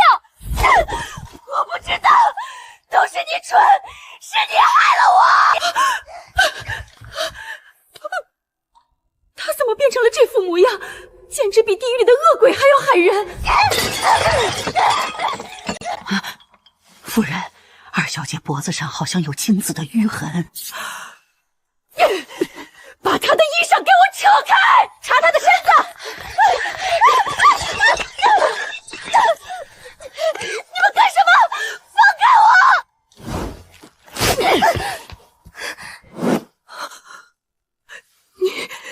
你竟敢！夫人！老天爷啊！老天爷，你要亡我沈家！娘，你听莲儿解释，还有什么好解释的？婚前失贞那是死罪，不光你要被千刀万剐，我们神府满门都要被你牵连斩首。倒不如我现在就用一根白绫勒死你，就当没生过你这个孽障，免得祸及满门。不是靖王，是靖王殿下要了女儿的身子。你说什么？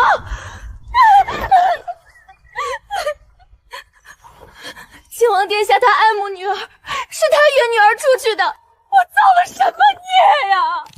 你知不知道，若让太子发现你跟靖王有了首尾，沈家、靖家统统都要死无葬身之不，地。我绝不能失去太子的宠爱，更不能回到贫民窟。娘，太子爷很爱我的，他昨日还发誓要为我遣散后宫，我保证以后再也不见靖王了。娘，你一定要帮帮我！你别碰我！帮你？就凭你现在这副模样，还遣散后宫？你信不信你连太子的身都进不了，就会被皇城司乱棍打死？一定是大姐留下的药停了，只要我继续喝药，我的脸一定能恢复。艾嬷嬷，去把沈婉留下的药熬了，再去药铺抓几副外敷的药。你身上的痕迹10天半个月都消不掉，既然你已经破了身，便索性装病。明日太子来看你，娘会安排你们提前同房，你最好早做准备。若是能提前还上皇室血脉，到那时就算东窗事发，看在皇太孙的份上，谁还敢动你分毫？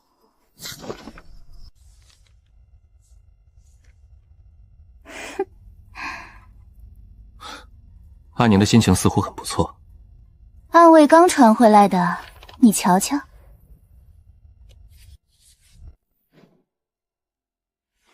京妙仪还真是走投无路了。不过，这提前同房的安排，对太子来说，怕是甘之如饴呢。你还记得相思饮吗？记得，以女子为载体，释放毒性。沈莲近日一直在用我的方子，她若此生清心寡欲，浮于面上的毒素便能勉强压在体内。可她若是经内仪的安排，敢行男女之欢，原本积聚在面部的毒素就会彻底游走遍布全身。她越是放纵躯体，毒素释放的就越多。到那时，她会变成什么模样，连我都想象不出来呢。你是想把太子吓得不能人道吧？我要让他亲眼看清楚，他捧在仙肩上的白月光，究竟长着怎样一张令人作呕的烂脸。对了，阿锦，我明日要回一趟沈家。去送礼吗？对呀，京妹姨想让沈莲和太子提前同房，混淆珠胎。我绝不能如他所愿啊！鬼！有鬼啊！别放哭！滚开！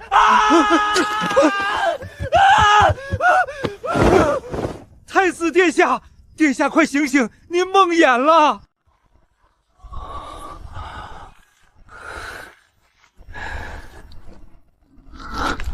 太子殿下，来呀！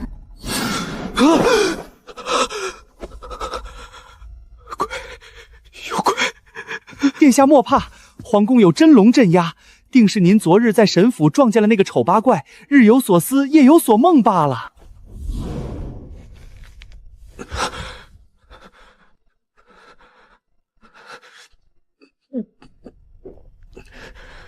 现在什么时辰了？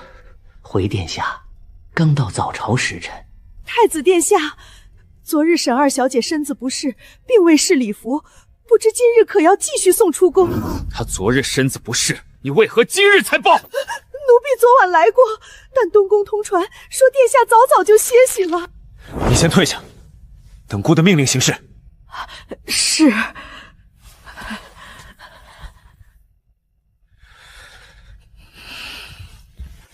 你先出宫去神府看看情况，姑晚些再到。买不到药，上京城这么大，拿银子砸还能买不到几味药材？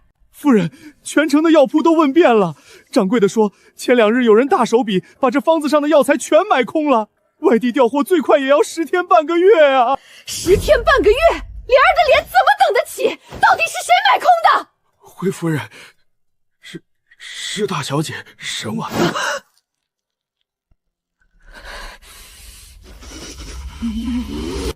夫人，大小姐她回府了，这会儿正往2小姐的醉莲勋去呢，说是要给2小姐送新婚贺礼。这贱蹄子把药搜刮空了，居然还敢登门！快，跟我去拦住他！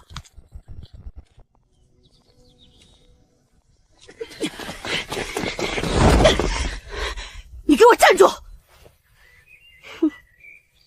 沈夫人有何贵干？我要跟你买药，按照方子，立刻让人送来。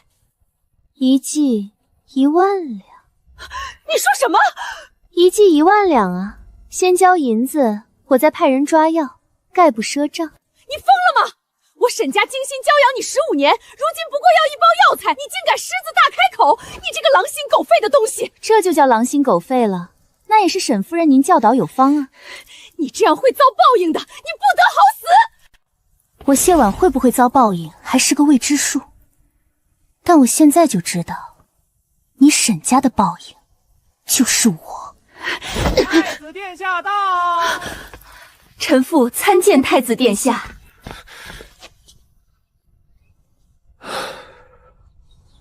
起来吧，沈婉，你怎么今日回沈府了？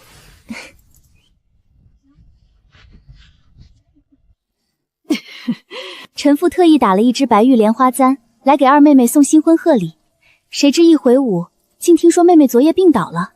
娘也是，妹妹大婚在即，您怎么不多请几个太医看看？这节骨眼上可不能出差错呀！你听闻妹妹昨日约了友人去天香饭馆用膳，回来就病了。妹妹性子单纯，娘可得看紧点儿，别让她结交了什么不三不四的人，被人骗了去。莲儿昨日好端端的跑出去跟谁用膳？殿下息怒，是臣妇允他去他三哥的饭馆换换口味。若早知会染上风寒，臣妇绝不让他出门，全怪臣妇。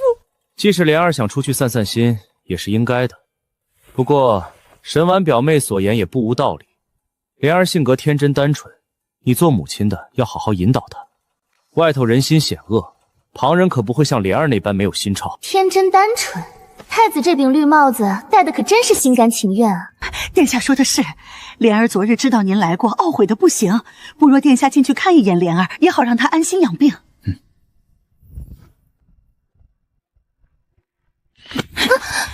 婉儿，你刚出狱，娘想跟你叙叙旧，簪子交给殿下带进去便好，绝不能让沈婉跟着进去破坏提前同房的计划。那怎么行？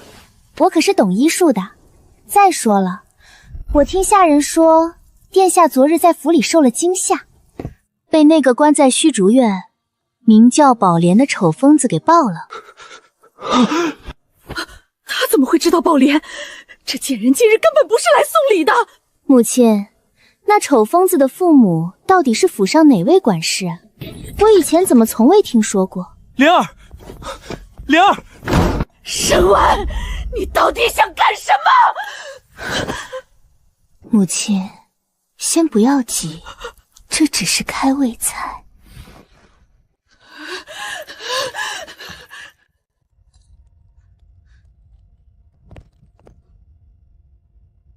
屋子怎么这么暗？回殿下，二小姐御寒怕风，让奴婢们把门窗全关死了。沈婉，你陪姑进去看看。是，殿下。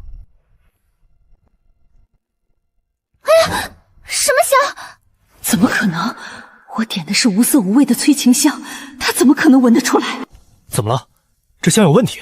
殿下止步，这香气极其沉闷，对感染风寒之人大为不利。您先在此稍后，我去浇灭它。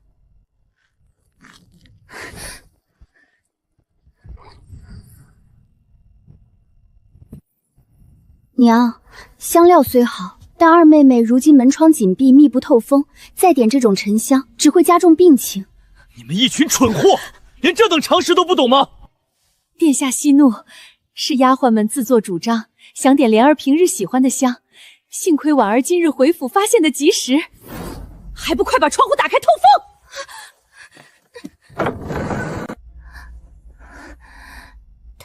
太子殿下，是您来了吗？莲儿，你哪里不舒服？姑想看看你。别，殿下，莲儿病容憔悴，怕过了病气给您。姑不怕，无论莲儿变成什么样子，姑都不离不弃。莲儿，你很冷吗？为何浑身发抖？我不是冷，我是热。大姐姐，可否先出去？莲儿有几句题子话，想同殿下单独谈。启禀太子殿下，赵太医、李太医已经奉命到了门外，随时可为二小姐看诊。太医，姑并未传唤他们。是我拿着郑国公府的公牌连夜去请的。您有所不知，二妹妹自幼体弱，这救急不发作便罢，一旦发作便是高热不退，九死一生。婉儿实在担忧妹妹性命，便擅作主张请了太医来。沈婉，你这是要逼死莲儿啊！莲儿病得如此严重，九死一生，你们沈家竟无一人重视，留你们这些废物何用？李长福，立刻让2位太医进来给二小姐看诊。快给莲儿看看！不必看了，殿下，莲儿刚才已经吃过药了，她现在这样只是药效发作，只要好好休息几日便能恢复。您信臣妇？沈经师，你太过分了！沈婉刚说了莲儿的病发作起了死人，你还敢拦着不让医治？你是不是想让莲儿死？太医有什么用？莲儿中的是催情毒啊！再这么拖下去，莲儿就要七窍流血而亡了。娘，你快告诉太子殿下，女儿需要。殿下，莲儿现在需要的根本不是太医，她需要的是……殿下，看这情况，二妹妹应该是缺药了。缺什么药？姑这就让人回太医院取。有劳2位太医，拿笔记下这方子，药材繁杂，怕太子记不全。婉儿，母亲别急，您先照顾妹妹，方子我来交代。记好了，立春的迎春，雨水的杏花，坚决的桃花，春分的梨花，清明的桐花，谷雨的牡丹，立夏的虞美人，小满的石榴。啊，这是什么方子？用24节气的花入药，各取8两研末，再用雨水、白露、霜降、小雪4节令无根水各20钱，加蜂蜜调和捏成药丸。二妹妹病发时，取1枚放入蒸笼蒸2刻钟，药丸毒性挥发后方可服下。这真的是治病的药方？这个贱人拖着我的太子，坏我和太子的好事。殿下有所不知，这叫凝香丸。二妹妹这病平时与常人无异，可一旦发作，便凶险万分。至于为何会得这种怪病吗？因什么得的怪病？殿下，微臣先回太医院找药去了，告退。祖母曾说，我与妹妹出生那日，路过一个老道，老道指着妹妹说有亏损人应得，这报应全应结在了二妹妹的身上。沈婉，你在胡说什么？老道还说，若想妹妹活命，必须送得远远的，所以爹娘才将妹妹一直养在庄子上，直到及笄才接回府。婉儿原以为妹妹回府后便安然无恙了，没想到那可怕的劫难竟转移到了几位哥哥还有父亲的头上。他这是想告诉太子，莲儿是个克父克兄的扫把精，谁沾上谁倒霉。既然是应劫，那只要嫁入东宫，有真龙之气镇压，定能化解。姑这就带你回宫。太子殿下，太子殿下，怎么了？皇上急诏，南疆战事突起，陈国得知江家满门被屠，连夺3城。皇上命太子殿下、镇国公晋王等重臣即刻入宫商议军情。莲儿，姑今日必须即刻回宫，你先忍一忍，姑定让太医院早日配成凝香丸。滚！你给我滚！沈夫人有这闲工夫跟我动气，不如赶紧想想怎么帮妹妹解毒吧。哦，对了，晋王殿下刚才也被急召入宫了，看来晋王也没法赶过来给妹妹解毒了呢。你这奸妇，我诅咒你，诅咒你被万人唾骂，死在乱箭之下！死在乱箭之下，可惜啊，那都是上辈子的事了。这一世该下地狱的是你们。婉儿，你回府了，怎也不事先告诉大哥？大哥好让人备些你爱吃的点心。这儿没旁人，何必在这假惺惺的令人生厌？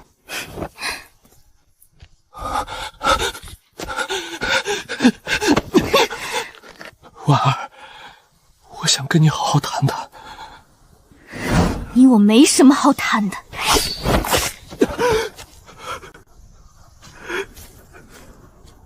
沈婉，他可曾知道你负他一世？他果真爱上谢玉锦了。你想起来了从前的事？是，我记起来了。我利用你，骗取谢家信任，视你如棋子，对你挥之即来，呼之即去。可不知从何时起，我竟贪恋上了你围绕着兄长的感觉。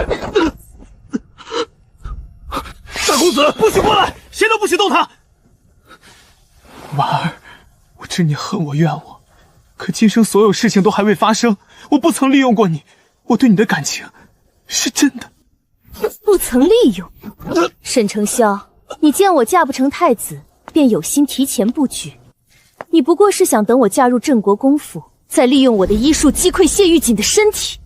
你敢说你没动过利用之心？不，我想要的只是把你留在我身边。别往自己脸上贴金了，那是因为你知道自己是个废人。你想把我困在身边医治你的身体，这难道不是百般算计？你以为老太太是怎么病成那副样子的？祖奴，是你所为。是我呀。婉儿，我愿意忏悔，我愿意以死赎罪，求你放过神父吧。你想以死谢罪？是。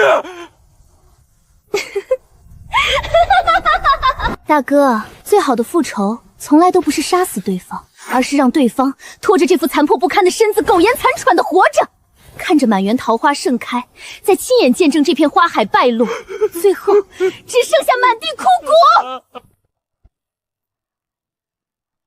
花荣，人都安排好了吗？回主子，全安排好了。那老道士一定会按照您的吩咐，给太子殿下好好唱一出大戏。人不看命格，看姻缘，精通玄黄之术，不准不要钱。哎，祖上有亏，损人阴德，此签难解啊！谁在外面装神弄鬼？回殿下，是个老道在给一对母女解签呢。道长，小女姻缘极好，只因长相缘故，吃药也不见好转，平日只能涂抹厚厚的脂粉，带着药膜才敢出门见未婚夫婿。可日子长了，嫁入夫家该如何遮掩啊？求道长解局！莲儿，快让老道长给你看看。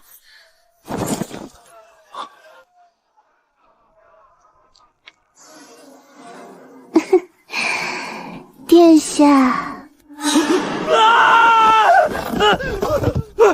太子殿下，把那一对母女叫过来问话。你们叫什么名字？民妇赵刘氏，小女赵青莲。赵青莲，你刚才从脸上扒下来的，到底是什么东西？回殿下，是敷在民女脸上的药膜，用来遮掩脸上的脏东西。殿下恕罪，小女脸上的胎记是天生的，幸亏得了此物，将胎记完美遮住，这才勉强保住了一门好姻缘啊！就凭这东西，便能遮住那般丑陋的面容？是，贴在脸上时毫无破绽，取下后变成了这透明胶状。大胆！用过的脏东西也敢端到殿下面前！民妇该死，我该死！马车里还有一盒没用过的，民妇愿献给殿下。这气味，姑怎么觉得好像在莲儿的身上闻到过？这些东西从何而来？是民妇从黑市高价买来的。殿下，黑市鱼龙混杂，专卖些见不得光的奇物。这药膜估计是哪位江湖骗子的手笔，专门用来帮人作伪的。为达目的，不择手段，用这种妖邪之物去骗婚，娶了这赵家女的那户人家，还真是可怜之极。把这盒子拿回东宫，收好，回宫。起轿回宫。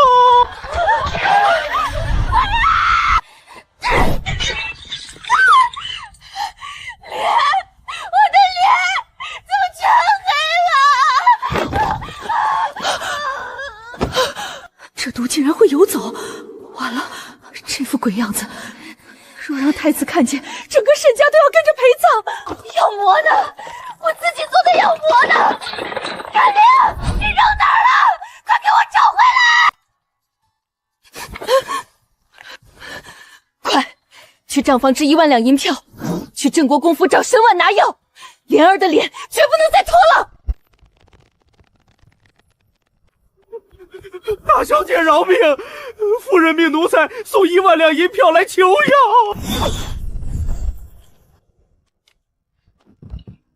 想要药啊？回去告诉静淼姨。药涨价了，先前是1万两一剂，现在10万两。10万两？他沈婉是不是疯了？夫人，上京城大大小小的药铺全空了，要去外地调齐方子上的药，最快也要1个月啊！莲儿脸上的毒都蔓延到脖子了，再等1个月，他早就毒发身亡了。若是这毒真的解不了，不如直接毒死他算了。只要他死了，我便能把罪名全扣在沈婉头上，总好过他顶着一张烂脸嫁入东宫，连累沈家满门抄斩。夫人，奴婢有办法，奴婢知道哪里可以买到大小姐方子上的药。哪里？鬼市，只要有钱，鬼市什么都能买到。夫人，二小姐买到了，奴才在鬼市不仅买到了药材，还高价买回了一盒神医特制的药膜。好像这比我自己做的还要好。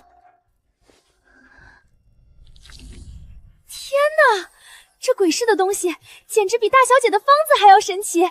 二小姐如今这副容貌，定能将太子殿下迷得神魂颠倒。沈婉啊沈婉，你以为捏住了药方就能拿捏我？现在我不费吹灰之力就拿到了更好的药膜，等我嫁入东宫成了太子妃，我定要将你千刀万剐！啊！启禀皇上，南郡失守。皇上，江林重掌江家军，却按兵不动，眼睁睁看着陈兵连夺平南6府。他居心叵测，恐有谋反之心呐！一派胡言！陈国20万大军有备而来，江林手中仅有几千残兵，若不趁机养精蓄锐，难道要拿将士们的命填吗？你们这些文臣，不如自己去南疆领兵。够了！南疆连失7城，难道我大商朝就再无能征善战之将了吗？皇上，臣有一人推荐，镇国公府小公爷谢玉锦。谢小公爷精通文武，运兵如神。微臣这半月来，多次见他陪夫人去玉满乡用膳，行动自如，甚至都无需轮椅了。想必身体已然大好，正是为国发力之时。谢慈的身子当真大好了。来人，摆驾镇国公府，传所有太医随行。我当真可以运用内力了。我这2个月为你以毒攻毒，残毒已清了七七八八，你且试试，若有不适，立刻告诉我。行。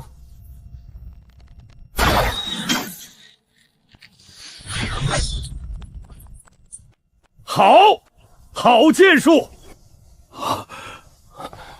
微臣参见皇上，快请起！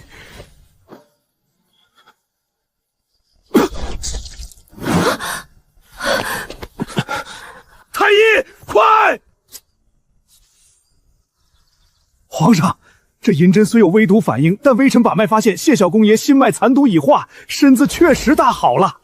这是怎么回事？回皇上，太医们用药温和，久不见效。臣妇斗胆，用以毒攻毒之法，加了微量毒药入方，这才破解了夫君体内的毒障。少夫人用药如神，此等凶险之法，稍有不慎便会丧命啊！谢慈，南疆战事吃紧，陈国20万大军来势汹汹，你可有破局之法？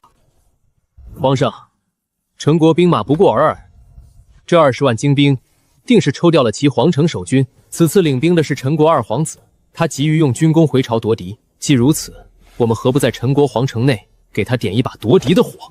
只要陈国内乱，2皇子必定自顾不暇，带兵回撤。届时江林与江家军便可趁势反击，收复失地。哈哈哈哈！好一招釜底抽薪！谢小公爷此计妙极！朕给你10日时间，10日后，朕要你把一个完好如初的谢慈完完整整的归还给朕，归还给这大商朝，你可能做到？臣妇定不辱使命。10日后，臣妇一定让夫君重返朝堂。10日后，那可是个有意义的好日子呢。天降祥瑞，太子殿下，天降祥瑞啊！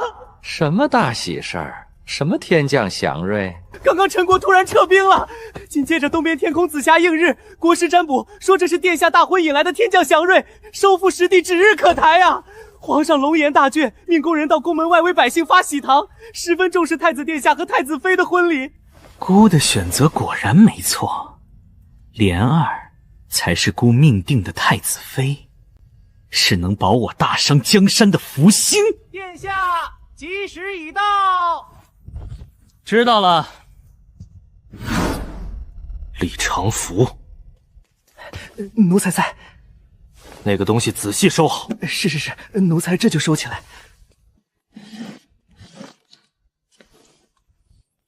莲儿，虽说这3个月胎记已经消了，但那鬼市的药魔你必须随身带着，绝不能断。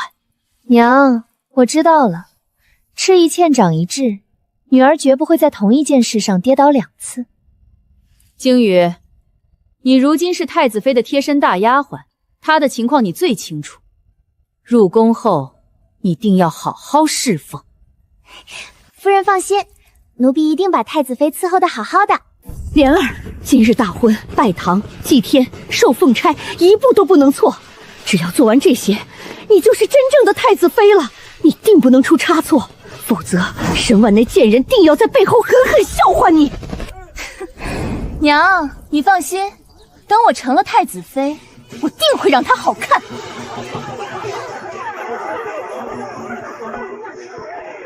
今日是莲儿大婚，你我之间的事暂且放一放。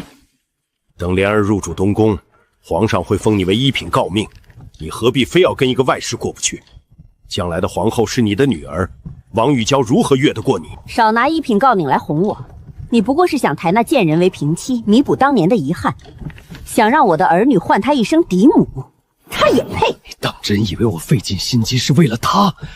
我真正惧惮的是王德全。怀州府剿匪一案，是王德全替我和太子顶了掉脑袋的死罪。他的条件就是要我护王宇娇后半生无忧。我几次派人去皇城寺暗杀他，都失手了，晋王盯得死死的。若他去告诉那人我没有娶她过门，那人一怒之下把我和太子的秘密全吐出来，别说你的一品诰命，到时候株连九族，你荆家上下几百口人一个都别想活。好啊，等李成你想娶她为平妻，随你的便，但我也给你句准话，王德全被处死的那天，就是那贱人的忌日。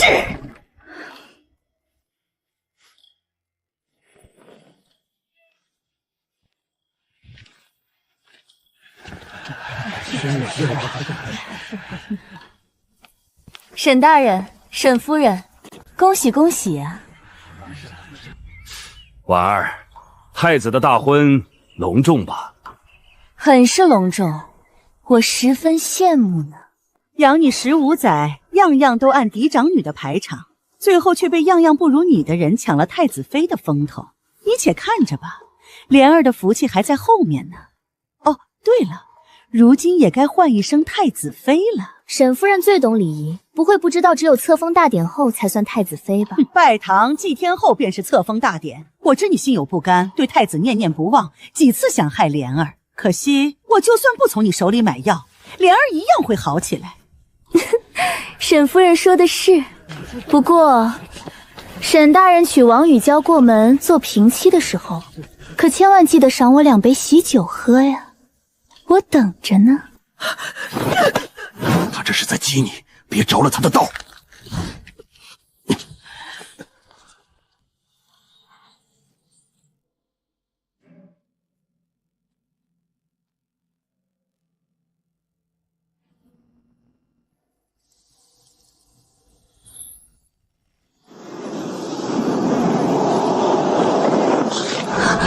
天哪，四下怎么变黑云了？那根本不是祥瑞，是天谴！上天震怒了！紫雷压顶，大凶之兆，大凶之兆啊！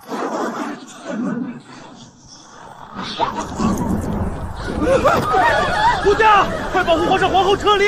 不好了，皇上被雷劈的吐血了！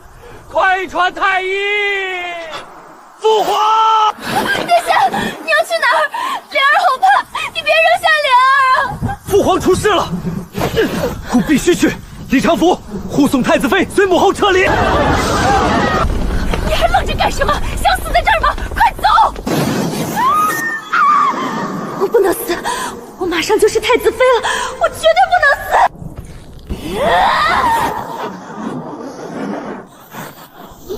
皇后娘娘，皇后娘娘被雷劈了，逃了！他竟然敢给朕逃了！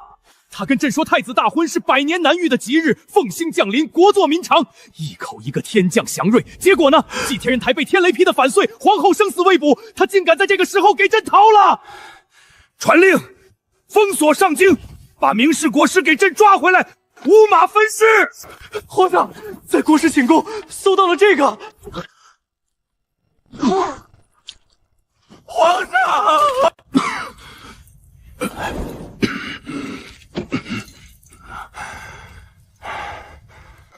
皇后现在如何？回宫刚才来报，皇后娘娘伤势极重，暂时还未苏醒。去给朕传几道旨意，你把头凑过来。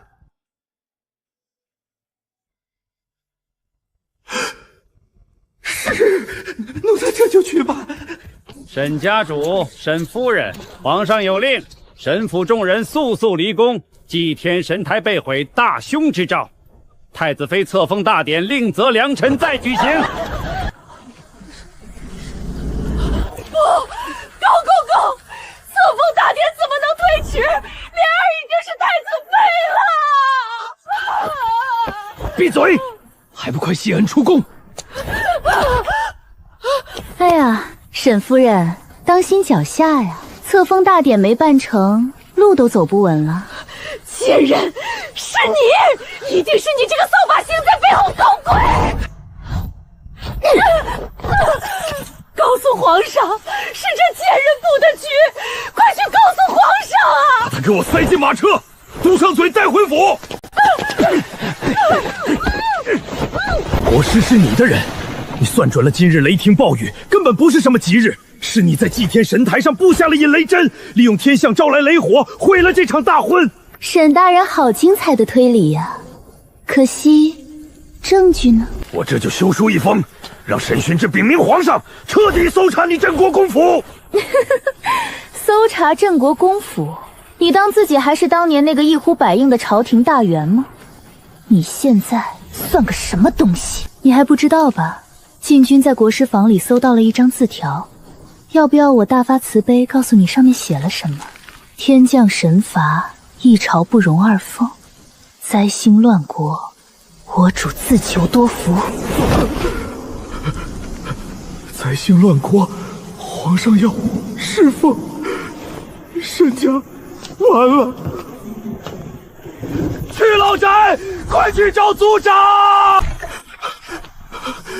我真的有很要紧的大事，这事关沈氏一族的命运，还请您通融一二，进去同我父亲说一声。那好吧，你先在这里等会儿。老太爷说，他等会儿带着族中几位德高望重的族人去沈府，家主先回吧。还请您再进去同族长说一声，叫他传信入宫，让闪尽快回来，晚了对咱们沈家都不利。知道了。老太爷，人已经走了。不知是谁寄来的这封匿名信，信上竟然说当朝沈后根本不属于我沈家血脉，而是流放南郡罪犯的外室孤女。沈正义真是好大的胆子！去，召集族中所有人，随我去沈府。至于寻之，叫他在御前施主。老太爷，您这是……今夜宫中恐有血光之灾，沈家必须弃居保帅了。太子殿下，都是莲儿的错。莲儿眼看那雷霆要劈来，一时心急，本想推开母后自己挡雷，可没想到那雷竟然追着母后劈了过去。莲儿若是知道，定会死死护在母后身侧，绝不让母后受伤啊！好了，莲儿，别哭了。姑已经问过宫人了，是他们没护好母后，才让你受了惊吓。此事不怪你，只怪姑当时没在你身边。殿下，国师怎么偏偏挑了今日这般雷雨交加的日子？莲儿觉得国师定是被人收买了。父皇已下令追捕，若抓到那个妖道，姑定要将他五马分尸。太子殿下，太子妃，凤仪宫传信，皇后娘娘苏醒了。太好了，若母后有个三长两短，臣妾就是万死也难辞其咎。殿下，我们快去看看母后吧。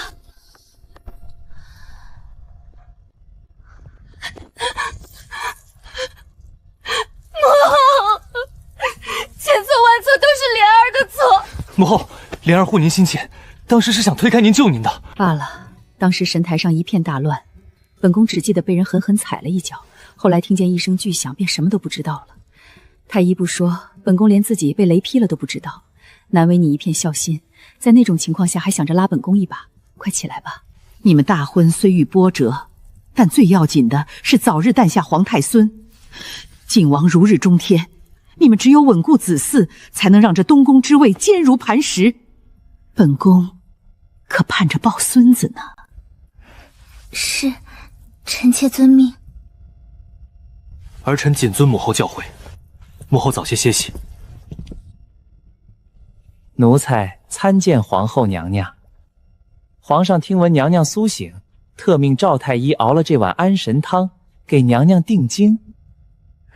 皇上有心了，这些日子皇上因为沈家的事冷落本宫，没想到生死关头，他还是挂念本宫的。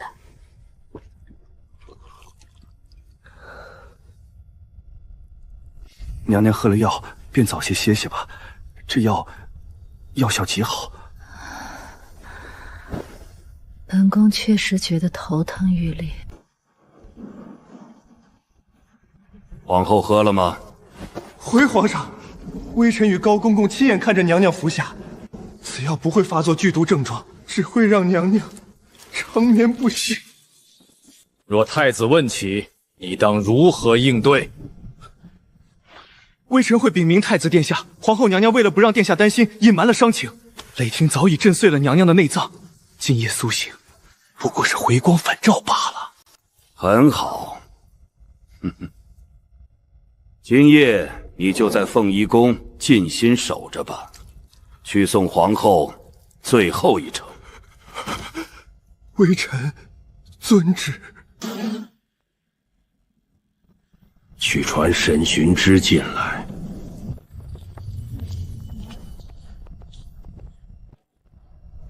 微臣参见皇上。沈家好大的胆子，竟敢将流放罪臣的外室孤女送入皇宫给朕当皇后！你们把朕当什么了？皇上恕罪，此事微臣和祖父确实毫不知情啊！不知情，欺君之罪足以诛你9族，你让朕怎么恕你？微臣死不足惜，但微臣恳请皇上听微臣一句辩驳。沈正仪根本不是我上承沈氏嫡出。20年前，他借着荆家背后的势力，暗使手段，强行逼迫祖父接纳他入族谱。这10几年，他在京城风光无限，却从未帮扶过族中半分。他所作所为，皇上大可派人去查，微臣绝无半句虚言。好，那你告诉朕，朕当如何处置你们沈家？微臣不敢揣测圣心，但微臣知道沈家有罪，沈府死罪。朕让你自己说，朕倒要看看你们胆大包天到什么地步！皇上，若此事爆出皇后乃罪臣外误之女，那皇上这20多年对她的圣宠，以及立她儿子为太子的决定，都将沦为天下人的笑榜啊！你算准了朕为了保全颜面，不敢动你们沈家。微臣不敢，皇上要出气，又要名正言顺，微臣愿意替皇上代劳。微臣即刻回去清理门户，先将沈正一从沈氏除名，再收回沈府，取他如丧家之犬，让他一无所有。莲儿莫怕，姑会对你很温柔。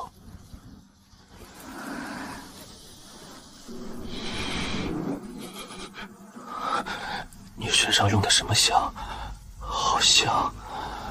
殿下忘了，莲儿常年服用凝香丸，身上自带异香。殿下，好闻吗？好闻。莲儿，姑终于娶你为妻了。殿下，先把红烛熄了吧，莲儿害羞。好，都依你。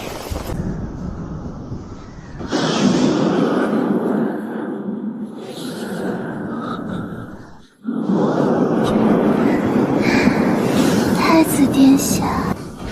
啊！殿下，你怎么了？你别吓莲儿！鬼，有鬼啊！快来人护驾！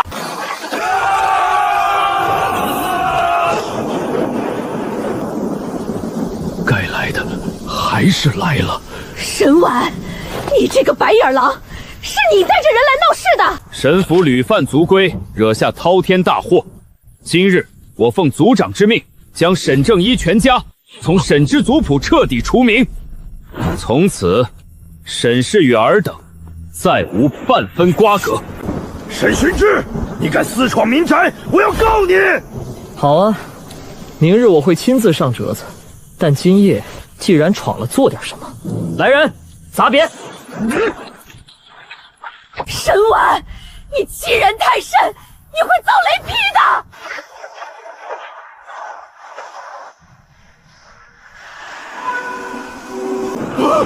死人！树下有死人！去报官！禀皇上，昨夜暴雨冲开了沈府观澜园的桃树泥土，树下竟挖出10具白骨尸骸。10具白骨？正是。沈寻之大人已封锁观澜园，等候皇上圣裁。沈正一，好大的胆子！谢辞可在殿外。回皇上，谢慈小公爷正随百官在殿外候朝，还有靖王殿下已在殿外跪了3个时辰。他敢走私贩盐，如今跪着也没用。传旨，卸去晋王皇城司都主之职，禁足王府。回复谢慈官职，命他与大理寺卿顾银洲一同查办神府尸骸案。此事绝不能轻饶凶手。奴才这就去传旨。一个神府，一个晋王，朕倒要看看这朝堂底下还埋着多少脏东西。皇上，不好了，东宫出事了！太子殿下昨夜洞房大喊见鬼，如今太医们都束手无策呀！皇上驾到！鬼，有鬼！殿下身后有个女鬼，脸上长满了黑色的脓包！别过来！皇上，太子殿下昨夜受惊过度，以后恐怕与子嗣有碍呀。储君废了，荒唐，犹如疯癫，把他们都给朕绑起来带下去。父皇，小心你身后，他也在看着你呢。高考，你还记得20年前君临太子妃死在何处吗？奴才记得，当年君临晋太子妃怀着这2个月身孕，被一群内侍生生毁了容貌，泼了满床的黑狗血，活活折磨致死的。皇上，早在3个月前，太子殿下就夜夜梦见恶鬼缠身女鬼在索命啊！梦里一直有个面如夜叉的女鬼。太后娘娘到，刘贵妃到。东宫生变实在不急，3日后，皇上随哀家去普华寺祈福，驱除邪祟吧。儿子正有此意。如今皇后昏迷不醒，后宫不可一日无主。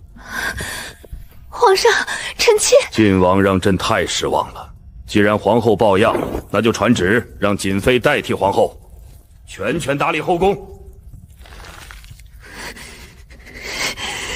太子妃，太医们都去偏殿了。快去给我熬药！快拿我的药膜来！快去！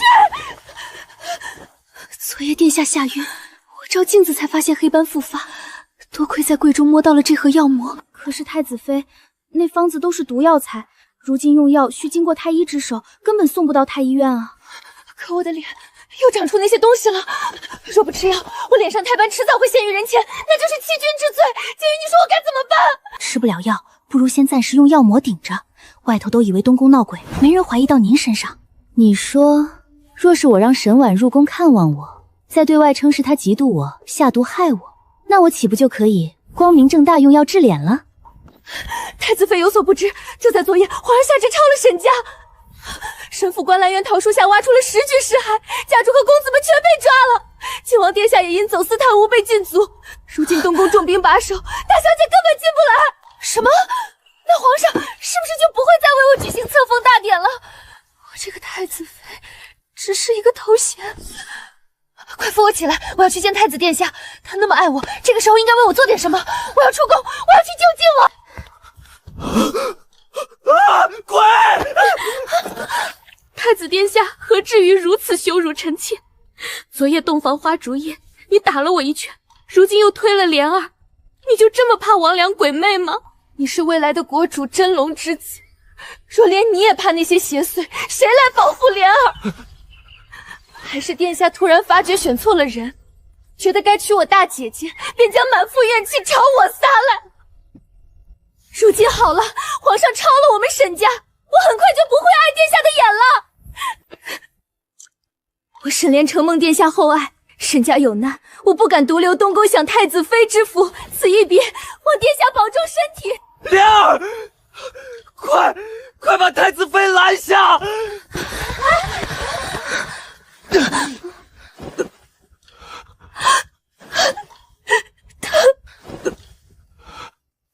这是莲儿之前求的福袋，送给殿下，望殿下不再被噩梦邪祟困扰。莲儿这就去求父皇，陪父母亲人一起下狱。莲儿，是姑的错，是姑精神恍惚，失手打了你。可姑昨夜真的……太子殿下，方才高公公提到了20年前君临太子被屠宫，东宫大半东西都被烧毁了。可独独您昨夜和太子妃洞房用的那张床榻留了下来，听说当年君临太子妃就是在那张床上被灵女致死的。太子殿下，你昨夜看到的会不会就是君临太子妃的鬼魂？太子殿下，也是君临太子妃死的冤，鬼魂一直弥留人间。莲儿好怕，求殿下帮帮沈家，莲儿不想像他那样，最终落得个孤魂野鬼的下场啊！莲儿，你先起来。李长福，沈家到底怎么回事？回殿下，昨夜暴雨冲开了沈府观澜园的桃树，地底下竟挖出了10具尸骸，这才惊动了皇上。殿下，我娘一介女流管理偌大后宅，定是府中恶徒干了杀人越货的勾当。求殿下容莲儿回府亲自查问，若真是我父母所为，莲儿绝不包庇。顾身子不是。李长福，你立刻点齐人马，护送太子妃去沈家。多谢太子殿下。殿下好好歇歇。你会不得好死，你会遭天谴，被雷劈。我诅咒你此生生不出孩子，被谢家的人像破鞋一样抛弃。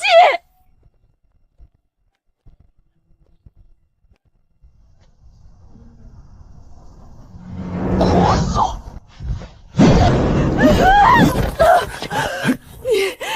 你堂堂7尺男儿，竟动手打女人！今日，本督主打的就是一条疯狗，何来女人？看来谢小公仇已恢复身子，官复原职了。托您的福，帮我养育了这么好的媳妇儿。若没有我的婉儿，我如今怕也不能安然无恙地站在这里，给岳父上刑，送岳父下狱。好，好，都想收我沈家。既然皇上要杀我，那这个秘密我也没必要守着了。沈婉，去我书斋，书桌第2格抽屉左上壁有个按钮，按下去，期间图后有件重要的东西，你亲自去取，晚了怕就落到旁人手里了。疯子！我陪你一块儿去。薰之哥哥，你在这看着他们，别让沈家的人凑在一块儿，特别是沈莲。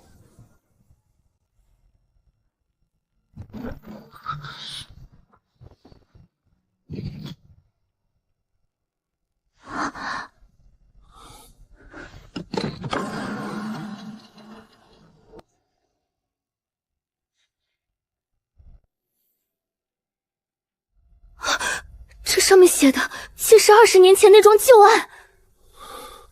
母亲最是喜欢合欢花，她的每一条手帕都是合欢花。婆母是喜欢合欢花，但不一定这就是婆母的手帕。把帕子先收起来，等回府后当面问婆母。你先不要着急。主子，沈莲回府了。他去见了谁？他没有去找沈家的人，而是拿着太子殿下的宫牌，直接去了后园。顾大人不敢拦，他去找了看桃园的管事。那个管事是不是姓钟？是。那个钟管事叫钟安国，是个极其棘手的人物。先前派人潜入苦佛寺刺杀阿朱的就是他。他现在是沈莲唯一的助理。沈莲突然去找他，是要舍了他，让他去给那10具尸骸顶罪。到我手里，没有顶包之说。10具尸骸已成白骨，男女难辨，没有仵作验明正身，这桩案子可不是他沈莲想找个替死鬼就能蒙混过去的。如今沈家落难，皇上肯定会砍了我父母的头。你若不帮莲儿去顶罪，莲儿这太子妃也当到头了，莲儿只有死路一条。太子妃，你千金之躯怎可归我这贱民？快起来！杨爹不答应，莲儿现在就死在你面前。你别做傻事！来人！快来人！他要杀本宫！杀人啦！他就是杀人犯，埋在桃园底下的10具尸骸全是他干的。他刚才被本宫戳穿，竟想杀本宫灭口。谢督主，顾大人，还不快把这行刺太子妃的凶手拿下！太子妃怎知他是谋害10条性命的凶犯？大姐姐难道瞎了吗？她刚才拿匕首要杀我。既然尸骸是你埋的，那我问你，你杀的那些人是男是女，岁数多大，为何要杀？就是我干的，要杀要剐，悉听尊便，其他的我什么都不会说。大姐姐，你莫要过去啊，小心他杀了你。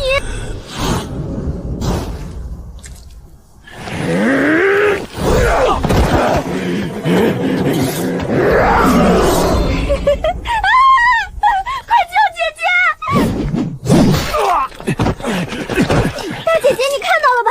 他杀人成瘾，若不是谢督主出手，你现在就是第11具失血了，吓死本宫了！大家皆无事。太子妃别怕，我命比你长。把此人押入大理寺看管。那既然凶手抓到了，我爹娘和兄长是不是可以放了？义父埋骨10具，岂凭一个管事几句话就能定案？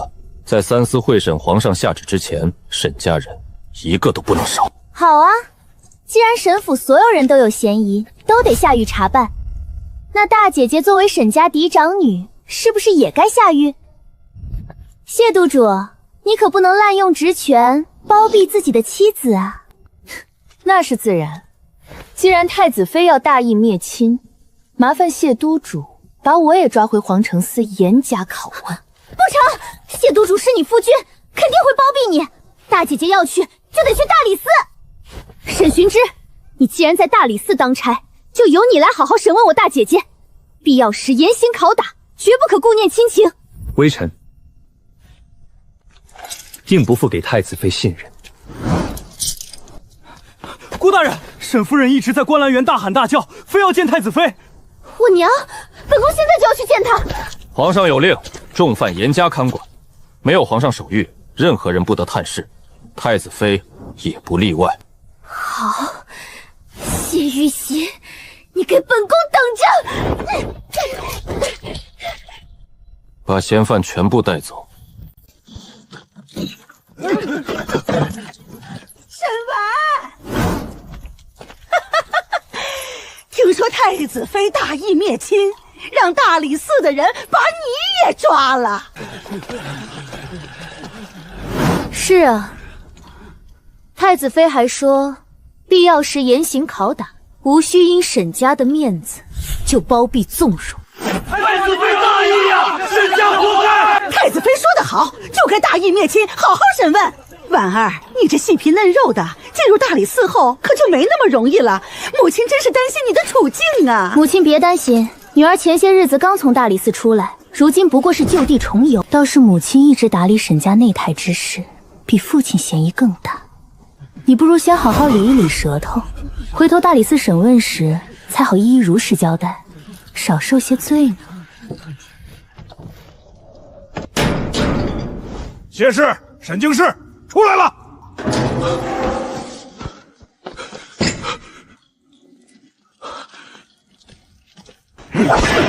干嘛呢？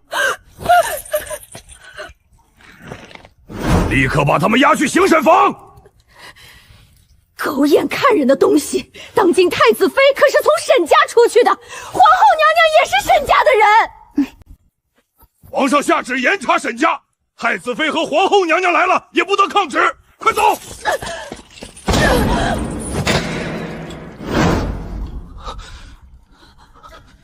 小心审讯。哎呀，娘，你怎么如此不小心？少碰我贱人！爹爹，你刚才要同娘说什么？顾延宁，做人留一线。你的父母，我的父母不是已经下狱了吗？哼，太子殿下便不会放任我沈家不管，我和沈府便有翻身的机会。太子大，能大过皇上吗？你知不知道，国师留下真言的那天，我还送给皇上一份什么大礼？沈皇后是罪臣之女，还只是一个外室女。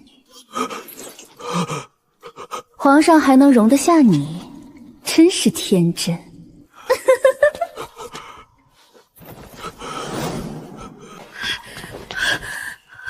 爹，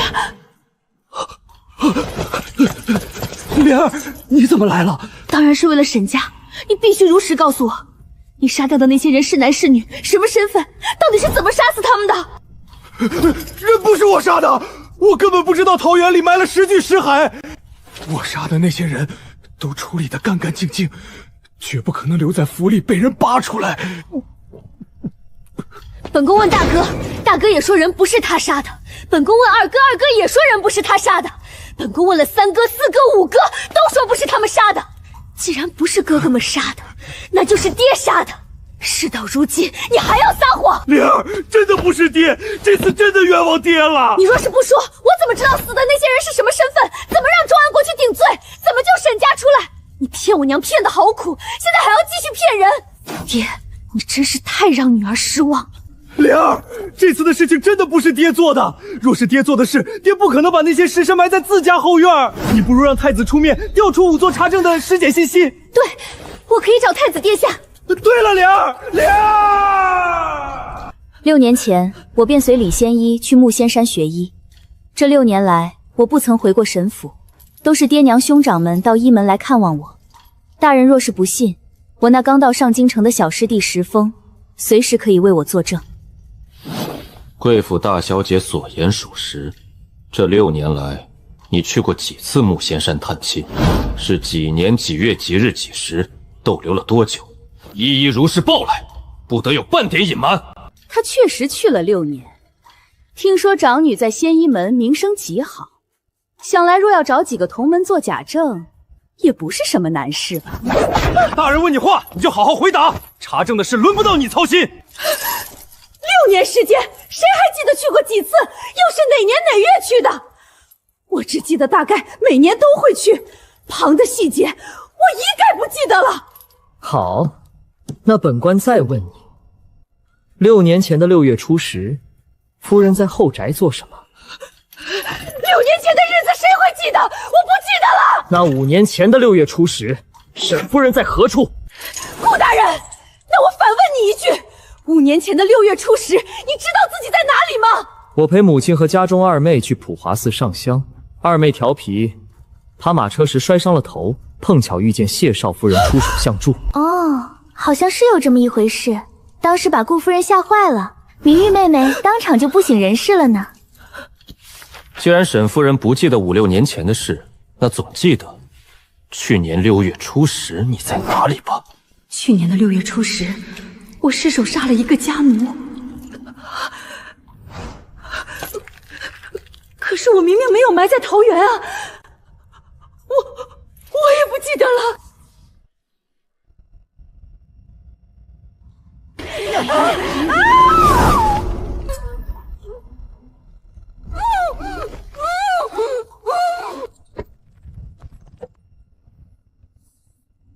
痛吗？十指连心的恐惧。我的母亲于氏也曾在你手里尝过这样的滋味。把他嘴打开。你娘那个贱人，趁我临盆产子想勾引我的男人，他是贱人！张嘴！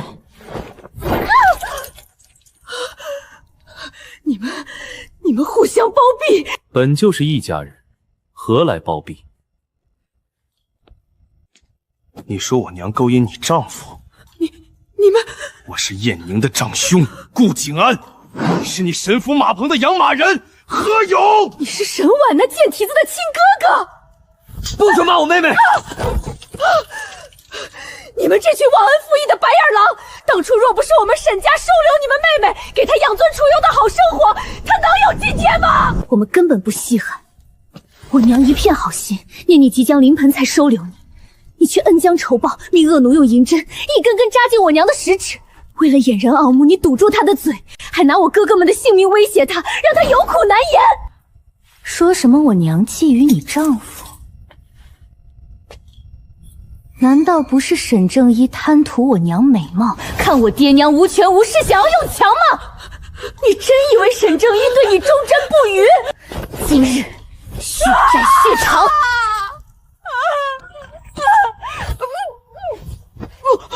谁来救救我？沈婉疯了，他彻底疯了！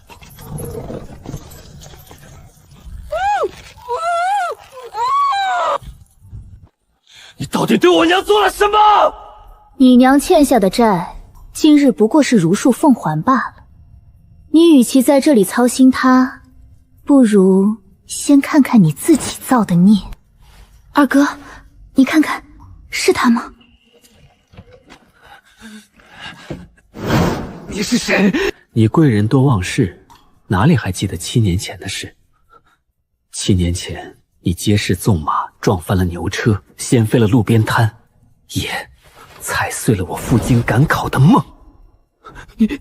我爹娘花了3年时间省吃俭用，又低三下四向左邻右舍借钱，才凑够5两银子送我入京赶考。那天阳光正好，一匹马突然从我身后冲过来，我推开了身旁的孕妇，自己却被你的马撞飞。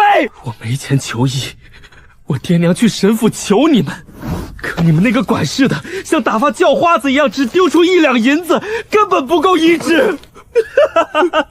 我寒窗苦读10年，全毁了。这些日子你好过吗？少年失志无法再入世，你可体会到了我当时的心情。从云端坠落泥潭，生不如死，对不对？我不是故意的，我什么都不知道。我给你钱，我有钱，我赔给你，求求你原谅我。原谅？那你先把我失去的腿还给我。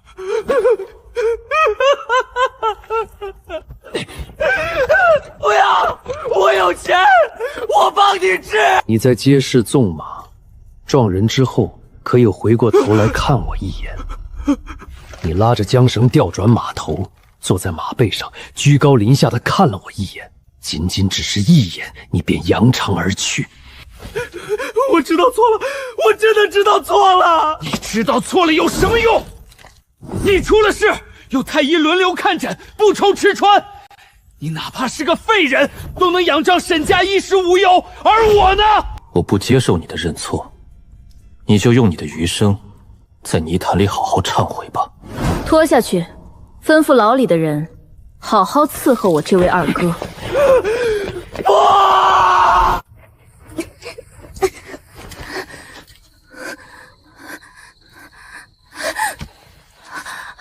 王爷，王爷，莲儿，王爷，莲儿好担心你啊！听说皇上派了这么多人看着你，他这是要囚禁你吗？莲儿不想你一辈子被困在这里。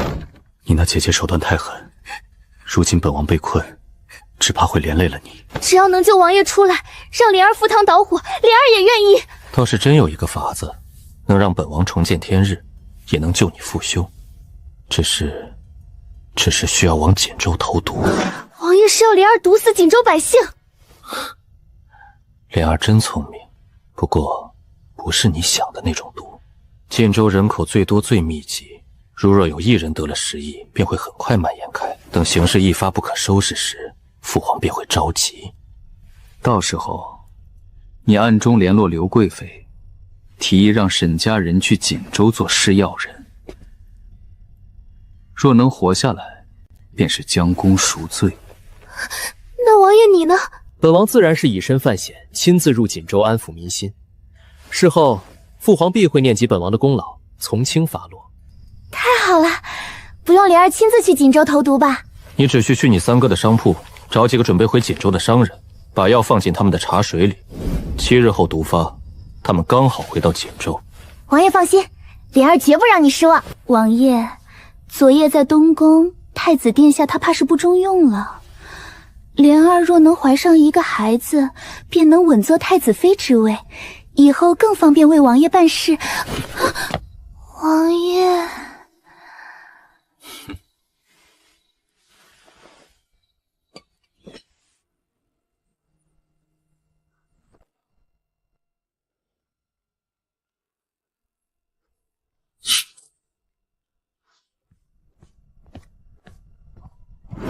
找人好好伺候太子妃。太子妃哎，您去哪儿了？可叫奴才好找。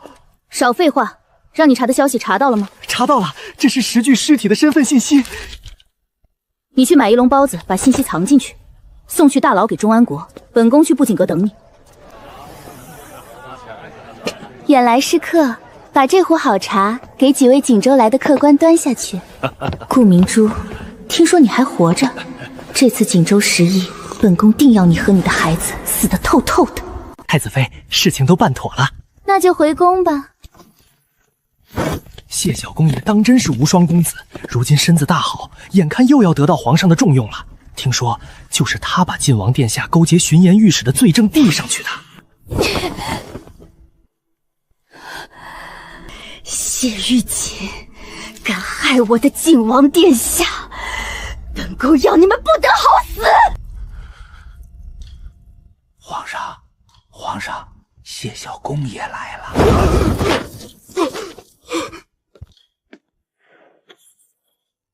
微臣参见皇上，让皇上受惊了。原来是玉锦啊！沈家案子可有进展？沈家有人出来顶罪了，名叫钟安国。顶罪？是，但他招供的信息与仵作查验的完全不符。他说杀的都是府里不从的丫鬟，但那10具尸骸中有3名男子，最小的只有9岁。此人是在撒谎顶包。岂有此理！微臣不仅查出了他在撒谎，还从外面送给他的食物里搜出了这张传递身份信息的字条。谁送的？太子殿下身边的李公公。微臣入宫时亲眼看到太子妃和李公公在一起。好个沈家，去把李长福给朕打死！来呀，抓起来！高侃，你疯了吗？为何要抓李长福？皇上有令，传递情报，高扰大理寺办案，乱棍打死太子妃，打入冷宫。什么？皇上要把本宫打入冷宫？哼！沈家倒台，你还敢指使人顶罪？来人，将太子妃送入冷宫！滚开！我是太子妃！太子殿下，太子殿下，快救救莲儿！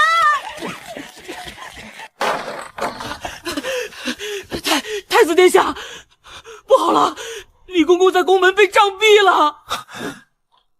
什么？李长福好端端的怎会受刑？太子妃呢？听说太子妃送情报，让沈家管事顶罪被发现了，皇上下旨杖毙李公公，还要把太子妃打入冷宫。什么？没有知觉，姑的下半身，姑怎么使不上一点力气？姑废了！姑怎么会变成这样了？快传太医！快传太医啊！太子殿下，来人呐！传太医！砸什么砸？你不知道这是什么地方吗？惊扰了先皇后的旧故，仔细你的脑袋！快去回禀皇上。是。我要见太子殿下，我不要进冷宫！太子殿下救我！皇上有旨，把太子妃封死在诚义殿，无诏不得离殿半步。皇上，天降异象，3星连一线，是100年难得一遇的荧墨守心。此天象形成，权臣内气惑主，小湾流，王者绝嗣，国动荡大乱。若不宜行，我少朝将发生战争、灾情、瘟疫。百里大人，在圣上面前，怎可胡言乱语？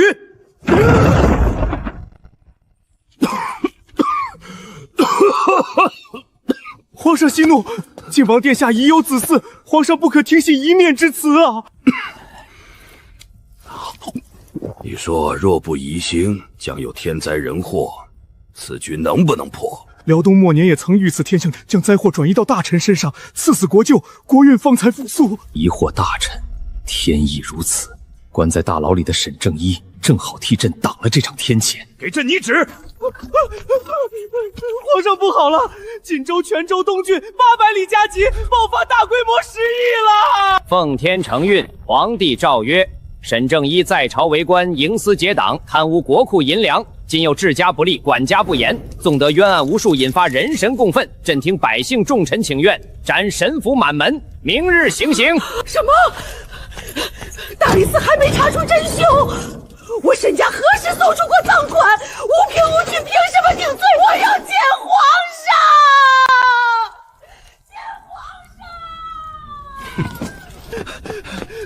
干爹，锦州爆发失忆，皇上命奴才去接谢少夫人入宫，形势十分危急，已经死了不少人了。高公公留步！沈大公子，锦州的事已不是你们将死之人该关心的了。高公公，十一爆发，皇室最缺的就是人手，运药、熬药、喂药，甚至抬尸焚尸，沾染者十死无生。我神府主仆123口，愿去锦州一区。若死在锦州，算我们心甘情愿；若侥幸活着回来，皇上再斩我们也不迟。高公公若肯在圣上面前美言几句，我手中还有一处私产，10里大桃花库。公公拿着我这块玉，便可认领。沈大公子，你这副病容，怕是还没到荆州就死在路上了。本就是该死之人。玉是块好玉，几句话而已，成不成就看皇上的意思了。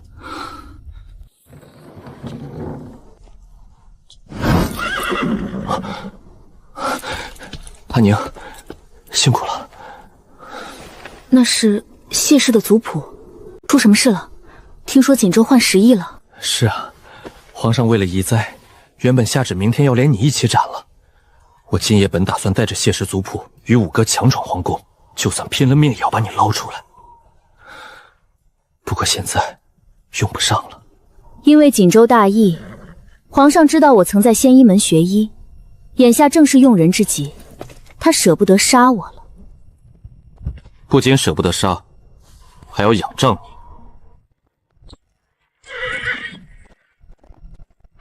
锦州大夫死伤大半，百姓求医无门，一传十，十传百，4州郡县皆感染了10亿。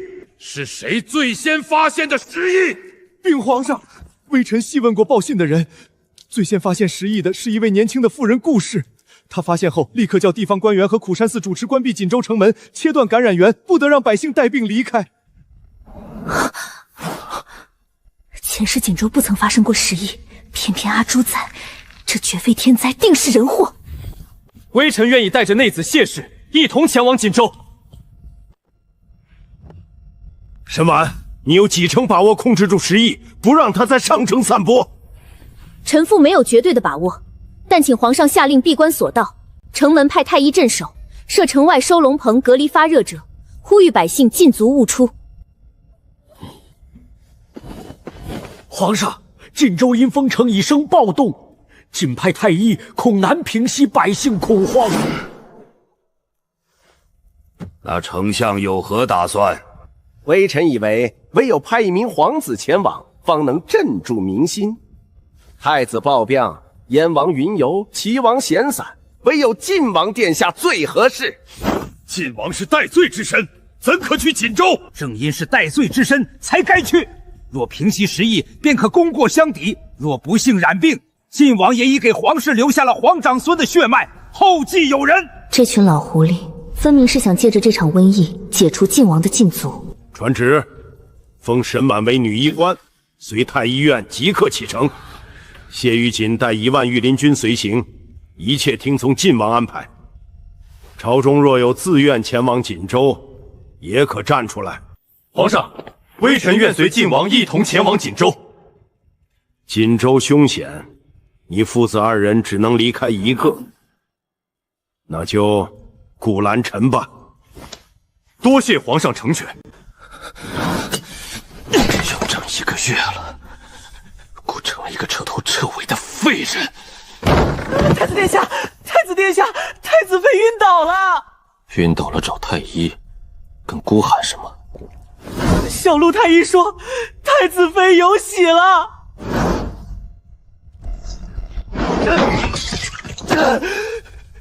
你说什么？你再给姑说一遍！微臣给太子妃请了平安脉，太子妃已有不足1个半月的身孕。不足1个半月，那就是大婚那日怀上的。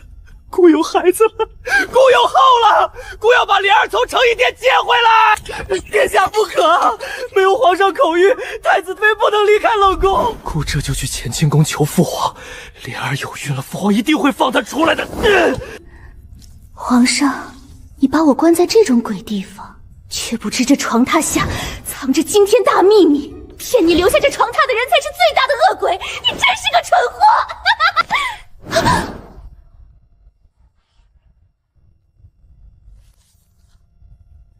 屠龙，晋王殿下这是要我杀了皇上？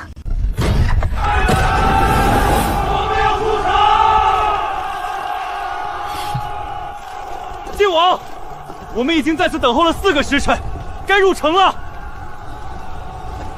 不急。他想利用锦州的暴乱，引发更不可收拾的残局，逼死还在城里的阿朱和我的家人，让神明佛寺成为最危险之地。人命关天，晋王殿下要等到什么时候？皇上可是下令，让我们以最快速度赶到锦州安抚民心。王爷尊贵之躯，现在城内百姓缺衣短食，处境堪危，不如王爷就地扎营，下官与太医先入锦州看看情况。父皇让本王带领军队和太医到锦州，本王便有责任保护诸位安危。眼下时局不适合入城。那你说，什么时候适合入城？就等苦巢寺的圣僧什么时候安抚好了老百姓，城门不再闹了，我们再入城。百姓已经闹了4个时辰，根本没有停歇的意思。苦烧寺怕也是苦苦支撑，你贵为亲王，又得皇上重托，这样做是不是有些失职了？顾大人可以现在就快马加鞭赶回上京城，告本王一个失职之罪。开门！我们是皇上派来救援的，有太医和士兵维护秩序，抑制染病的百姓。顾大人，没用的，我们手里没有通关令，锦州的士兵不会打开城门。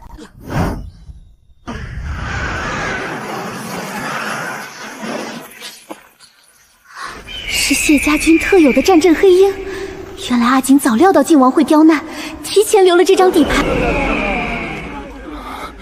打开麻袋和木箱子！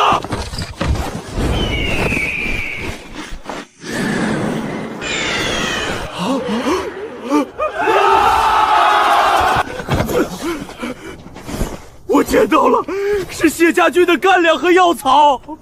谢家军来了，我们有救了！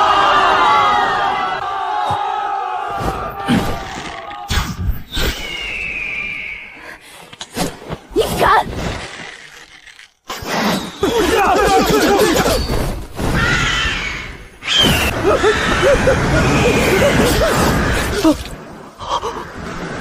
孩儿们，好样的！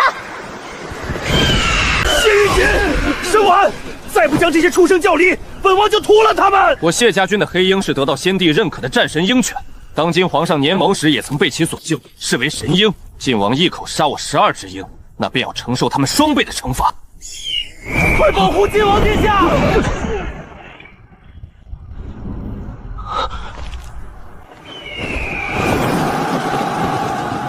好锋利的爪子，这等破阵杀敌的利器，跟着谢家真是暴殄天物。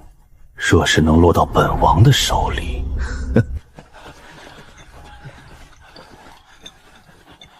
谢小公爷未免太任性了，竟纵容黑鹰伤了王爷千金之躯。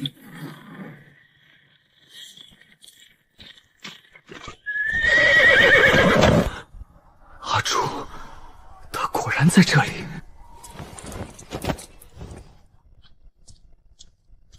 婉婉，顾姐姐，我爹娘可安好？一切安好，难为你们了。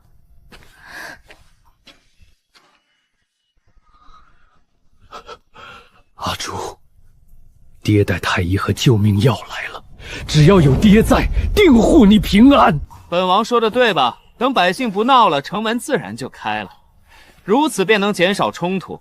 本王也是为了大局着想。不知这位夫人是何方神圣，竟能亲自领着僧兵打开城门？我并无权力打开锦州的城门，只是法师派我前来同太医们说一说时疫的情况，因为我是第一个发现百姓患时疫的人。哦，原来是你发现的。阿弥陀佛，见过晋王。法师命小僧接晋王与众人入城。那是我怀孕时给他绣的，后来被查出有孕，他就不让我碰女红。我本想等孩子出生后再补瞒，哪知他亲手毁了一切，如今他还敢披着他出来恶心我。夫人这样看着本王的披风，可是觉得哪里不妥？是否觉得他只绣了一半，另一半却什么也没有？那是因为这是本王的王妃生前给本王留下的最后一件遗物，他还没绣完就被奸人害死了。不过王妃放心，他留下的幼子，本王养得很好，父皇已封他为世子。王妃若泉下有知，定会为本王高兴的。殿下，城内人人都知你爱妻如命，可你知道吗？你在这里少说一句废话，多走一步路，就能多救几个等死的百姓。锦州现在的死人堆里，可没几个老百姓还有力气爬起来夸你是个好夫婿。你不必再演了，美得令人恶心。婉婉，医馆人满为患，没有大夫，更没有药材。你随我先去苦袍寺，那里也是惨不忍睹。沈婉，你以为借着苦袍寺的事就能护住他？若是本王让全锦州的百姓都知道，他们信奉的活佛自己都快病死了，这锦州城到底是谁说了算？如今就算如来佛下凡，也救不了得10亿的百姓。只有本王手中的药材才是老百姓的救命仙丹。顾明珠，你终究要求到本王面前。阿锦，锦州现在彻底乱了，连巡卫都病倒了。你不仅要防着有人起哄闹事、哄抢物资，更要提防晋王的人，万事小心。你也要好好保护自己。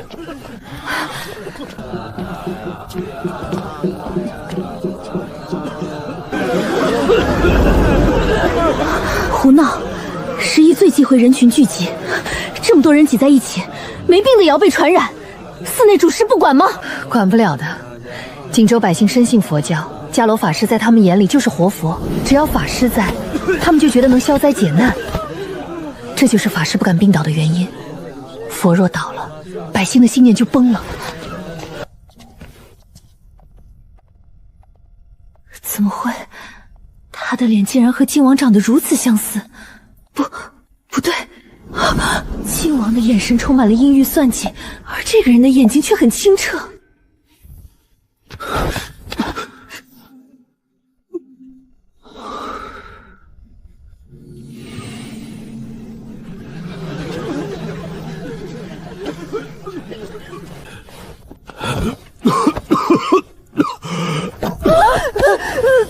阿朱，时疫凶险，你身子特殊，不宜在外多走动。我进去给法师看看，了解完情况就出来。好，你进去，等你出来，我带你去见爹娘。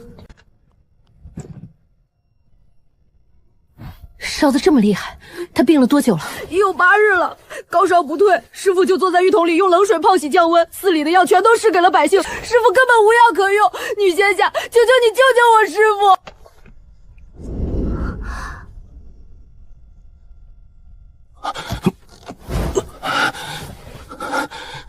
你是谢小公爷的妻子？我是。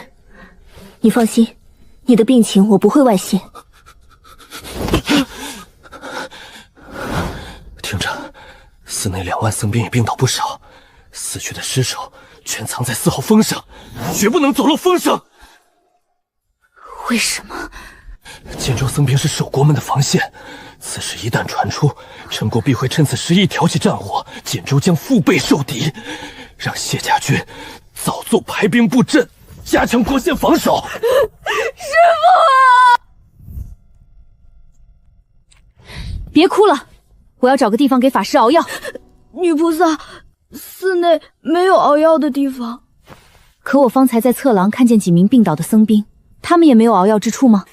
他们都没有吃药，因为老百姓觉得只要吃香炉里的香灰就可以药到病除，所以生病的僧兵都不敢用药。再加上本身药材紧缺，寺内生病的僧兵和躺在佛殿外面的老百姓都不吃药。吃香灰治病，何等荒谬！这锦州的防线若是毁在这种愚昧上，岂不成了天下人的笑话？你在此好好照顾迦洛法师，若法师苏醒，务必拦住他，绝不可让他再到佛庭去硬撑。熬药的事交给我，我会想办法避开外面的耳目，把药偷偷送到石殿，让法师喝下。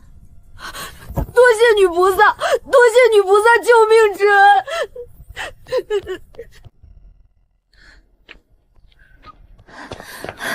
怎么样？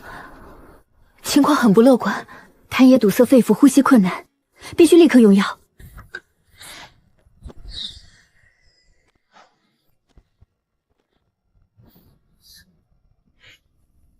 多时未见，师弟竟已遁入佛门了。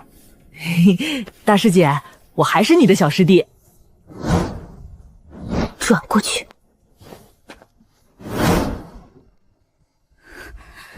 受了重伤，法师出手相救的，不然大师姐现在看到的就是2半的石峰了。不提了，大师姐，赶紧给我派任务吧。第1个任务，去找锅，越多越好。我要在寺里支起大锅熬药，发给生病的老百姓。第2个任务，去联系木仙医的师兄师姐们，告诉他们山河染荒，苍生有难，需要他们负重前行，拯救苍生。第3个任务，去联系我那几个哥哥，集所有财力，从各国大寺搜集药材，运往锦州。接下来的锦州，百姓的性命绝不能掌控在晋王一人手中，不能他想救谁就救谁，不想救谁便可以放任不管。至于这第4个任务，四哥，第4个任务是不是保护好法师？我想了解一下寺内还有多少僧兵可用，若人手不够，我好早做准备，把石殿围起来。法师说过，此事不可对外透露，请恕贫僧不能告知。偌大的苦佛寺只剩这10几个人守卫，难怪法师下了封口令，锦州的2万守备军恐怕早已全军覆没，眼下的锦州已是一座危城。我明白了，天灯师傅，我可以给你一支精锐的杀手，这第4个任务就交给这位师傅了。好，石峰，走。沈大人，沈大公子，快坐下来。若无王爷相助，沈某一家绝不可能从大理寺死里逃生。你我之间可相辅相成，本王还要多谢沈大人，愿意将那500虎一军精锐尽数归入本王麾下。王爷言重了，我这500精锐虽不多，却无孔不入。这苦神寺的底细，连同那和尚的死穴，如今都已在我的这张情报网中。探子刚报，镇国公府的物资全送去了苦伐寺，那伽罗法师强撑了8日，今日已然是极限。沈晚一定会借着给百姓熬药的幌子，暗中给伽罗送药。我们正好趁此机会煽动老百姓去苦伐寺夺药。只要伽罗得10亿而亡，那整个晋州就是王爷您说了算，只有您能控制局面。那这件事情，我还有3子、4子、5子，可叫他们到重灾区，使百姓快速前往苦佛寺取他们的救命之药。好，那本王静候佳音。快安排一间上好的客房，把太医叫来，务必为沈大公子好好医治身体。是，王爷。本宫说了，本宫是太子妃，去把晋王给本宫找来，只要他见到本宫，自会带本宫入城。1无奉令，2无通关令牌，这里是10亿重灾区，赶紧走。这不是沈莲吗？跑着瘟疫死人堆里找晋王。既然你主动送上门来，小僧我就给大师姐送个现成的活靶子过去。哎，我能证明。这位师傅，您认识此女？大胆！看到太子妃还不跪下行礼？本宫早说了，本宫就是太子妃。太子妃，正是晋王殿下派贫僧来接您的，您请随我来。沈莲跑到锦州来了。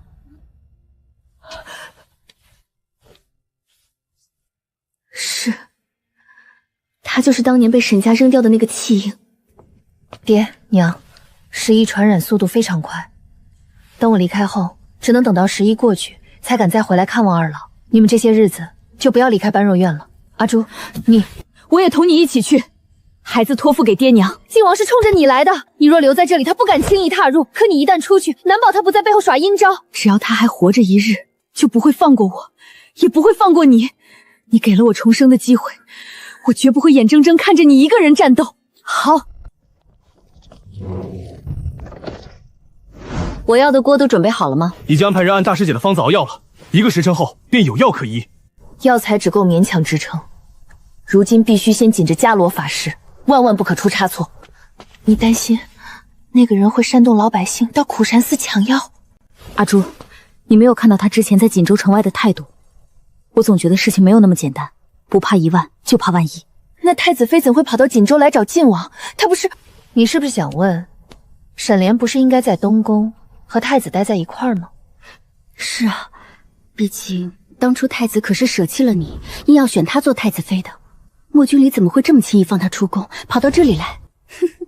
要不怎么说晋王好手段呢？这2人早就暗通关去，连太子都被蒙在鼓里。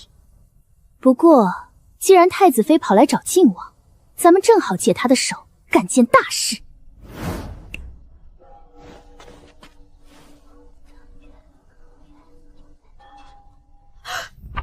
得嘞，大师姐这招绝了！晋王殿下人呢？回太子妃，殿下正在灾区安抚百姓。殿下特意嘱咐，让贫僧拿令牌给您，请您去仓库调取100斤干粮，在苦神寺外搭棚施粮。那殿下可还有说什么？殿下说，太子妃定要好好保重身子，以免染上时疫，令他担忧。等等，沈莲腹中的胎儿居然是晋王的，这可真是太出人意料了。你去告诉殿下，本宫定会照顾好自己和腹中胎儿。放粮的仓库在哪儿？您拿着令牌，出去找耳朵有红斑的僧人，他会带您去。你去苦陈寺搭几个棚子，还有你们几个，赶紧把干粮都搬上车，运到苦陈寺外，动作都给本宫利索些。是，快，装车运往苦陈仓。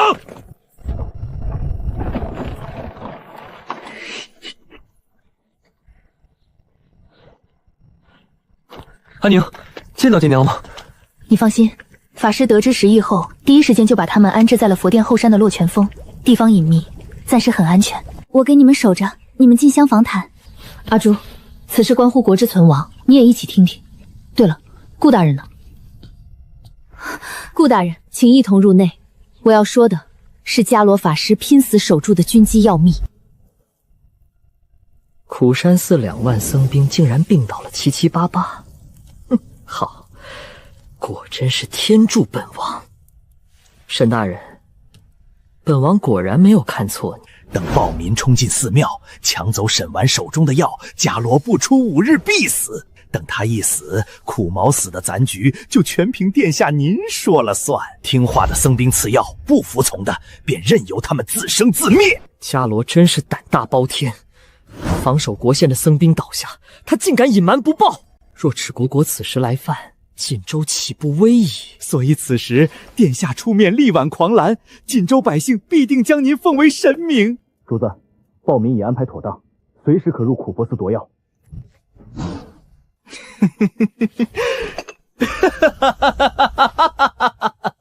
走，随本王去看好戏。大师姐，药都熬好了。好，现在是关键时刻，把法师的药给我，我亲自去送。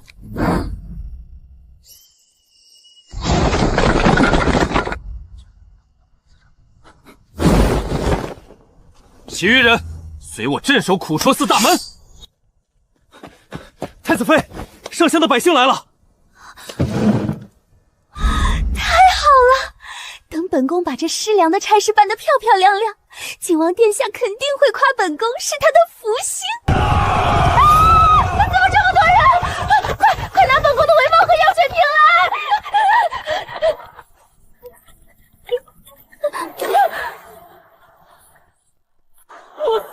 菩萨下凡了！你们快看，是菩萨下凡了！我们的活菩萨呀，快救救你的子民吧！我们生菩萨手中的仙入就是治10疫的药，快去菩萨跟前求一滴仙入！别过来！不准再靠近本宫！给本宫退！你们还愣着干什么？快给他们发干粮！发干粮！一定是菩萨刚才给食物施了仙露。没错，这是本宫发放给你们的粮食，你们各自排好队，一个一个来，不许哄抢，仓库内多的是粮食。菩萨叫我们排队，我们就排队去，好好排队。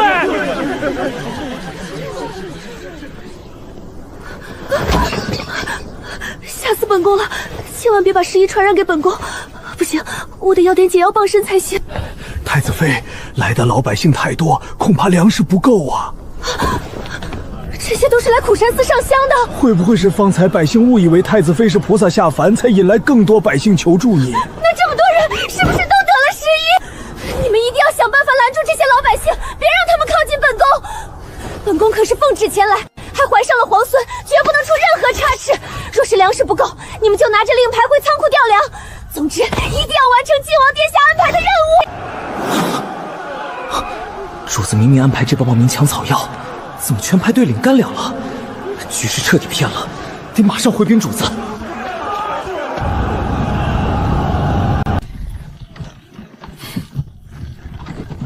这些粮都是镇国公府捐的。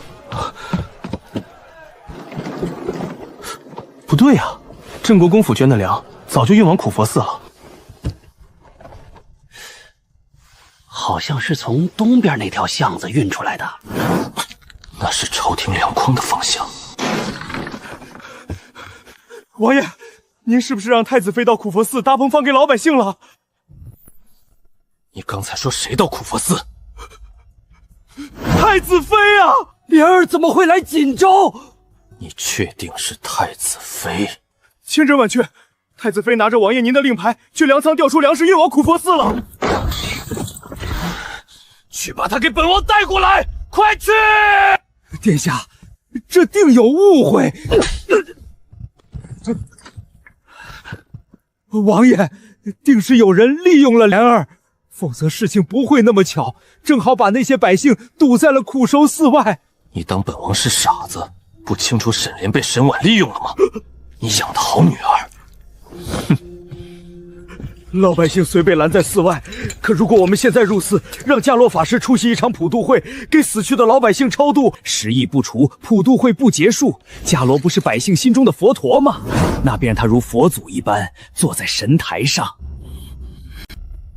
方才本王错怪你了，是我教女无方，王爷不如趁热打铁，现在就去苦神寺。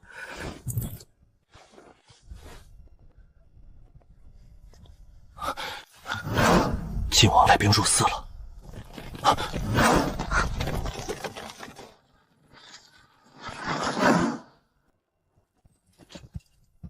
殿下有何吩咐？这药是要往哪儿送？自然是给佛寺内生病的僧人和老百姓啊。这什么鬼东西？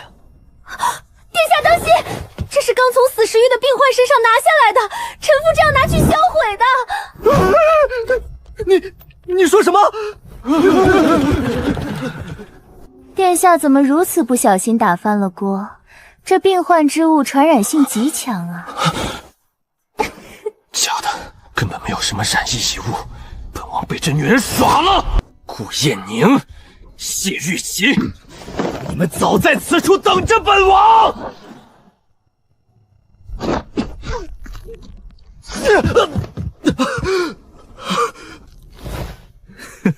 好，早就知道晋王体恤民情，苦佛寺内也算重灾区，想必殿下一定会走一趟。臣妇与夫君在此恭候多时，已经为王爷安排妥当。王爷请看，晋王殿下来苦佛寺了，殿下手里有药，殿下带来了太医，殿下是来拯救锦州百姓的，快，晋王殿下在这儿。谢玉姐、顾艳宁，你们！晋王殿下，微臣也实话实说，告诉寺内的百姓，我们是从上京城而来拯救晋州的，而此次负责锦州10邑的人，正是晋王殿下您。多谢晋王殿下发放药水，派遣神医。伽罗法师是我们晋州的圣人，晋王是我朝的贤君，此乃我晋州百姓之福。锦州突患10邑，乃本王所不愿看到。你们放心，10邑不退，本王绝不会弃你们离开锦州。接下来的日子，本王会与你们同吃同住，共度苦难。不仅如此，晋王殿下还打算学伽罗法师渡人之法，开一场超度亡者的大会，日日为死去的百姓抄写佛经，渡亡者早日去往极乐世界。而方才晋王殿下已与法师调览过，伽罗法师将闭关749日，在佛前写悔过书。如今有晋王和法师在，相信我们定能平安度过此劫。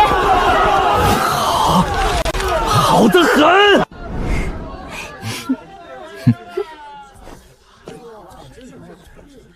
晋王殿下，这是您向法师要的超度经文。法师说，可将莲花圣台作为超度圣地。王爷若有什么不懂的，可问贫僧。贫僧乃法师身边的大弟子。法师还交代，抄经时定要戒荤戒欲，才能让佛陀感受到王爷的诚心。好，法师有心了。王爷，咱们不去找伽罗法师了吗？蠢货！没听到方才沈婉说的话吗？本王已经被他当众宣称与法师交谈过了。若本王再去找，那个和尚肯定会说法师已经闭关了。王爷若有事，可与贫僧说。好厉害的沈婉，好厉害的心机！本王竟第一次在一个女人面前吃瘪。去找沈正一，让他想办法，立刻叫沈莲收手。再这样下去，御林军的军饷都要被沈莲送没了。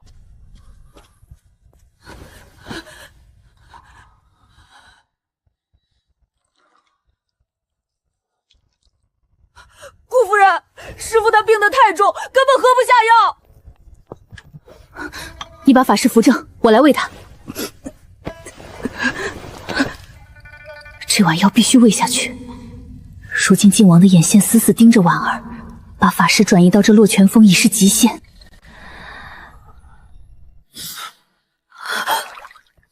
法师，我自己来。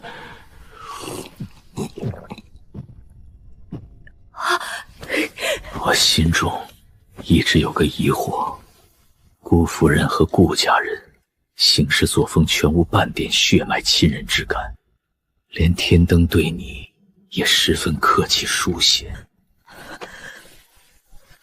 他看出来了，我的身世绝不能曝光，否则不仅顾家万劫不复，还会把婉儿也拖下水。我并非咄咄别问，你也无需回答。天灯入我佛门前是个苦命人，他曾说有个妹妹等他团聚，可你的到来并未解开他的心结。你不是顾家的女儿。能不能问法师一个问题？佛陀真的能庇佑世人吗？我给你讲一个故事。有个5岁的孩子被关在编织的牢笼里，逼迫他读书写字。直到有一日，他走进一座金殿，看到了一尊如山般高大的金身佛像。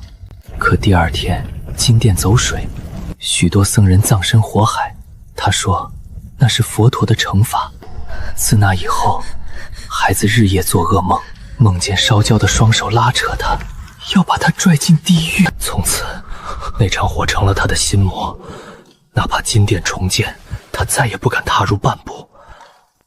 直到他遇见了一个女孩，那个女孩身上有金色的光，里面烧死了那么多人，你不怕吗？佛陀为什么没有保佑我脱离苦难？你若害怕，就握紧它，佛陀就在你身边。因为那尊玉佛，他不再惧怕一切，他生出了对抗世俗命运的勇气，撕碎了母亲的牢笼，去修他自己的道。法师，师父，您别吓我！我不该多嘴，问法师这么多问题。你不过只问了一个问题，却让法师为难至此。何来为难？你问的正是我修的道。孩子脱离苦厄是佛的庇佑，百姓求得香灰治病是佛的庇佑。佛在人心，心有猛虎便见杀戮，心有菩提便见慈悲。佛度世人，人度己，悲欢苦厄皆在心。他这副神态，竟像极了那个人。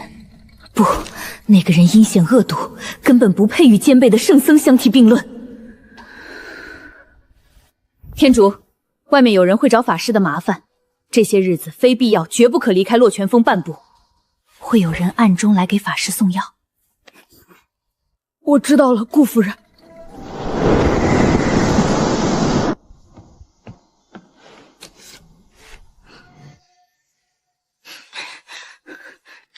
这扇骨药水浸泡过。你是怀疑晋王这把扇子的药味可以解食疫？我是怀疑江州食疫是有人投毒。此事最大受益者便是晋王。锦州食疫一出，他便得以解除软禁。主子，是晋王的人送来的信。哼，他要见我一面，去找他，看看他想干什么。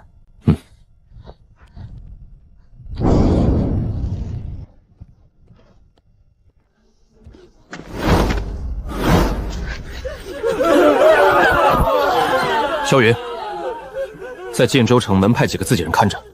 若我们镇国公府的物资运到，一定要第一时间把物资运往苦佛寺，不可交到晋王手中。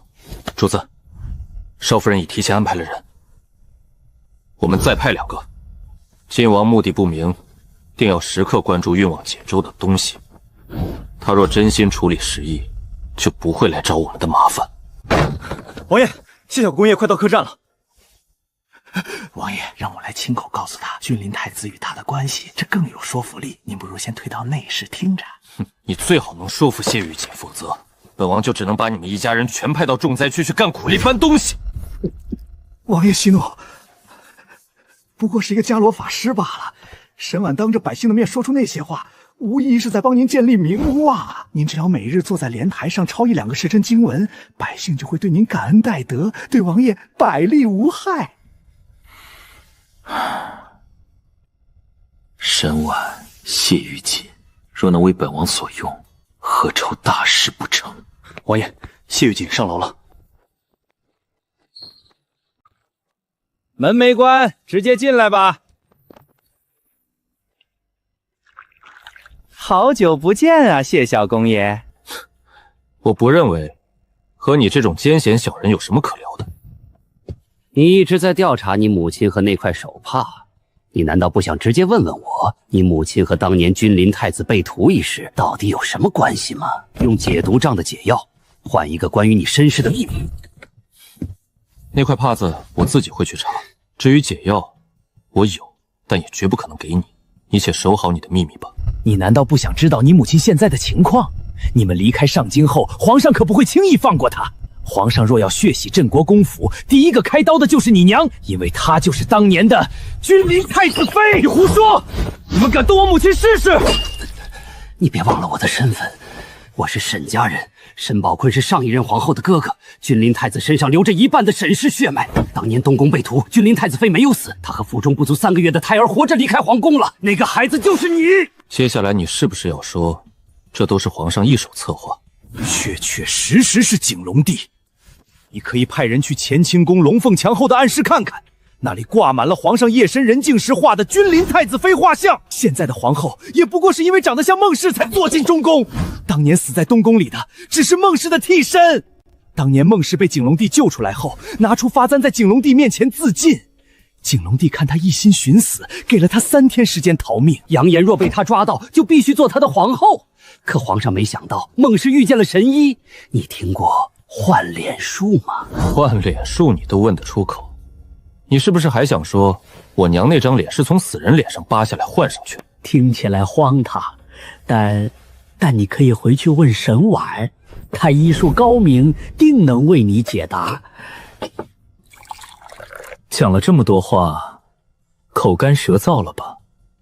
没事多喝喝茶，少胡编乱造，故事讲得很动听。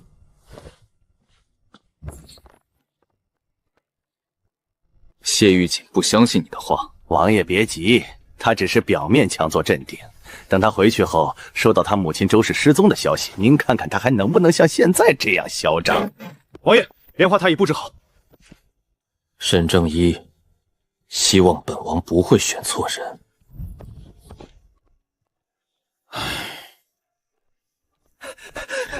爹，太子妃她……你妹妹人呢？我不是让你把她带回来吗？她被沈婉带入佛寺内了，寺内大门被百姓堵着，小门有谢玉锦的人看守，我没法进去。爹，那些老百姓都在跪拜莲儿，说莲儿是救苦救观世音菩萨转世。你说什么转世？菩萨转世。要为晋王造势，这不机会就来了吗？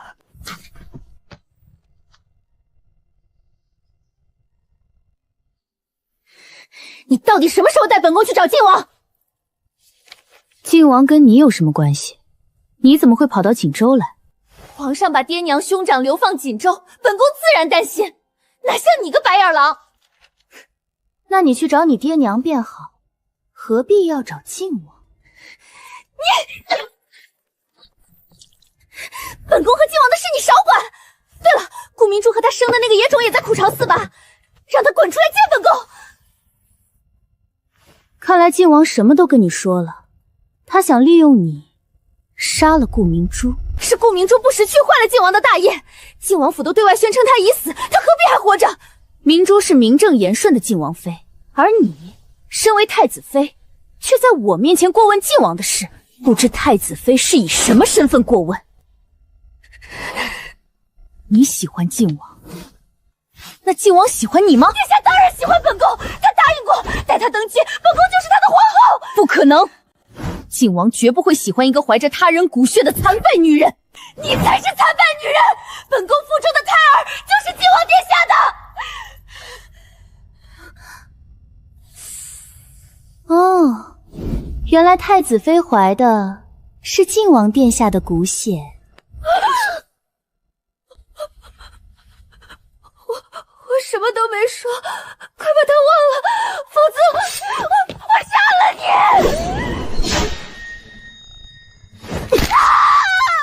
闭嘴！否则我不敢保证会不会现在冲出去告诉全天下你背叛了太子。生儿，你不要说出去，你想要什么本宫都可以给你，绝对不能让靖王知道我坏了他的好事，否则他一定会杀了我的。哼，我为何要把靖王殿下的秘密说出去？这对我和靖王有什么好处？你和靖王？没错，靖王难道没告诉你我和他已经达成了协议，是合作伙伴吗？你们是合作伙伴？自然。靖王找人先往锦州投毒，等时疫爆发，刘丞相便借机将他从王府捞出来处理灾情，而我充当的就是那个找到解药的人。到时功劳分给靖王造势，我镇国公府也算从太子那边改换了门役。沈皇后被雷劈后至今未醒，太子倒台是迟早的事，镇国公府投靠靖王，合情合理。那你找到治时疫的解药了吗？若能找到最悉得时疫的那个人，兴许更容易配出解药。我知道是谁。你知道？莫非给锦州百姓投毒之人便是你？没错，靖王找的人正是我。本宫在给回锦州部里商人的茶水中投了毒。该说的本宫都已经告诉你了，你尽快为靖王殿下配出解药。少夫人，自称是靖王禁卫的人来接太子妃了。大师姐，京中佳期信件是神武公子沈寻之送来的。阿姐，镇国公府娘出事了，去见你的不是靖王，是你的养父沈正一。把沈正一跟你说的话一字不漏的告诉我，记住，一字不漏。沈正之说，当年阿姐，那你信他说的吗？我从未质疑过我是谢家的血脉，我担心的是我娘。阿宁，我必须回上京。回去可以，你先看看这个。景隆帝收到这封信后，立刻去软禁了娘。阿姐，你现在是局中人，迷失了方向，你必须跳出迷局，以谋士的眼光来看待此事。我反问你，如果你是逃亡的君临太子妃，你会让人知道自己和神医交易，换脸重新做人，还敢嫁回这上京城吗？绝不可能！若是我，定会逃离上京，隐姓埋名，怎会主动跳回火坑？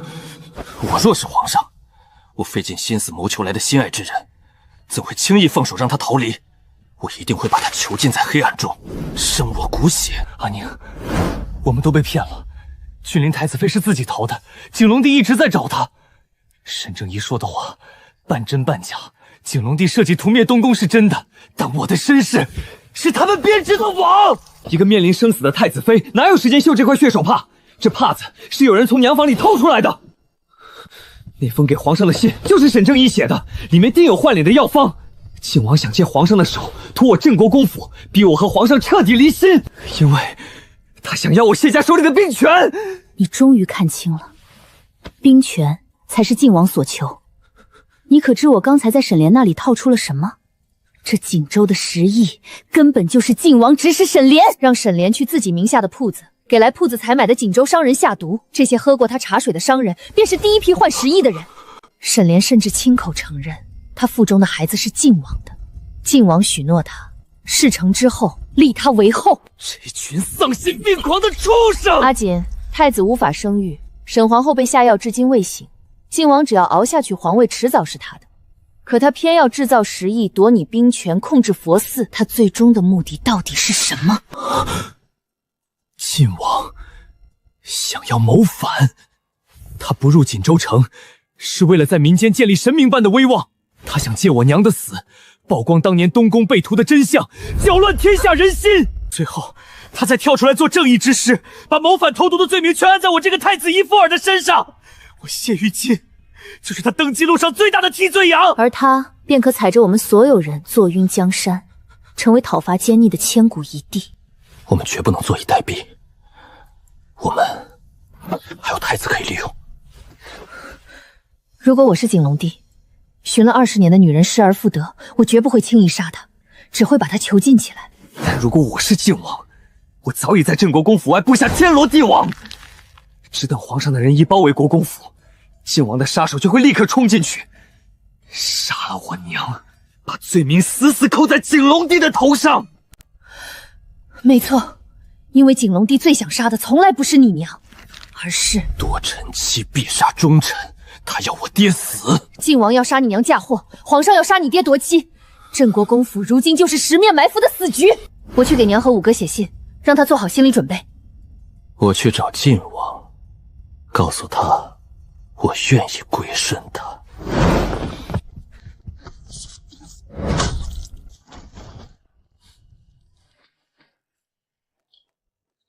谁？夫人，属下是小公爷派来的，少夫人从锦州来信了。献给夫人。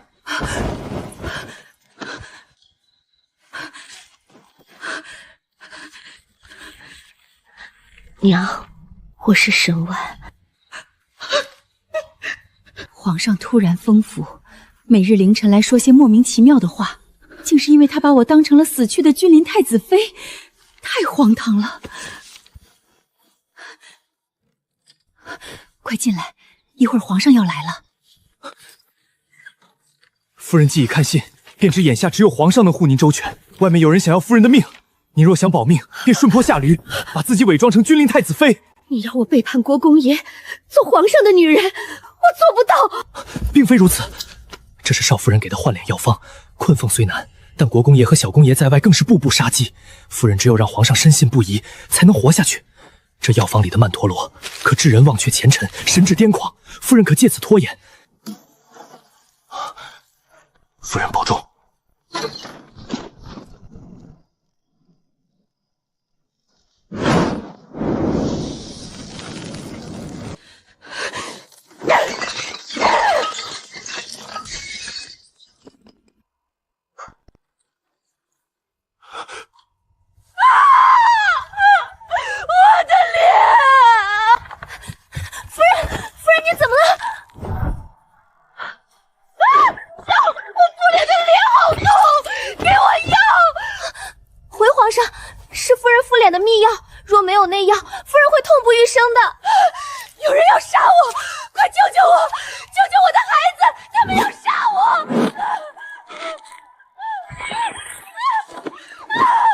传太医，立刻去给朕传太医！锦州10亿肆虐，苦佛寺僧兵大批染病，国防界限无人防守，这等险境，朝中谁敢去支援？父皇，锦州局势危急，非威望极高、战功赫赫之将不能镇压。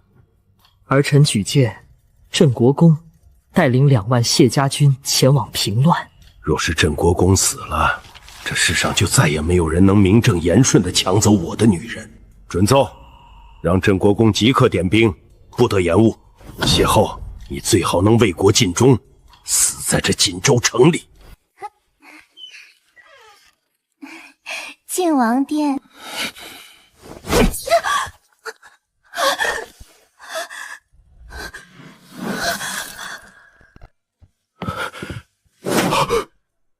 晋王殿。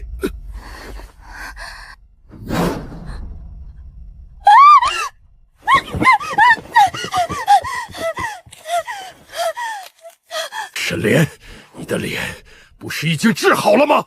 哼，你们真以为沈丸给的方子能治好他脸上的毒疮？殿下说的没错，沈丸那个贱人害我，我脸上的胎斑行魂液就现形了。可是王爷，你为何要打莲儿？莲儿，你怎么会跑到锦州来？太子殿下呢？自从沈家出事，太子便不敢入城一殿。我找了个同样怀孕的宫女，躺在帐子里顶替我，偷偷跑出来的。晋王殿下，莲儿担心你，想尽办法逃来莒州。莲儿想告诉你，莲儿怀孕了，是您的孩子。太子殿下身子早就废了，这一胎是王爷您的骨血。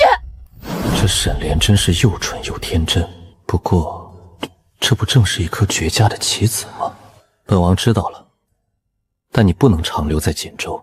可是我不想回东宫。莲儿，你忘了你答应过本王的话。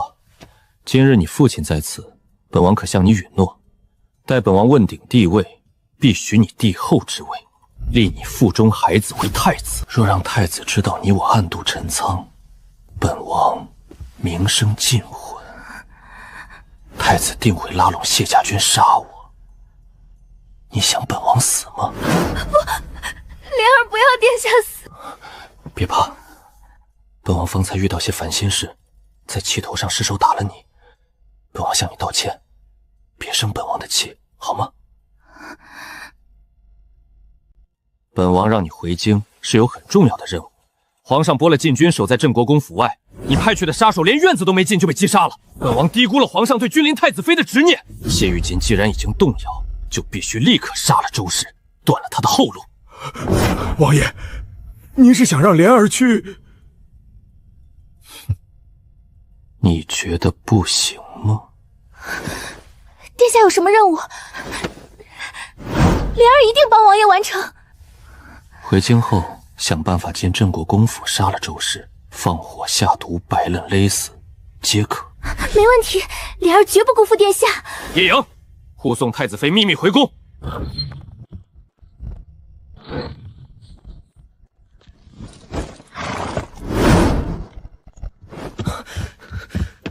大师姐，上京城的信，还有晋王已经派人送沈莲离开了锦州。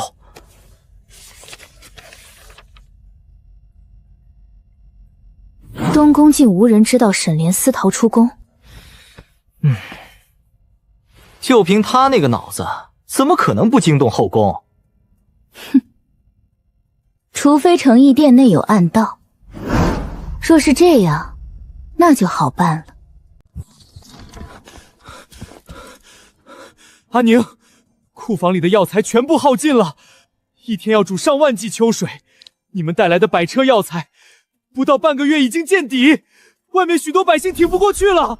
我按少夫人的吩咐去探了晋王的库房，他根本没把药材拿出来救人，库房里堆的全是稻草。他现在日日去莲花台假惺惺的抄经，哼，还让人煽风点火，说喝了他烧的经文符水就能痊愈。他真把自己当活神仙了。视百姓如蝼蚁之人，自然不会顾人生死。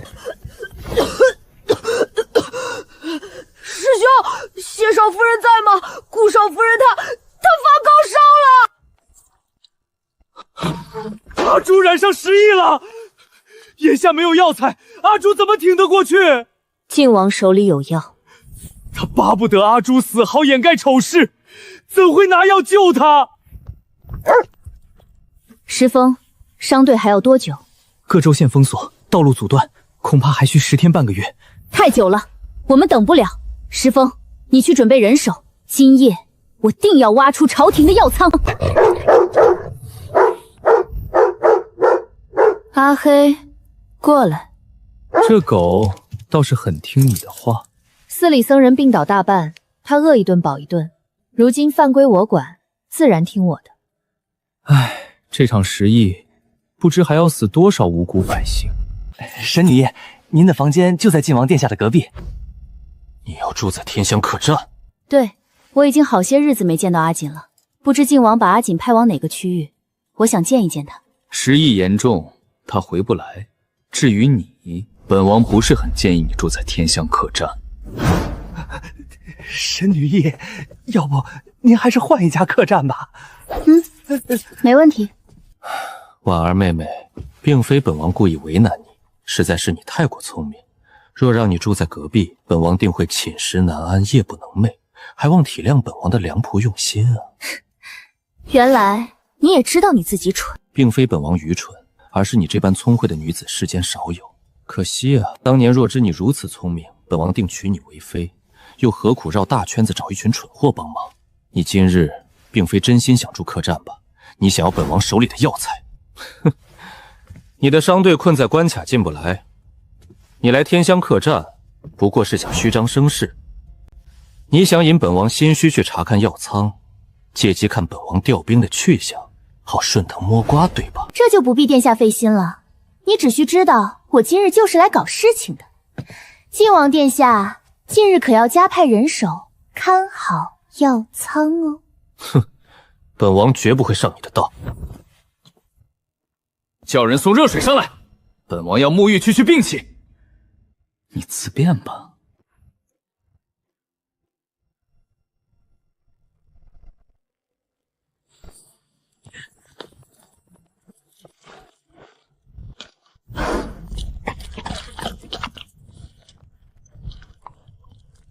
去。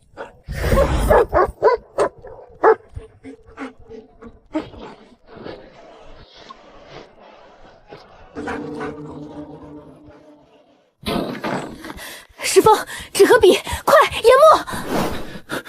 我来。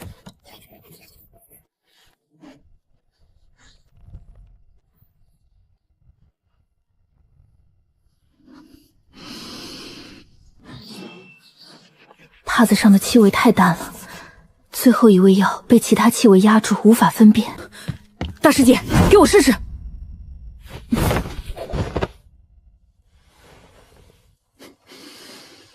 岐黄、荆芥、甘松，还有一味圣平，气味极淡，被其余药草盖住了，无法辨别到底是凤尾枝还是龙尾枝。这是之前从晋王扇子上辨别出的药方，是凤尾枝，治寒病的奇药。成了，我们药房里还有药材吗？残枝碎屑还能收集一些。好，按着这个方子去抓药，不必管克数，随手抓，分量越多，气味越浓。抓完磨成粉，先给狗反复闻，闻的过程中喂狗食，然后往寺外的路上撒，在药粉尽头放狗食，如此反复，把狗一路引到天香客栈附近。只要有人身上沾着药仓里的气味去见晋王，狗就能顺藤摸瓜找到药仓。我会训狗术，我去配药。哼。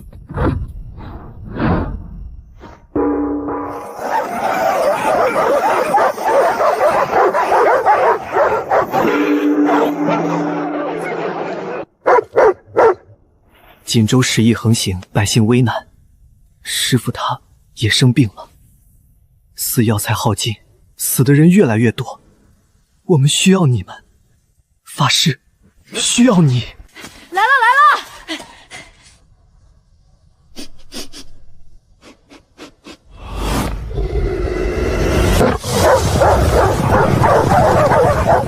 哎，我还没实施下一步计划呢，怎么全跑了？师弟，不必了。阿黑闻到了救命的药味，他是带着狗群去给法师抢药去了。殿下，京城虎医未来信，拿来。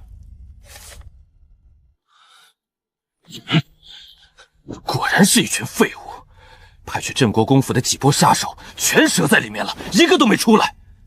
你觉得莲儿去能成功吗？王爷，既然在镇国公府杀不了周氏，那就想办法把周氏弄进皇宫，再找人说服皇上给莲儿解禁。周氏进了宫，莲儿便有的机会下手。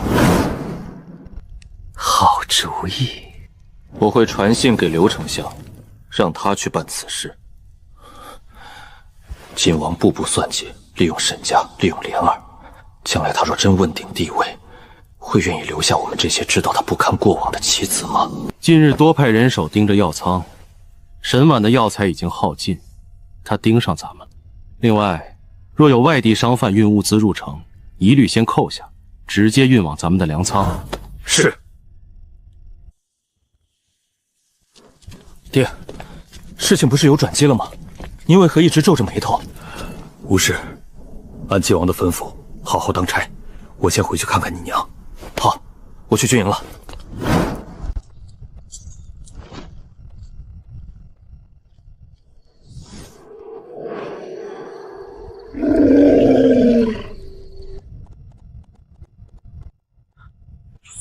去！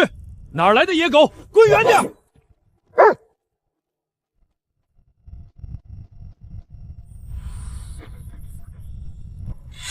饿疯了吧？地上连根骨头渣都没有，赶紧滚！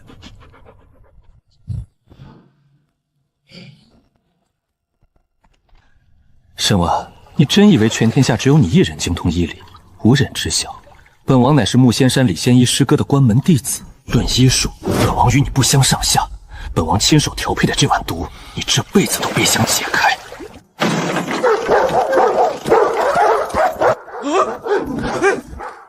哪来的野狗？快赶出去！百里掌柜，那是苦佛寺伽罗法师养的神犬，不能赶啊！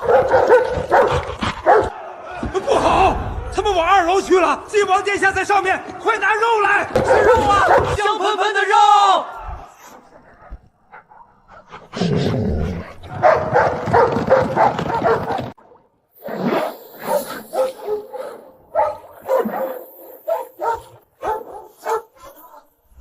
外面哪来的狗？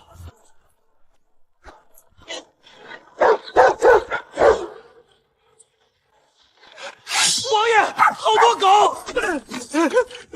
不能伤狗，这是法师的神犬，快拿肉引出去！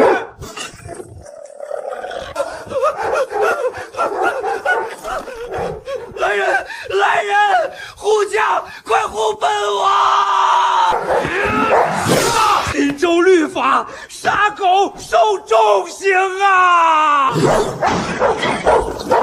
敢杀法师的神犬，老子跟你拼了！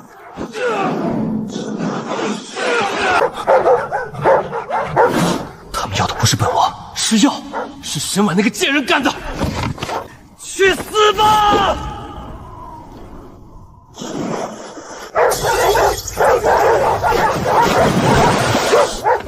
狗掉进鱼池了，快下去救狗！神丸！王爷，军营出事了！把那个伤狗的官兵交出来！他一脚活活踢死了苦伐寺的老神犬，让他滚出来！他杀狗伤狗，罪不可恕！偿命！大师姐，药仓里的东西全搬完了，接下来就看晋王和沈正一的表现了。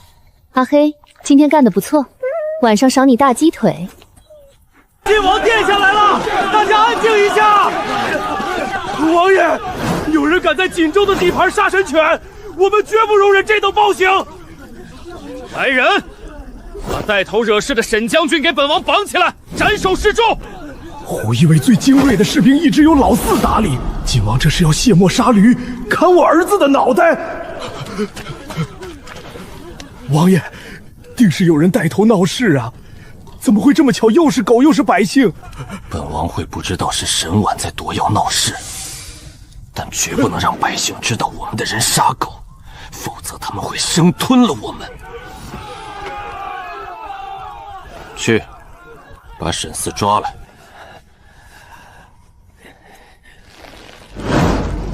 沈成觉，王爷有令，让你到邢台。去邢台做什么？我的腿被狗咬了，让他先处理伤口。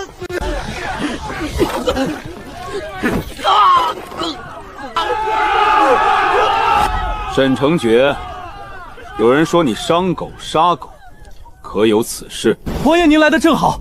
那群刁民带着野狗闯入军营咬人，若不是我杀了带头惹事的那只老狗，会有更多兄弟受伤。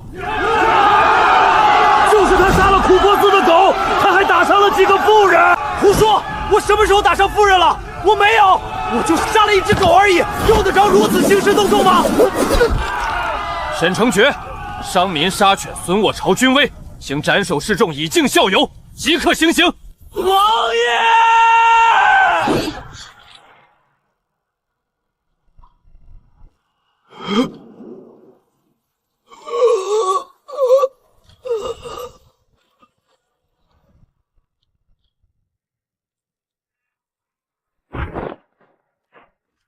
谢家有一支商队正赶往锦州，你立刻快马加鞭出城，把谢家商队给本王带入锦州来。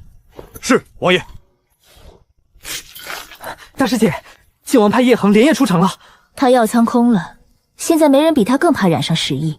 他派人出城是去抢我们谢家商队的救命药。他莫非又想把谢家商队运来的东西占为己有？他倒有这种心思。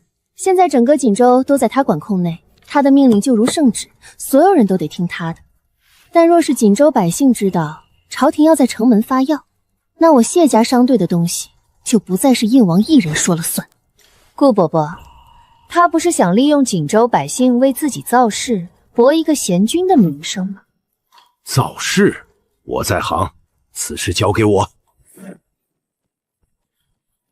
世风，你潜入靖王房间时闻过他的药浴，能写出方子吗？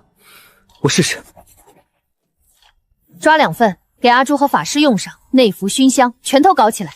既然是靖王用的方子，定是个好东西。晋王殿下治理有方，百姓视晋王为救苦救难之菩萨，行跪拜叩首大礼。晋王坐于莲花台上，受百姓香火，振奋民心。有晋王在，居州无虞。好一个救苦救难的活菩萨！好一个受百姓叩拜的晋王！顾兰晨写的信。是的，皇上收到顾大人的快信时，丞相大人就在殿内。皇上还大笑调侃，当着丞相的面说主子你有大抱负，没让皇上失望。好一个杀人不见血的捧杀！刘丞相深知圣意，出宫后立刻传信，让主子在锦州务必收敛行径，想法子封住顾兰晨的嘴。本王虽有夺权之意，但这层纸现在被捅破，可就太没意思了。王爷，谢家商队与木仙山一门弟子已入晋州，此刻就在城门。申万亲自出城迎接，他们打算在莲花台布下巨型衣棚，统一解当下困局。王爷要不要去看看？叶颖，销毁。谢玉锦一直与本王暗中周旋，从未真正归顺。若本王能把沈婉拉入阵营，许多事定能事半功倍。你去安排物资存放库，把谢家的物资给本王控制起来。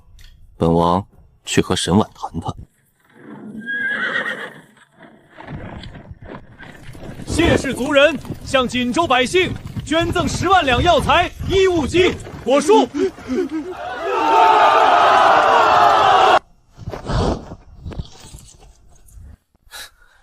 你们是朝廷的人？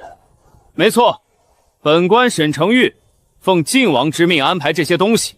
从现在开始，你们跟着我，把物资拉去指定仓库。那不行，我们谢家也安排了仓库，送给老百姓吃用的东西，我们必须保证能一手发到百姓手里。谁知道你们这些当官的会不会一层一层扒皮？你算什么东西？晋王殿下的命令你也敢不听？老子连朝廷的东西都敢劫，晋王算个屁！不过妹妹交代过，得收敛点。你放肆！那要不这样，我去找我们当家的，你也去同晋王禀报一声，我们谢氏不但捐物资，还捐人。这些东西是我们砸锅卖铁凑的，铁定得我们自己人看管。你等着，我去让晋王收拾你！婉儿妹妹，本王向你投降了。晋王此番到来，怕不仅仅是为了向臣父投降吧？你早已对太子没有念想，对这个皇朝也很伤心吧？本王知你并非沈家嫡长女，渴望回到亲生父母身边，一家团聚。只要你助本王一臂之力，带本王攻城，定为你父母伸冤，还古家公道。还有阿朱，只要你站在本王身后出谋划策，本王答应你，放过阿朱，绝不再派人伤害他。晋王想为我的身世鸣冤，那沈正一怎么办？你是不是也曾经这样同沈正一说？只要你跟随本王，待大业成就，定让你官复原职。命令沈婉交出解药，解你长子的毒瘴，让你光宗耀祖。还有沈莲儿，只要本王登基，你便是本王的皇后，你我携手山河，共创未来。沈婉，人活得太明白，是不会有好下场的。这句话并不适合我，但有一句话很适合王爷你：多行不义必自毙。臣妇要忙着救百姓，不便接待。沈婉，你可要想清楚了，不与本王为母，便是本王的敌人，将来可别后悔。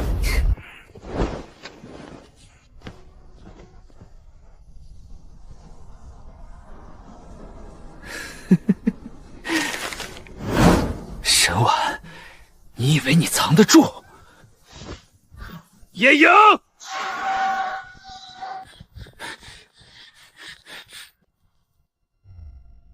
听说晋王殿下来找你了，殿下人呢？走了。既然晋王不在，你直接问我家少夫人不就成了？少夫人，这小子刚才在城门大言不惭，说要把咱们的物资全存进朝廷仓库，由他负责呢。这是晋王殿下的安排，不光谢家，所有商行捐的东西都得由朝廷统一发放，这样才能确保每个百姓都有饭吃，有病看。巧了，方才晋王来找我，谈的正是物资的事。晋王殿头发话，为了提高效率，要在莲花台搭建可容纳万人的一棚。谢家送来的物资正好直接派上用场。怎么，你不信？回去问问你的晋王殿下呀。沈婉，老四的死是不是你设计的？我沈家养育你15年，我待你如亲妹妹，你为何要恩将仇报？他们自诩施恩者，满口道义，你永远叫不醒一个装睡的人。走。蠢货！大哥一直在镇国公府贴身保护国公夫人，五弟在朝堂死死盯着刘家的人，国公府暂时无碍，你放心。现在无碍，不代表以后无碍。1、2、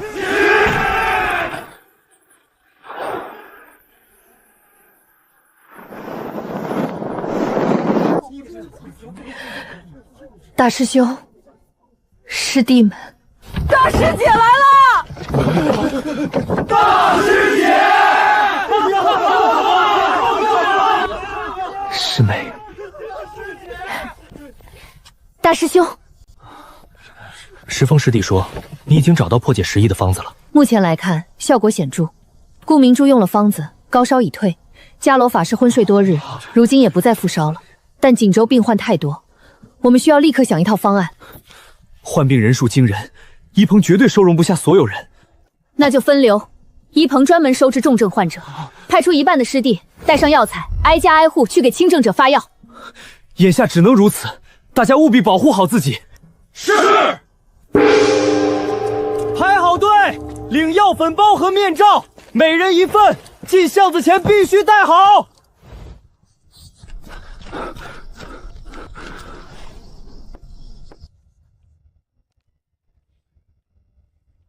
别怕，朝廷十分重视锦州11，已经在莲花台搭了最大的一棚，药管够。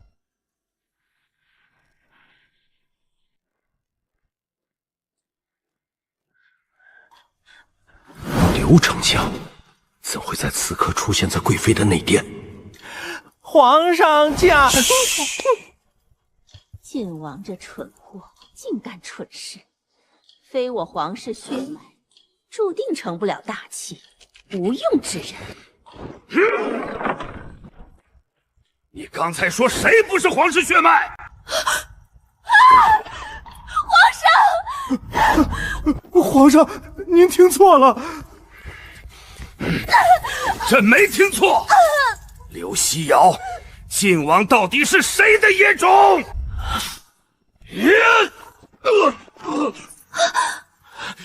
快去拿丹药来！来人！哥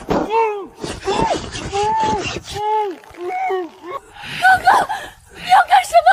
他已经知道晋王的身世了，他若走出去，我们刘家就要被诛9族。快去把秦圣仪配的慢性毒丹拿来，喂他吃下去。皇上，你别怪臣妾，现在的晋王不仅不是你的儿子，连臣妾的儿子都不是。他是哥哥从刘家旁支里挑出来的，我们的亲生儿子。现在还有气儿，把剩下的放进水里化开，全灌下去。放心，分量极少，他不会立刻死，只会昏睡不醒。皇上你怎么了？快来人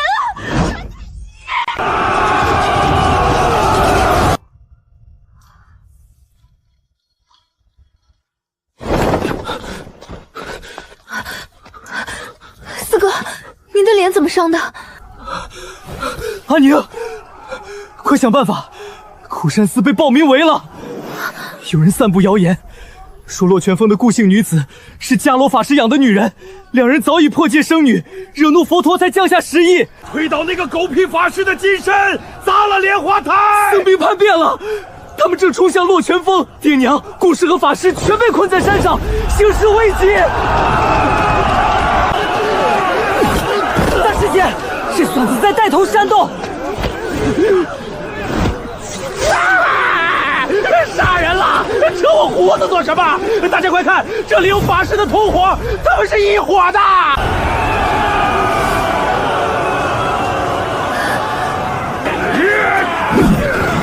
砸了他们的药，推倒法师的金身像，砸！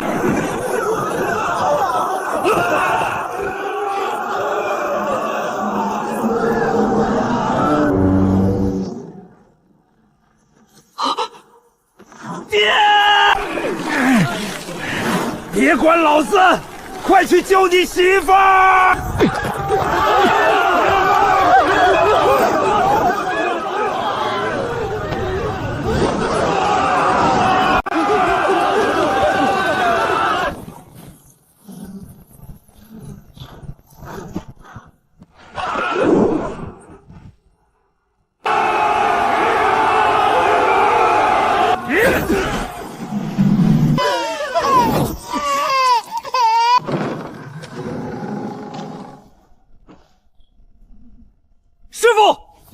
请你告诉我们，那顾氏与你到底有何苟奸？这孩子是不是你的骨肉？师父，你为何不解释？只要你解释，弟子愿意相信你，把这孤儿寡母赶出去。诸法无常，无需强求。你们的佛陀已不是你们心中的模样。强留寺中众生俱苦，皆憎皆恶。这是弟子最后一次护你，你带着他们滚出苦神寺。往后你的生死与佛寺无关。天禅，你这混蛋！天主，人心善恶自有因果，无谓争执。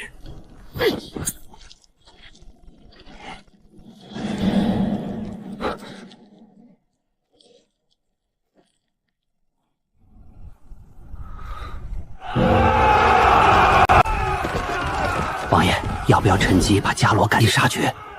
他如今已是丧家之犬，百姓的透气就够他受的。本王要的从来不是一个和尚的命，本王要的是顾明珠再无庇护。王爷，佛寺僧兵求见。让他进来。贫僧天禅参见殿下。伽罗金身被毁，方丈袁术，寺内1万多僧兵群龙无首。殿下乃菩萨降生，贫僧代表佛寺恳请王爷入寺主持大局。寺内还有1万多僧兵，剩11000，大多感染10亿，危在旦夕。我们药仓没药了，但可以从临县调，先治好这批僧兵，王爷的威望便可彻底立住。尽快调药，务必优先救治僧兵。至于寺内那些等死的普通老百姓，让他们去莲花台找沈婉那帮人。本王的药只救有用之人，有了这15000僧，本王便有筹码与谢玉锦的谢家军抗衡了。走，去苦佛寺。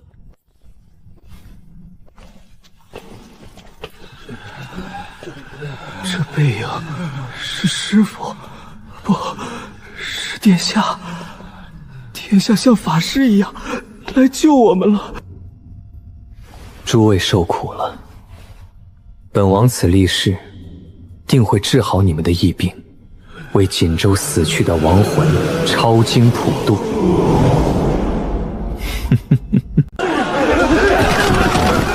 凭什么不让我们进去？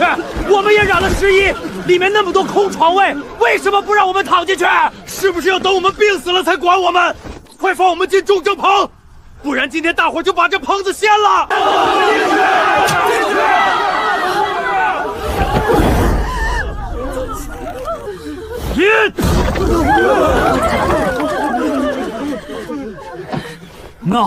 闹吧，都别拦着，让他们进来把一棚掀了。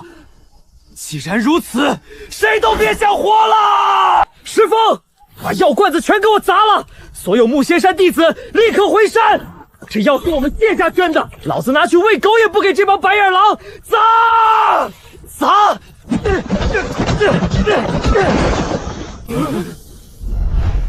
不要砸了，那是救命的药啊！你们只是攻烧，我女儿昏迷5天了，她会死的！求你们别闹了，申女一没有不管你们啊！我媳妇身怀6甲，现在米水不进，全靠申女一用管子一点点喂药，求求你们，救救我媳妇和孩子！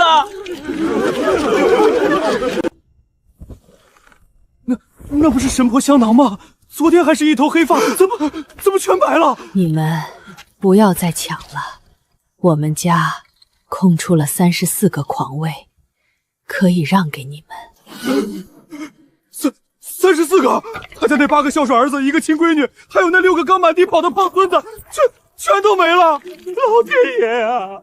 连带着儿媳妇和亲家，这可是灭门啊！香嫂，你做什么？我这就让人进去看他们。沈女一，不用了，他们都凉了。我姥临走前说不想再占位置了，让我把孩子们带到火场烧了，烧干净些，别传染给别人。大师姐，李家的人全都没气儿了！不可能！我早上还看过林家老大，他还跟我说话的。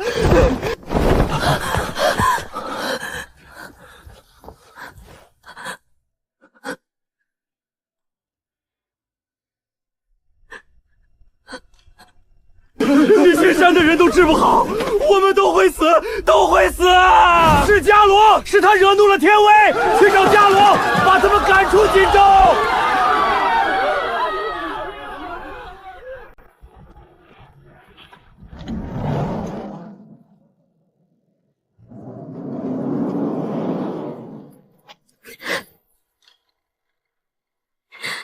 香嫂，对不起。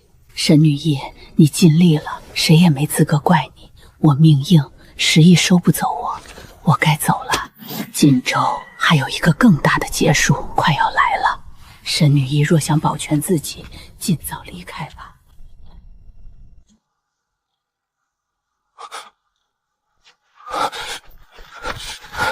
媳妇儿，你去休息，这里有我保证，谁也别想再来闹事。王爷，信有问题，我们得立刻赶回上京城。父皇突发旧疾，恐命不久矣。皇上命不久矣！陈国皇室探知锦州实意，已集结大军，来势汹汹。本王离开后，锦州便交由你来处理。沈大人，晋王要你处理实意，旁的事你不必再管。他这是要把我们当弃子扔在锦州？本王今日要告诉你们一件极其痛心之事：我的父皇，你们的皇帝陛下，正被丞相与贵妃残害。太子被困，留党乱政。本王虽有刘氏血脉，但更是末世皇子，奸臣当道。本王要回京救父，恳请诸位助本王一臂之力。拨乱反正，刻不容缓。回上京城，回上京城，回上京城。等本王带僧兵一走，把这令牌给沈正一，告诉他锦州实意已失控，命他屠城。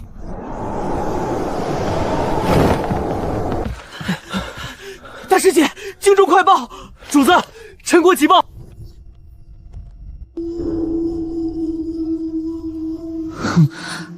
出大事了！皇上病危，晋王要反，我去找爹。石峰，立刻召集3000绝影暗卫去拦晋王出城。阿宁，你想阻止晋王回朝？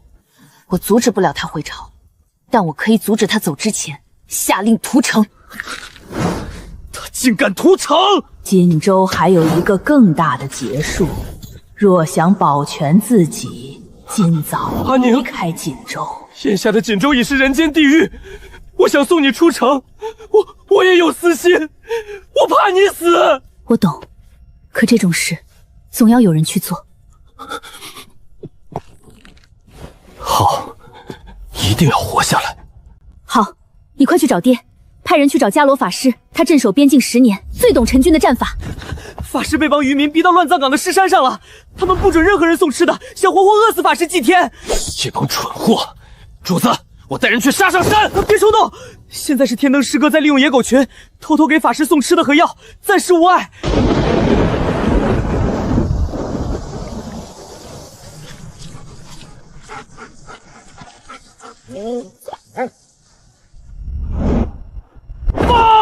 小公爷，北边大军压境，陈国整10万兵兵正向锦州襄城逼近。2万谢家军，却要面对10万陈国铁骑，这是拿鸡蛋去碰石头。锦州注定是一座死城吗？萧云，调引卫，不惜一切带冲上石山，把伽罗法师和那1万武僧带下来，这是我们最后的胜算。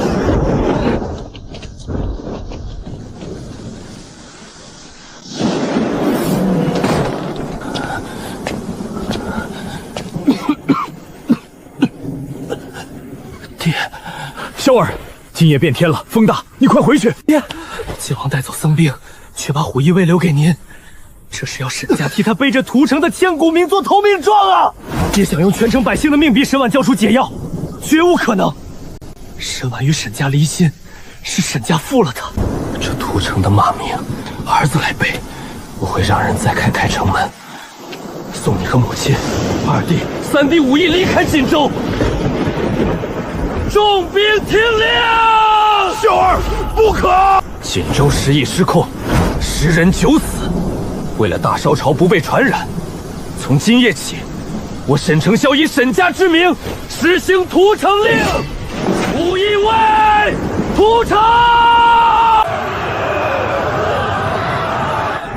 朝廷不管我们了，他们要对我们动手了！开城门！求求你们放我们出去吧！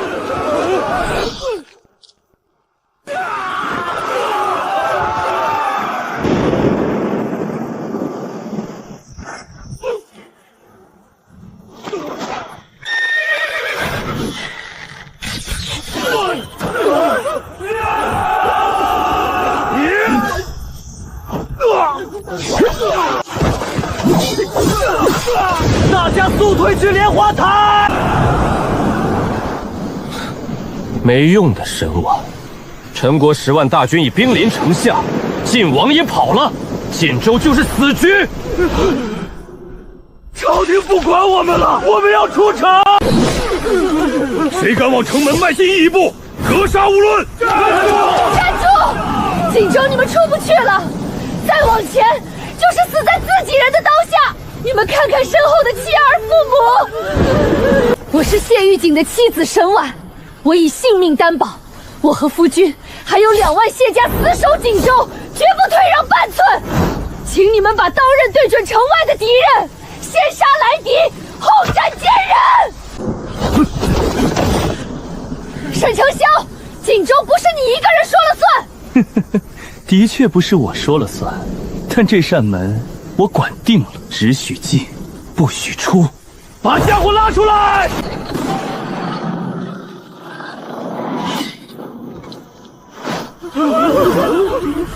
没有感染10疫的，去苦佛寺找伽罗法师；生病的，去莲花台，快！去找法师。可晋王说，你们还看不出来吗？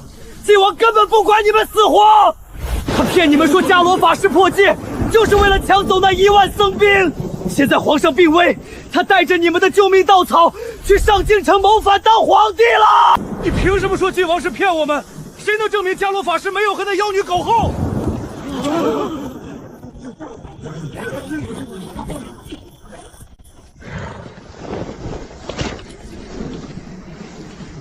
你还敢来？就是你这个妖女勾引伽罗法师，害法师破戒，惹怒天谴，你该去死！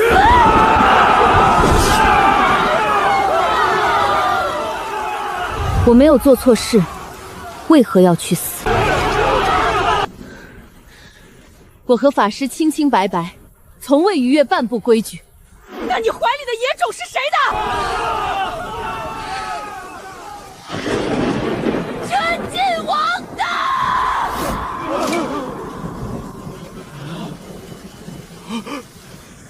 什么？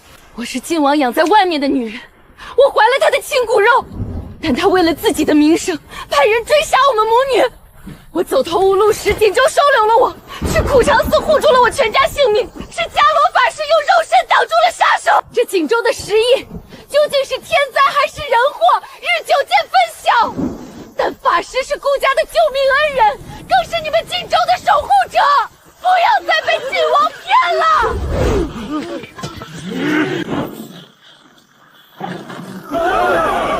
打仗啊！打仗啊！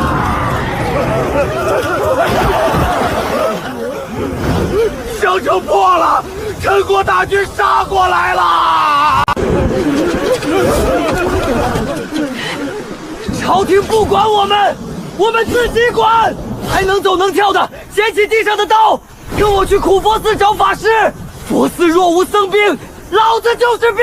锦州是我们的家，家人全在身后。陈国若敢踏入锦州半步，爷爷我送他们上西天见佛祖。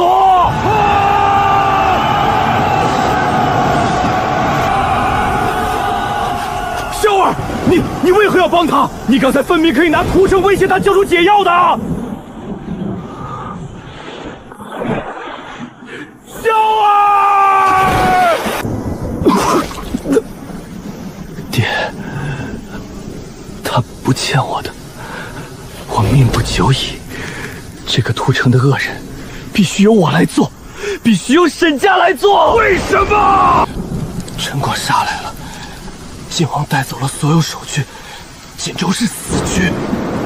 如果我们不开门，百姓只会像无头苍一样往外逃，然后死在陈国铁骑的马蹄下。只有我下令屠城，只有我把大炮架在他们脖子上，彻底断了他们逃跑的念想，把他们逼入绝境，他们才会回头。婉儿他才有兵可用啊！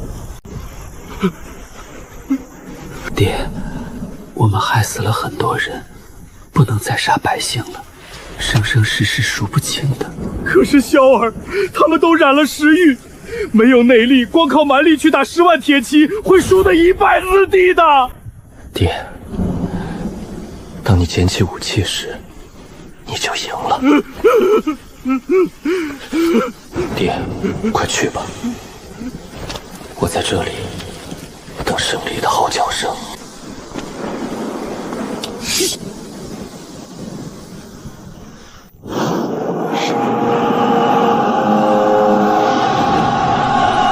所有人削发卸甲，穿上你们脚下的橘红僧衣。今日锦州城内没有凡人，诸位皆是护国降魔的真金刚。贫僧在此替锦州10万生灵叩谢诸位，开城门，随我杀敌！将军，信上说，这些全是从锦州死绝的10亿病患身上扒下来的衣服。谁送来的？烧了！快给老子烧了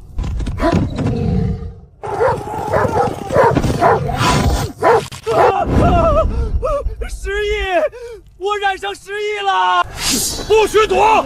给老子杀了这些狗东西！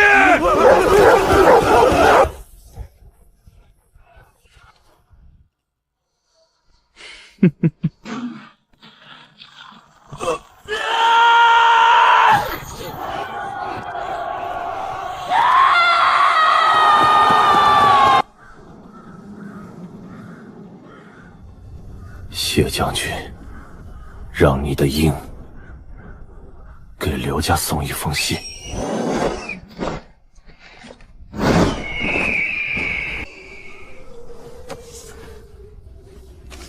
锦州10亿失控，陈兵10万压境，现今2万残兵苦撑，望吾皇四民苦，速速速救援！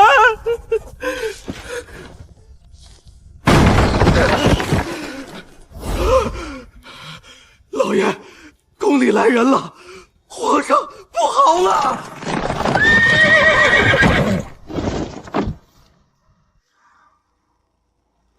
皇上驾崩了！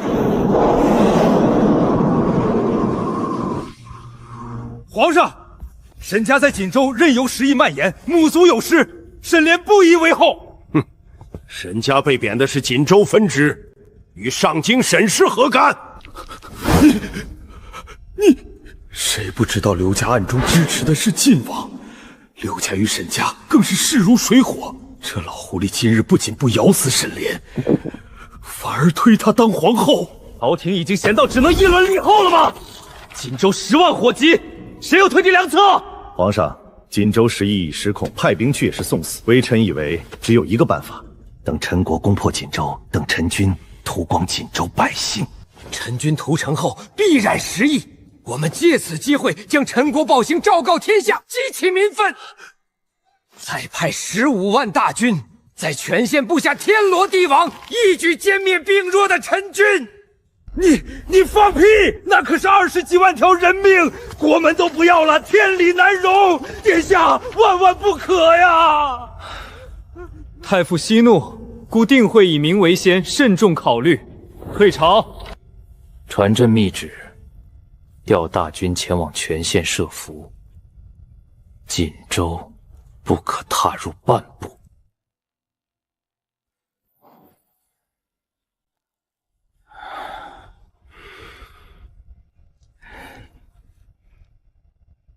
干嘛呢？这里不是你来的地方。我是来找谢小公爷和法师商讨解救锦州的对策。让他进来。你要商讨什么对策？太子不会派援军了，他会在全县设伏，锦州被朝廷彻底放弃了。既然朝廷不管，我们必须自己找活路。这山后有片危险沼泽，沼泽后有一座废弃古城，能容万人。是我儿三郎经商时无意间发现。天灯，带阿黑去探路，让莲花台的百姓立刻准备，只带口粮，什么都别拿。法师，我带剩下的2000谢军断后，死守襄城，拖延时间。不，把那2000谢家军给我！你他娘的又在做梦！加上我手里的500虎翼卫，我来守这城。我只有一个条件，带我妻儿离开，只要他们活着。好，我答应你。阿金，你带你媳妇走，你走过沼泽，带百姓安全过去就是你的战场。你以为趟那沼泽地就那么容易？你回头看看婉儿，她这些日子都瘦脱相了。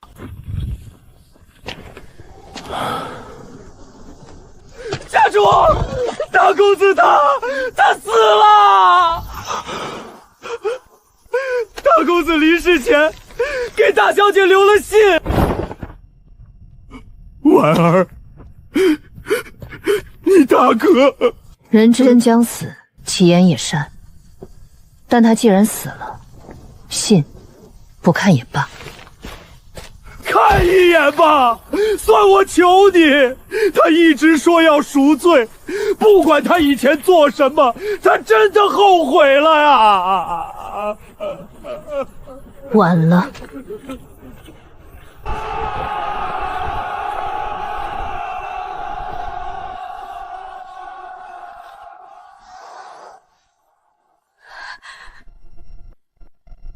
你是怕我不肯原谅沈家，所以连死都不敢闭眼吗？你前世欠我一条命，今生你用这锦州城的10万苍灵还了，我们两不相欠了。下辈子做个光明磊落、堂堂正正的君子吧。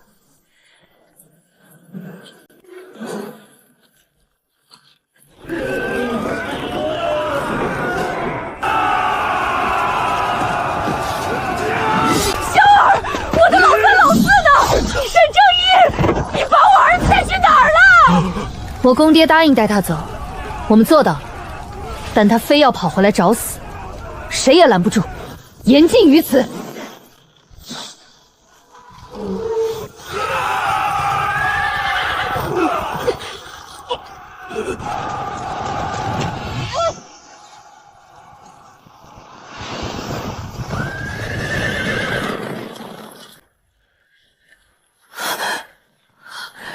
江家军降临！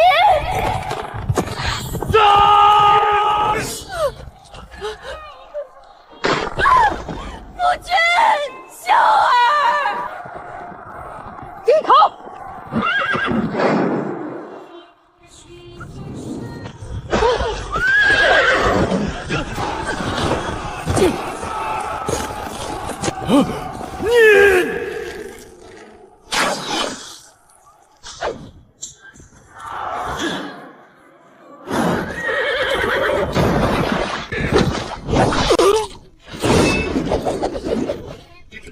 敌将流氓已伏诛，放下武器投降！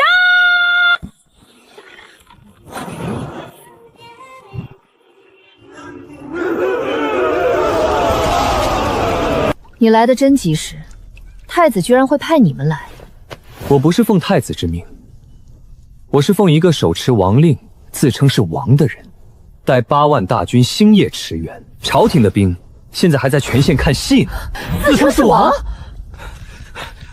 主子，上京城飞鹰密信，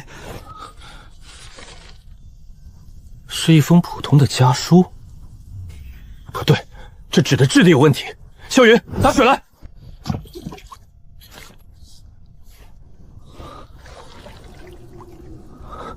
阿宁，快来看！婉儿，救命！芙蓉发烧了，她一直在抽搐。脉搏怎么会这么弱？这不是单纯的失忆，这是胎里带出的死境，虽不是归西死症，与归西症发作时的气息衰弱极像。妹妹，法师旧疾发作了，他浑身冰冷，气息几乎断了，还咳出了黑血。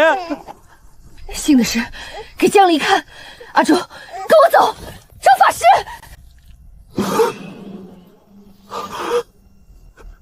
伽罗法师他竟然是……沈女医，这是药方。法师这隐疾，万望保密。去药藏配药，快！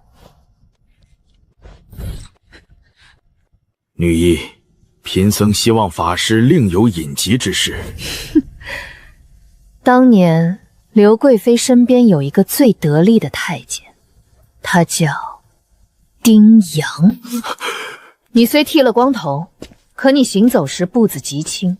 手指却有常年伺候贵人留下的宝剑，你不是僧人，是内侍。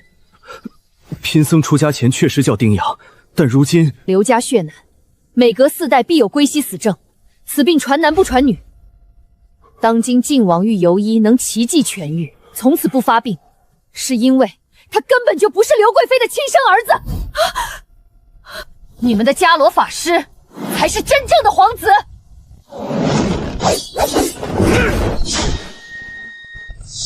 萧云，退下。他不敢杀我，因为这个真相是刘丞相亲笔写信告诉我们的。贾靖王弃城逃跑，要将你们刘家全族灭口。现在到底谁才是那条毒蛇？你还不醒悟吗？法师的确是贵妃娘娘亲生骨肉啊！我从未听说过贵妃还有别的儿子，你能否亲口告诉我，你到底是谁？贫僧法号伽罗，5岁遁入空门，当朝刘贵妃正是生母。你曾给我讲过一个故事，原来那个被送走的孩子就是你。我6岁入宫做伴读，贵妃娘娘千挑万选选了我做晋王妃。法师，如果你当年没有出家，如果你没有离开上京城，现在的晋王就是你，对不对？我的夫君本该是你啊！不，法师他什么都不知道，他只是一心向佛。我知道晋王虽是假的，可我爱过他的心是真的。他非良人，是我自己识人不清。这笔烂账，我不会推到法师身上。法师，你不欠我的。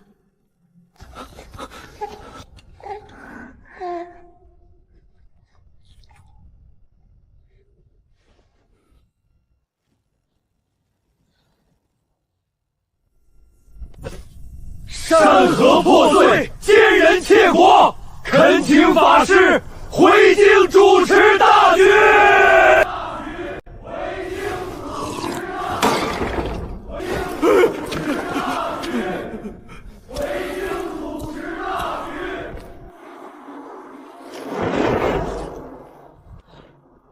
法师，回上京城吧！百姓需要您这样的贤君，将士需要您这样的统帅。锦州10邑得控之日，便是我归京之时。10邑不除，国门难守。我绝不放弃这里的任何一个子民。传令谢家商行，变卖所有山铺采买药材，私保锦州。江家军誓死留守襄城，不让陈国寸土。那我们就好好策划一下，如何送法师名正言顺地杀回上皇城。主子，沈正一传来绝密消息，伽罗在大战中身受重伤，已不治身亡。死得好！这世上再也没有人能挡本王的路了。传信给宫里的沈莲，在太子登基帝封后那日给太子下药。对了，沈莲那张脸也藏得够久了，是该让天下人好好欣赏欣赏了。为什么越喝药脸上的黑斑越多？我还喝它干什么？娘娘息怒，等您今日登上大宝，就下旨把沈婉抓回来给您治脸，治不好就凌迟处死他。对，听说这贱人治好了10邑，出尽了风头，本宫要让他生不如死。娘娘，奴婢用药膜为您遮掩，吉时快到了。皇上驾到！莲儿，大喜事啊！锦州10邑全销，陈国各地赔款。今日是你封后大吉，连老天都在贺朕。走，随朕去司祭台。去吧，去让天下人看看你的真面目。吾皇万岁万岁万万岁！皇后娘娘千岁千岁千千岁！我终于做到了，天下人都要对我跪拜。千千岁！请皇上为皇后授凤印，赐凤钗。皇后，接印吧。臣妾定遵祖训，为皇上开枝散叶。皇后。世界山海好。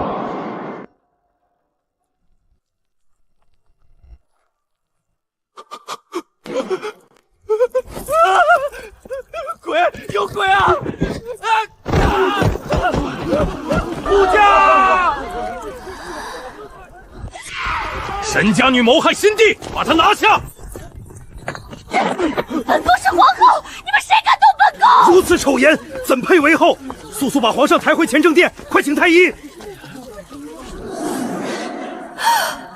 本宫的脸不是这样的，本宫要见皇上！皇上！你们说什么？再说一遍！太后，皇上从百步街滚落，尾椎骨粉碎，颈椎变形，此生恐怕只能躺在龙榻上了。那就是瘫了。瘫了！今天可是登基大典啊！古往今来，你我何曾听闻过有瘫痪在床的皇帝啊？新帝若成了废人，口不能言，手不能动，这大朝朝的江山岂不是又要变天了？沈莲，他呢？把他给朕带过来，朕要见他。皇上，你要救救莲儿啊！是沈婉，是大姐姐嫉妒我当皇后，在我的调理药里下了毒，毁了我的脸啊！按住他，别让这丑东西靠近皇上！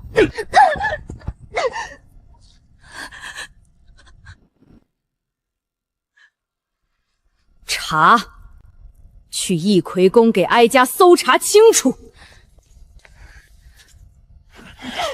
太后明鉴，那就是大姐姐给我的药，就是这些药毁了我的容貌。回太后，微臣以性命担保，这药渣全是大补之物，绝无半点毒性。不可能，没毒我的脸怎么会变成这样？竟回太后，皇后娘娘的药并非被人下毒，这些掩盖容貌的药膜，全都是娘娘花重心从黑市买来的。青羽，你个贱婢，你在胡说什么？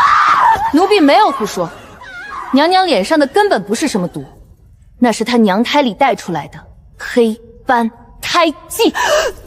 拿过来给朕看。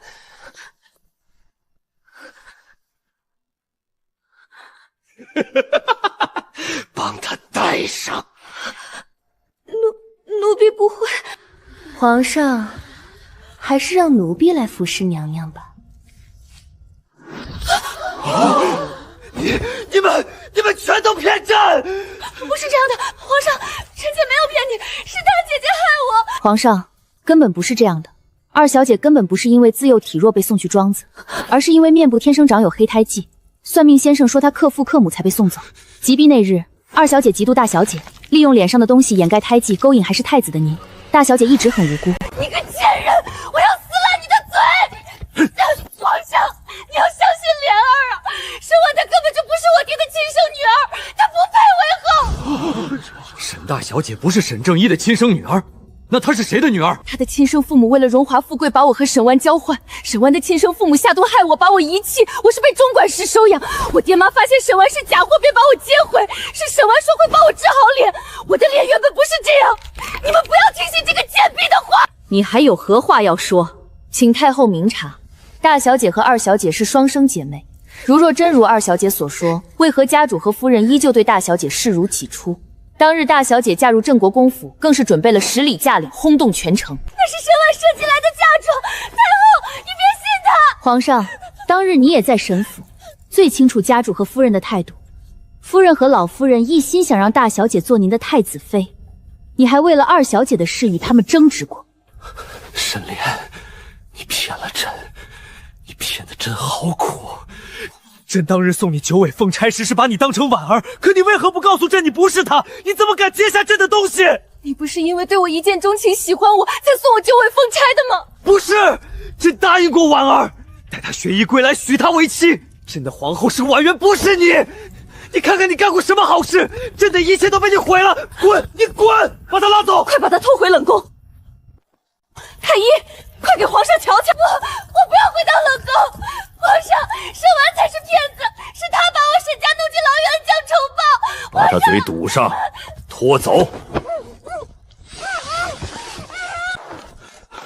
太后娘娘，晋王殿下回宫了。皇上虽不是哀家所出，但也是哀家看着长大。他如今这样，诸位大人看该如何？先帝并非只有皇上一位皇子，晋王殿下志意有功，国不可一日无君。若皇上真的无法恢复，由晋王担任大榜，名正言顺。兰太夫意下如何？万万不可！皇儿快起来！听说锦州时疫凶险，你日夜备战，受了许多。母亲，锦州阴云已散，只是儿臣未能见父皇最后一面，儿臣不孝。晋王殿下，先帝盼您平安归来。因为万民未能赶回陵前，先帝若看到锦州恢复和乐，九泉之下也瞑目了。是啊，殿下莫要自责。国不可一日无君，新帝重伤，当务之急应另选亲王继承大统。太后，晋王殿下有功绩在身，名正言顺。不，本王相信皇上一定会好。朝政之事，本王可暂代，等皇上康复便还政。陈大人莫要为难本王。当务之急就是捉拿当初投腹害锦州百姓得10亿之人。皇后沈氏此刻在何处？锦州10亿是有人投毒。10亿最严重时，沈氏曾偷偷离开皇宫，到达锦州。他偷偷出宫，怎么无人知晓？当时沈氏被先帝软禁在诚义殿。太后，快下旨派人前往诚义殿搜查是否有密道。退。是。走。属下在诚义殿密道内找到一具女尸，身穿宫女装束，怀有身孕。死者约莫17岁，身怀3个月余身孕，服用鹤顶红致死，死亡时间约在1个半月前。沈氏8成是从地宫逃离，死去的宫女应是和禁军厮混有孕，被沈氏发觉，抓来替代自己。沈氏这个妖孽，不可饶恕！来人！母后，让儿臣亲自审问他。儿臣要问问他为什么要害无辜百姓。微臣请愿，一同前往冷宫审问这毒妇。太傅，你也随本王一起去吧。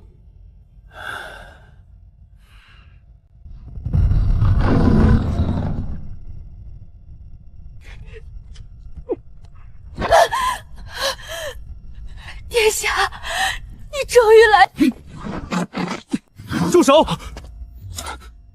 事情未查清前，不可动用私刑，酷刑之下必出冤假错案。本王绝不冤枉一个好人，但也绝不放过一个恶人。诸位大人，让本王先进去同他谈谈。若他能供出幕后主使，也算慰藉锦州死去的无数冤魂了。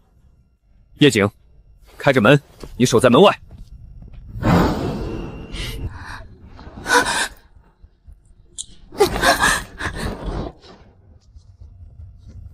推的皇上，保你出宫。殿下，救救莲儿，我不要待在这里。沈莲，告诉本王，到底是谁指使你向锦州百姓投毒？说实话，否则本王也救不了你。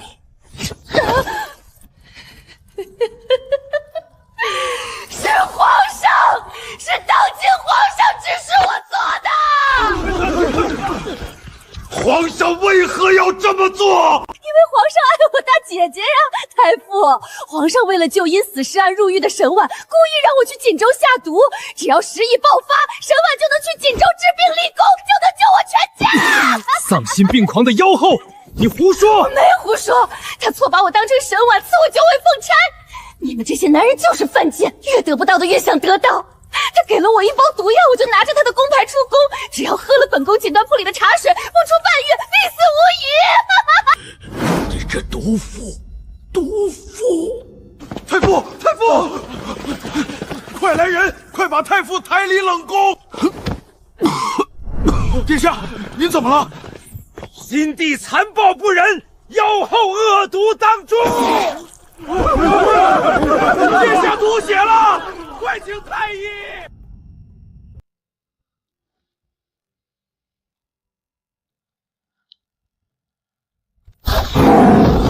为什么你总是要显摆，让全天下觉得我不如你？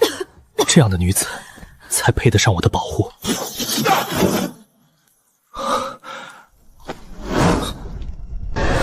沈婉，姑对不起你，沈婉，你回头看姑一眼啊！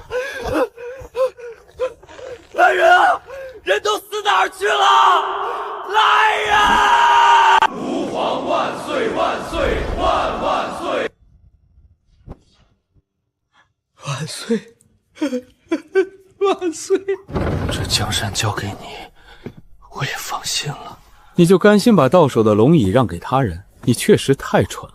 你当初选择沈婉就好了。她虽不是沈家真正的嫡长女，你说什么？她不是沈家嫡长女？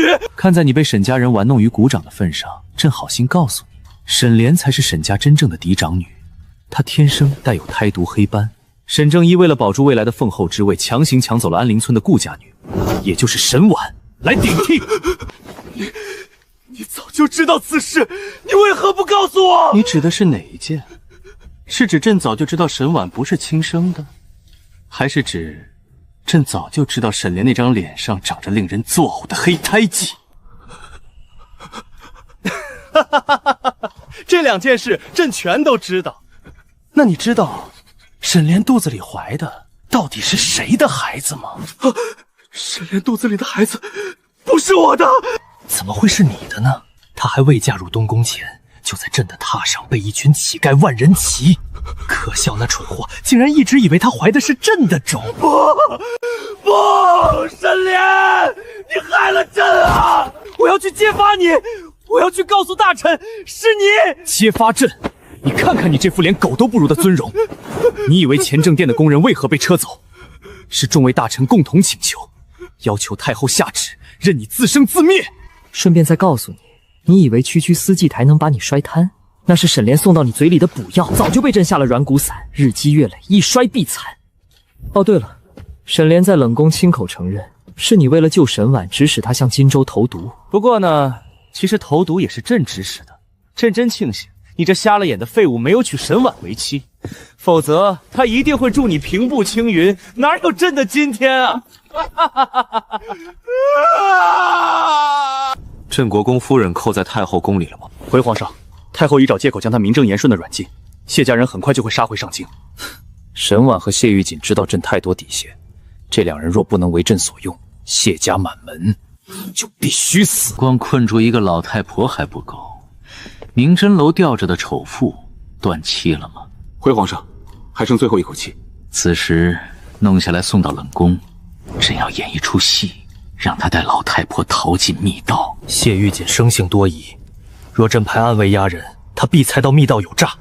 但如果是沈莲这个被逼入绝境的疯女人为了保命挟持了周氏，谢家人只会以为是沈莲伺机报复，绝不会想到是皇上您设下的死局。没错，谢家主力必会发疯去追杀沈莲。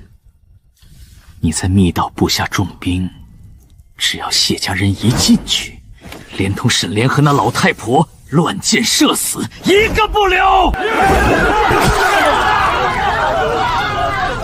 丧心病狂的妖后，下18层地狱吧！皇上有旨，押毒妇沈莲下狱，受最严厉的极刑。放人！我要见靖王殿下，带我去见靖王殿下！押走。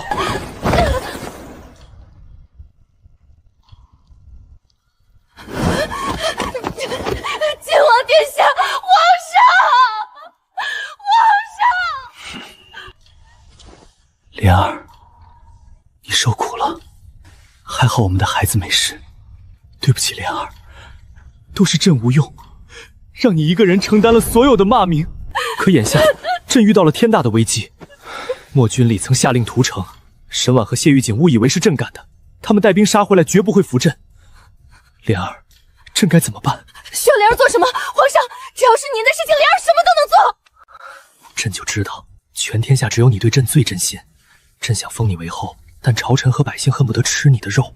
朕打算先派人送你出宫休养，等把孩子生下来，朕再给你换个干净的身份，接你回宫当皇后。你明白朕的苦心吗？你这要丢下莲儿不管了？不，朕绝不会留下你和我们的孩子。你出宫时帮朕带一个人走，谢玉坚的母亲被扣在慈惠宫，你带她从成衣殿的密道逃出去。不杀他了吗？不必杀他，朕还要用他来收服谢玉锦。你一定要平平安安的把他带出去，这也是大功一将。好。路铺好了，传令下去，在密道出口布下天罗地网，等谢家人顺着这条线索找过去，一个不留，杀无杀。放开我！你们要带我去哪里？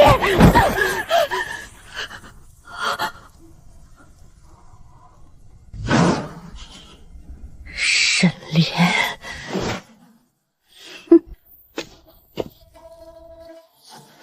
镇国公夫人，快走吧，晚了怕就走不了了。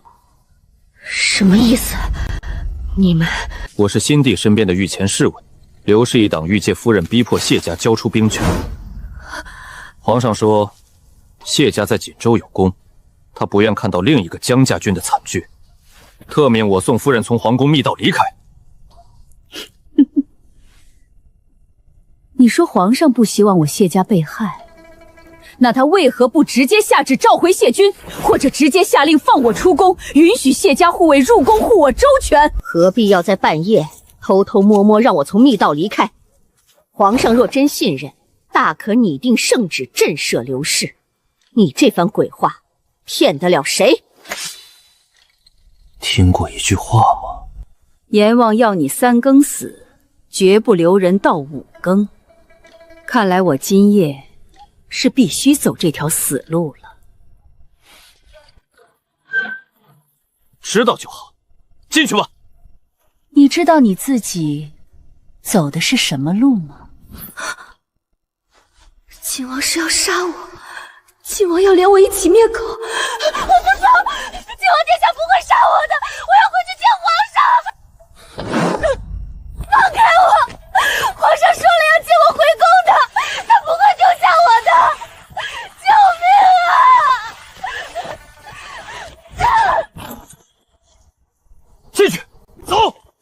夫君，阿慈，人生总有诸多遗憾，未能与你们好好告别。还好，入宫前留了遗书，也不算太遗憾了。宫中有人来报，有内奸欲杀镇国公夫人，待妖后逃离皇宫。原来竟是你这狗贼！枉我新皇如此重用你。来人，把叶颖查下，禀报皇上，叶颖叛逃。夫人，把手给我！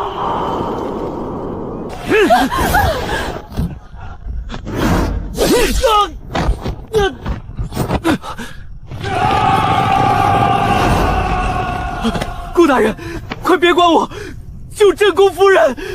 好。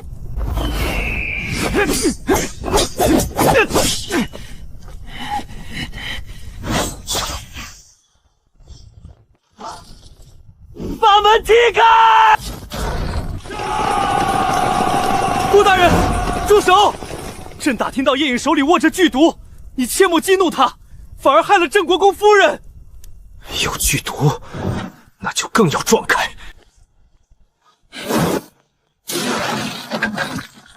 顾玉州，你敢坏朕好事？就算你撞破了门，今夜那老太婆也休想活着走出来！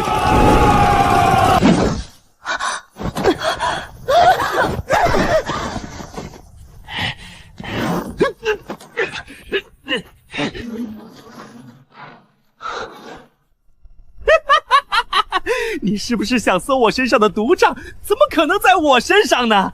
我布在密道里了，只要有人跳入密道，就会立刻触发里面的毒账，里面的人必死无疑。该死！开关呢？开关到底在哪儿？叶颖，你为何要这么做？枉费朕那么信任你。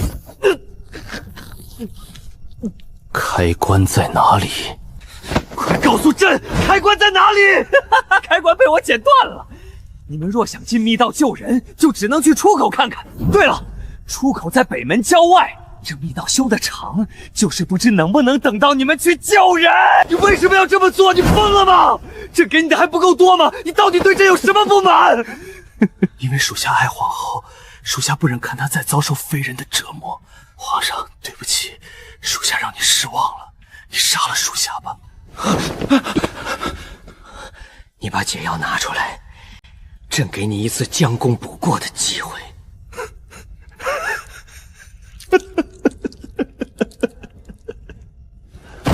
石门封死，人力根本无法撼动分毫。这密道内布满了毒瘴，镇国公夫人身在其中，每多待一息，便是离死更进一步。该死！如今留给我们的路，只剩下找到出口这一条路了。皇上，妖后找到了吗？叶颖把妖后送进密道，镇国公夫人也在密道里，沈莲手里握着剧毒。丞相速速派人前往出口救营。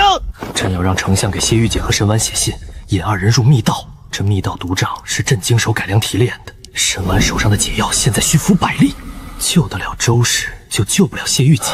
就算2个都能救，她也得葬送自己的性命。微臣这就去安排人手营救镇国公夫人，缉拿妖后。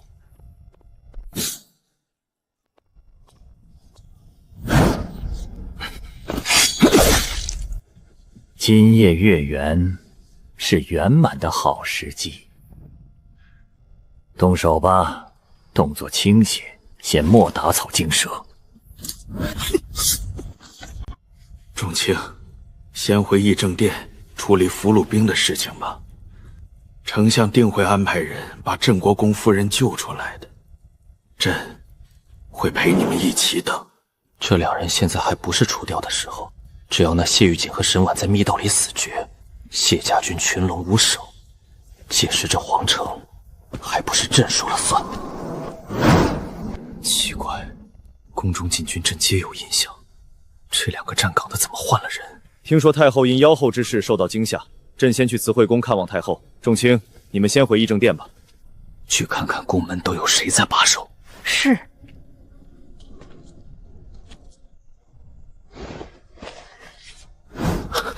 这是密道图纸，密道还有一个隐藏出口，就在议政殿。这张图是沈正一花了20年心血，填进去几百条人命才找出来的。一会儿我会放火烧了乾正殿，只要火一烧，群臣必会冲出议政殿救火。你趁乱立刻进入密道救镇国公夫人，进去前把解药服下，千万小心，保重。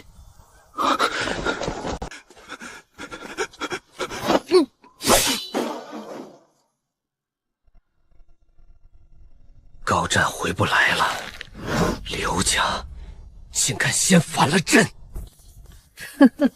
为何要背叛朕？朕能有今天，离不开母后和丞相的扶持。刘家是朕最大的助力，也是皇帝如今最大的绊脚石吧。这些兵都不是你的禁军，这些是朕从锦州加拉法师手里抢来的1万死士，只要朕说是禁军，他们就是。你是怎么知道的？螳螂捕蝉，黄雀在后。你以为你是黄雀？欲借我刘家之手，除了谢家，回头再拿我刘家开刀祭情，好让你洗清身世秘密，做真正的莫君言。你这皇位做不长了，你很快就会像沈莲一样，被当作罪人推到人前，受尽唾弃。因为哀家的亲生儿子已经兵临城下。你的亲生儿子，他没死。是他对不对？沈正一骗了朕，他根本没病死，所有人都在骗朕。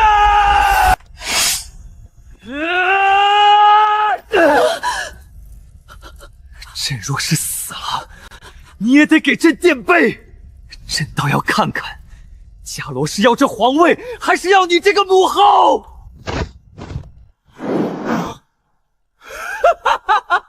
跟着朕有什么不好？朕可以赐你们府邸封王拜相，权势、财富、美人，朕什么都可以给你们。世间财富权势，人死即散，万物归尘。我等本是佛门弟子，为查锦州实义真相，还世间净土，不得不委身屈于奸人麾下。放下屠刀吧！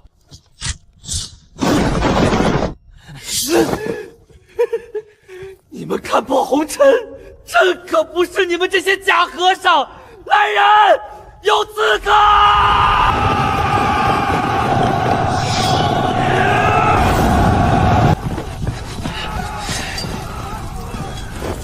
你逃不出去的。朕自己是逃不出去，但有你在手里，那就不一样了。陪朕去一个地方吧。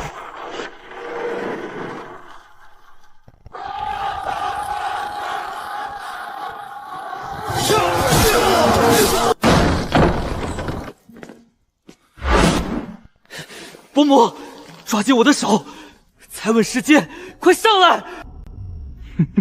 关门！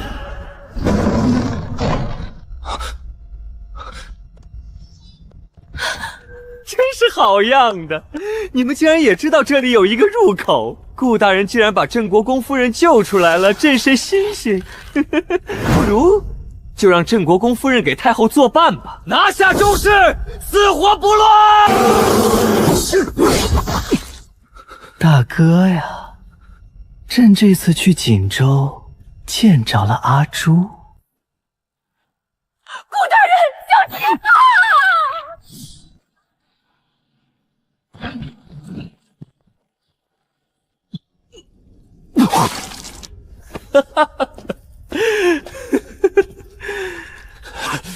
朕还有一个秘密要告诉大哥，朕并非真正的晋王殿下，朕只是刘家一个连饭都吃不饱的旁支弃子，是太后和丞相选中了朕，顶替了他们真正的儿子。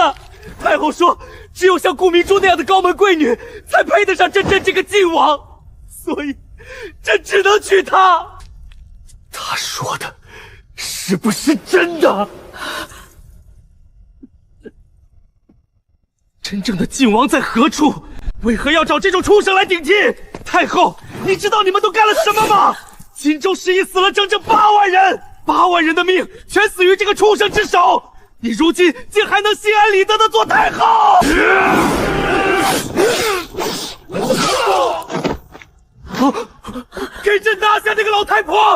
朕要活的。有了他，谢玉锦和沈婉就必须乖乖就范。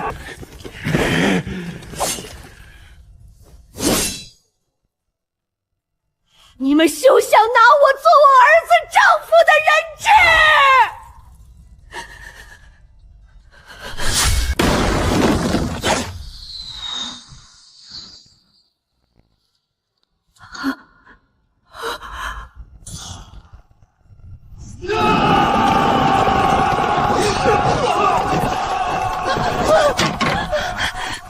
娘，让你受苦了。婉儿，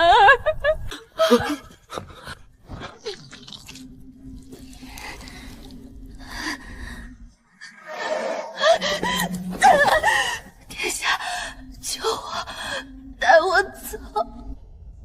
贱人，放手！不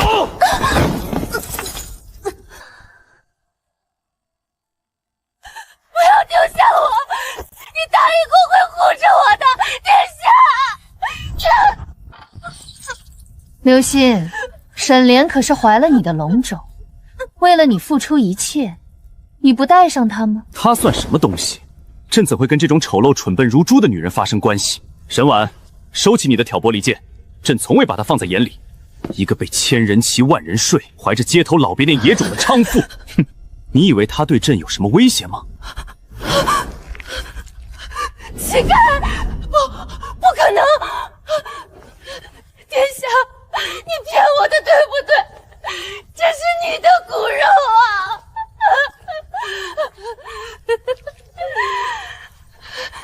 假的，全都是假的！你从没爱过我，你一直在利用我！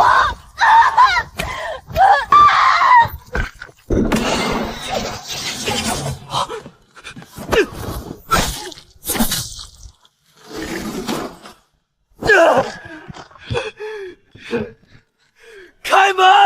给朕开门！别费劲了，这是先祖为了隔绝追兵设计的单向死门，外面的人永远打不开。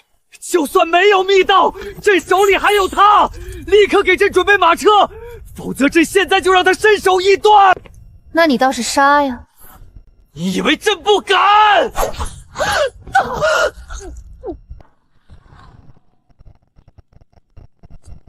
我的儿能见这一面值了。哀家苦心培养你数十年，你却败得如此难。既然如此，哀家不妨再教你最后一招。疯子，你这个疯子！我出刘歆叛党，其余人诛！既然都不想让朕活，那就一起死！是毒瘴，接住他！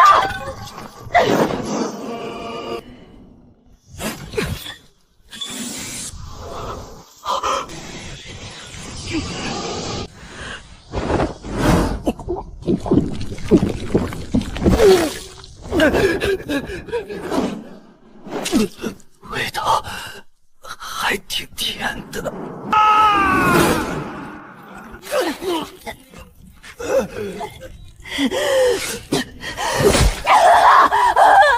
杀！你骗我！你这个畜生！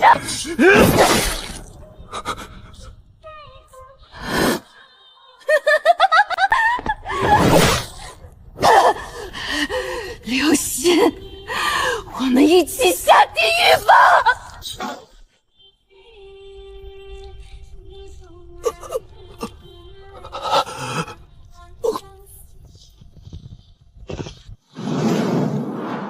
叩见皇上，吾皇万岁，万万岁！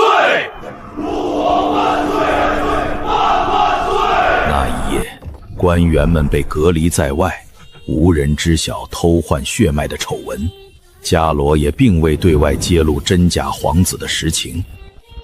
真正的晋王悄然归位，而死去的刘歆则以叛党之名被钉在耻辱柱上。为超度锦州8万王伦为先帝太后首孝，新帝做出了历代帝王从未有过的壮举，剃发修行，绝不沾婚。此举彻底折服朝野。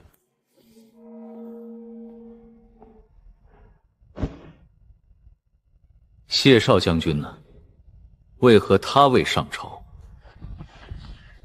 回皇上，谢少夫人的小师弟石峰中毒极深，谢少将军正在府内陪伴谢少夫人。传朕旨意，押沈正一及沈家一干人等入玄武门公审，百姓朝臣皆可观审。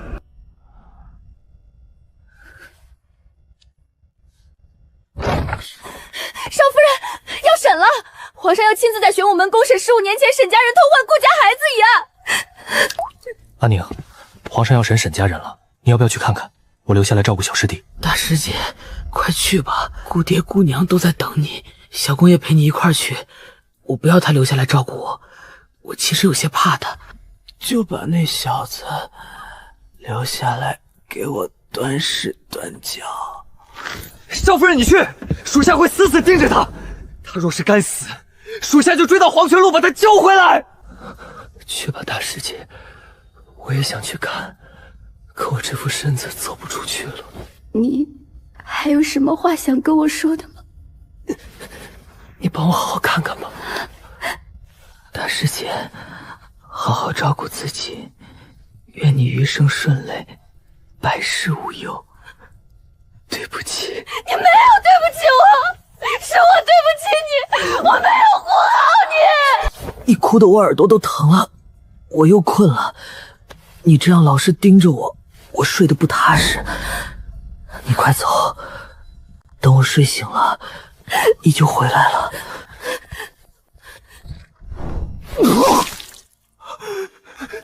石豪，石豪，撑住！大师姐，我先走了。老夫来迟了，解药配出来了，快撬开他的嘴！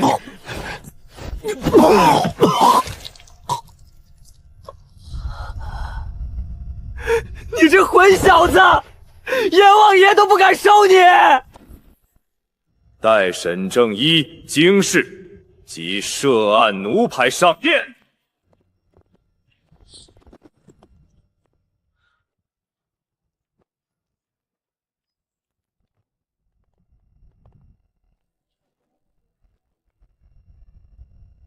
臣父谢氏，今日要告沈正一15年前强抢婴娃之暴行。臣父便是当年被盗的婴孩，臣父的亲生父母因这贼人的私心，被强灌大量哑药，失生15载。但天网恢恢，臣父长兄顾景安当年6岁，亲眼目睹沈正一抢子全过程，这状书上便是全部罪证。呈上来。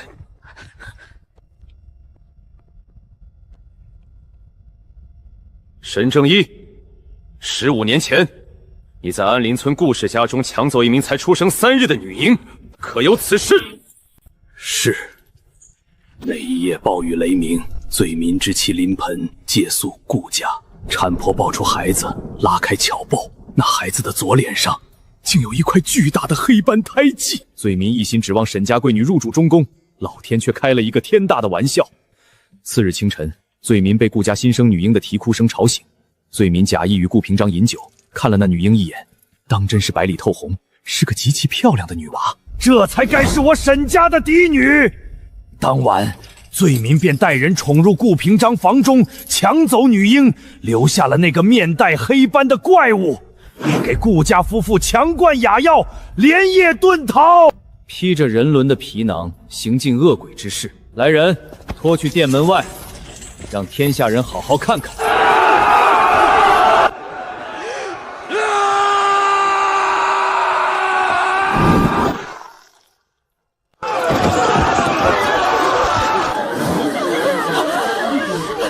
沈正一，我恨你！你毁了我岁岁，你毁了我的牙，你毁了我的岁岁哥！岁岁，我才是你娘，我可以给你最好的生活，让你当皇后，让你被所有人膜拜。你那么优秀，你本本就该投进我的肚子里啊！既然那么爱我，当初又为何要利用我、杀我？就凭你这副贱骨头也配？你不自量力！走开！走开！不是我没有杀我的女儿，我没有杀婉婉！按住他，画押。沈正一罪名成立，定3日后斩立决。其余家眷流放边境，无诏永世不得回京。押下去。婉儿，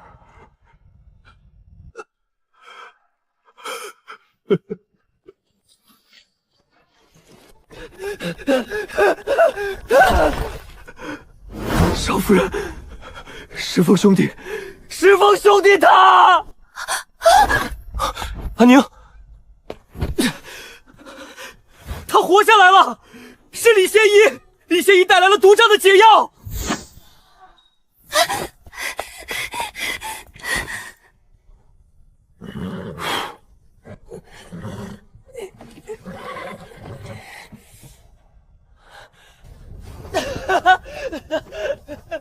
大师姐，我命硬着呢。